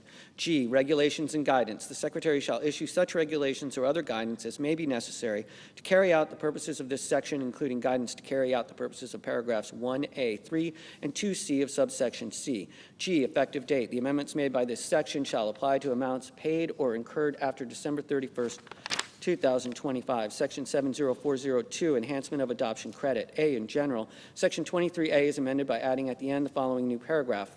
4, portion of credit refundable. So much of the credit allowed under paragraph 1 as does not exceed $5,000 shall be treated as a credit allowed under subpart C and not as a credit allowed under this subpart. B, adjustments for inflation. Section 23H is amended to read as follows. H, adjustments for inflation. 1, in general, in the case of taxable year beginning after December 31st, 2002, each of the dollar amounts in paragraphs 3 and 4 of subsection A and paragraphs 1 and 2A1 of subsection B shall be increased by an amount equal to A, such dollar amount multiplied by B, the cost of living adjustment determined under Section 1F3 for the calendar year in which the taxable year begins, determined by substituting calendar year 2001 for calendar year 2016, and subparagraph A2 thereof. 2, rounding. If any amount as increased under paragraph 1 is not a multiple of 10, such amount shall be rounded to the nearest multiple of 10. 3, special rule for refundable portion. In the case of the dollar amount in subsection A4, paragraph 1 shall be applied A by substituting 2025 for 2002 in the matter preceding subparagraph A, and B by substituting calendar year 2024 for calendar year 2001 and subparagraph B thereof. C, exclusion of refundable portion of credit from carry forward. Section 23C1 is amended by striking credit allowable under subsection A and inserting portion of the credit allowable under subsection A, which is allowed under this subpart. D, effective date. The amendments made by this section shall apply to taxable years beginning after December 31st, 2024. Section 70403, recognizing Indian tribal governments for purposes of determining whether a child has a special needs for purposes of the adoption credit. A, in general, Section 23D3 is amended. 1, in subparagraph A by inserting or Indian tribal government after a state. 2, in subparagraph B by inserting or Indian tribal government after such state. B, effective date. The amendments made by this section shall apply to taxable years beginning after December 31st, 2024. Section 70404, enhancement of the dependent care assistance program. A, in general, Section 129A2A is amended by striking $5,000, $2,500, and inserting $7,500, $3,750. B, effective date. The amendment made by this section shall apply to taxable years beginning after December 31st, 2025. Section 70405, enhancement of child and independent care tax credit. A, in general, paragraph 2 of section 21A is amended to read as follows. 2, applicable percentage defined. For purposes of paragraph 1, the term applicable percentage means 50%. A, reduced but not below 35%. By 1 percentage point for each $2,000 or fraction thereof by which the taxpayer's adjusted gross income for the taxable year exceeds $15,000, and B, further reduced but not below 20% by 1 percentage point for each $2,000, $4,000 in the case of a joint return, or fraction thereof by which the taxpayer's adjusted gross income for the taxable year exceeds $75,000, $150,000 in the case of a joint return. B, effective date. The amendment made by this section shall apply to taxable years beginning after December 31st, 2025. Subchapter B, permanent investments in student reforms into tax-exempt institutions. Section 70411, tax credit for contributions of individuals to scholarship-granting organizations. A, allowance of credit for contributions of individuals to scholarship-granting organizations. 1, in general, subpart A of part 4 of subchapter A of chapter 1 is amended by inserting after section 25E the following new section. Section 25F, qualified elementary and secondary education scholarships. A, allowance of credit. In the case of an individual who is a citizen or resident of the United States within the meaning of section 7701A9, there shall be allowed as a credit against the tax imposed by this chapter for the taxable year an amount equal to the aggregate amount of qualified contributions made by the taxpayer during the taxable year. B, limitations. 1, in general, the credit allowed under subsection A to any taxpayer for any taxable year shall not exceed an amount equal to or greater of A, 10% of the adjusted gross income of the taxpayer for the taxable year, or B, $5,000. 2, allocation of volume cap. The credit allowed under subsection A to any taxpayer for any taxable year shall not exceed the amount of the volume cap allocated by the Secretary to such taxpayer under subsection H, with respect to qualified contributions made by the taxpayer during taxable year. 3, reduction based on state credit. The amount allowed as a credit under subsection A for taxable year shall be reduced by the amount allowed as a credit on any state tax return of the taxpayer for qualified contributions made by the taxpayer during the taxable year. C, definitions. For purpose of this section, 1, eligible student. The term eligible student means an individual who, A, is a member of a household with an income which, for the calendar year prior to the date of the application for a scholarship, is not greater than 300% of the area median gross income, as such term is used in section 42, and B, is eligible to enroll in a public elementary or secondary school. 2, qualified contribution. The term qualified contribution means a charitable contribution as defined by section 170C to a scholarship granting organization in the form of cash or publicly traded securities as defined in section 6050LA2B. 3, qualified elementary or secondary education expense. The term qualified elementary or secondary education expense means the following expenses in connection with enrollment or attendance at or for students enrolled at or attending an elementary or secondary public, private, or religious school. A, tuition. B, curriculum and curricular materials. C, books or other instructional materials. D, online educational materials. E, tuition for tutoring or educational classes outside of the home, including a tutoring facility, but only if the tutor or instructor does not bear a relationship to the student, which is described in section 152D 2, and 1 is licensed as a teacher in any state, 2 has taught at 1, a public or private elementary or secondary school, or 2, an institution of higher education as defined in Section 101A of the Higher Education Act of 1965, 20 U.S.C. 1001A, or 3 is a subject matter expert in the relevant subject. F, fees for a nationally standardized norm-referenced achievement test, an advanced placement examination, or any examination related to college or university admission. G, fees for dual enrollment in an institution of higher education. H, educational therapies for students with disabilities provided by a licensed or accredited practitioner or provider, including occupational, behavioral, physical, and speech-language therapies, but only if the practitioner or provider does not bear a relationship to the student, which is described in Section 152D2. 4, scholarship granting organization. The term scholarship granting organization means any organization, A, which 1 is described in Section 501c3 and exempt from tax under 501a, and 2 is not a private foundation. B, substantially all of the activities of which are providing scholarships for qualified elementary or secondary education expenses of eligible students. C, which prevents the commingling of qualified contributions with other amounts by maintaining one or more separate accounts exclusively for qualified contributions. D is approved to operate in the state in which such organization grants scholarships, and E, which satisfies the requirements of subsection D. D, requirements for scholarship granting organization. 1, in general, an organization meets the requirements of this subsection if A, such organization provides scholarships to 10 or more students who do not all attend the same school. B, such organization spends not less than 90% of revenues on scholarships for eligible students. C, such organization does not provide scholarships for any expenses other than qualified elementary or secondary education expenses. D, such organization provides a scholarship to eligible students with a priority for 1, students awarded a scholarship the previous school year, and 2, after application of Clause 1, any eligible students who have a sibling who is awarded a scholarship from such organization. E, such organization does not earmark or set aside contributions for scholarships on behalf of any particular student. F, such organization, 1, verifies the annual household income and family size of eligible students who apply for scholarships in a manner which complies with the requirement described in paragraph 2, and 2, limits the awarding of scholarships to eligible students who are a member of a household for which the income does not exceed the amount established under subsection C1A. G, such organization, 1, obtains from an independent certified public accountant annual financial compliance audits, and 2, certifies to the Secretary at such time and in such form and manner as the Secretary may prescribe that the audit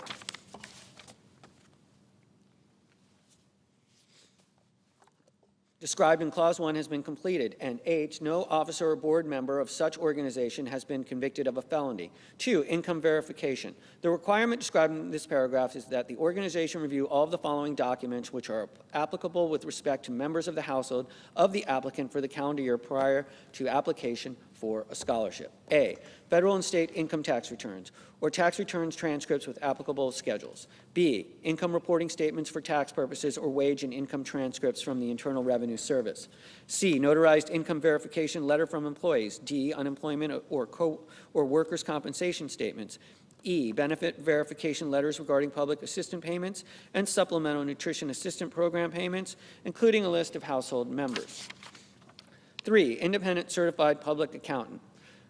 For purposes of paragraph 1F, the term independent certified public accountant means, with respect to an organization, a certified public accountant who is not a person described in section 465B3A with respect to such organization or any employee of such organization. 4, prohibition of self-dealing. A, in general, a scholarship granting organization may not award a scholarship to 1, any disqualified person, or 2, an eligible student if during the taxable year or the period of the 3 taxable years preceding such taxable year, such scholarship granting organization has received a qualified contribution for an individual who bears a relationship to such student, which is described in section 152D2. B, disqualified person. For purposes of this paragraph, a disqualified person shall be determined pursuant to rules similar to the rules of section 4946. E, denial of double benefit. Any qualified contribution for which a credit is allowed under this section shall not be taken into account as a charitable contribution for purposes of section 170. F, carry forward of unused credit. 1, in general, if the credit allowable under subsection A for any taxable year exceeds the limitations imposed by section 26A for such taxable year reduced by the sum of the credits allowable under this subpart, other than this section, section 23 and section 25D, such excess shall be carried to the succeeding taxable year and added to the credit allowable under subsection A for such taxable year. 2, limitation. No credit may be carried forward under the subsection to any taxable year following the 5th taxable year after the taxable year in which the credit arose. For purposes of the preceding sentence, credit shall be treated as used on a first in, first out basis. G, rule of construction. Nothing in this section shall be construed to permit, allow, encourage, or authorize any federal control over any aspect of any private or religious school. H, volume cap. 1, in general, the volume cap applicable under this section shall be $4 billion for calendar year 2027 and each calendar year thereafter. Such amount shall be allocated by the Secretary as provided in paragraph 2 to taxpayers with respect to qualified contributions made by such taxpayers, except that 10% of such amount shall be divided evenly among the states and shall be available with respect to individuals residing in such states. 2, first come, first served. For purposes of applying the volume cap under this section, such volume cap for any calendar year shall be allocated by the Secretary on a first come, first served basis, as determined based on the time during such calendar year at which the taxpayer made the qualified contribution with respect to which the allocation is made. The Secretary shall not make any allocation of the volume cap for any calendar year after December 31st of such calendar year. 3, real-time information. For purposes of this section, the Secretary shall develop a system to track the amount of qualified contributions made during the calendar year for which a credit may be claimed under this section, with such information to be updated in real time. 4, state. For purposes of this subsection, the term state means only the states and the District of Columbia. 1, regulation and guidance. The Secretary shall issue such regulations or other guidance as the Secretary determines necessary to carry out the purposes of this section, including regulations or other guidance. 1, providing for enforcement of the requirements under subsection D4, and 2, with respect to record keeping or information reporting for purposes of administrating the requirements of this section. 2, conforming amendments. A, section 25E1C is amended by striking N25D and inserting 25D and 25F. B, the table of sections for subpart A of Part 4, subchapter A of Chapter 1 is amended by inserting after the item relating to Section 25E the following new item. Section 25F, qualified elementary and secondary education scholarships. B, exclusion from gross income for scholarships for qualified elementary or secondary education expenses of eligible students. 1, in general, Part 3 of Subchapter B of Chapter 1 is amended by inserting before Section 140 the following new section. Section 139K, scholarships for qualified elementary or secondary education expenses of eligible students. A, in general, in the case of an individual, gross income shall not include any amounts provided to such individual or any dependent of such individual pursuant to a scholarship for qualified elementary or secondary education expenses of an eligible student, which is provided by a scholarship granting organization. B, definitions. In this section, the term qualified elementary or secondary education expense, eligible student, and scholarship granting organization have the same meaning given in such terms under Section 25FC. Conforming amendment. The table of sections for Part 3 of Subchapter B of Chapter 1 is amended by inserting before the item relating to Section 140 the following new item. Section 139K, scholarships for qualified elementary or secondary education expenses of eligible students. C, failure of scholarship granting organizations to make distributions. 1, in general, Chapter 42 is amended by adding at the end the following new subchapter. Subchapter 1, scholarship granting organizations. Section 4969, failure to distribute receipts. Section 4969, failure to distribute receipts. A, in general, in the case of any scholarship granting organization as defined in Section 25F, which has been determined by the Secretary to have failed to satisfy the requirements under subsection B for any taxable year, any contribution made to such organization during the first taxable year beginning after the date of such determination shall not be treated as a qualified contribution, as defined in Section 25F(C)(2) for purposes of Section 25F. B, requirement. The requirement described in this subsection is that the amount of receipts of the scholarship granting organization for the taxable year, which are distributed before the distribution deadline with respect to such receipts, shall not be less than the required distribution amount with respect to such taxable year. C, definitions. For purposes of this section, 1, required distribution amount. A, in general, the required distribution amount with respect to a taxable year is the amount equal to 100% of the total receipts of the scholarship granting organization for such taxable year. 1, reduced by the sum of such receipts that are retained for reasonable administrative expenses for the taxable year or are carried to the succeeding taxable year under subparagraph C, and 2, increased by the amount of the carryover under subparagraph C from the preceding taxable year. B, safe harbor for reasonable administrative expenses.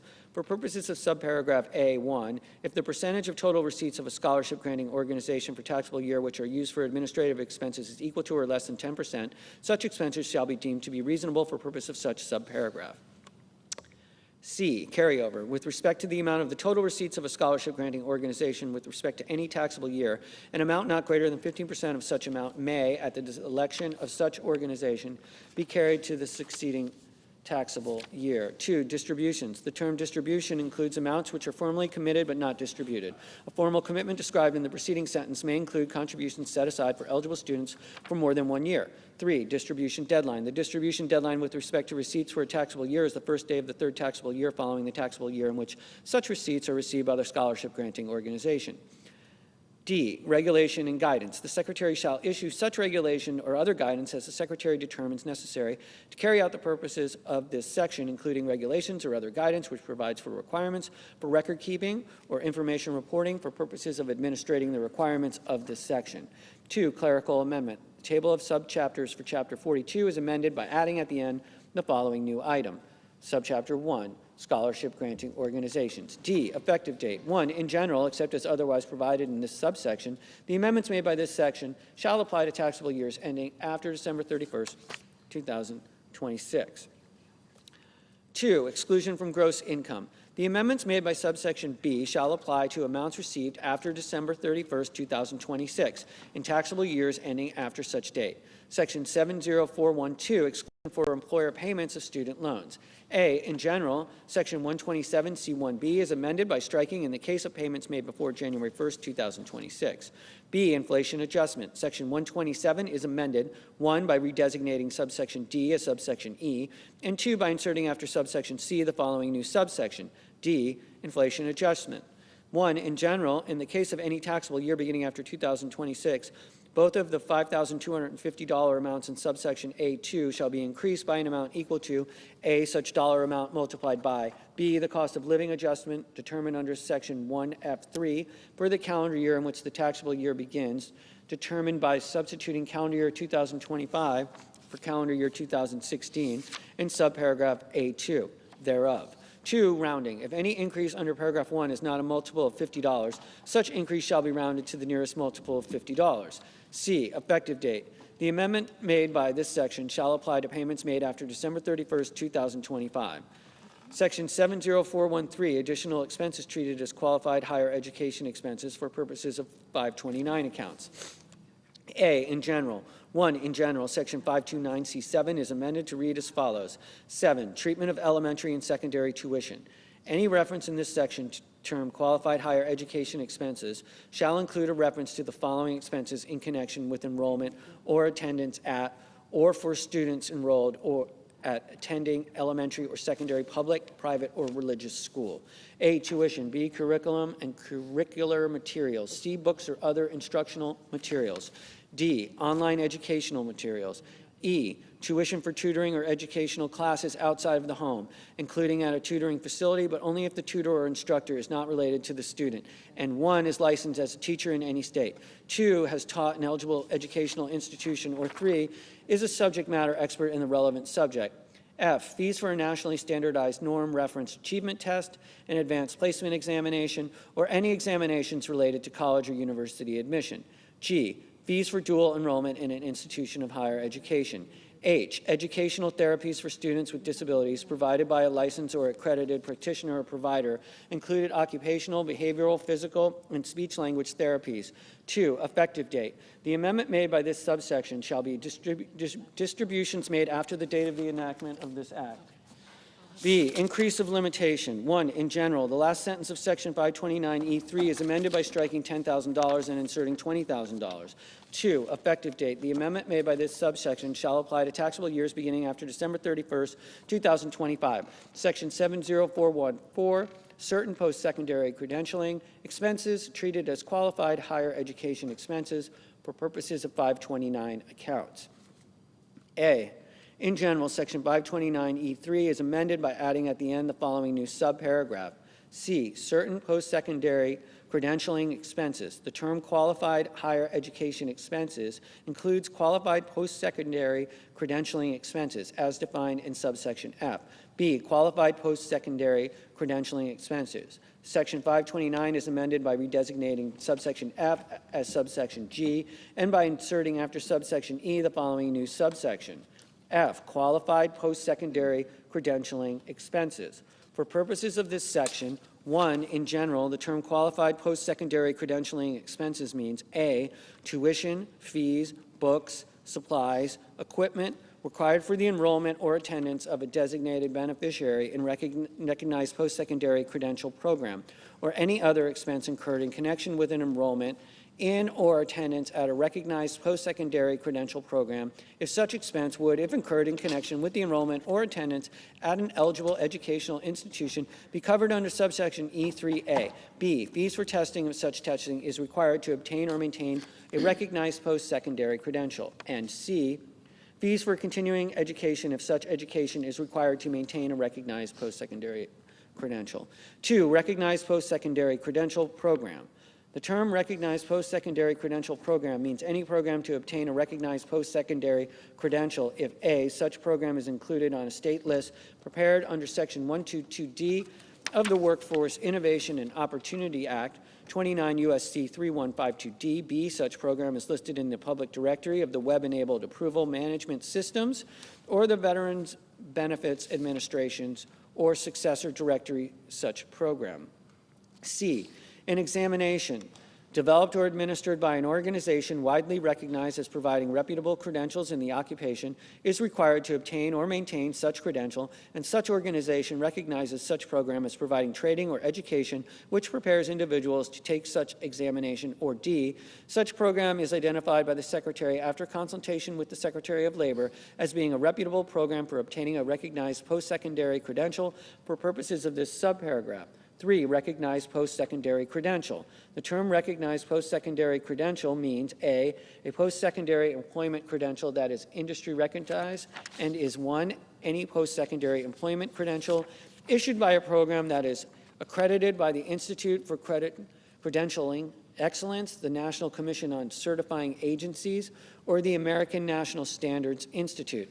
2, any post-secondary employment credential that is included in the Credentialing Opportunities online directory of credentialing programs or successor directory maintained by the Department of Defense or by any branch of the armed forces. Or 3, any post-secondary employment credential identified for purposes of this clause by the Secretary after consultation with the Secretary of Labor as being industry recognized. B, any certificate of completion of an apprenticeship that is registered and certified with the Secretary of Labor under the Act of August 16, 1937, commonly known as National Apprenticeship Act 50 Stat 664, Chapter 663, 29 U.S.C. 50. C, any occupational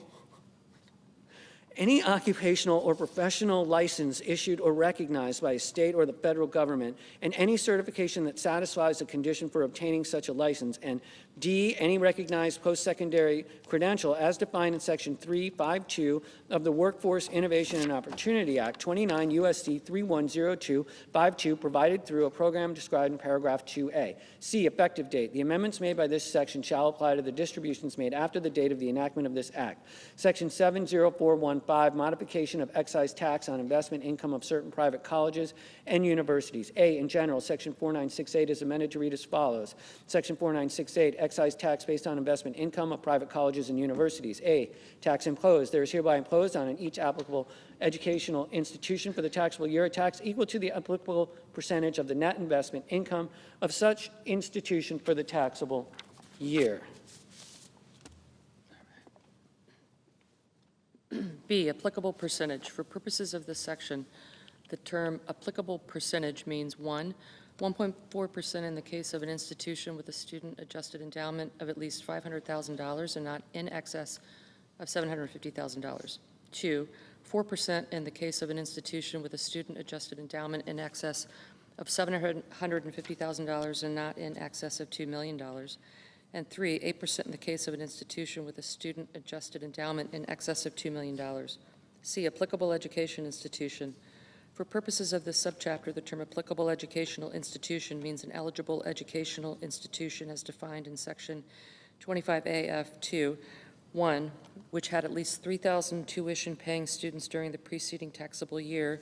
2, more than 50% of the tuition-paying students of which are located in the United States. 3, the student-adjusted endowment of which is at least $500,000. And 4, which is not described in the first sentence of Section 51A2B related to state colleges and universities. D, student-adjusted endowment. For purposes of this section, the term student-adjusted endowment means, with respect to any institution for any taxable year, 1, the aggregate fair market value of the assets of such institution determined as the end of the preceding taxable year, other than those assets which are used directly in carrying out the institution's exempt purpose, divided by 2, the number of students of such institution. Determination of number of students. For purposes of subsection C and D, the number of students of an institution, including for purposes of determining the number of students at a particular location, shall be based on the daily average number of full-time students attending such institution, with part-time students taken into account on a full-time student equivalent basis. F, net investment income. For purposes of this section, 1, in general, net investment income shall be determined under rules similar to the rules of Section 4940C. 2, override of certain regulatory exceptions. A, student loan interest. Net investment income shall be determined by taking into account any interest income from a student loan made by the applicable educational institution or any related organization as gross investment income. B, federally subsidized royalty income.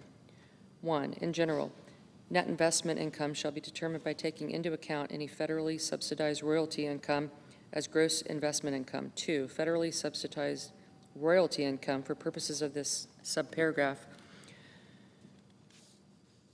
I, in general, the student federally subsidized royalty income means any otherwise regulatory exempt royalty income if any federal funds were used in the research, development, or creation of the patent, copyright, or other intellectual or intangible property from which such royalty income is derived.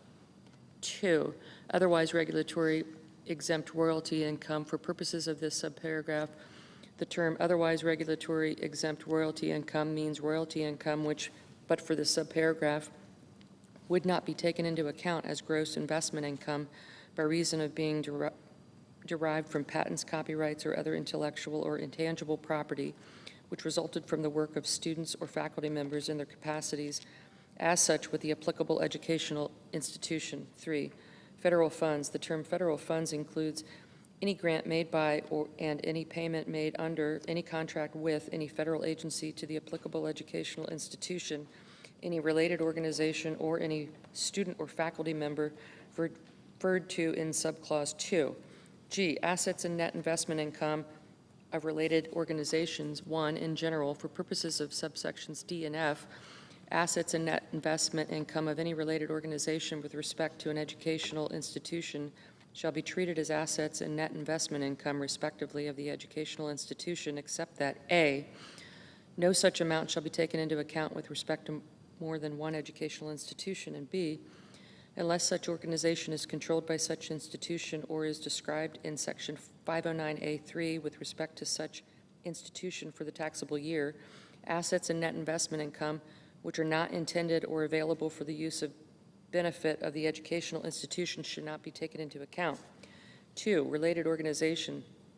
For purposes of this subsection, the term related organization means with respect to any educational institution, any organization which A, controls or is controlled by such institution, B, is controlled by one or more persons which also control any institution, or C, is a supported organization as defined in Section 509F3, or an organization described in Section 509A3 during the taxable year with respect to such institution.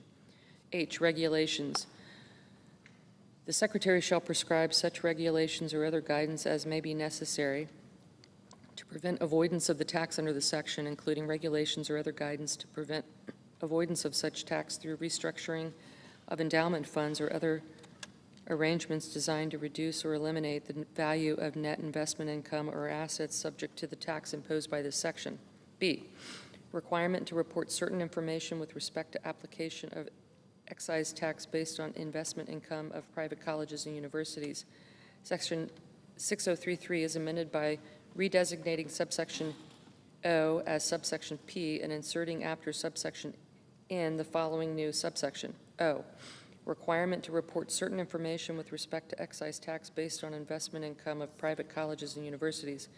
Each applicable educational institution described in section 4968C, which is subject to the requirements of subsection A, shall include on the return required under subsection A, 1, the number of tuition-paying students taken into account under section 4968C, and 2, the number of students of such institution determined under the rules of section 4968E.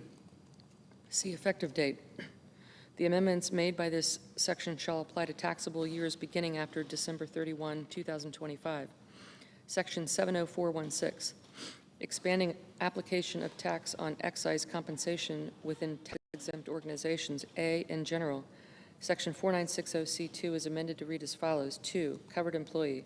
For purposes of this section, the term covered employee means any employee of an applicable tax-exempt organization or any predecessor of such an organization, and any former employee of such an organization or predecessor who was such an employee during any taxable year beginning after December 31, 2016.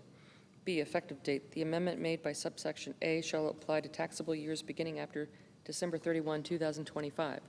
Subchapter C, permanent investments in community development. Section 70421, permanent renewal and enhancement of opportunity zones. A, decennial designations. 1, determination period. Section 1400Z-1C2B is amended by striking beginning of the date of the enactment of the Tax Cuts and Jobs Act and inserting beginning of the decennial determination date. 2, decennial determination date. Section 1400Z-1C2 is amended by adding at the end the following new subparagraph. C, decennial determination date. The term decennial determination date means 1, July 1, 2026, and 2, each July 1 of the year that is 10 years after the preceding decennial determination date under this subparagraph. 3, repeal of special rule for Puerto Rico. Section 1400Z-1B is amended by striking paragraph 3. 4, limitation on number of designations. Section 1400Z-1D1 is amended. A, in paragraph 1 by striking and subsection B3, and 2, by inserting during any period after the number of population census tracts in a state that may be designated as qualified opportunity zones under this section, and B, in paragraph 2, by inserting during any period before the period at the end. 5, effective dates. A, in general, except as provided in paragraph 2, the amendments made by this subsection shall take effect on the date of the enactment of this act. B, Puerto Rico. The amendment made by paragraph 3 shall take effect on December 31, 2026. B, qualifications for designations. 1, determination of low-income communities.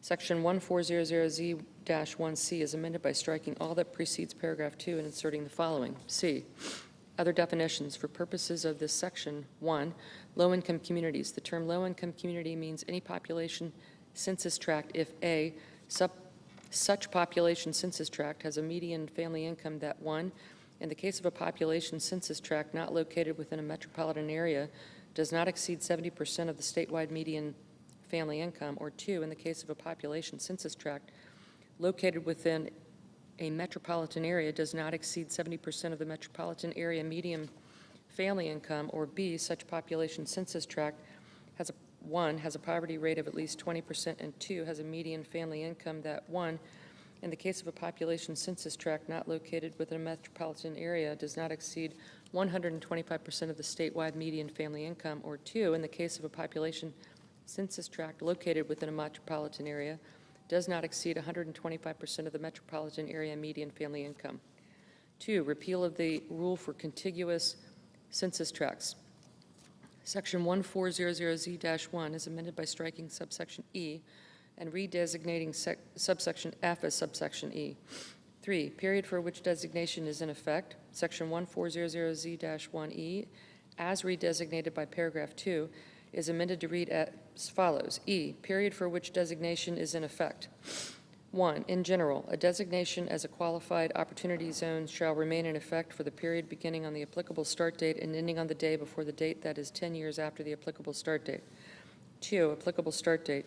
For purposes of this section, the term applicable start date means, with respect to any qualified opportunity zone designated under this section, the January 1 following the date on which such qualified opportunity zone was certified and designated by the Secretary under subsection B1B. 4, effective date. The amendments made by this subsection shall apply to areas designated under section 1400Z-1 of the Internal Revenue Code of 1986 after the date of the enactment of this act.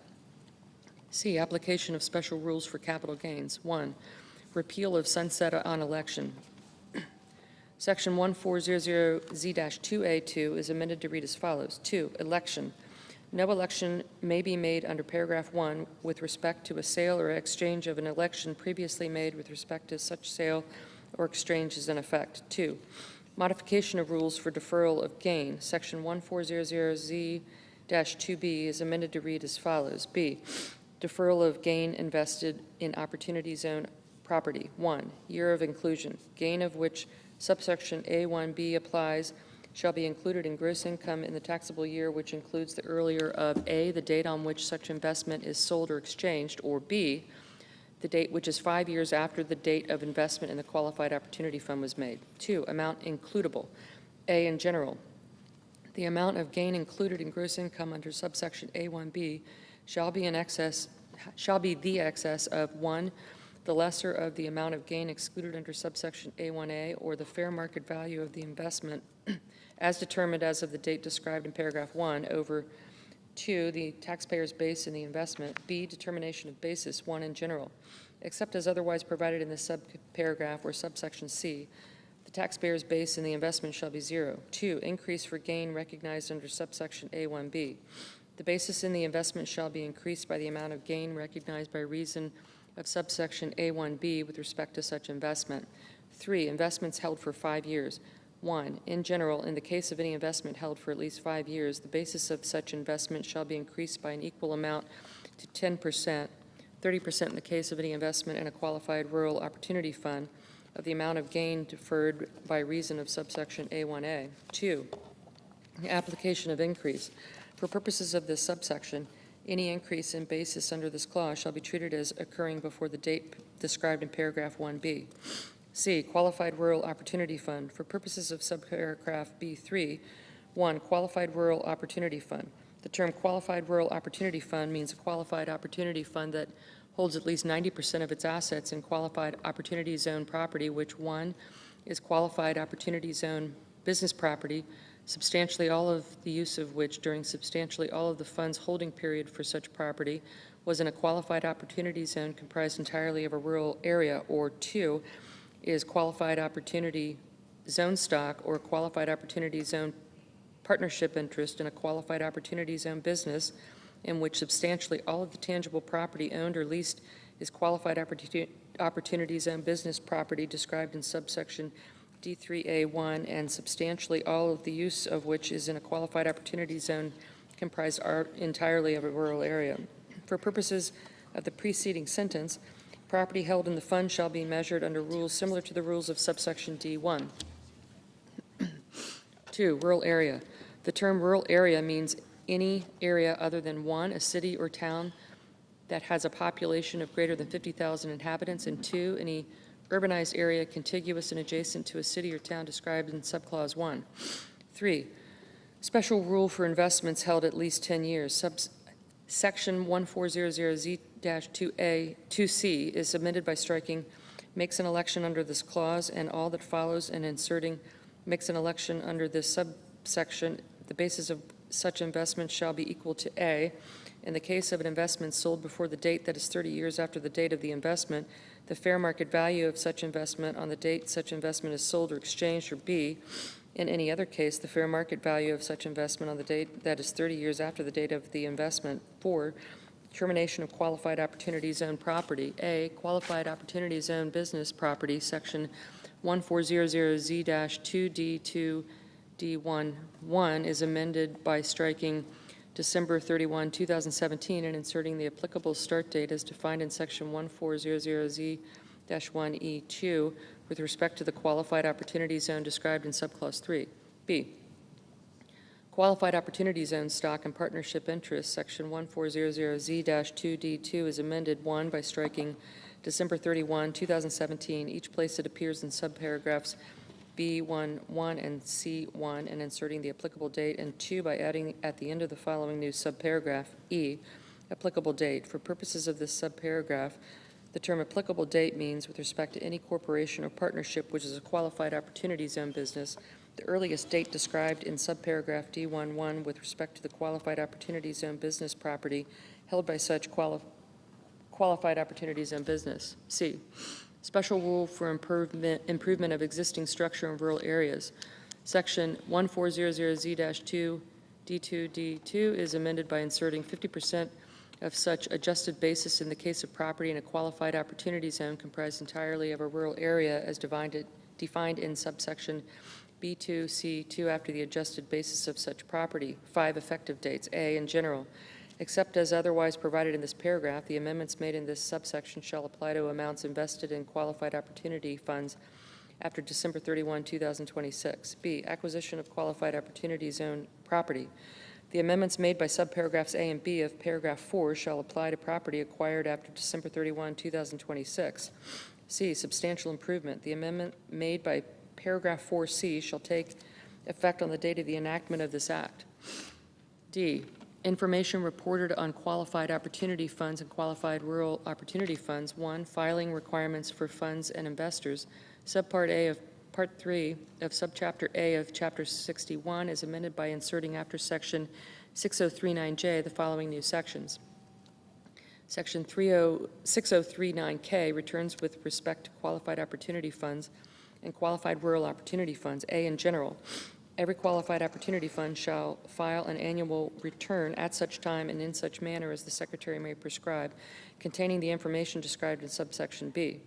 B, information from qualified opportunity funds. The information described in this subsection is 1, the name, address, and taxpayer identification number of the qualified opportunity fund. 2, whether the qualified opportunity fund is organized as a corporation or a partnership. 3, the value of the total assets held by the qualified opportunity fund as of each date described in section 1400Z-2D1. 4, the value of all qualified opportunity zone property held by the qualified opportunity fund on such date with respect to each investment held by the qualified opportunity fund and qualified opportunity zone stock or qualified opportunity zone partnership interest. A, the name, address, and taxpayer identification number of the corporation in which such stock is held or the partnership in which such interest is held, as the case may be. B, each North American Industry Classification System, NAICS code that applies to the trades or businesses conducted by such corporation or partnership.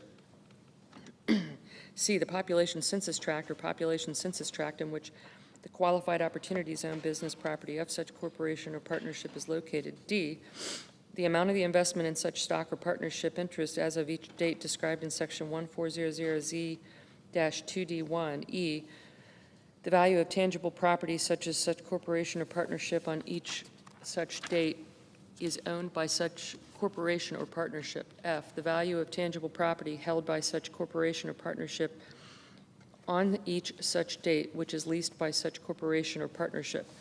G, the approximate number of residential units for any real property held by such corporation or partnership. And H, the approximate average monthly number of full-time equivalent employees of such corporation or partnership for the year within numerical ranges identified by the Secretary, or such other indication of the employment impact of such corporation or partnership as determined appropriate by the Secretary. 6, with respect to the items of qualified opportunity zone business property held by the qualified opportunity zone, A, the North American Industry Classification System, NAICS code that applies to the trade or businesses in which such property is held. B, the population census tract in which the property is located. C, whether the property is owned or leased. D, the aggregate value of the items of qualified opportunity zone property held by the Qualified Opportunity Fund as of each date described in Section 1400Z-2D1, and E, in the case of real property, the number of residential units, if any. 7, the approximate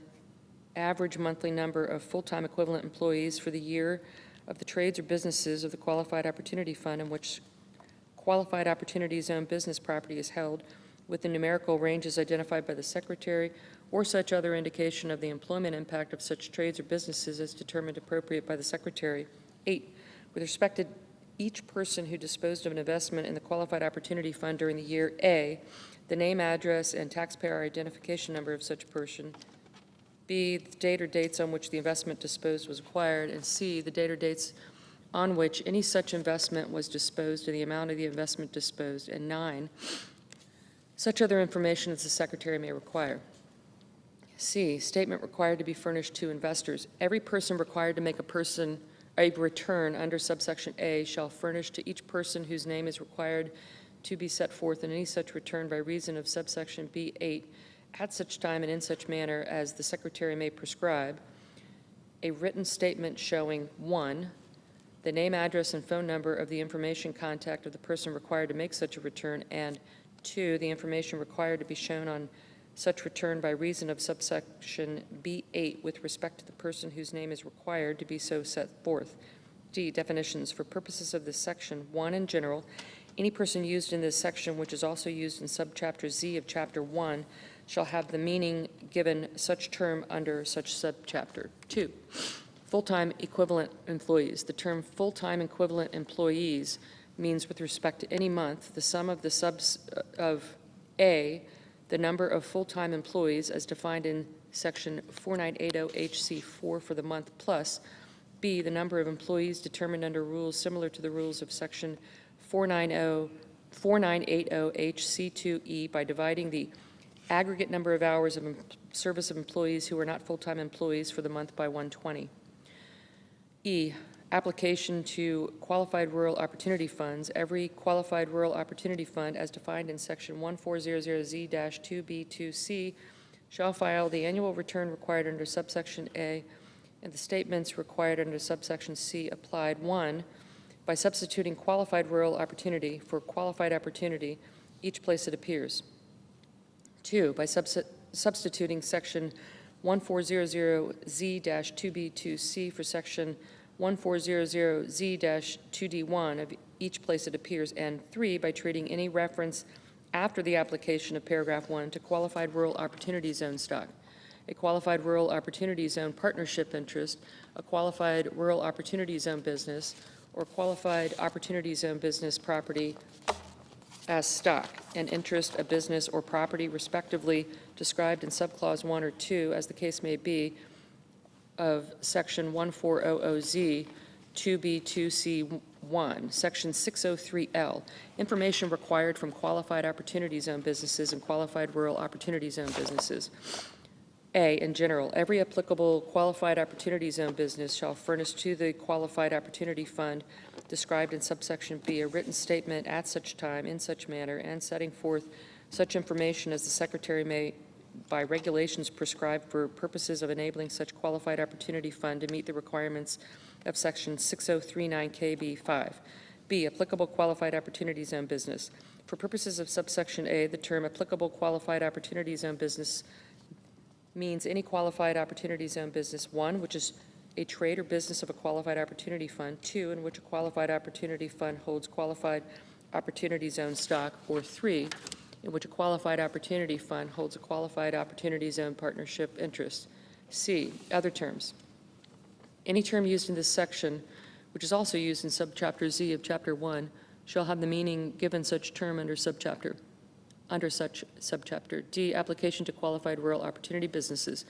Every applicable qualified rural opportunity zone business as defined in subsection B, determined after application of the substitutions described in this sentence, shall furnish the written statement required under subsection A applied, 1, by substituting qualified rural opportunity for qualified opportunity each place it appears, and 2, by treating any reference after the application of paragraph 1 to qualified rural opportunity zone stock, a qualified rural opportunity zone partnership interest, or a qualified rural opportunity zone business as stock, an interest or business respectively described in subclause 1 or 2 as the case may be of section 1400Z-2B2C1. 2 penalties. A, in general. Part 2 of subchapter B of Chapter 68 is amended by inserting after section 6725 the following new section.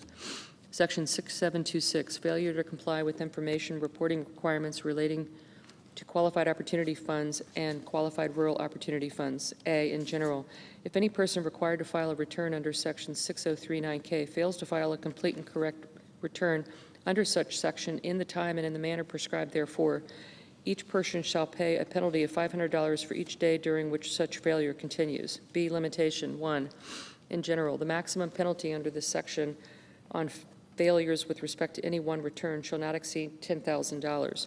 2, large qualified opportunity funds. In the case of any failure described in subsection A with respect to a fund, the gross assets of which determined on this last day of the applicable year are in excess of $10 million, paragraph 1 shall be applied by substituting $50,000 for $10,000. C, penalty in cases of intentional disregard. If a failure described in subsection A is due to intentional disregard, then 1, subsection A shall be applied by substituting $2,500 for $500.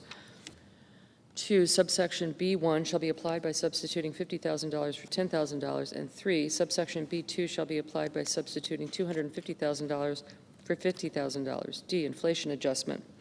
1, in general, if in the case of any failure relating to a return acquired to be filed by a calendar year beginning after 2025, each of the dollar amounts in subsections A, B, and C shall be increased by an amount equal to A, such dollar amount multiplied by B, the cost of living adjustment determined under section 1F3 for the calendar year determined by substituting calendar year 2024 for calendar year 2016 in subparagraph A2 thereof. 2, rounding.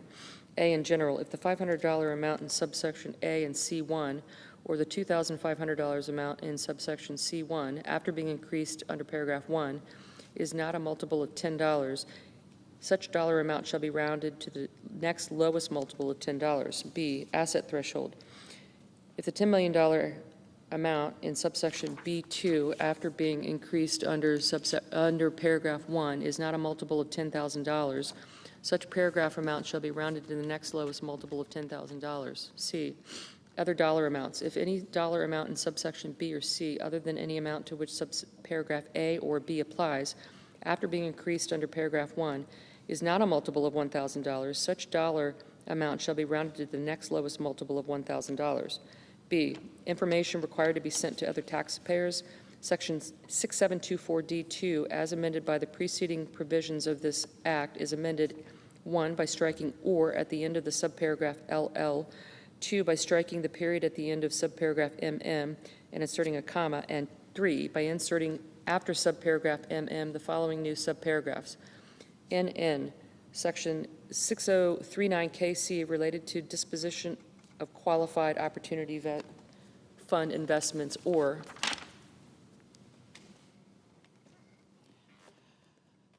section 6093L relating to information required from certain qualified opportunity zone businesses and qualified rural opportunity zone businesses. 3, electronic filing. Section 6011E is amended by adding at the end the following new paragraph. 8, qualified opportunity funds and qualified rural opportunity funds. Notwithstanding paragraphs 1 and 2, any return filed by a qualified opportunity fund or qualified rural opportunity funds under section 6039K shall be filed on magnetic media or other machine-readable form. 4, clerical amendments. A, the table of sections for subpart A of part 3 of subchapter A of Chapter 61 is amended by inserting after the item relating to Section 6039J the following new items. Sec 6039K, returns with respect to qualified opportunity funds and qualified rural opportunity funds. Sec 6039L, information required from qualified opportunity zone businesses and qualified rural opportunity zone businesses. B, the table of sections for Part 2 of Subchapter B of Chapter 6A is amended by inserting after the item relating to Section 6725 the following new item. Sec 6726, failure to comply with information reporting requirements relating to qualified opportunity funds and qualified rural opportunity funds. 5, effective date. The amendments made by this subsection shall apply to taxable years beginning after the date of the enactment of this act. E, Secretary reporting of data on Opportunity Zone and Rural Opportunity Zone tax incentive. 1, in general, in addition to amounts otherwise available, there is appropriated out of any money in the Treasury not otherwise appropriated $15 million to remain available until September 30th, 2028 for necessary expenses of the Internal Revenue Service to make the reports described in paragraph 2. 2, reports, as soon as practical, after the date of the enactment of this act and annually thereafter, the Secretary of the Treasury or the Secretary's delegate, referred to in this section as the Secretary, shall make publicly available a report on qualified opportunity funds. 3, information included. The report required under paragraph 2 shall include, to the extent available, the following information. A, the number of qualified opportunity funds. B, the aggregate dollar amount of assets held in qualified opportunity funds. C, the aggregate dollar amount of investments made by qualified opportunity funds in qualified opportunity fund property, stated separately for each North American Industry Classification System, NAICS code. D, the percentage of population census tracts designated as qualified opportunity zones that have received qualified opportunity fund investments. E, for each population census tract designated as a qualified opportunity zone, the approximate average monthly number of full-time equivalent employees of the qualified opportunity zone businesses in such qualified opportunity zone for the preceding 12-month period within numerical ranges identified by the Secretary or such other indication of the employment impact of such qualified opportunity fund businesses as determined appropriate by the Secretary. F, the percentage of the total amount of investments made by qualified opportunity funds in I, qualified opportunity zone property, which is real property, and 2, other qualified opportunity zone property. G, for each population census tract, the aggregate approximate number of residential units resulting from investments made by qualified opportunity funds in real property. H, aggregate dollar amount of investments made by qualified opportunity funds in each population census tract. 4, information. A, in general, beginning with the report submitted under paragraph 2 of the 6th year after the date of the enactment of this act, the Secretary shall include in such report the impacts and outcomes of a designation of a population census tract as a qualified opportunity zone as measured by economic indicators, such as job creation, poverty reduction, new business starts, and other metrics as determined by the Secretary. B, semi-decennial information. 1, in general, in the case of any report submitted under paragraph 2, in the 6th year of the 11th year after the date of the enactment of this act, the Secretary shall include the following information. I, 1, for population census tracts designated as a qualified opportunity zone, a comparison based on aggregate information of the factors listed in Clause 3 between the 5-year period ending on the date of the enactment of Public Law 11597 and the most recent 5-year period for which data is available. 2, for population census tracts designated as a qualified opportunity zone, a comparison based on aggregate information of the factors listed in Clause 3 for the most recent 5-year period for which data is available between such population census tracts and similar population census tracts that were not designated as a qualified opportunity zone. 2, control groups. For purposes of Clause 1, the Secretary may combine population census tracts into such groups as the Secretary determines appropriate for purposes of making comparisons. 3, factors listed. The factors listed in this clause are the following. 1, the unemployment rate. 2, the number of persons working in the population census tract, including the percentage of such persons who were not residents in the population census tract in the preceding year. 3, rates. 3, individual family and household poverty rates. 4, median family income of residents of the population census tract. 5, demographic information on residents of the population census tract, including age, income, education, race, and employment. 6, the average percentage of income of residents of the population census tract spent on rent annually. 7, the number of residences in the population census tract. 8, the rate of home ownership in the population census tract. 9, the average value of residential property in the population census tract. 10, the number of affordable housing units in the population census tract. 11, the number of new businesses started in the population census tract. 12, the distribution of employees in the population census tract by North American Industry Classification System, NAICS code. 5, protection of identifiable return information. In making reports required under this subsection, the Secretary A shall establish appropriate procedures to ensure that any amounts reported do not disclose taxpayer return information that can be associated with any particular taxpayer or competitive or proprietary information. And B, if necessary to protect taxpayer return information, may combine information required with respect to individual population census tracts into larger geographic areas. 6, definitions. Any term used in this subsection, which is also used in subchapter Z of Chapter 1 of the Internal Revenue Code of 1986, shall have the meaning given such term under such subchapter. 7, reports of qualified rural opportunity funds. The Secretary shall make publicly available with respect to qualified rural opportunity funds separate reports as required under this subsection applied. A, by substituting qualified rural opportunity for qualified opportunity each place it appears. B, by substituting a reference to this act for Public Law 11597, and C, by treating any reference after the application of subparagraph A to qualified rural opportunity zone stock, qualified rural opportunity zone partnership interest, qualified rural opportunity zone business, or qualified opportunity zone business property as stock interest, business or property respectively, described in subclause 1 or 2, as the case may be, of section 1400Z 2B 2CI of the Internal Revenue Code of 1986. Sec 70422, permanent enhancement of low-income housing tax credit. A, permanent state housing credit ceiling increase for low-income housing credit.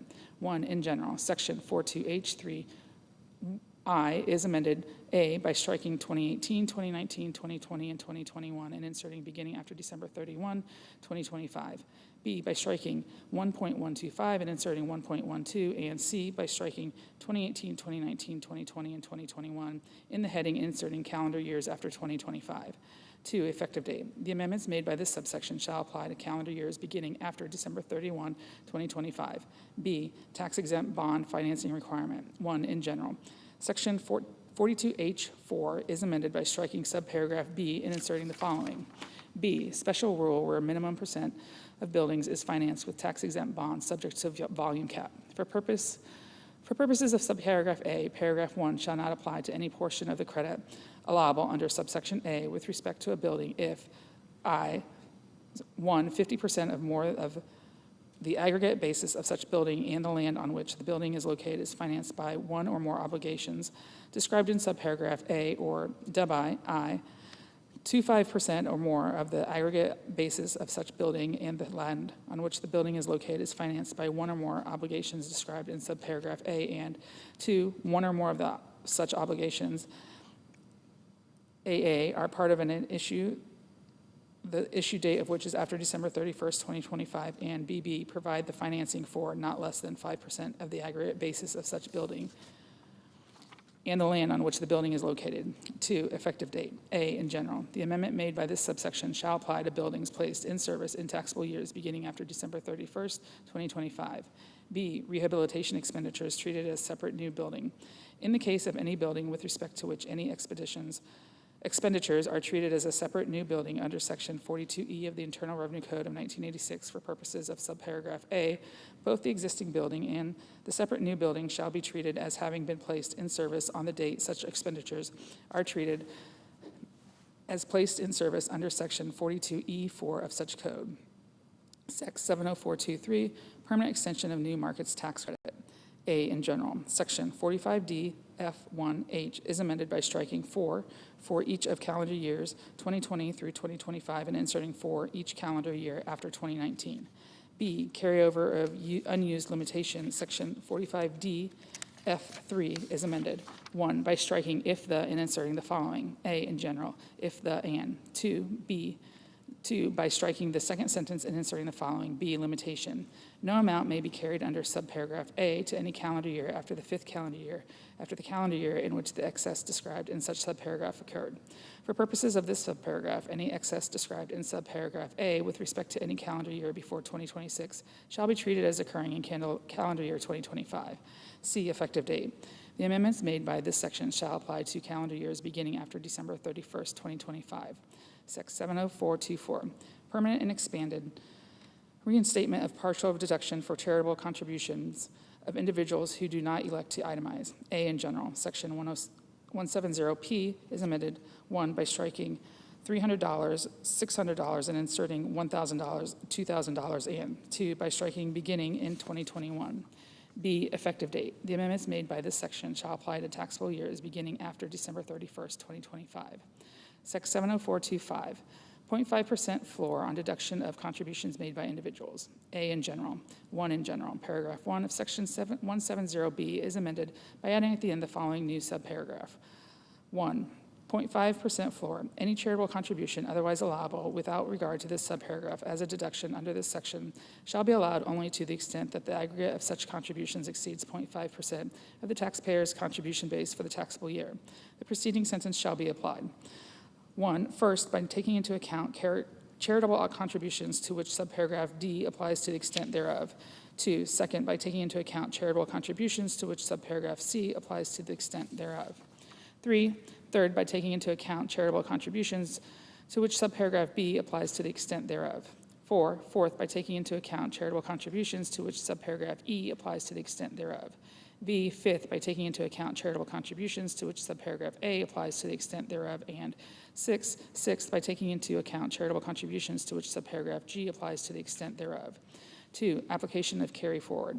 Paragraph 1 of section 170D is amended by adding at the end the following new subparagraph. C, contributions disallowed by 0.5% floor carried forward only from years in which limitation is exceeded. 1, in general. In the case of any taxable year from which an excess is carried forward, determined without regard to this subparagraph under any carryover rule, the applicable carryover rule shall be applied by increasing the excess determined under such applicable carryover rule for the contribution year before the application of subparagraph B by the amount attributable to the charitable contributions to which such rule applies, which is not allowed as a deduction for the contribution year by reason of subsection B1I. 2, carryover rule. For purposes of this subparagraph, the term carryover rule means 1, subparagraph A of this paragraph, 2, subparagraphs C, 2, D, 2, E, 2, and G2 of subsection B1, and 3, the second sentence of subsection B1B. 3, applicable carryover rule. For purposes of this subparagraph, the term applicable carryover rule means any carryover rule applicable to charitable contributions which were, in whole or in part, not allowed as a deduction for the contribution year by reason of subsection B1I. 3, coordination with deduction for non-itemizers. Section 170P, as amended by this act, is further amended by inserting B1I after subsections B1G2. B, modification of limitation for cash contributions. 1, in general. Clause 1 of section 170B1G is amended to read as follows. 1, in general. For taxable years beginning after December 31st, 2017, any contribution of cash to an organization described in subparagraph A shall be allowed as a deduction under subsection A, to the extent that the aggregate of such contributions does not exceed the excess of I. 1, 60% of the taxpayer's contributions base for the taxable year over. 2, the aggregate amount of contributions taken into account under subparagraph A for such taxable year. 2, coordination with the other limitations. A, in general. Clause 3 of section 170B1G is amended, 1, by striking subparagraphs A and B in the heading and inserting subparagraph A and. 2, in subclause 2 by striking and subparagraph B and all that follows through this subparagraph. B, other contributions. Subparagraph B of section 170B1 is amended, 1, by striking to which subparagraph A, both places it appears, and inserting to which subparagraph A and G, and 2, in clause 2, by striking over the amount and all that follows through subparagraph C and inserting over. 1, the amount of charitable contributions allowable under subparagraph A determined without regard to subparagraph C and subparagraph G reduced by. 2, so much of the contributions taken into account under subparagraph G as does not exceed 10% of the taxpayer's contribution base. C, effective date. The amendments made by this section shall apply to taxable years beginning after December 31st, 2025. Sec 70426, 1% floor on deduction of charitable contributions made by corporations. A, in general. Section 170B2A is amended to read as follows.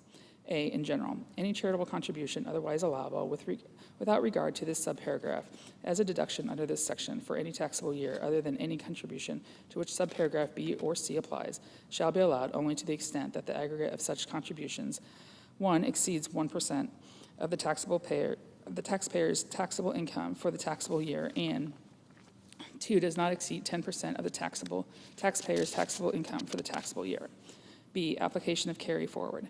Section 170D2 is amended to read as follows. To corporations. A, in general, any charitable contribution taken into account under subsection B2A for any taxable year which is not allowed as a deduction by reason of clause 2 thereof shall be taken into account as a charitable contribution for the succeeding taxable year, except that for purposes of determining under this subparagraph whether such contribution is allowed in such succeeding taxable year, contributions in such succeeding taxable year determined without regard to this paragraph shall be taken into account under subsection B2A before any contribution taken into account by reason of this paragraph. B, 5-year carry forward.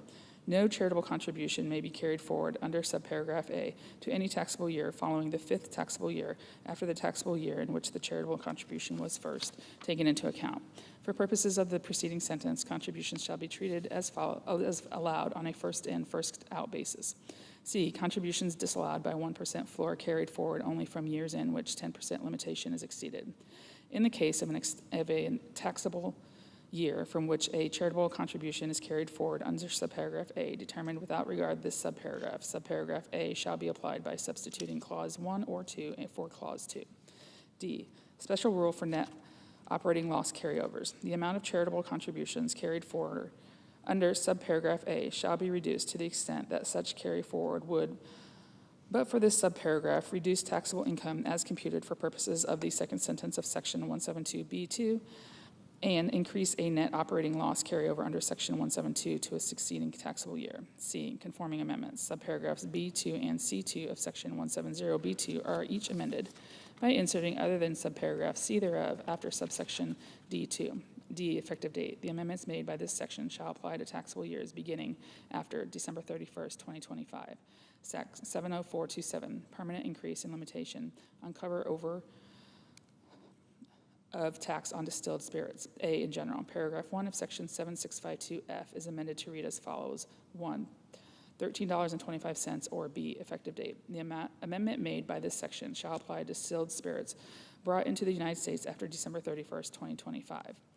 Sec 70428, nonprofit community development activities in remote native villages. A, in general, for purposes of subchapter F of chapter 1 of the Internal Revenue Code of 1986, any activity substantially related to participation or investment in fisheries in the Bering Sea and Aleutian Islands, statistically in reporting areas as described in Figure 1 of Section 679 of Title 50, Code of Federal Regulations carried on by an entity identified in Section 305I-1D of the Magnuson-Stevens Fishery Conservation and Management Act, 16 Usk, 1855, I-1D, as in effect on the date of enactment of this section, shall be considered substantially related to the exercise or performance of the power constituting the basis of such entity's exemption under Section 501A of such code, if the conduct of such activity is in furtherance of one or more of the purposes specified in Section 305(1)(1)A of such act, as so in effect, for purposes of this paragraph, activities substantially related to participation of investment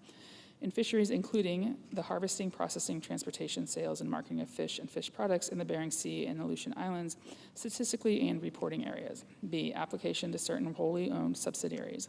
If the assets of a trade or business relating to an activity described in subsection A of any subsidiary wholly owned by an entity identified in Section 305(1)(1)D of the Magnuson-Stevens Fishery Conservation and Management Act, 16 U.S.C. 1855 I-1D, as in effect on the date of enactment of this section, are transferred to such entity, including in liquidation of such subsidiary not later than 18 months after the date of the enactment of this act. 1, no gain or income resulting from such transfer shall be recognized to either such subsidiary or such entity under such code, and 2, all income derived from such subsidiary from such transferred trade or business shall be exempt from taxation under such code. C, effective date. This section shall take effect on the date of the enactment of this act and shall remain effective during the existence of the Western Alaska Community Development Quota Program, established by Section 305.11 of the Magnuson-Stevens Fishery Conservation and Management Act, 16 U.S.C. 1855-11, as amended. Sec. 70429, adjustment of charitable deduction for certain expenses incurred in support of Native Alaskan subsistence whaling.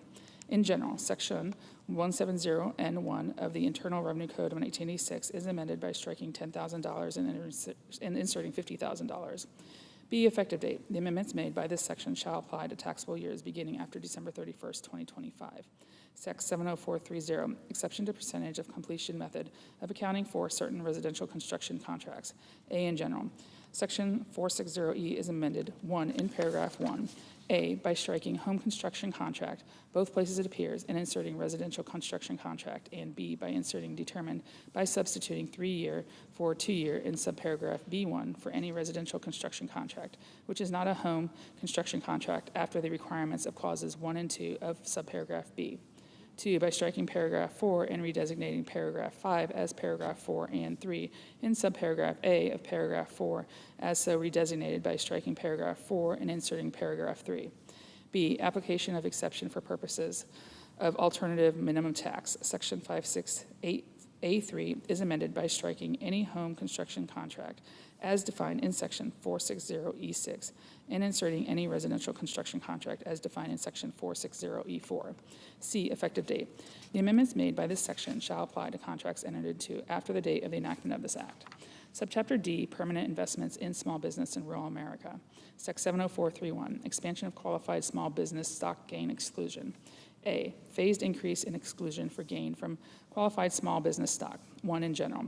Section 1202A 1 is amended to read as follows. 1, in general. In the case of a taxpayer other than a corporation, gross income shall not include A, except as provided in paragraphs 3 and 4, 50% of any gain from the sale or exchange of qualified small business stock acquired on or before the applicable date and held for more than 5 years, and B, the applicable percentage of any gain from the sale or exchange of qualified small business stock acquired after the applicable date and held for at least 3 years. 2, applicable percentages. Section 1202A is amended by adding at the end the following new paragraph. 5, applicable percentage. The applicable percentage under paragraph 1 shall be determined under the following table. Years stock held, applicable percentage. 3 years, 50%. 4 years, 75%. 5 years or more, 100%. 3, applicable data, acquisition date. Section 1202A, as amended by paragraph 2, is amended by adding at the end the following new paragraph. 6, applicable date, acquisition date for purposes of this section. A, applicable date. The term applicable date means the date of the enactment of this paragraph. B, acquisition date. In the case of any stock which would, but for this paragraph, be treated as having been acquired before, on, or after the applicable date, whichever is applicable, the acquisition date for purposes of this section shall be the first day on which such stock was held by the taxpayer determined after the application of Section 1223. 4, continued treatment as not item of tax preferences. A, in general. Section 57A7 is amended by striking an amount and inserting in the case of stock acquired on or before the date of the enactment of the Creating Small Business Jobs Act of 2010 an amount. B, conforming amendment. Section 1202A4 is amended I by striking and at the end of subparagraph B and inserting a period and. 2, by striking subparagraph C. 5, other conforming amendments. A, paragraphs 3A and 4A of Section 1202A are each amended by striking paragraph 1 and inserting paragraph 1A. B, paragraph 4A of Section 1202A is amended by inserting and on or before the applicable date after 2010. C, Sections 1202B2, 1202G2A, and 1202J1A are each amended by striking more than 5 years and inserting at least 3 years, more than 5 years in the case of stock acquired on or before the applicable date. 6, effective dates. A, in general, except as provided in subparagraph B, the amendments made by this subsection shall apply to taxable years beginning after the date of the enactment of this act. B, continued treatment as not item of tax preference. The amendments made by paragraph 4 shall take effect as if included in the enactment of Section 2011 of the Creating Small Business Jobs Act of 2010. B, increase in per issuer limitation. 1, in general. Subparagraph A of Section 1202B1 is amended to read as follows. A, the applicable dollar limit for the taxable year, or 2, applicable dollar limit, section 1202B is amended by adding at the end the following. 4, applicable dollar limit. For purposes of paragraph 1A, the applicable dollar limit for any taxable year with respect to eligible gain from one or more dispositions by a taxpayer of qualified business stock of a corporation in A, if such stock was acquired by the taxpayer on or before the applicable date, $10 million reduced by the aggregate amount of eligible gain taken into account by the taxpayer under subsection A for prior taxable years and attributable to dispositions of stock issued by such corporation and acquired by the taxpayer before, on, or after the applicable date, and B, if such stock was acquired by the taxpayer after the applicable date, $15 million reduced by the sum of 1, the aggregate amount of eligible gain taken into account by the taxpayer under subsection A for prior taxable years and attributable to dispositions of stock issued by such corporation and acquired by the taxpayer before, on, or after the applicable date plus. 2, the aggregate amount of eligible gain taken into account by the taxpayer under subsection A for the taxable year and attributable to dispositions of stock issued by such corporation and acquired by the taxpayer on or before the applicable date. 5, inflation adjustment. A, in general, in the case of any taxable year beginning after 2026, the $15 million amount in paragraph 4B shall be increased by an amount equal to 1, such dollar amount multiplied by 2, the cost of living adjustment determined under section 1F3 for the calendar year in which the taxable year begins, determined by substituting calendar year 2025 for calendar year 2016 in subparagraph A2 thereof. If any increase under this subsection is not a multiple of $10,000, such increase shall be rounded to the nearest multiple of $10,000. B, no increase once limit reached, if for any taxable year, the eligible gain attributable to dispositions of stock issued by a corporation and acquired by the taxpayer after the applicable date exceeds the applicable dollar limit, then notwithstanding any increase under subparagraph A for any subsequent taxable year, the applicable dollar limit for such subsequent taxable year shall be 0. 3, separate return. Subparagraph A of section 1202B3 is amended to read as follows.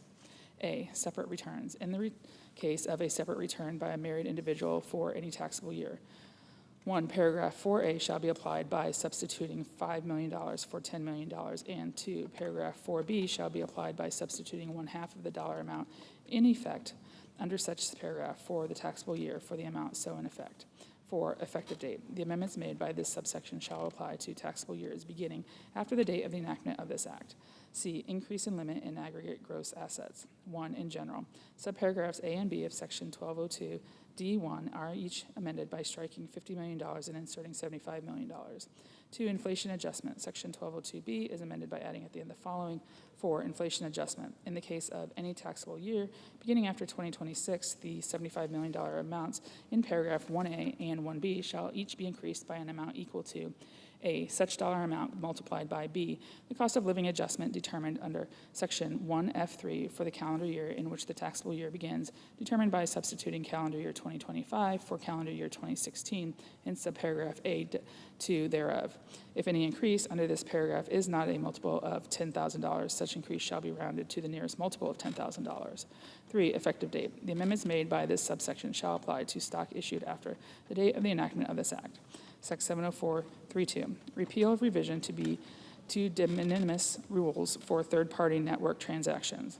A, reinstatement of exception for de minimis payments as in effect prior to enactment of American Rescue Plan Act of 2021. 1, in general. Section 6050WE is amended to read as follows. E, exception for de minimis payments by third-party settlement organizations. A third-party settlement organization shall be required to report any information under subsection A with respect to third-party network transactions of any participating payee only if, 1, the amount which would otherwise be reported under subsection A2 with respect to such transactions exceeds $20,000, and 2, the aggregate number of such transactions exceeds 200. 2, effective date.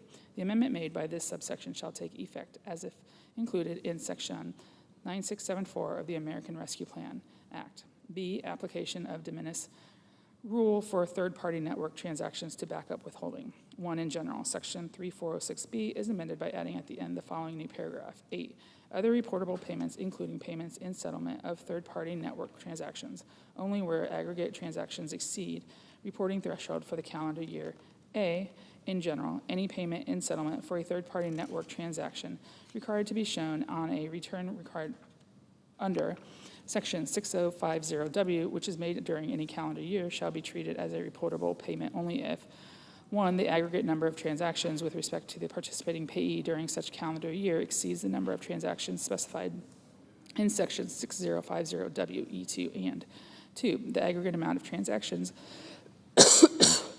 with respect to the participating payee under such calendar year exceeds the dollar amount specified in Section 6050WE1 at the end of each such payment.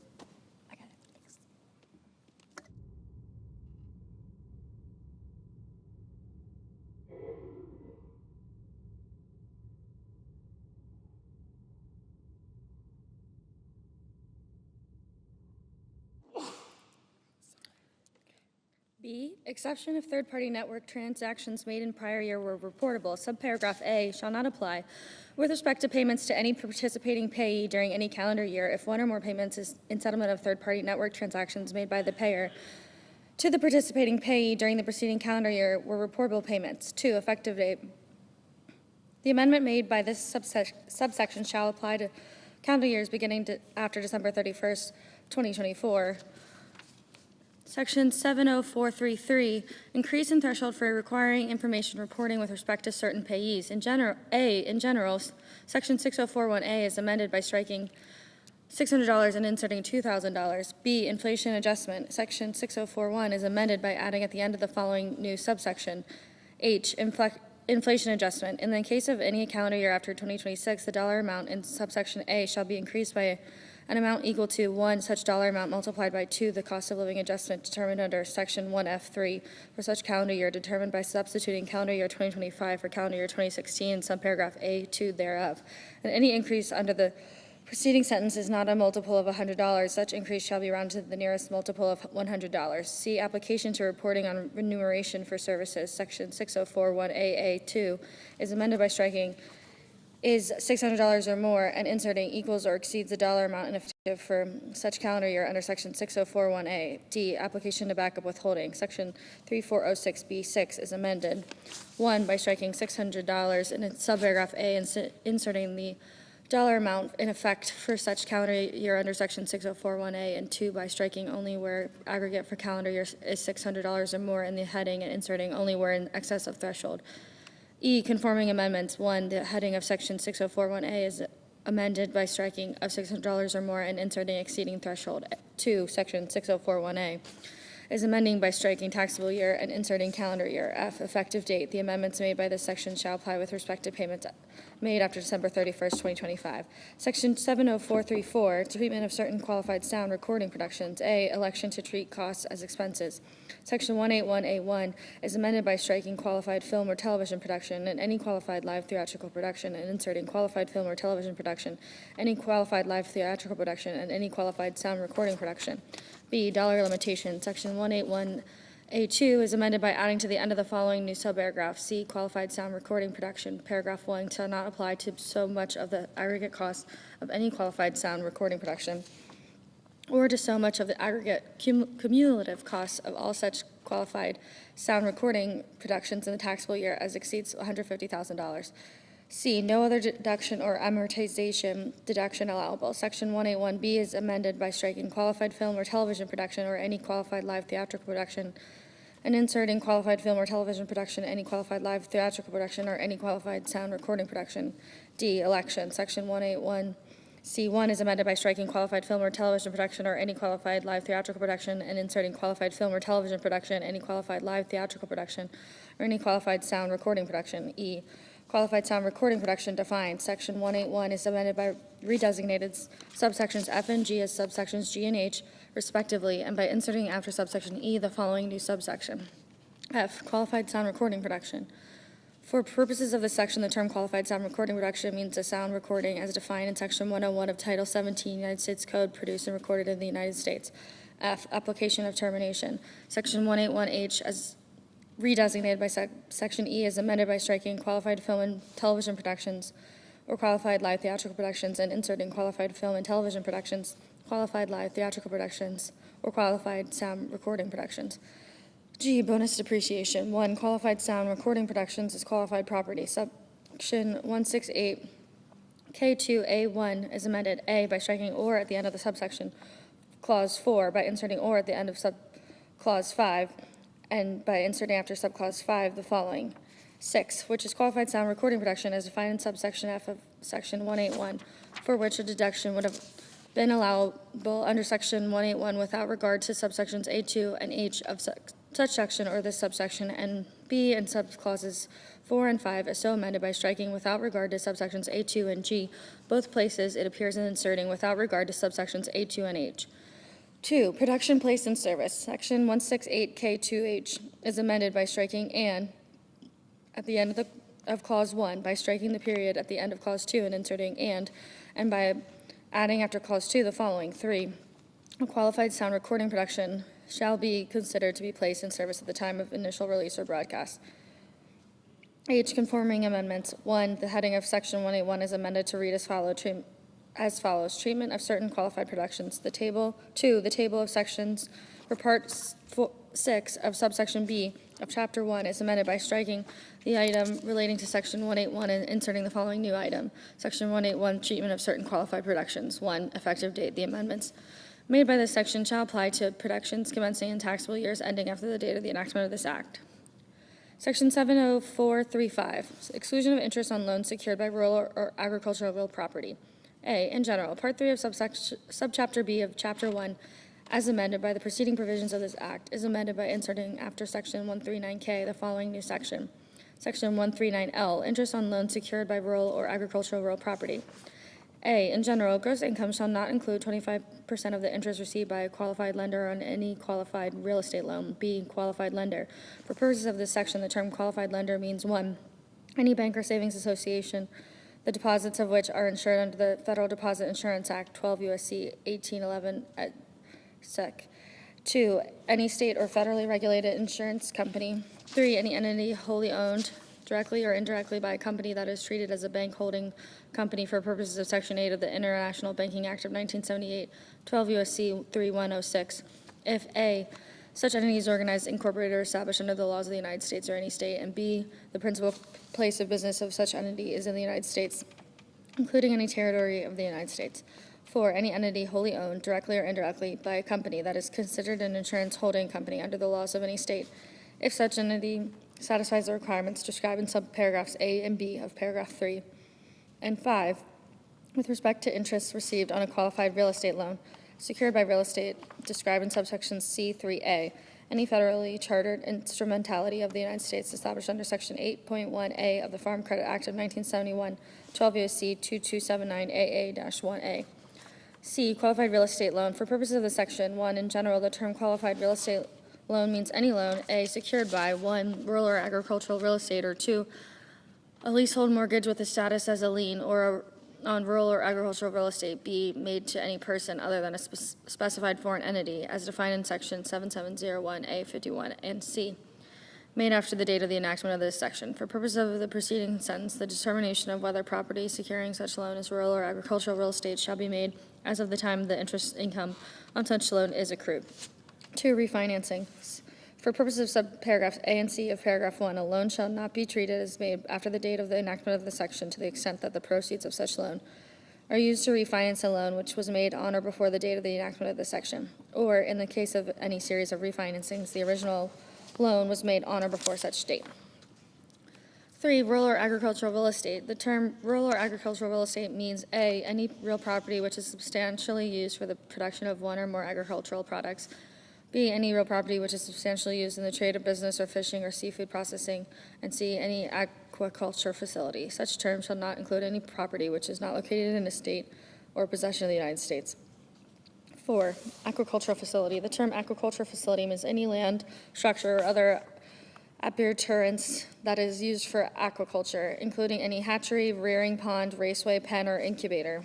D, in coordination with Section 265. 25% of any qualified real estate loan shall be treated as an obligation described in Section 265A2, the interest on which is wholly exempt from the taxes imposed by the subtitle.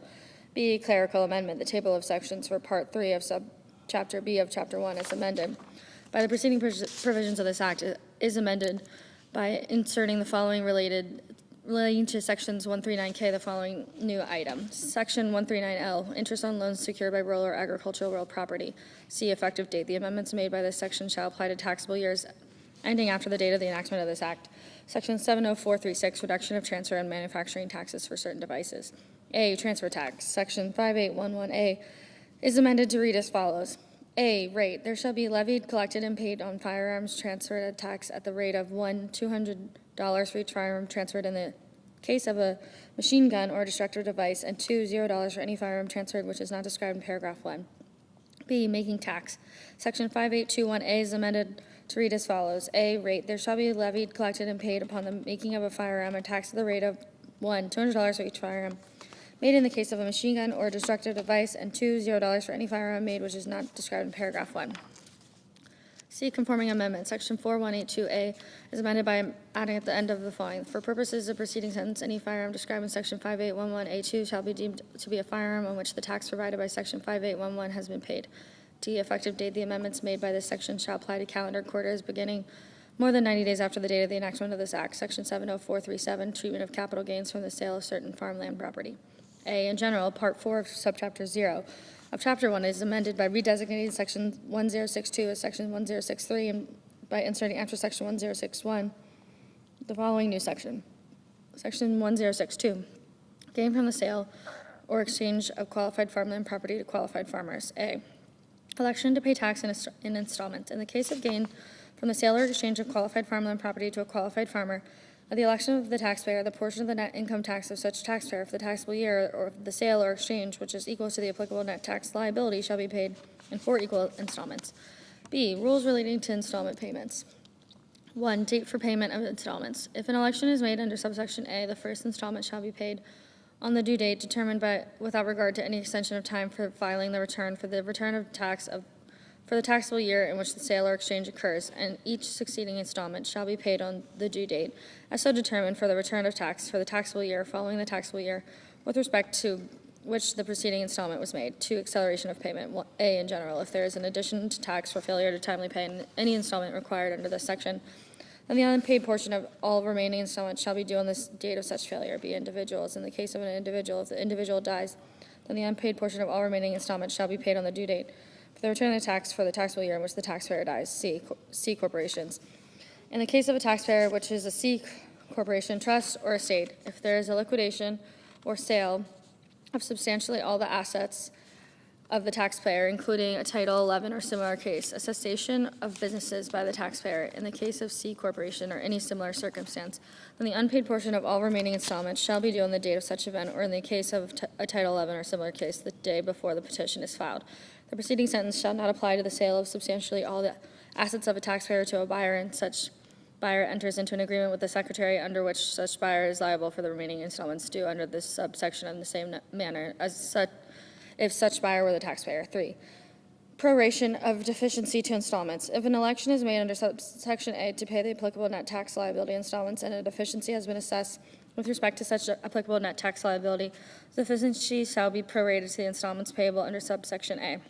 A part of the deficiency was so prorated to any installment, the date for payment of which has not arrived, shall be collected at the same time as and as part of such installment. The part of the deficiency so prorated to any installment, the date for payment of which has arrived, shall be paid upon the notice and demand from the secretary. This section shall not apply if the deficiency is due to negligence, to intentional disregard of rules and regulations, or to fraud with intent to evade tax.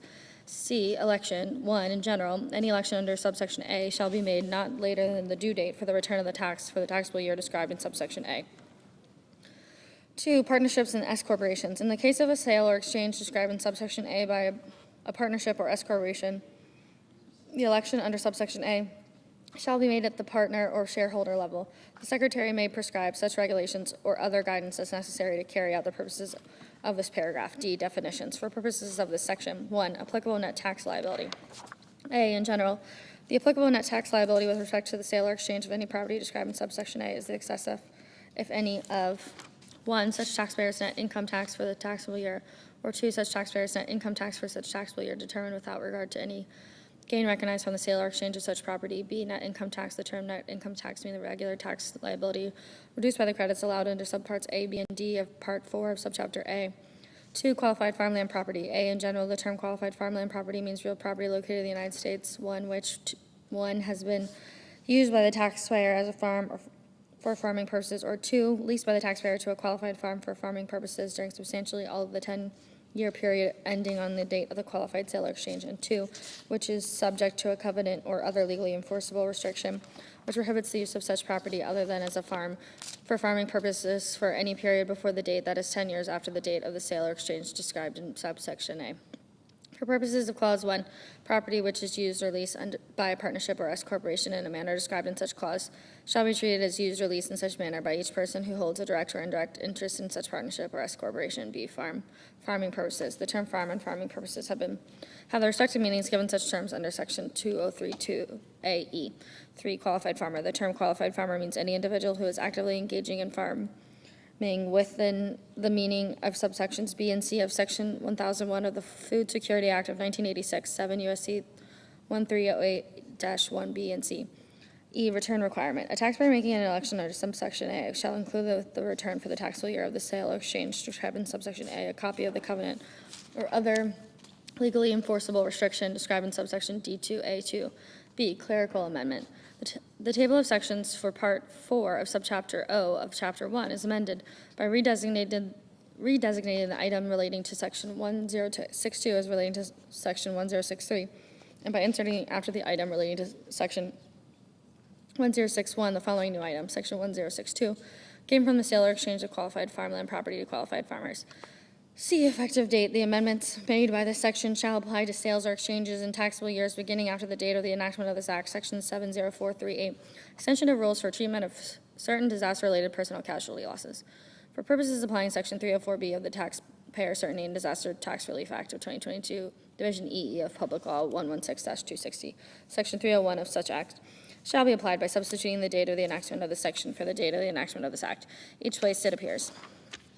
Chapter 5, Ending Green New Deal Spending, Promoting America First Energy and Other Reforms. Subchapter A, Termination of Green New Deal Subsidies. Section 70501, Termination of Previously Owned Clean Vehicle Credit. Section 25EG is amended by striking December 31st, 2032 and inserting September 30th, 2025. Section 70502, Termination of Clean Vehicle Credit. A, in general, Section 30DH is amended by striking placed in service after December 31st, 2032, and inserting acquired after December 30th, 2025.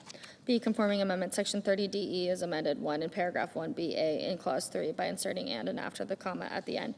B, in clause 4 by striking and inserting period, and C by striking clause 5, and in 2 in paragraph 2BA in clause 2 by inserting and after the comma at the end. B, in clause 3 by striking the comma at the end and inserting period, and C by striking clauses 4 through 6. Section 70503, Termination of Qualified Commercial Clean Vehicle Credit. Section 45WG is amended by striking December 31st, 2032 and inserting September 30th, 2025.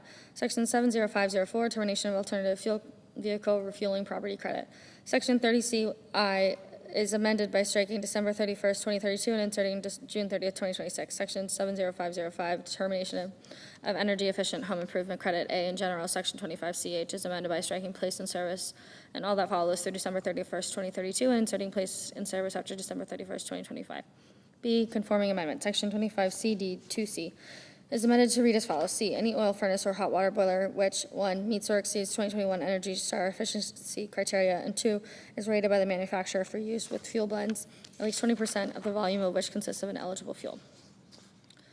Section 70506, Termination of Residential Clean Energy Credit. A, in general, Section 25DH is amended by striking to property placed in service after December 31st, 2034, and inserting with respect to any expenditures made after December 31st, 2025. B, conforming amendment, Section 25DG is amended.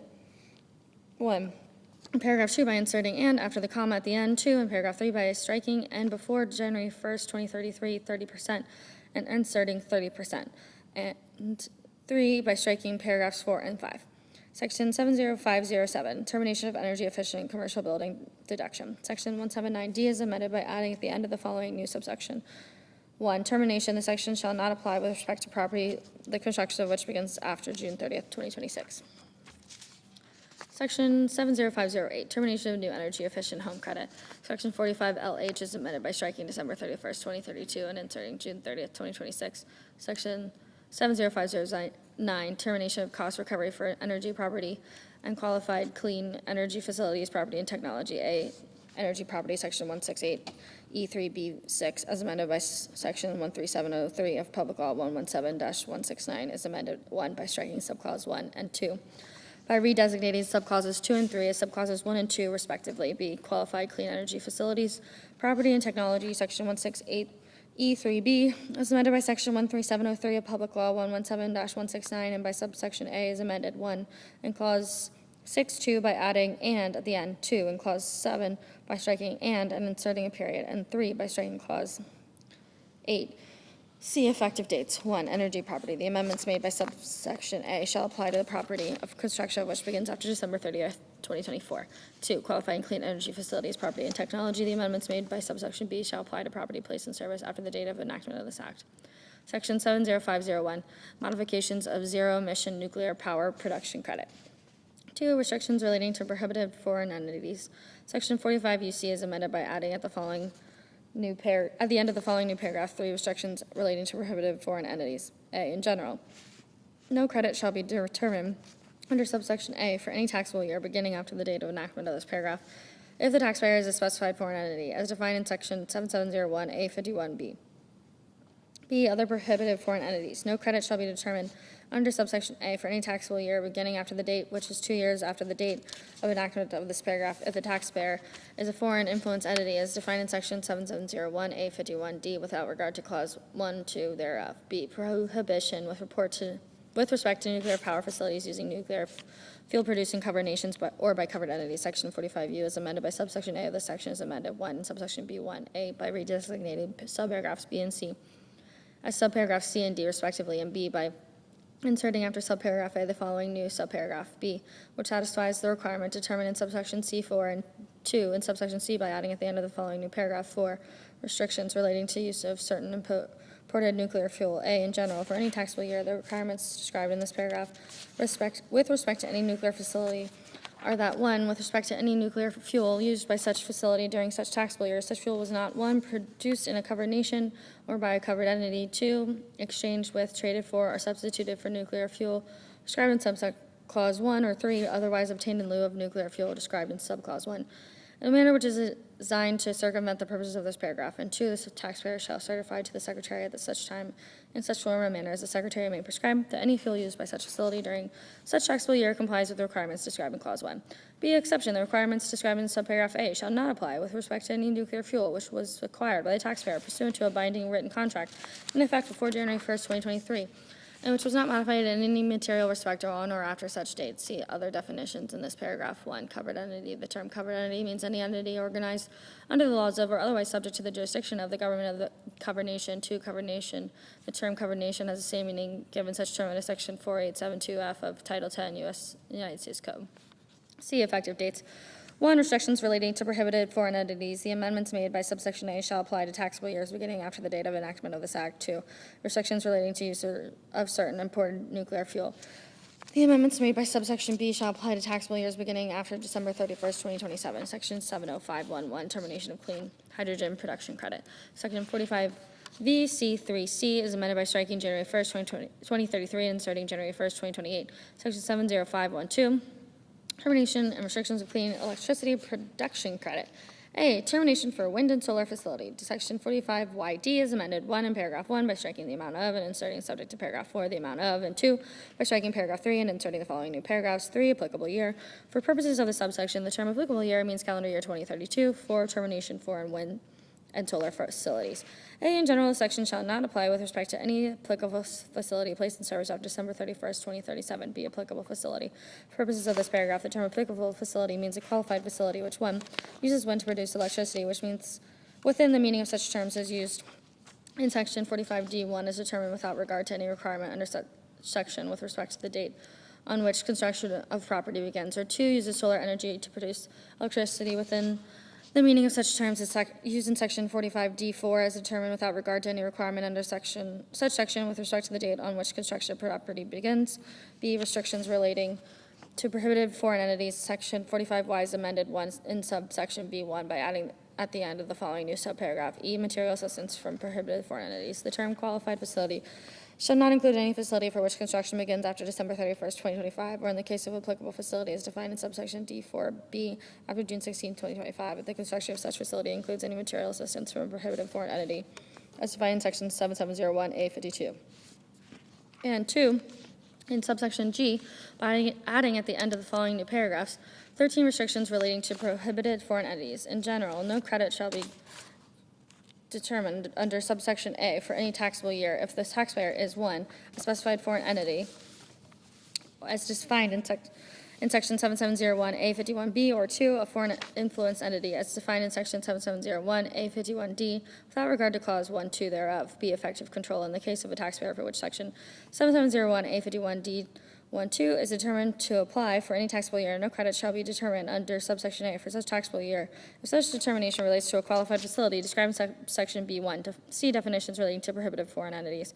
Section 7701A is amended by adding at the end the following new paragraphs. 51. Prohibited foreign entity. A. In general. 1. Definition. The term prohibited foreign entity means specified foreign entity or a foreign influence entity. 2. Determination. 1. In general. Subject to subclause 2. For any taxable year, the determination as to whether any entity is a specified foreign entity or a foreign influence entity shall be made as of the last day of such taxable year. 2. Initial taxable year. For purposes of the first taxable year beginning after the date of enactment of this paragraph, the determination as to whether an entity is a specified foreign entity described in clauses 1 through 4, subparagraph B, shall be made at the first day of the such taxable year. B. Specified foreign entity. For purposes of this paragraph, the term specified foreign entity means 1.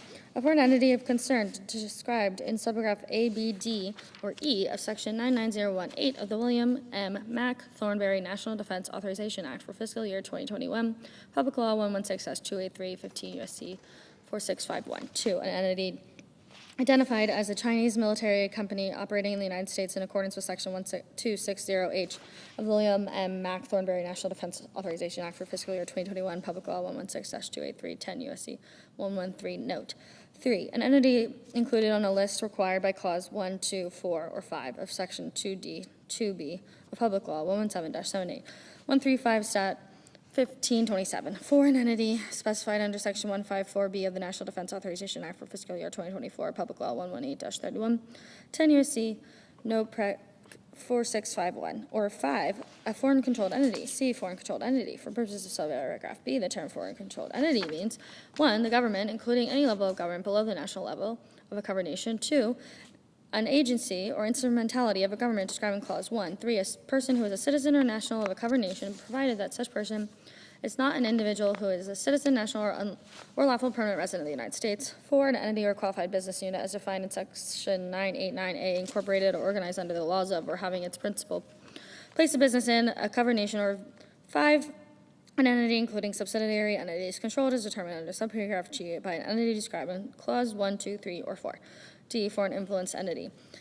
1. In general, for purposes of subparagraph A, the term foreign influence entity means an entity 1, with respect to which, during the taxable year a specified foreign entity that has direct authority to appoint a covered officer of such entity, BB, a single specified foreign entity owns at least 25% of such entity, CC, one or more specified foreign entities own in the aggregate at least 40% of such entity, or DD, at least 15% of the debt of such entity has been issued in the aggregate to one or more specified foreign entities. Or 2, which during the previous taxable year made a payment to a specified foreign entity pursuant to a contract agreement or other arrangement, which entity, such specified foreign entity or an entity related to such specified foreign entity, to exercise effective control over A, any qualified facility or energy store, or technology of the taxpayer, or any person related to the taxpayer, or B, with respect to any eligible component produced by the taxpayer, or any person related to the taxpayer. A, the extraction, processing, or recycling of any applicable critical mineral, or BB, the production of any eligible component which is not an applicable critical mineral. 2, effective control. 1, in general. AA, general rule, subject to subclause 2, for purposes of clause 1, 2. The term effective control means one or more agreements or arrangements similar to those described in subclauses 2 and 3, which provide one or more contractual counterparties of a taxpayer with specified authority over key aspects of the production of eligible components, energy generation, in a qualified facility or any storage which are not included in the measure of control through authority, ownership, or debt. held which are described in Clause 1.1. BB, guidance. The Secretary shall issue such guidance as is necessary to carry out the purposes of this clause, including the establishment of rules to prevent entities from evading, circumventing, or abusing the applicable application of restrictions described in subparagraph C and subclasses 2 and 3 of this subclass, through a contract, agreement, or other arrangement. 2, application of rules prior to issuance of guidance during any period prior to the date of the guidance described in subparagraph Clause 1B. B is issued by the Secretary for purposes of Clause 1.2. The term effective control means the unrestricted contractual right of the contractual counterparty to AA determine the quantity or timing of production of an eligible component produced by the taxpayer. BB, determine the amount of timing of activities related to the production of electricity undertaken in a qualified facility of the taxpayer, or the storage of electrical energy and the energy storage technology of the taxpayer. CC, determine the entity may purchase or use the output of a production unit of the taxpayer that produces eligible components. DD, determine which entity shall produce or use the output of a qualified facility of the taxpayer.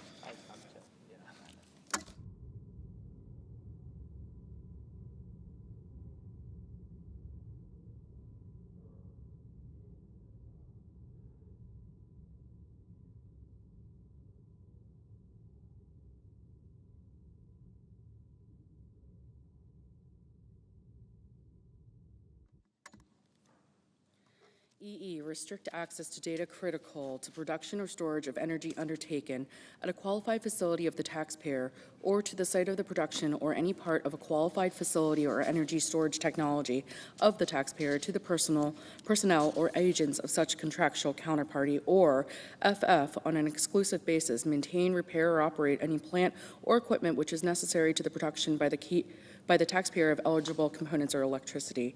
3, licensing and other agreements. AA, in general, in addition to subclause 2 for purposes of clause 1.2, the term effective control means with respect to a licensing agreement for the provision of intellectual property or any other contract agreement or any other arrangement entered into with a contractual counterparty which is related to such licensing agreement and to a qualified facility, energy storage technology, or the production of an eligible component, any of the following.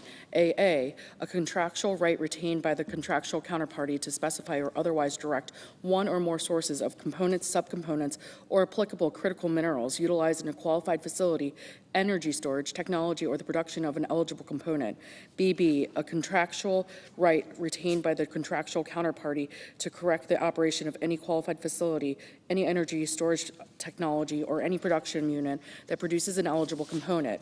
CC, a contractual right retained by the contractual counterparty to limit the taxpayer's utilization of intellectual property related to the operation of a qualified facility or energy storage technology, or in the production of an eligible component. DD, a contractual right retained by the contractual counterparty to receive royalties under the licensing agreement or any similar agreement, or payments under any related agreement beyond the 10th year of the agreement, including modifications or extensions thereof. EE, a contractual right retained by the contractual counterparty to direct or otherwise require the taxpayer to enter into an agreement for the provision of services for a duration longer than 2 years, including any modifications or extensions thereof. FF, such contract, agreement, or any other arrangement does not provide the licensee with all the technical data, information, and know-how necessary to enable the licensee to produce the eligible component or component subject to the contract, agreement, or other arrangement without further involvement from the contractual counterparty or a specified foreign entity. GG, such contract, agreement, or other arrangement was entered into or modified on or after June 16, 2025. BB, exception. AA, in general. Item AA shall not apply in case of a bona fide purchase or sale of intellectual property. BB, bona fide purchase or sale. For purposes of an item AA, any purchase or sale of intellectual property where the agreement provides that ownership of an intellectual property reverts to the contractual counterparty after a period of time shall not be considered a bona fide purchase or sale. 4, persons related to the taxpayer. For purposes of subclauses 1, 2, and 3, the term taxpayer shall include any person related to the taxpayer. 5, contractual counterparty.